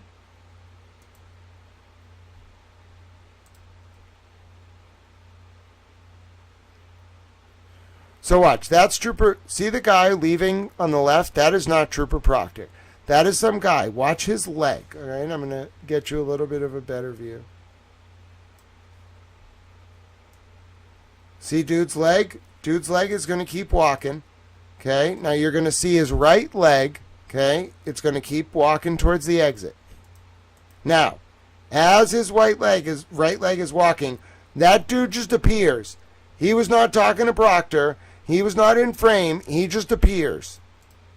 The yellow thing you're talking about doesn't just affect the quote yellow pole. It's like right from his body to the car. It censors him. Okay? We get kind of a look of it at his face here. Kind of. If that's even his face. It might be him like turning around. Okay?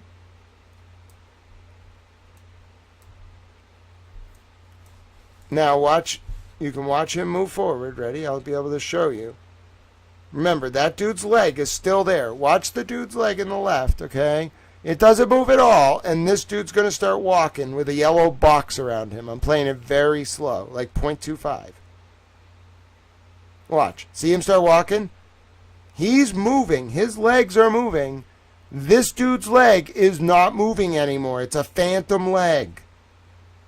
That's what happens when you like manipulate a video. It leaves like a still like that superimposed over what you're putting. You have to put 2 videos over each other, and you have to make them sync up. It leaves artifacts, and that's an artifact, and so is this.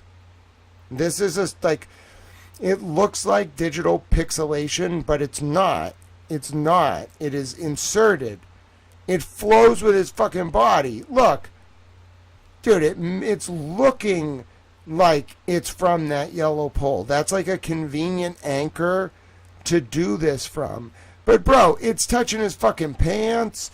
It's like going in front of his pants. It's going down here. Bro, that is a digital artifact. An artificial artifact. Not in the source video. Not from pixelation. That is inserted in post-production. How? I don't know. You're talking like to do that? Like, I'm really good at what I do. And like, this would be naked to the human eye, really.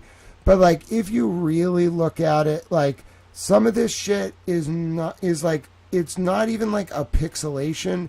It's blatant editing. You want me to zoom in on some of this shit? Like, that is not pixelation. That is just editing. Like, look at this box in particular down here. Look at this.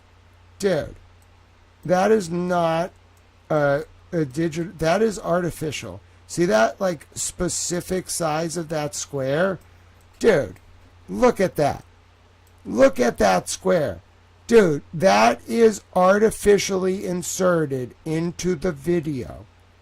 It's very blurred. Like, whoever did this work put in, like, a substantial amount of effort. But they fucked up, like, right there. Okay? Like, they really fucked up. And then they fucked up with the whole, like, censorship of the artifact. Dude, look at this square. That is not what, look, first of all, look how zoomed in I am. Do you understand? The human eye cannot see something like that. You can, like, unless you are a proficient analyst of, like, digital artifacts, you cannot, like, see, the human eye cannot see that. Like, that's how zoomed in I am. Is a mouse that size normally, folks? No. Look how big that mouse is compared to what I'm looking. Now, look at the edge of this. Dude, that is an artifact. That is, like, not, like, pixelation. That is someone inserting, like, a sensor bar. It's very high-level video editing tech. You'd have to have, like, run a company with John Fanning for, like, 20 years or something and be named Colleen Crawford to be able to do something like this. Like, an incredible level of editing, but they fucked up. Like, this is out of place, bro. 100%. And look at the shit next to it. Like, they tried to blur it into the fucking snow, but they left this one. Dude, they didn't color match this to the fucking tile floor. Dude, that is not anywhere near that yellow pole, which is all the way up here. Dude, what is this? I'm serious. Like, I know what I'm talking about. That is, like, prima facie evidence that this has been, like, first of all, the dude just appearing. But this right here, see this box? That is prima facie evidence that this has been edited. Because that's unnatural. It's not a pixelation. It's like a square. It's like they use, like, a bunch of fucking, like, blur, like yellow blurs, and, like, tried to, like, soften it up here. Like, let me just show you. Like, they tried to, like, soften it between the blotches of yellow to make it look like the snow wasn't censored. Dude, this is really bad. It's like rank amateur. I mean, it's shockingly professional, but also, like, rank amateur editing. All right. Do you see that? Do you see this? Like, that is unnatural pixelation. I'm telling you, like, do you see how there's this down here, and then this here, and then this up here? Like, dude, if the yellow thing in the back, the pole, was causing the yellow hue, it wouldn't just, like, jump to the floor, bro. They smoothed it. They used, like, color matching, like, probably by hand, one frame at a time, to do this. Dude, this is heavily edited. Yeah, like, I'm saying, and the level, just so you understand, like, the level of technical proficiency you would need to do, like, such, it's both, like, it's so unnatural that it looks like just a pixelation glitch, but to make that, like, that's, like, professional level. Like, way above professional. Like, that's someone who's, like, a savant and has seen enough pixelation to know how to mimic pixelation. Dude. Incredible. You'd be talking, like a level of cover-up that, I mean, it's very amateur when you actually look at it. But to know this is the smoking gun and then see it, I mean, dude, yeah, dude, this is not natural. Dude, that is like a fucking, like, blocked, like, it's like they just fucking copy-pasted a fucking cell shader, bro, over the fucking thing. Like, they tried to cell shade, and then they were like, oh, it can't be yellow on white. Like, that'll be too obvious. We gotta fucking blur in the yellow and white. And then down here, they just forgot this whole square. I'm telling you. Dude, how did they get away with this? This should not be there. Okay? Somebody's going to jail over this. I'm telling you, this is prima facie,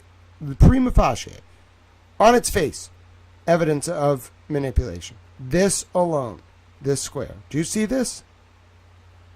That's wild. This is indisputable.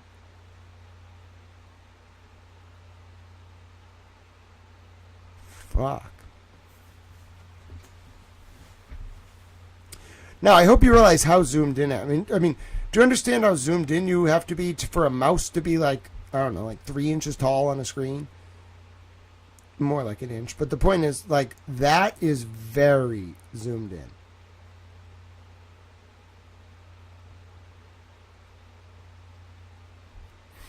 Who are you, mystery man, and what are you doing in this frame that Colleen Crawford or whoever the fuck didn't want us to see? You want to see him watch? So remember, dude, that is someone's leg, okay? Watch dude's leg, okay? Watch as his leg just doesn't move. This dude's leg, okay? Remember, that's dude's leg. Now watch this man start, like, moving around and watch the yellow thing trail with him. Watch it grow in size. Stop. Dude, no. No. Bullshit. It stretches and only covers his fucking body and then jumps down here and all this shit's about to just go away? No.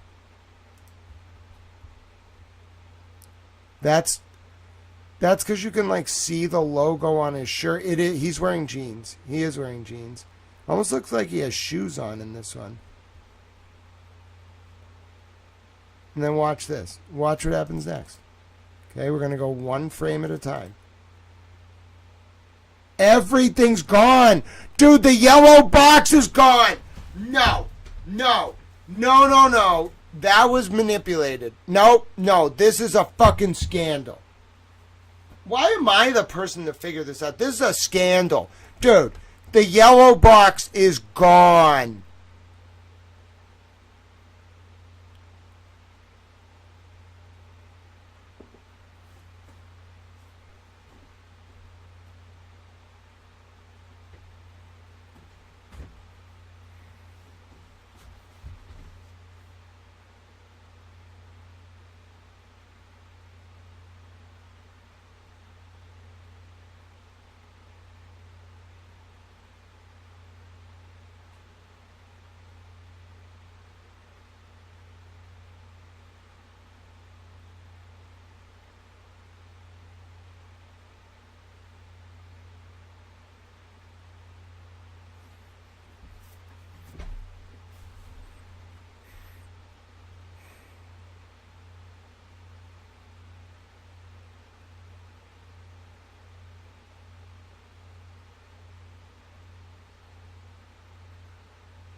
Yeah.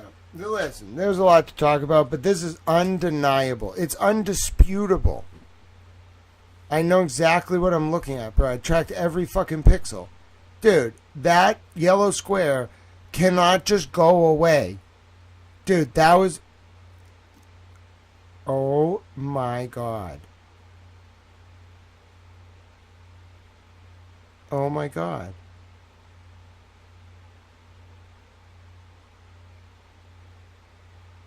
No. I think Video Jesus is a limited hangout. I think she put all that shit out there so people wouldn't find this specific thing. I don't trust her. Sorry. She's alright as a person. But I think she's like working a contract. Sorry, bruh. And not to help.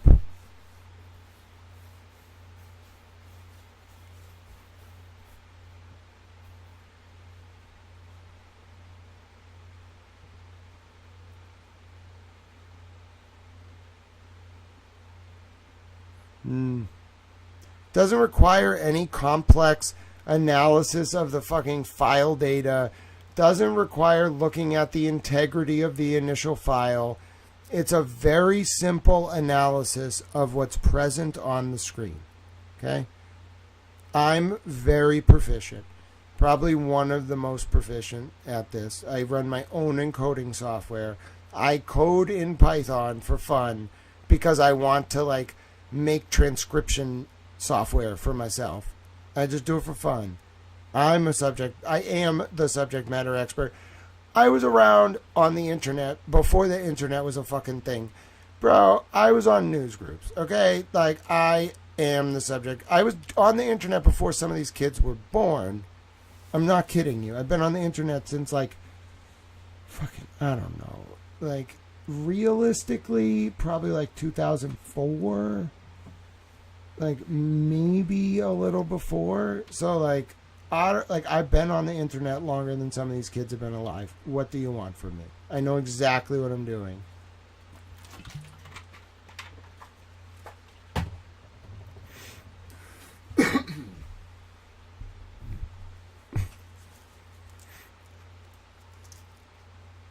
Yeah, I mean, the discoloration in the taillight's not odd because you're seeing, like, interior lighting reflecting off the taillight. That's not what, like, that is interesting because of how it gels with, like, the weird yellow. But no, the biggest tell is that single pixel, bro, disappearing. That square that was right there. We'll run it back one more time. I think I have to, like, get some more water. Are we really going to go? How'd they do? Well, you know what's kind of nice? Like, I feel like this was meant to happen. I want to see if David Yannetti retweeted anything that I did today. I think I tagged him in something. I'm more interested in whether Alan Jackson sees that fucking video about my tattoo. I'm going to send Alan Jackson an email. Be like, Dear Mr. Jackson, I just wanted to let you know I'm the living embodiment of your example. Like, I must show this to him. I've never emailed him, but I just want to do it. Okay, listen, I'm not exactly saying I love anyone involved in this, but it you know, she does kind of look like, I'm not going to say who I'm looking at a picture of right now, but someone posted it on Twitter. She does kind of, like, she knew you were taking a picture of her, which is the funniest part, and she still kind of looks like, she looks like my mom, but in a scarier way. Like, I would not want her as my mom. I just want to say that. I'm going to speak very generally. I do not want that woman as my mom. I don't even want my mom as my mom. You know what I'm saying? But that woman looks scarier than my mom. I'm not saying who I'm talking about. It's just a general person.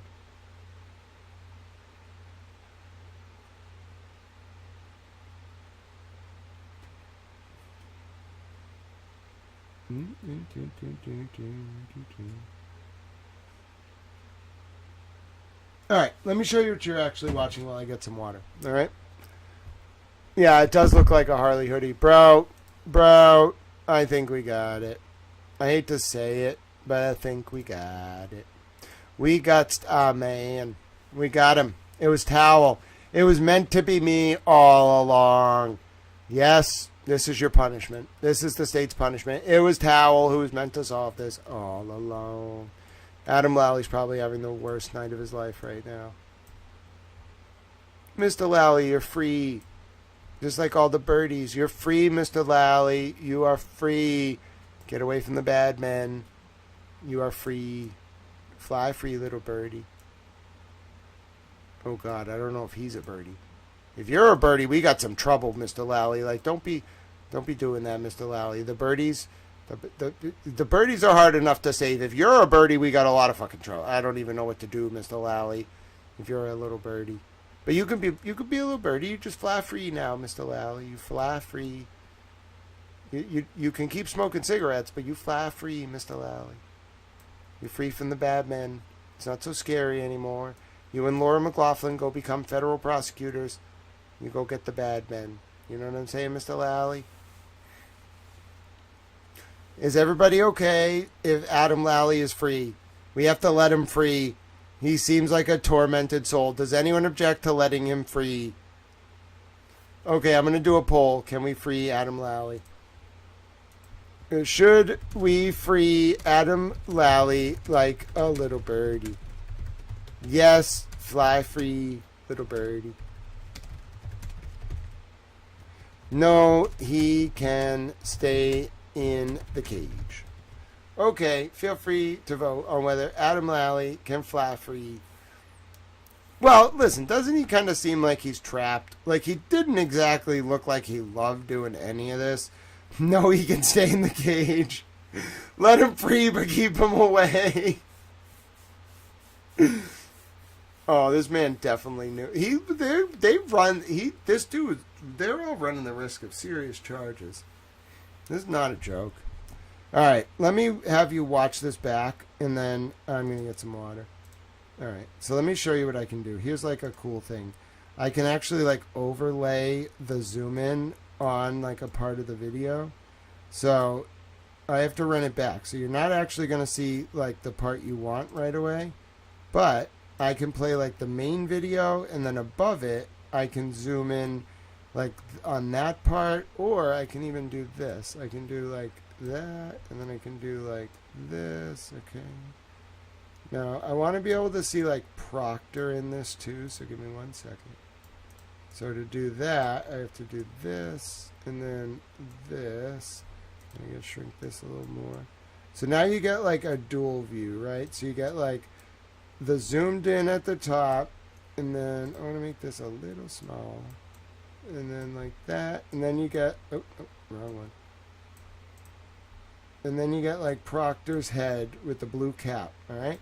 So I'm going to run this footage back. I'm going to get some water, and you can see this whole thing with sound, all right? And we'll play it at 1x speed, all right?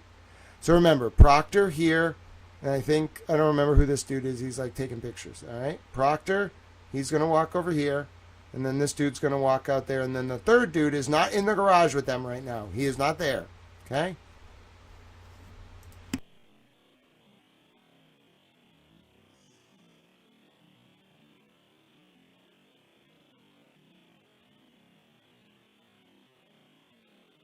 It's on 0.25x, all right? So you're going to watch it at a slow speed.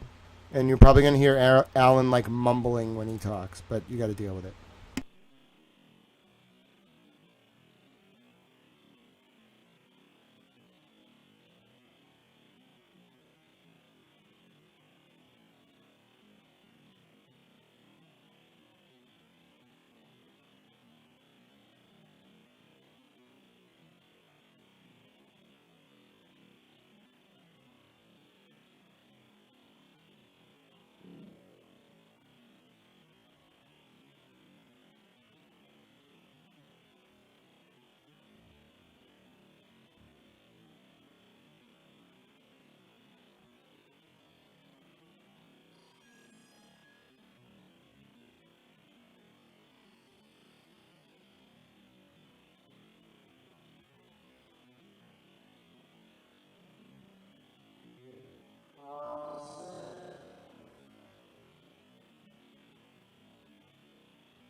You were the person that was towing back the vehicle went.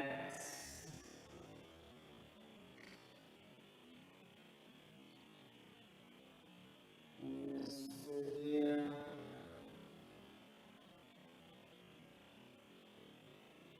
It appeared they went behind the vehicle.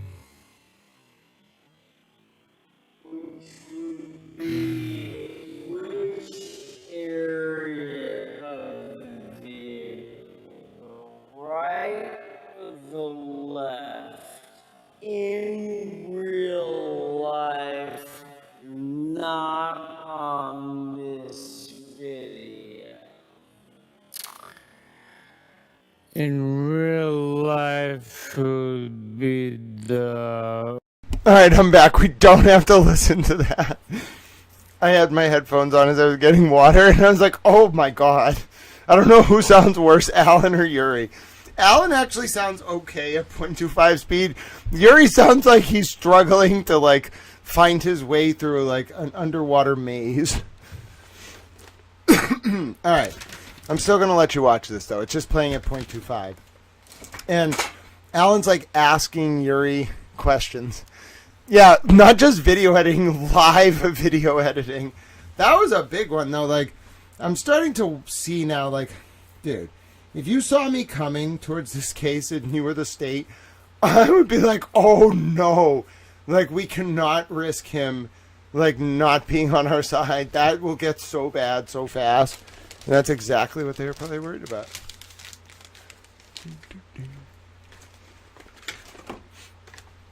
All right, here you go. Watch it. Watch it in 0.25 speed. Watch. Proctor's over there. The other guy's leaving. Now watch our mystery man. Boom! Mystery man! He has appeared. He hath appeared. Like the Lord from heaven on high. Our mystery man.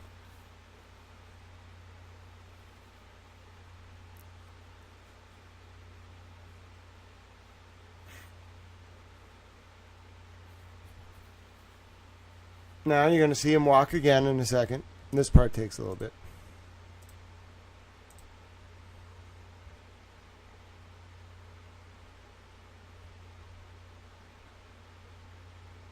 Okay, ready?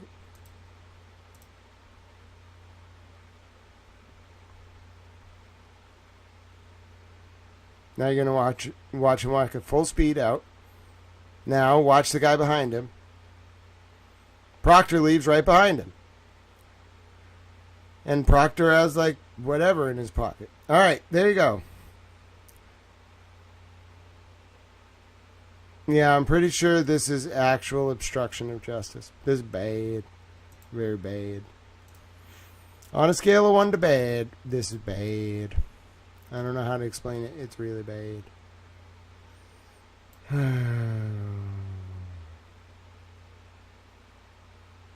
Yeah, this is like a problem. Like, this is evidence that... I mean, it's very bad. Give me a second. I want to have some water.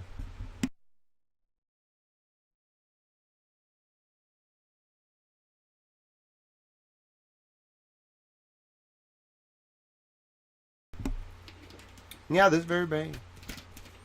Very bad.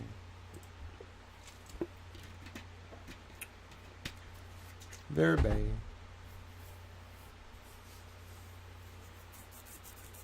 I gotta do the video too, and it's like midnight. I don't even know how to do this. Yeah, this is a serious problem. The missing sidebars, we were able to sound the alarm and locate them. Oh, sorry for that loud noise. The missing sidebars, at least we're able to solve this. There's not going to be anyone coming to solve this one.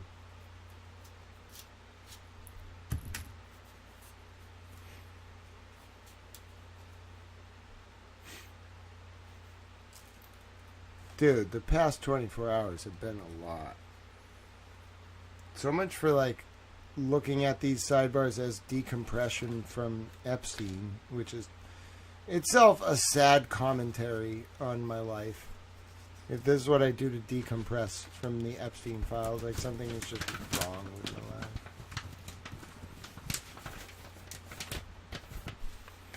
I was talking to somebody the other day, and they were like, how many minutes of, like, video games or, like, TV or whatever, like, do you do a week? And I was like, 10? And they were like, alright, we're going to shoot for, like, 15 next week. I was like, alright. They, like, called me or something, and they were like, how many minutes of video games did you play this week? I was like, 0. And they were like, you went the wrong direction. And I was like, I know. I'm well aware. I am well aware.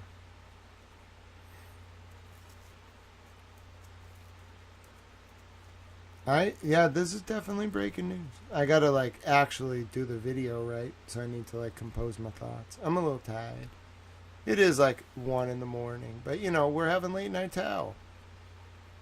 You know, I'm gonna sleep in tomorrow. I already paid for my car rental. And maybe you're the late night crew. Maybe you've never seen late night towel before. It's very rare that we get late night towel. This is like a once in a blue towel moon type of thing.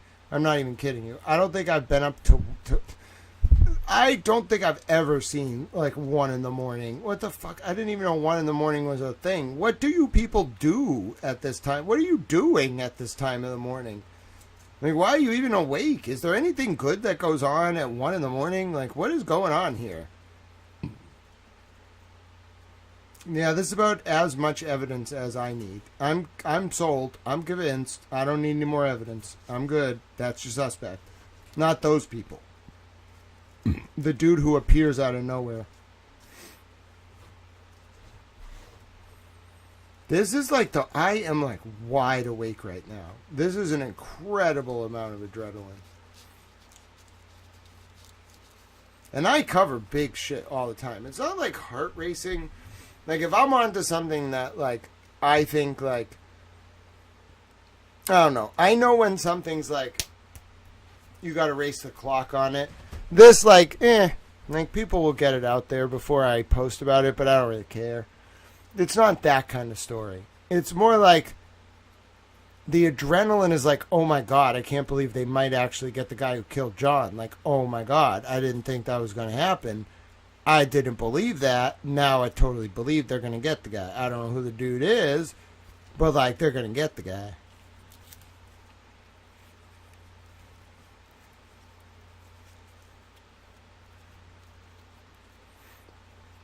The late night crew breaking news. I like it. I like that little poem. Yeah, definitely later than I normally stay up though. So I kind of have to like get in a certain headspace if we're gonna do this. Now I see why like streamers like doing their thing, but like you really gotta like you gotta be good at it. You either gotta be good or good at it.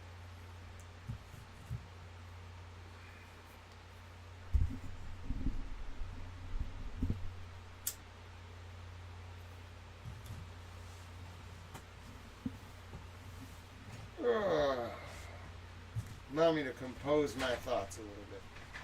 It's late night towel, so I'm just sitting back being a towel.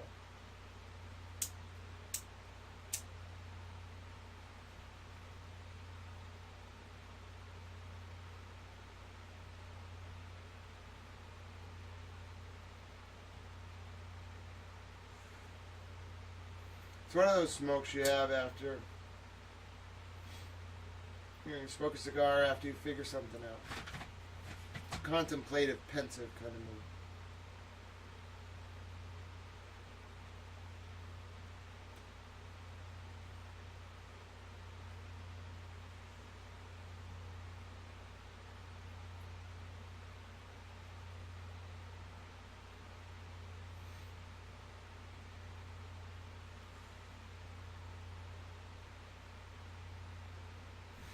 Sometimes you don't even really need words.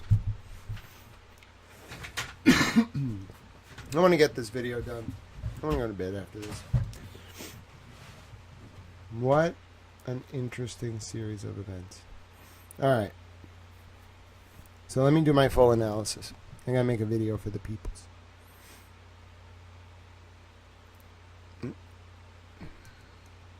Hold on. Alright, here we go. Hello, my name is Grant Smith Ellis. I'm a journalist that's been covering the Karen Reed case and the John O'Keefe case for a long time.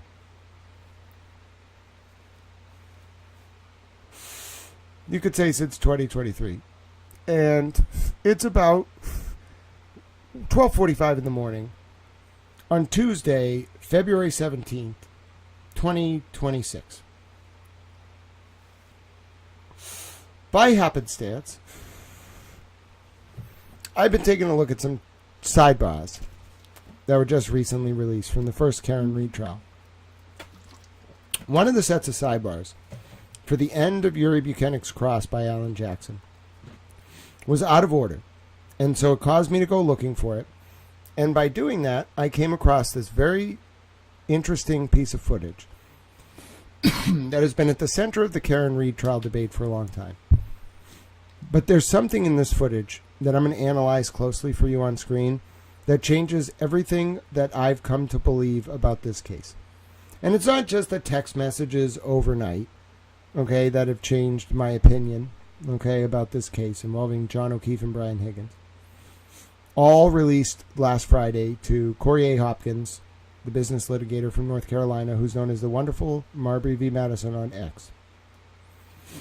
I was looking at this Sally Port footage from what I believe is 5:38 p.m.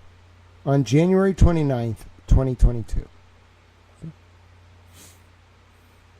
Now, this is Karen Reed's car after it's been brought to the Canton Police Sally Port.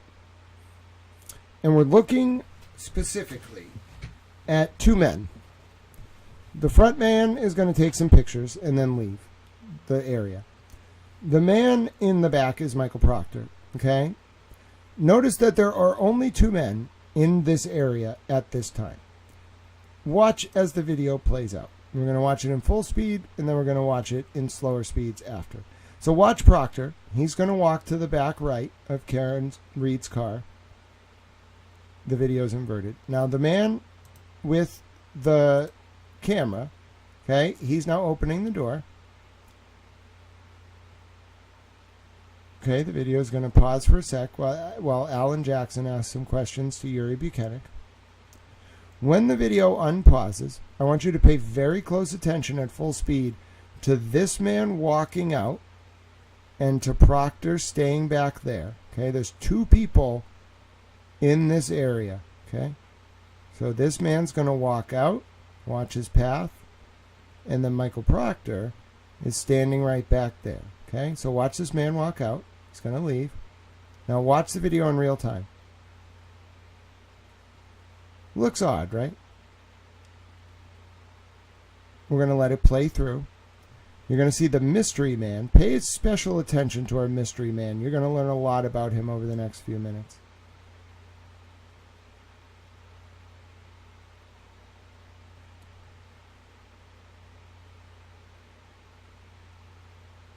Alan Jackson asking some more questions. Now the mystery man leaves. Now Michael Proctor follows right behind him. Okay? Now, you might say to yourself, well, that is very interesting, Grant. Would you run that back and play it at a slower speed for me? Sure. So again, Michael Proctor there. I'm going to play it at full speed until Michael Proctor moves to the back of the car. And then our man taking pictures in the front. I'm going to keep this at full speed until he's at the door. Okay? Now he's going to hang out at the door for a few seconds. Okay? See him hanging out at the door? They're going to pause the footage. I'm going to what's called zoom and enhance this part of the footage. Okay? I'm going to go ahead and expand this for you. Okay? So you saw and see Michael Proctor above that camera. He's standing behind the car. Okay. The man in this footage is at the door, is still paused. Okay, so remember, Michael Proctor's right here in the middle. Now pause. We're going to switch to 0.25. Michael Proctor is right there. Okay. This man is right here. I'm going to zoom this in. Okay. And you are going to watch in real time this apparition, that Alan Jackson calls an apparition, this man, this ghost man, and then we're going to zoom it all the way in.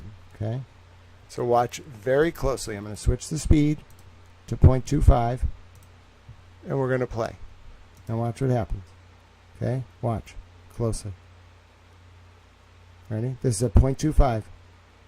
Watch, out of nowhere.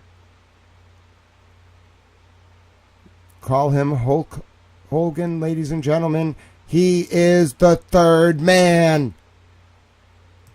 Out of nowhere. Now, watch how weird it gets. We're going to zoom this in again. Watch when he walks. See this leg over here? The phantom leg from the man who was leaving?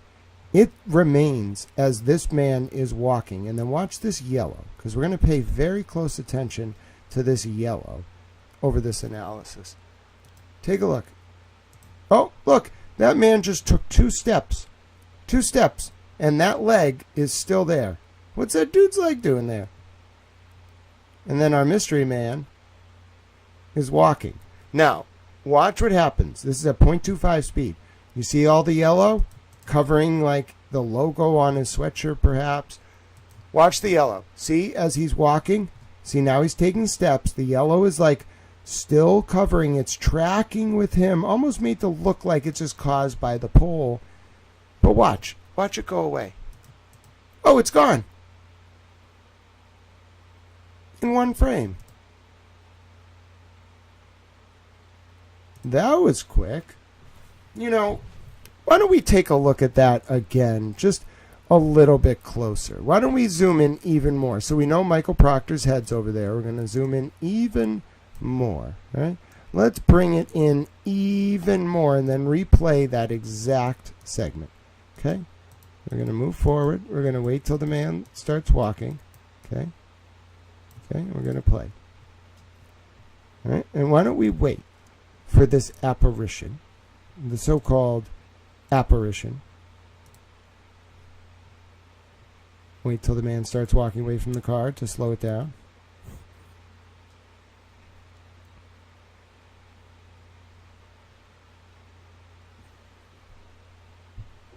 All right, he's about to walk away from the car. I'm going to change this to 0.25 speed. Now, this is very zoomed in. We're going to zoom even further in, but watch. Man walks away from the car. Watch his leg. Okay, watch his leg. Right there. Watch his trail leg. We know this is him. He looks over at the right. There's only one guy there. His leg's about to go off screen. Okay, now watch. Did you see those pixels? That yellow box appear out of nowhere? Okay, let's really focus in on that yellow pixelation. It looks like it's being caused by like the pole or something, but it's really not, folks. That is an artificial box added after. This is video editing that has been done to this file. Do you see that square right there? Completely unnatural. Okay? Not a pixelation. It's part of like a blur box that is over this figure. Okay? Now watch what happens as we play this at 0.25 speed. Okay, look what happens to that yellow box. Look. Kind of pixelates. Okay, there's no reason for there to be a yellow box down here that's perfectly square, completely separated from all this yellow while there's white in between. Okay? Some of the yellow's touching the snow down there, some of it's not, but there's no yellow in between. And then look. The yellow stretches with this man. It stretches.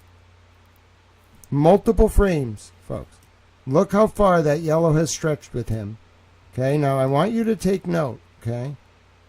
I want you to take note. That yellow is stretching with him.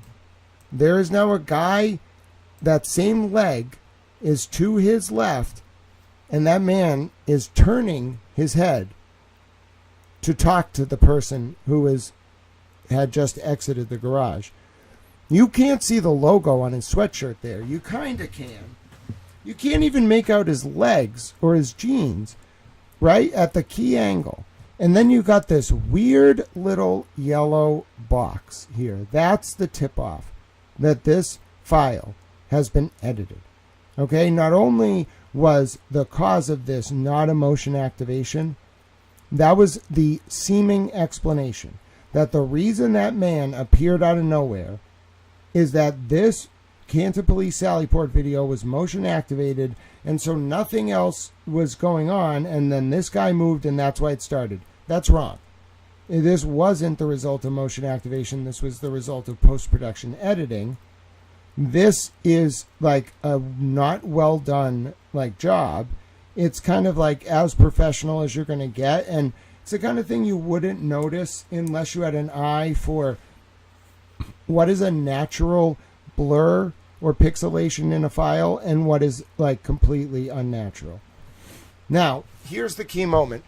I want you to watch this yellow box and all of this yellow snap out of frame at 0.25 speed, which means it's happening like in one frame. Okay, see it stretch? See the yellow box still there? He's just moved a little bit more. Watch what happens in one frame. Snap. That was superimposed. That was not part of the video. That was not a pixelation. That was what's called superimposed in post-production. That is the most zoomed in version of it you're going to see.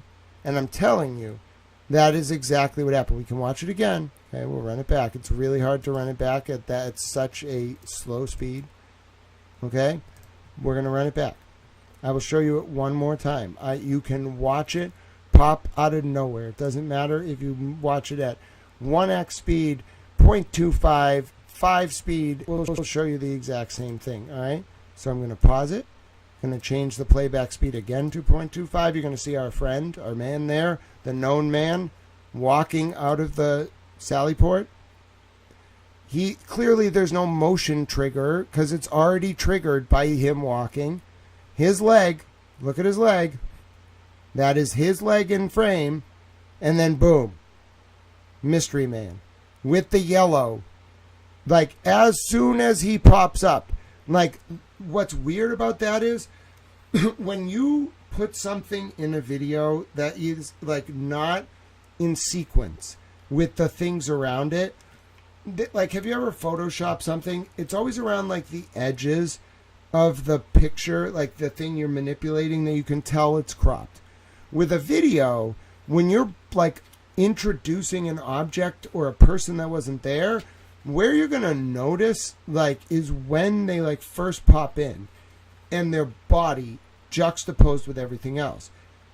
This has like this yellow box exactly where that would occur. And the yellow box also functions to obfuscate who this person is.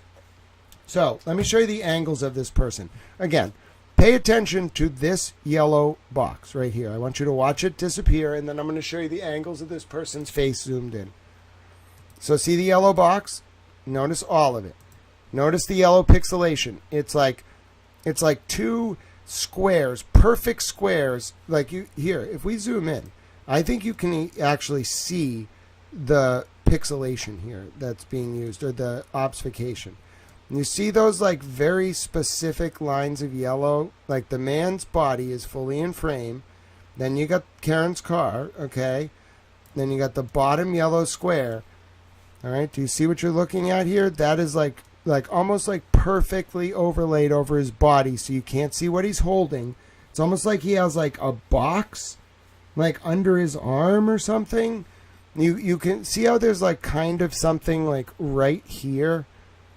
You can't quite tell like if he's holding something, if he's turning, like what he's doing, okay? But just pause. All right, so then you see him move. All right, now I'll bring him back in frame. That's basically the best we got of him, okay? He's like standing. It looks like there's a logo on the back of his sweatshirt, okay? And then his pants, like, look, like it looks like they're completely obliterated. Like someone like completely obliterated them. Now again, our yellow box friend is still here for no reason. Like they forgot about this. They were really worried about this, and they forgot about down here, right?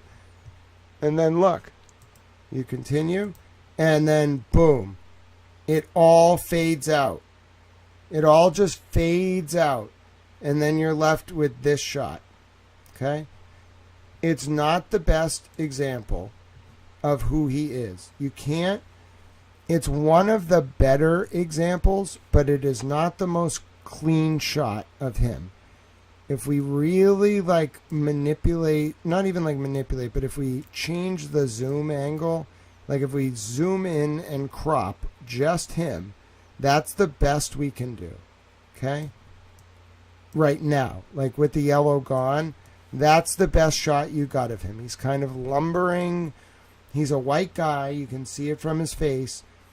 He has like a belly, like a beer belly, and then he like stands like with his legs apart, like kind of like you know, husky, and he leans forward, and he has like something in like around his stomach, or he's like tucking his hands into his sweatshirt. Okay? Now, we can, to finish this video, we can run this back just a little bit. It's really hard to get it exact. But if you run it back and change the playback speed, all right, what you're going to see is, takes a second, because, all right, you're going to see our friend walk, our known friend walk through. Okay, that's that guy that's exiting. Okay, now we're about to see the apparition man appear, and I'm going to give you a zoom in on every shot we can get of him. Okay, every shot. It's going to start here and then go. It's going to be every angle. We're going to go one frame at a time. And that will be the full analysis. Okay? Here we go. One frame at a time at 0.25. Okay, so he's not there. He's there. That is the first frame he appears. He just like appears. And look at the yellow discoloration. Notice that the yellow discoloration is perfect in size. Okay? Notice that it appears immediately with this yellow block that never moves. And notice that it aligns with his body. Like it covers like whatever he's holding or whatever the fuck. Okay? He's turning. And then it also covers his, like down to here, his leg, and then this box. So watch as we go frame by frame. Next frame. Okay? Same concept. He's turning with something. The yellow is around his body and then down here. Okay? It looks like it's from the pole, but he's in front of the pole. It's not from the pole. Now stop. Next frame. Next frame. Next frame. Next frame. Stop. He goes like in a frame. He goes like 2 steps forward. You saw him walk. Now he's looking to the left at someone. Okay? This, at this point, is also one of the best shots we get of him. Because it's like they tried to obfuscate it, but all they ended up doing was giving you like a different silhouette. So you see he has some like writing, it appears like on his sweatshirt, but they're working really hard so that you don't see what that says. Like this would identify this man, this angle, but they have it obfuscated, okay? All right, this is a frame by frame. All right, and so stop. The yellow dissipates, and now he looks like that. Dude, does that not tell you all you need to know? Dude, that's the shot. That is your suspect. That person, around 5:38 p.m. on January 29, 2022, was in the orbit of Karen Reed's taillight, completely unidentified, at the Canton Police Station. No one knows who this is. That is your suspect.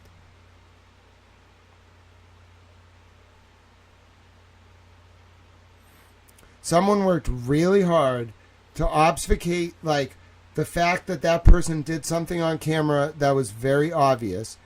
But the editing of the video is even more obvious. I've just shown you the weird pixelated artifacts, the very specific size of that box of yellow near the ground.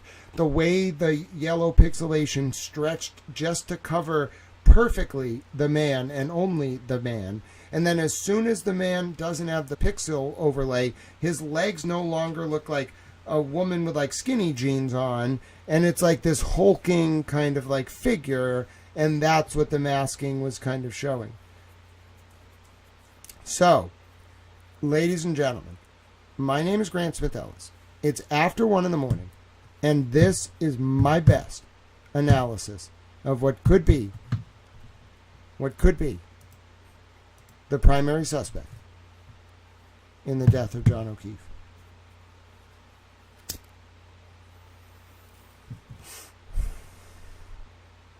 YouTube.com/Grant Smith Ellis. X.com/Grant Smith Ellis. You can support this channel. I worked on this for hours today. I didn't even mean to go down this path. And that clip you just saw was the result of that extensive analysis. As a result, please consider supporting the channel. Subscribe, like. You can send a donation. There's a Cash App.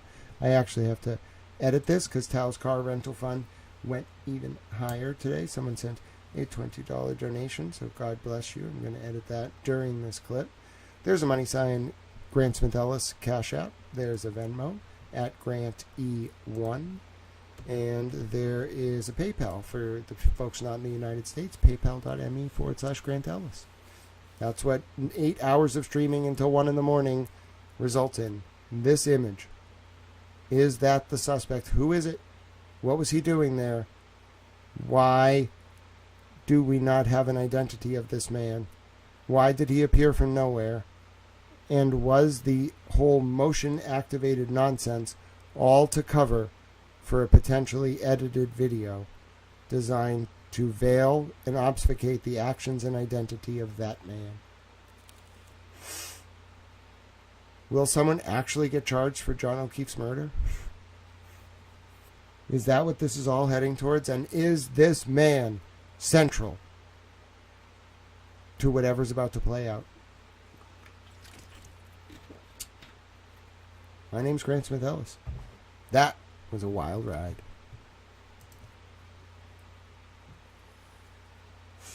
Just wild. Wild, wild, wild.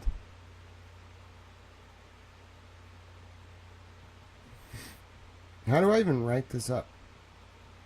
I'm going to do my best. But that's like a tough one to write up.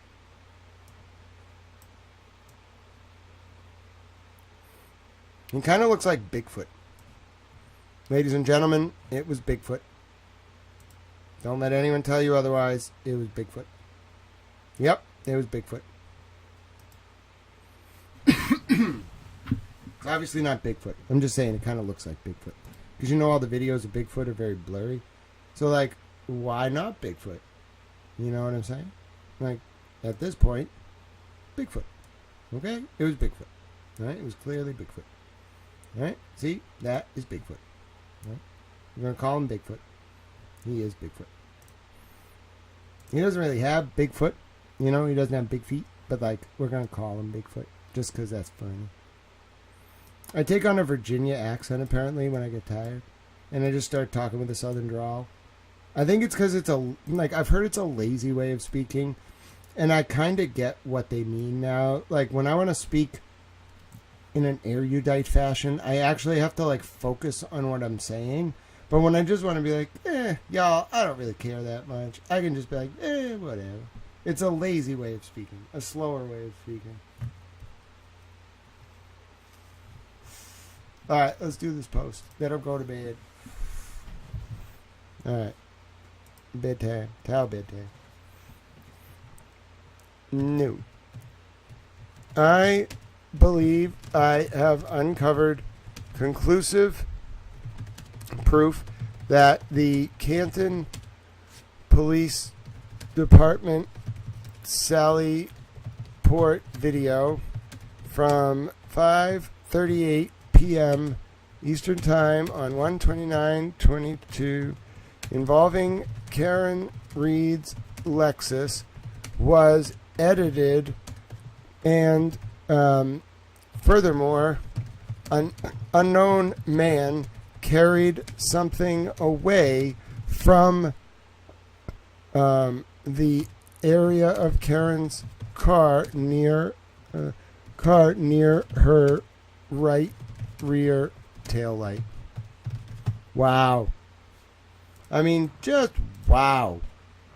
That is not what I expected. Alright, you all, like, gotta do some, like, serious research. Or just some, like, reflection. And we gotta figure out what all this means.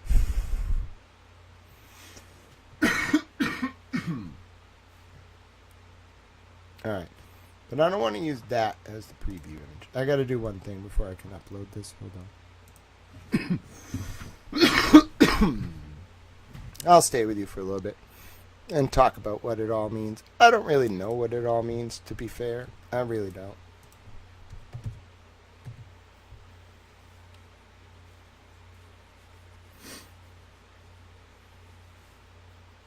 I mean, it's shocking. It's absolutely shocking.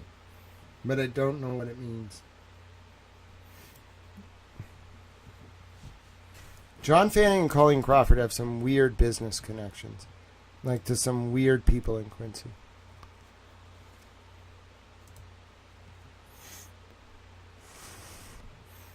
Yep. I don't think we're ever going to be able to... It's inconclusive. Like, whoever rendered this video made it inconclusive. But you give me the source file, I might be able to do a little bit more. Because I'll have, like, more pixels per inch. But, like, on the whole... I mean, whoever made this designed it so you could never prove who that man is.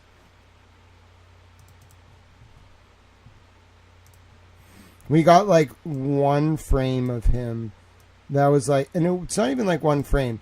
If you put this on like a 70-inch TV or even a computer monitor, you wouldn't really be able to like see who he is. The only reason we could see him kind of is because I took the image and then re-encoded it.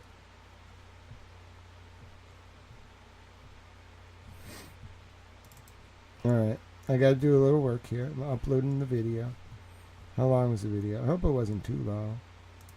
I gotta do this, and I gotta do this. Alright, so it's basically ready. Once the video's done uploading, I can download it, then upload it again. You'd be shocked how much work you have to do this stuff. You want to see, like, the amount of work you have to do? I'll show you, like, an example of it. Alright, so say I want to make that tweet, right? And what I have to do is, hold on.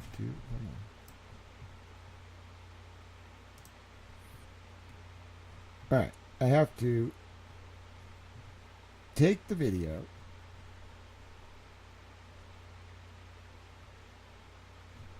alright, I have to upload the video, okay, and I have to make it like this. Let me just add this to that. Yeah, it's 22 minutes, that's annoying. Let me show you what I have to do when I want to make something like this. Because I didn't want to use, like, if you upload something to Twitter and the first image in the video is not how you want it to display, it's frustrating. So let me show you what I mean by that. So this is my little towel editing program. I'm going to show you on the screen in a second. Alright, so this is how I make my videos. Not all of them. I do post-production, but like this is getting kind of meta. Because this is going to be an example of me, like, post-production in live real time. So, like, this is kind of like how I do my work, okay? I like to use Canva. You can use any tool that you want. I mean, Canva's a pretty good one. But, like, so here's my, like, whiteboard for Canva. And see what I've done is, I don't really like how the video we have, the first image is, like, the two guys standing. Like, it's a little tough to see, but I think I can make it bigger. Alright. Okay, I just wanted to make this video. But anyway, so I don't like how the first image is like that. So what I did is, I just put an image before it of that guy standing like that. Now, what's frustrating though is then, to do this, like that whole video we just recorded, which was like 22 minutes, I have to first make the clip. Then after I've rendered the video, I have to upload it to this site just to change that one first frame to make it of the guy, like the hulking figure who I suspect is the man that's in like the center of this. Then I have to download it again. Then I have to upload it. Then I can post it to Twitter. It's like this whole process.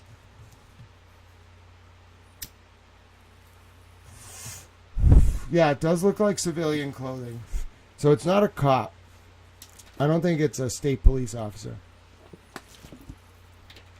I mean, I really think it might be Higgins. I can't prove it. It's just my, like, opinion based on the circumstances. Like, Higgins, I think, was at the Canton PD that whole day. Like, I'm starting to think that might actually be Brian Higgins. In which case, like, dude, like, we may actually, like, have a problem here.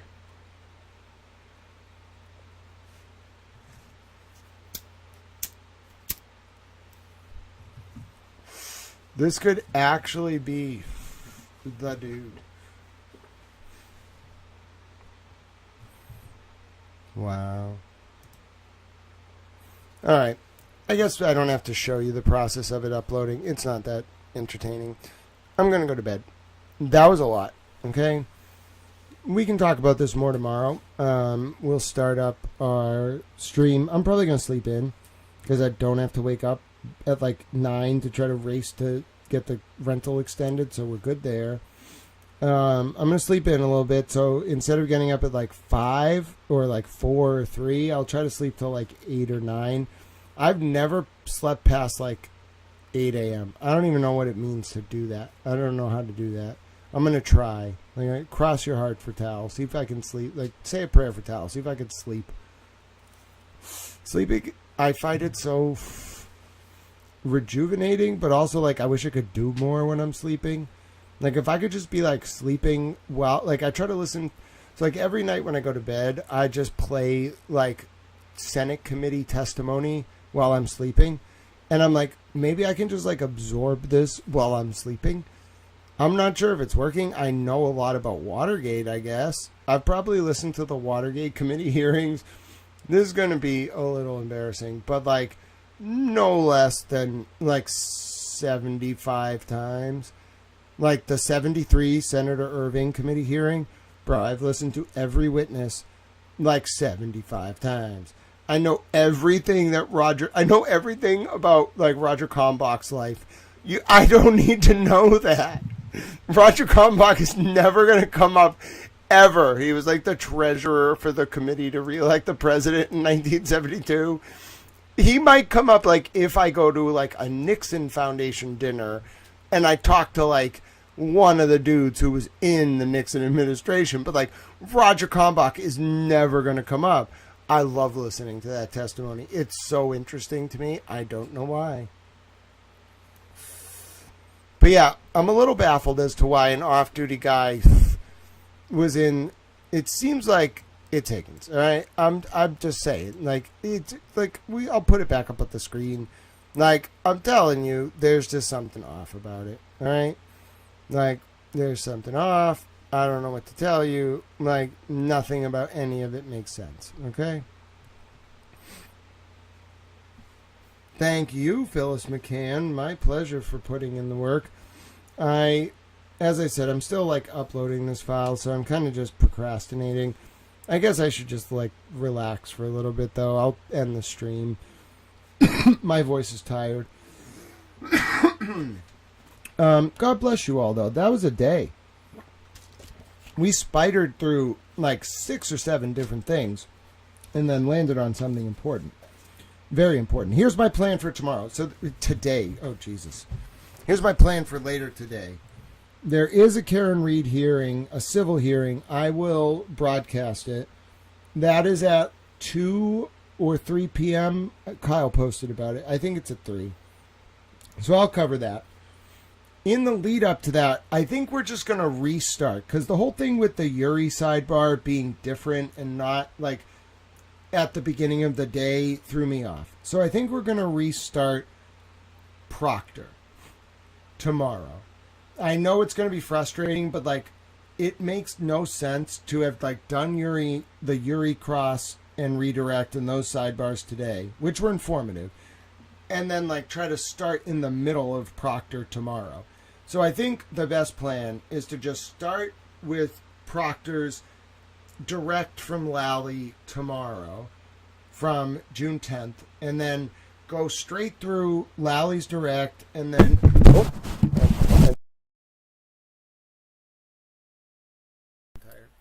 go straight. I was wondering about the vehicle in the foreground too.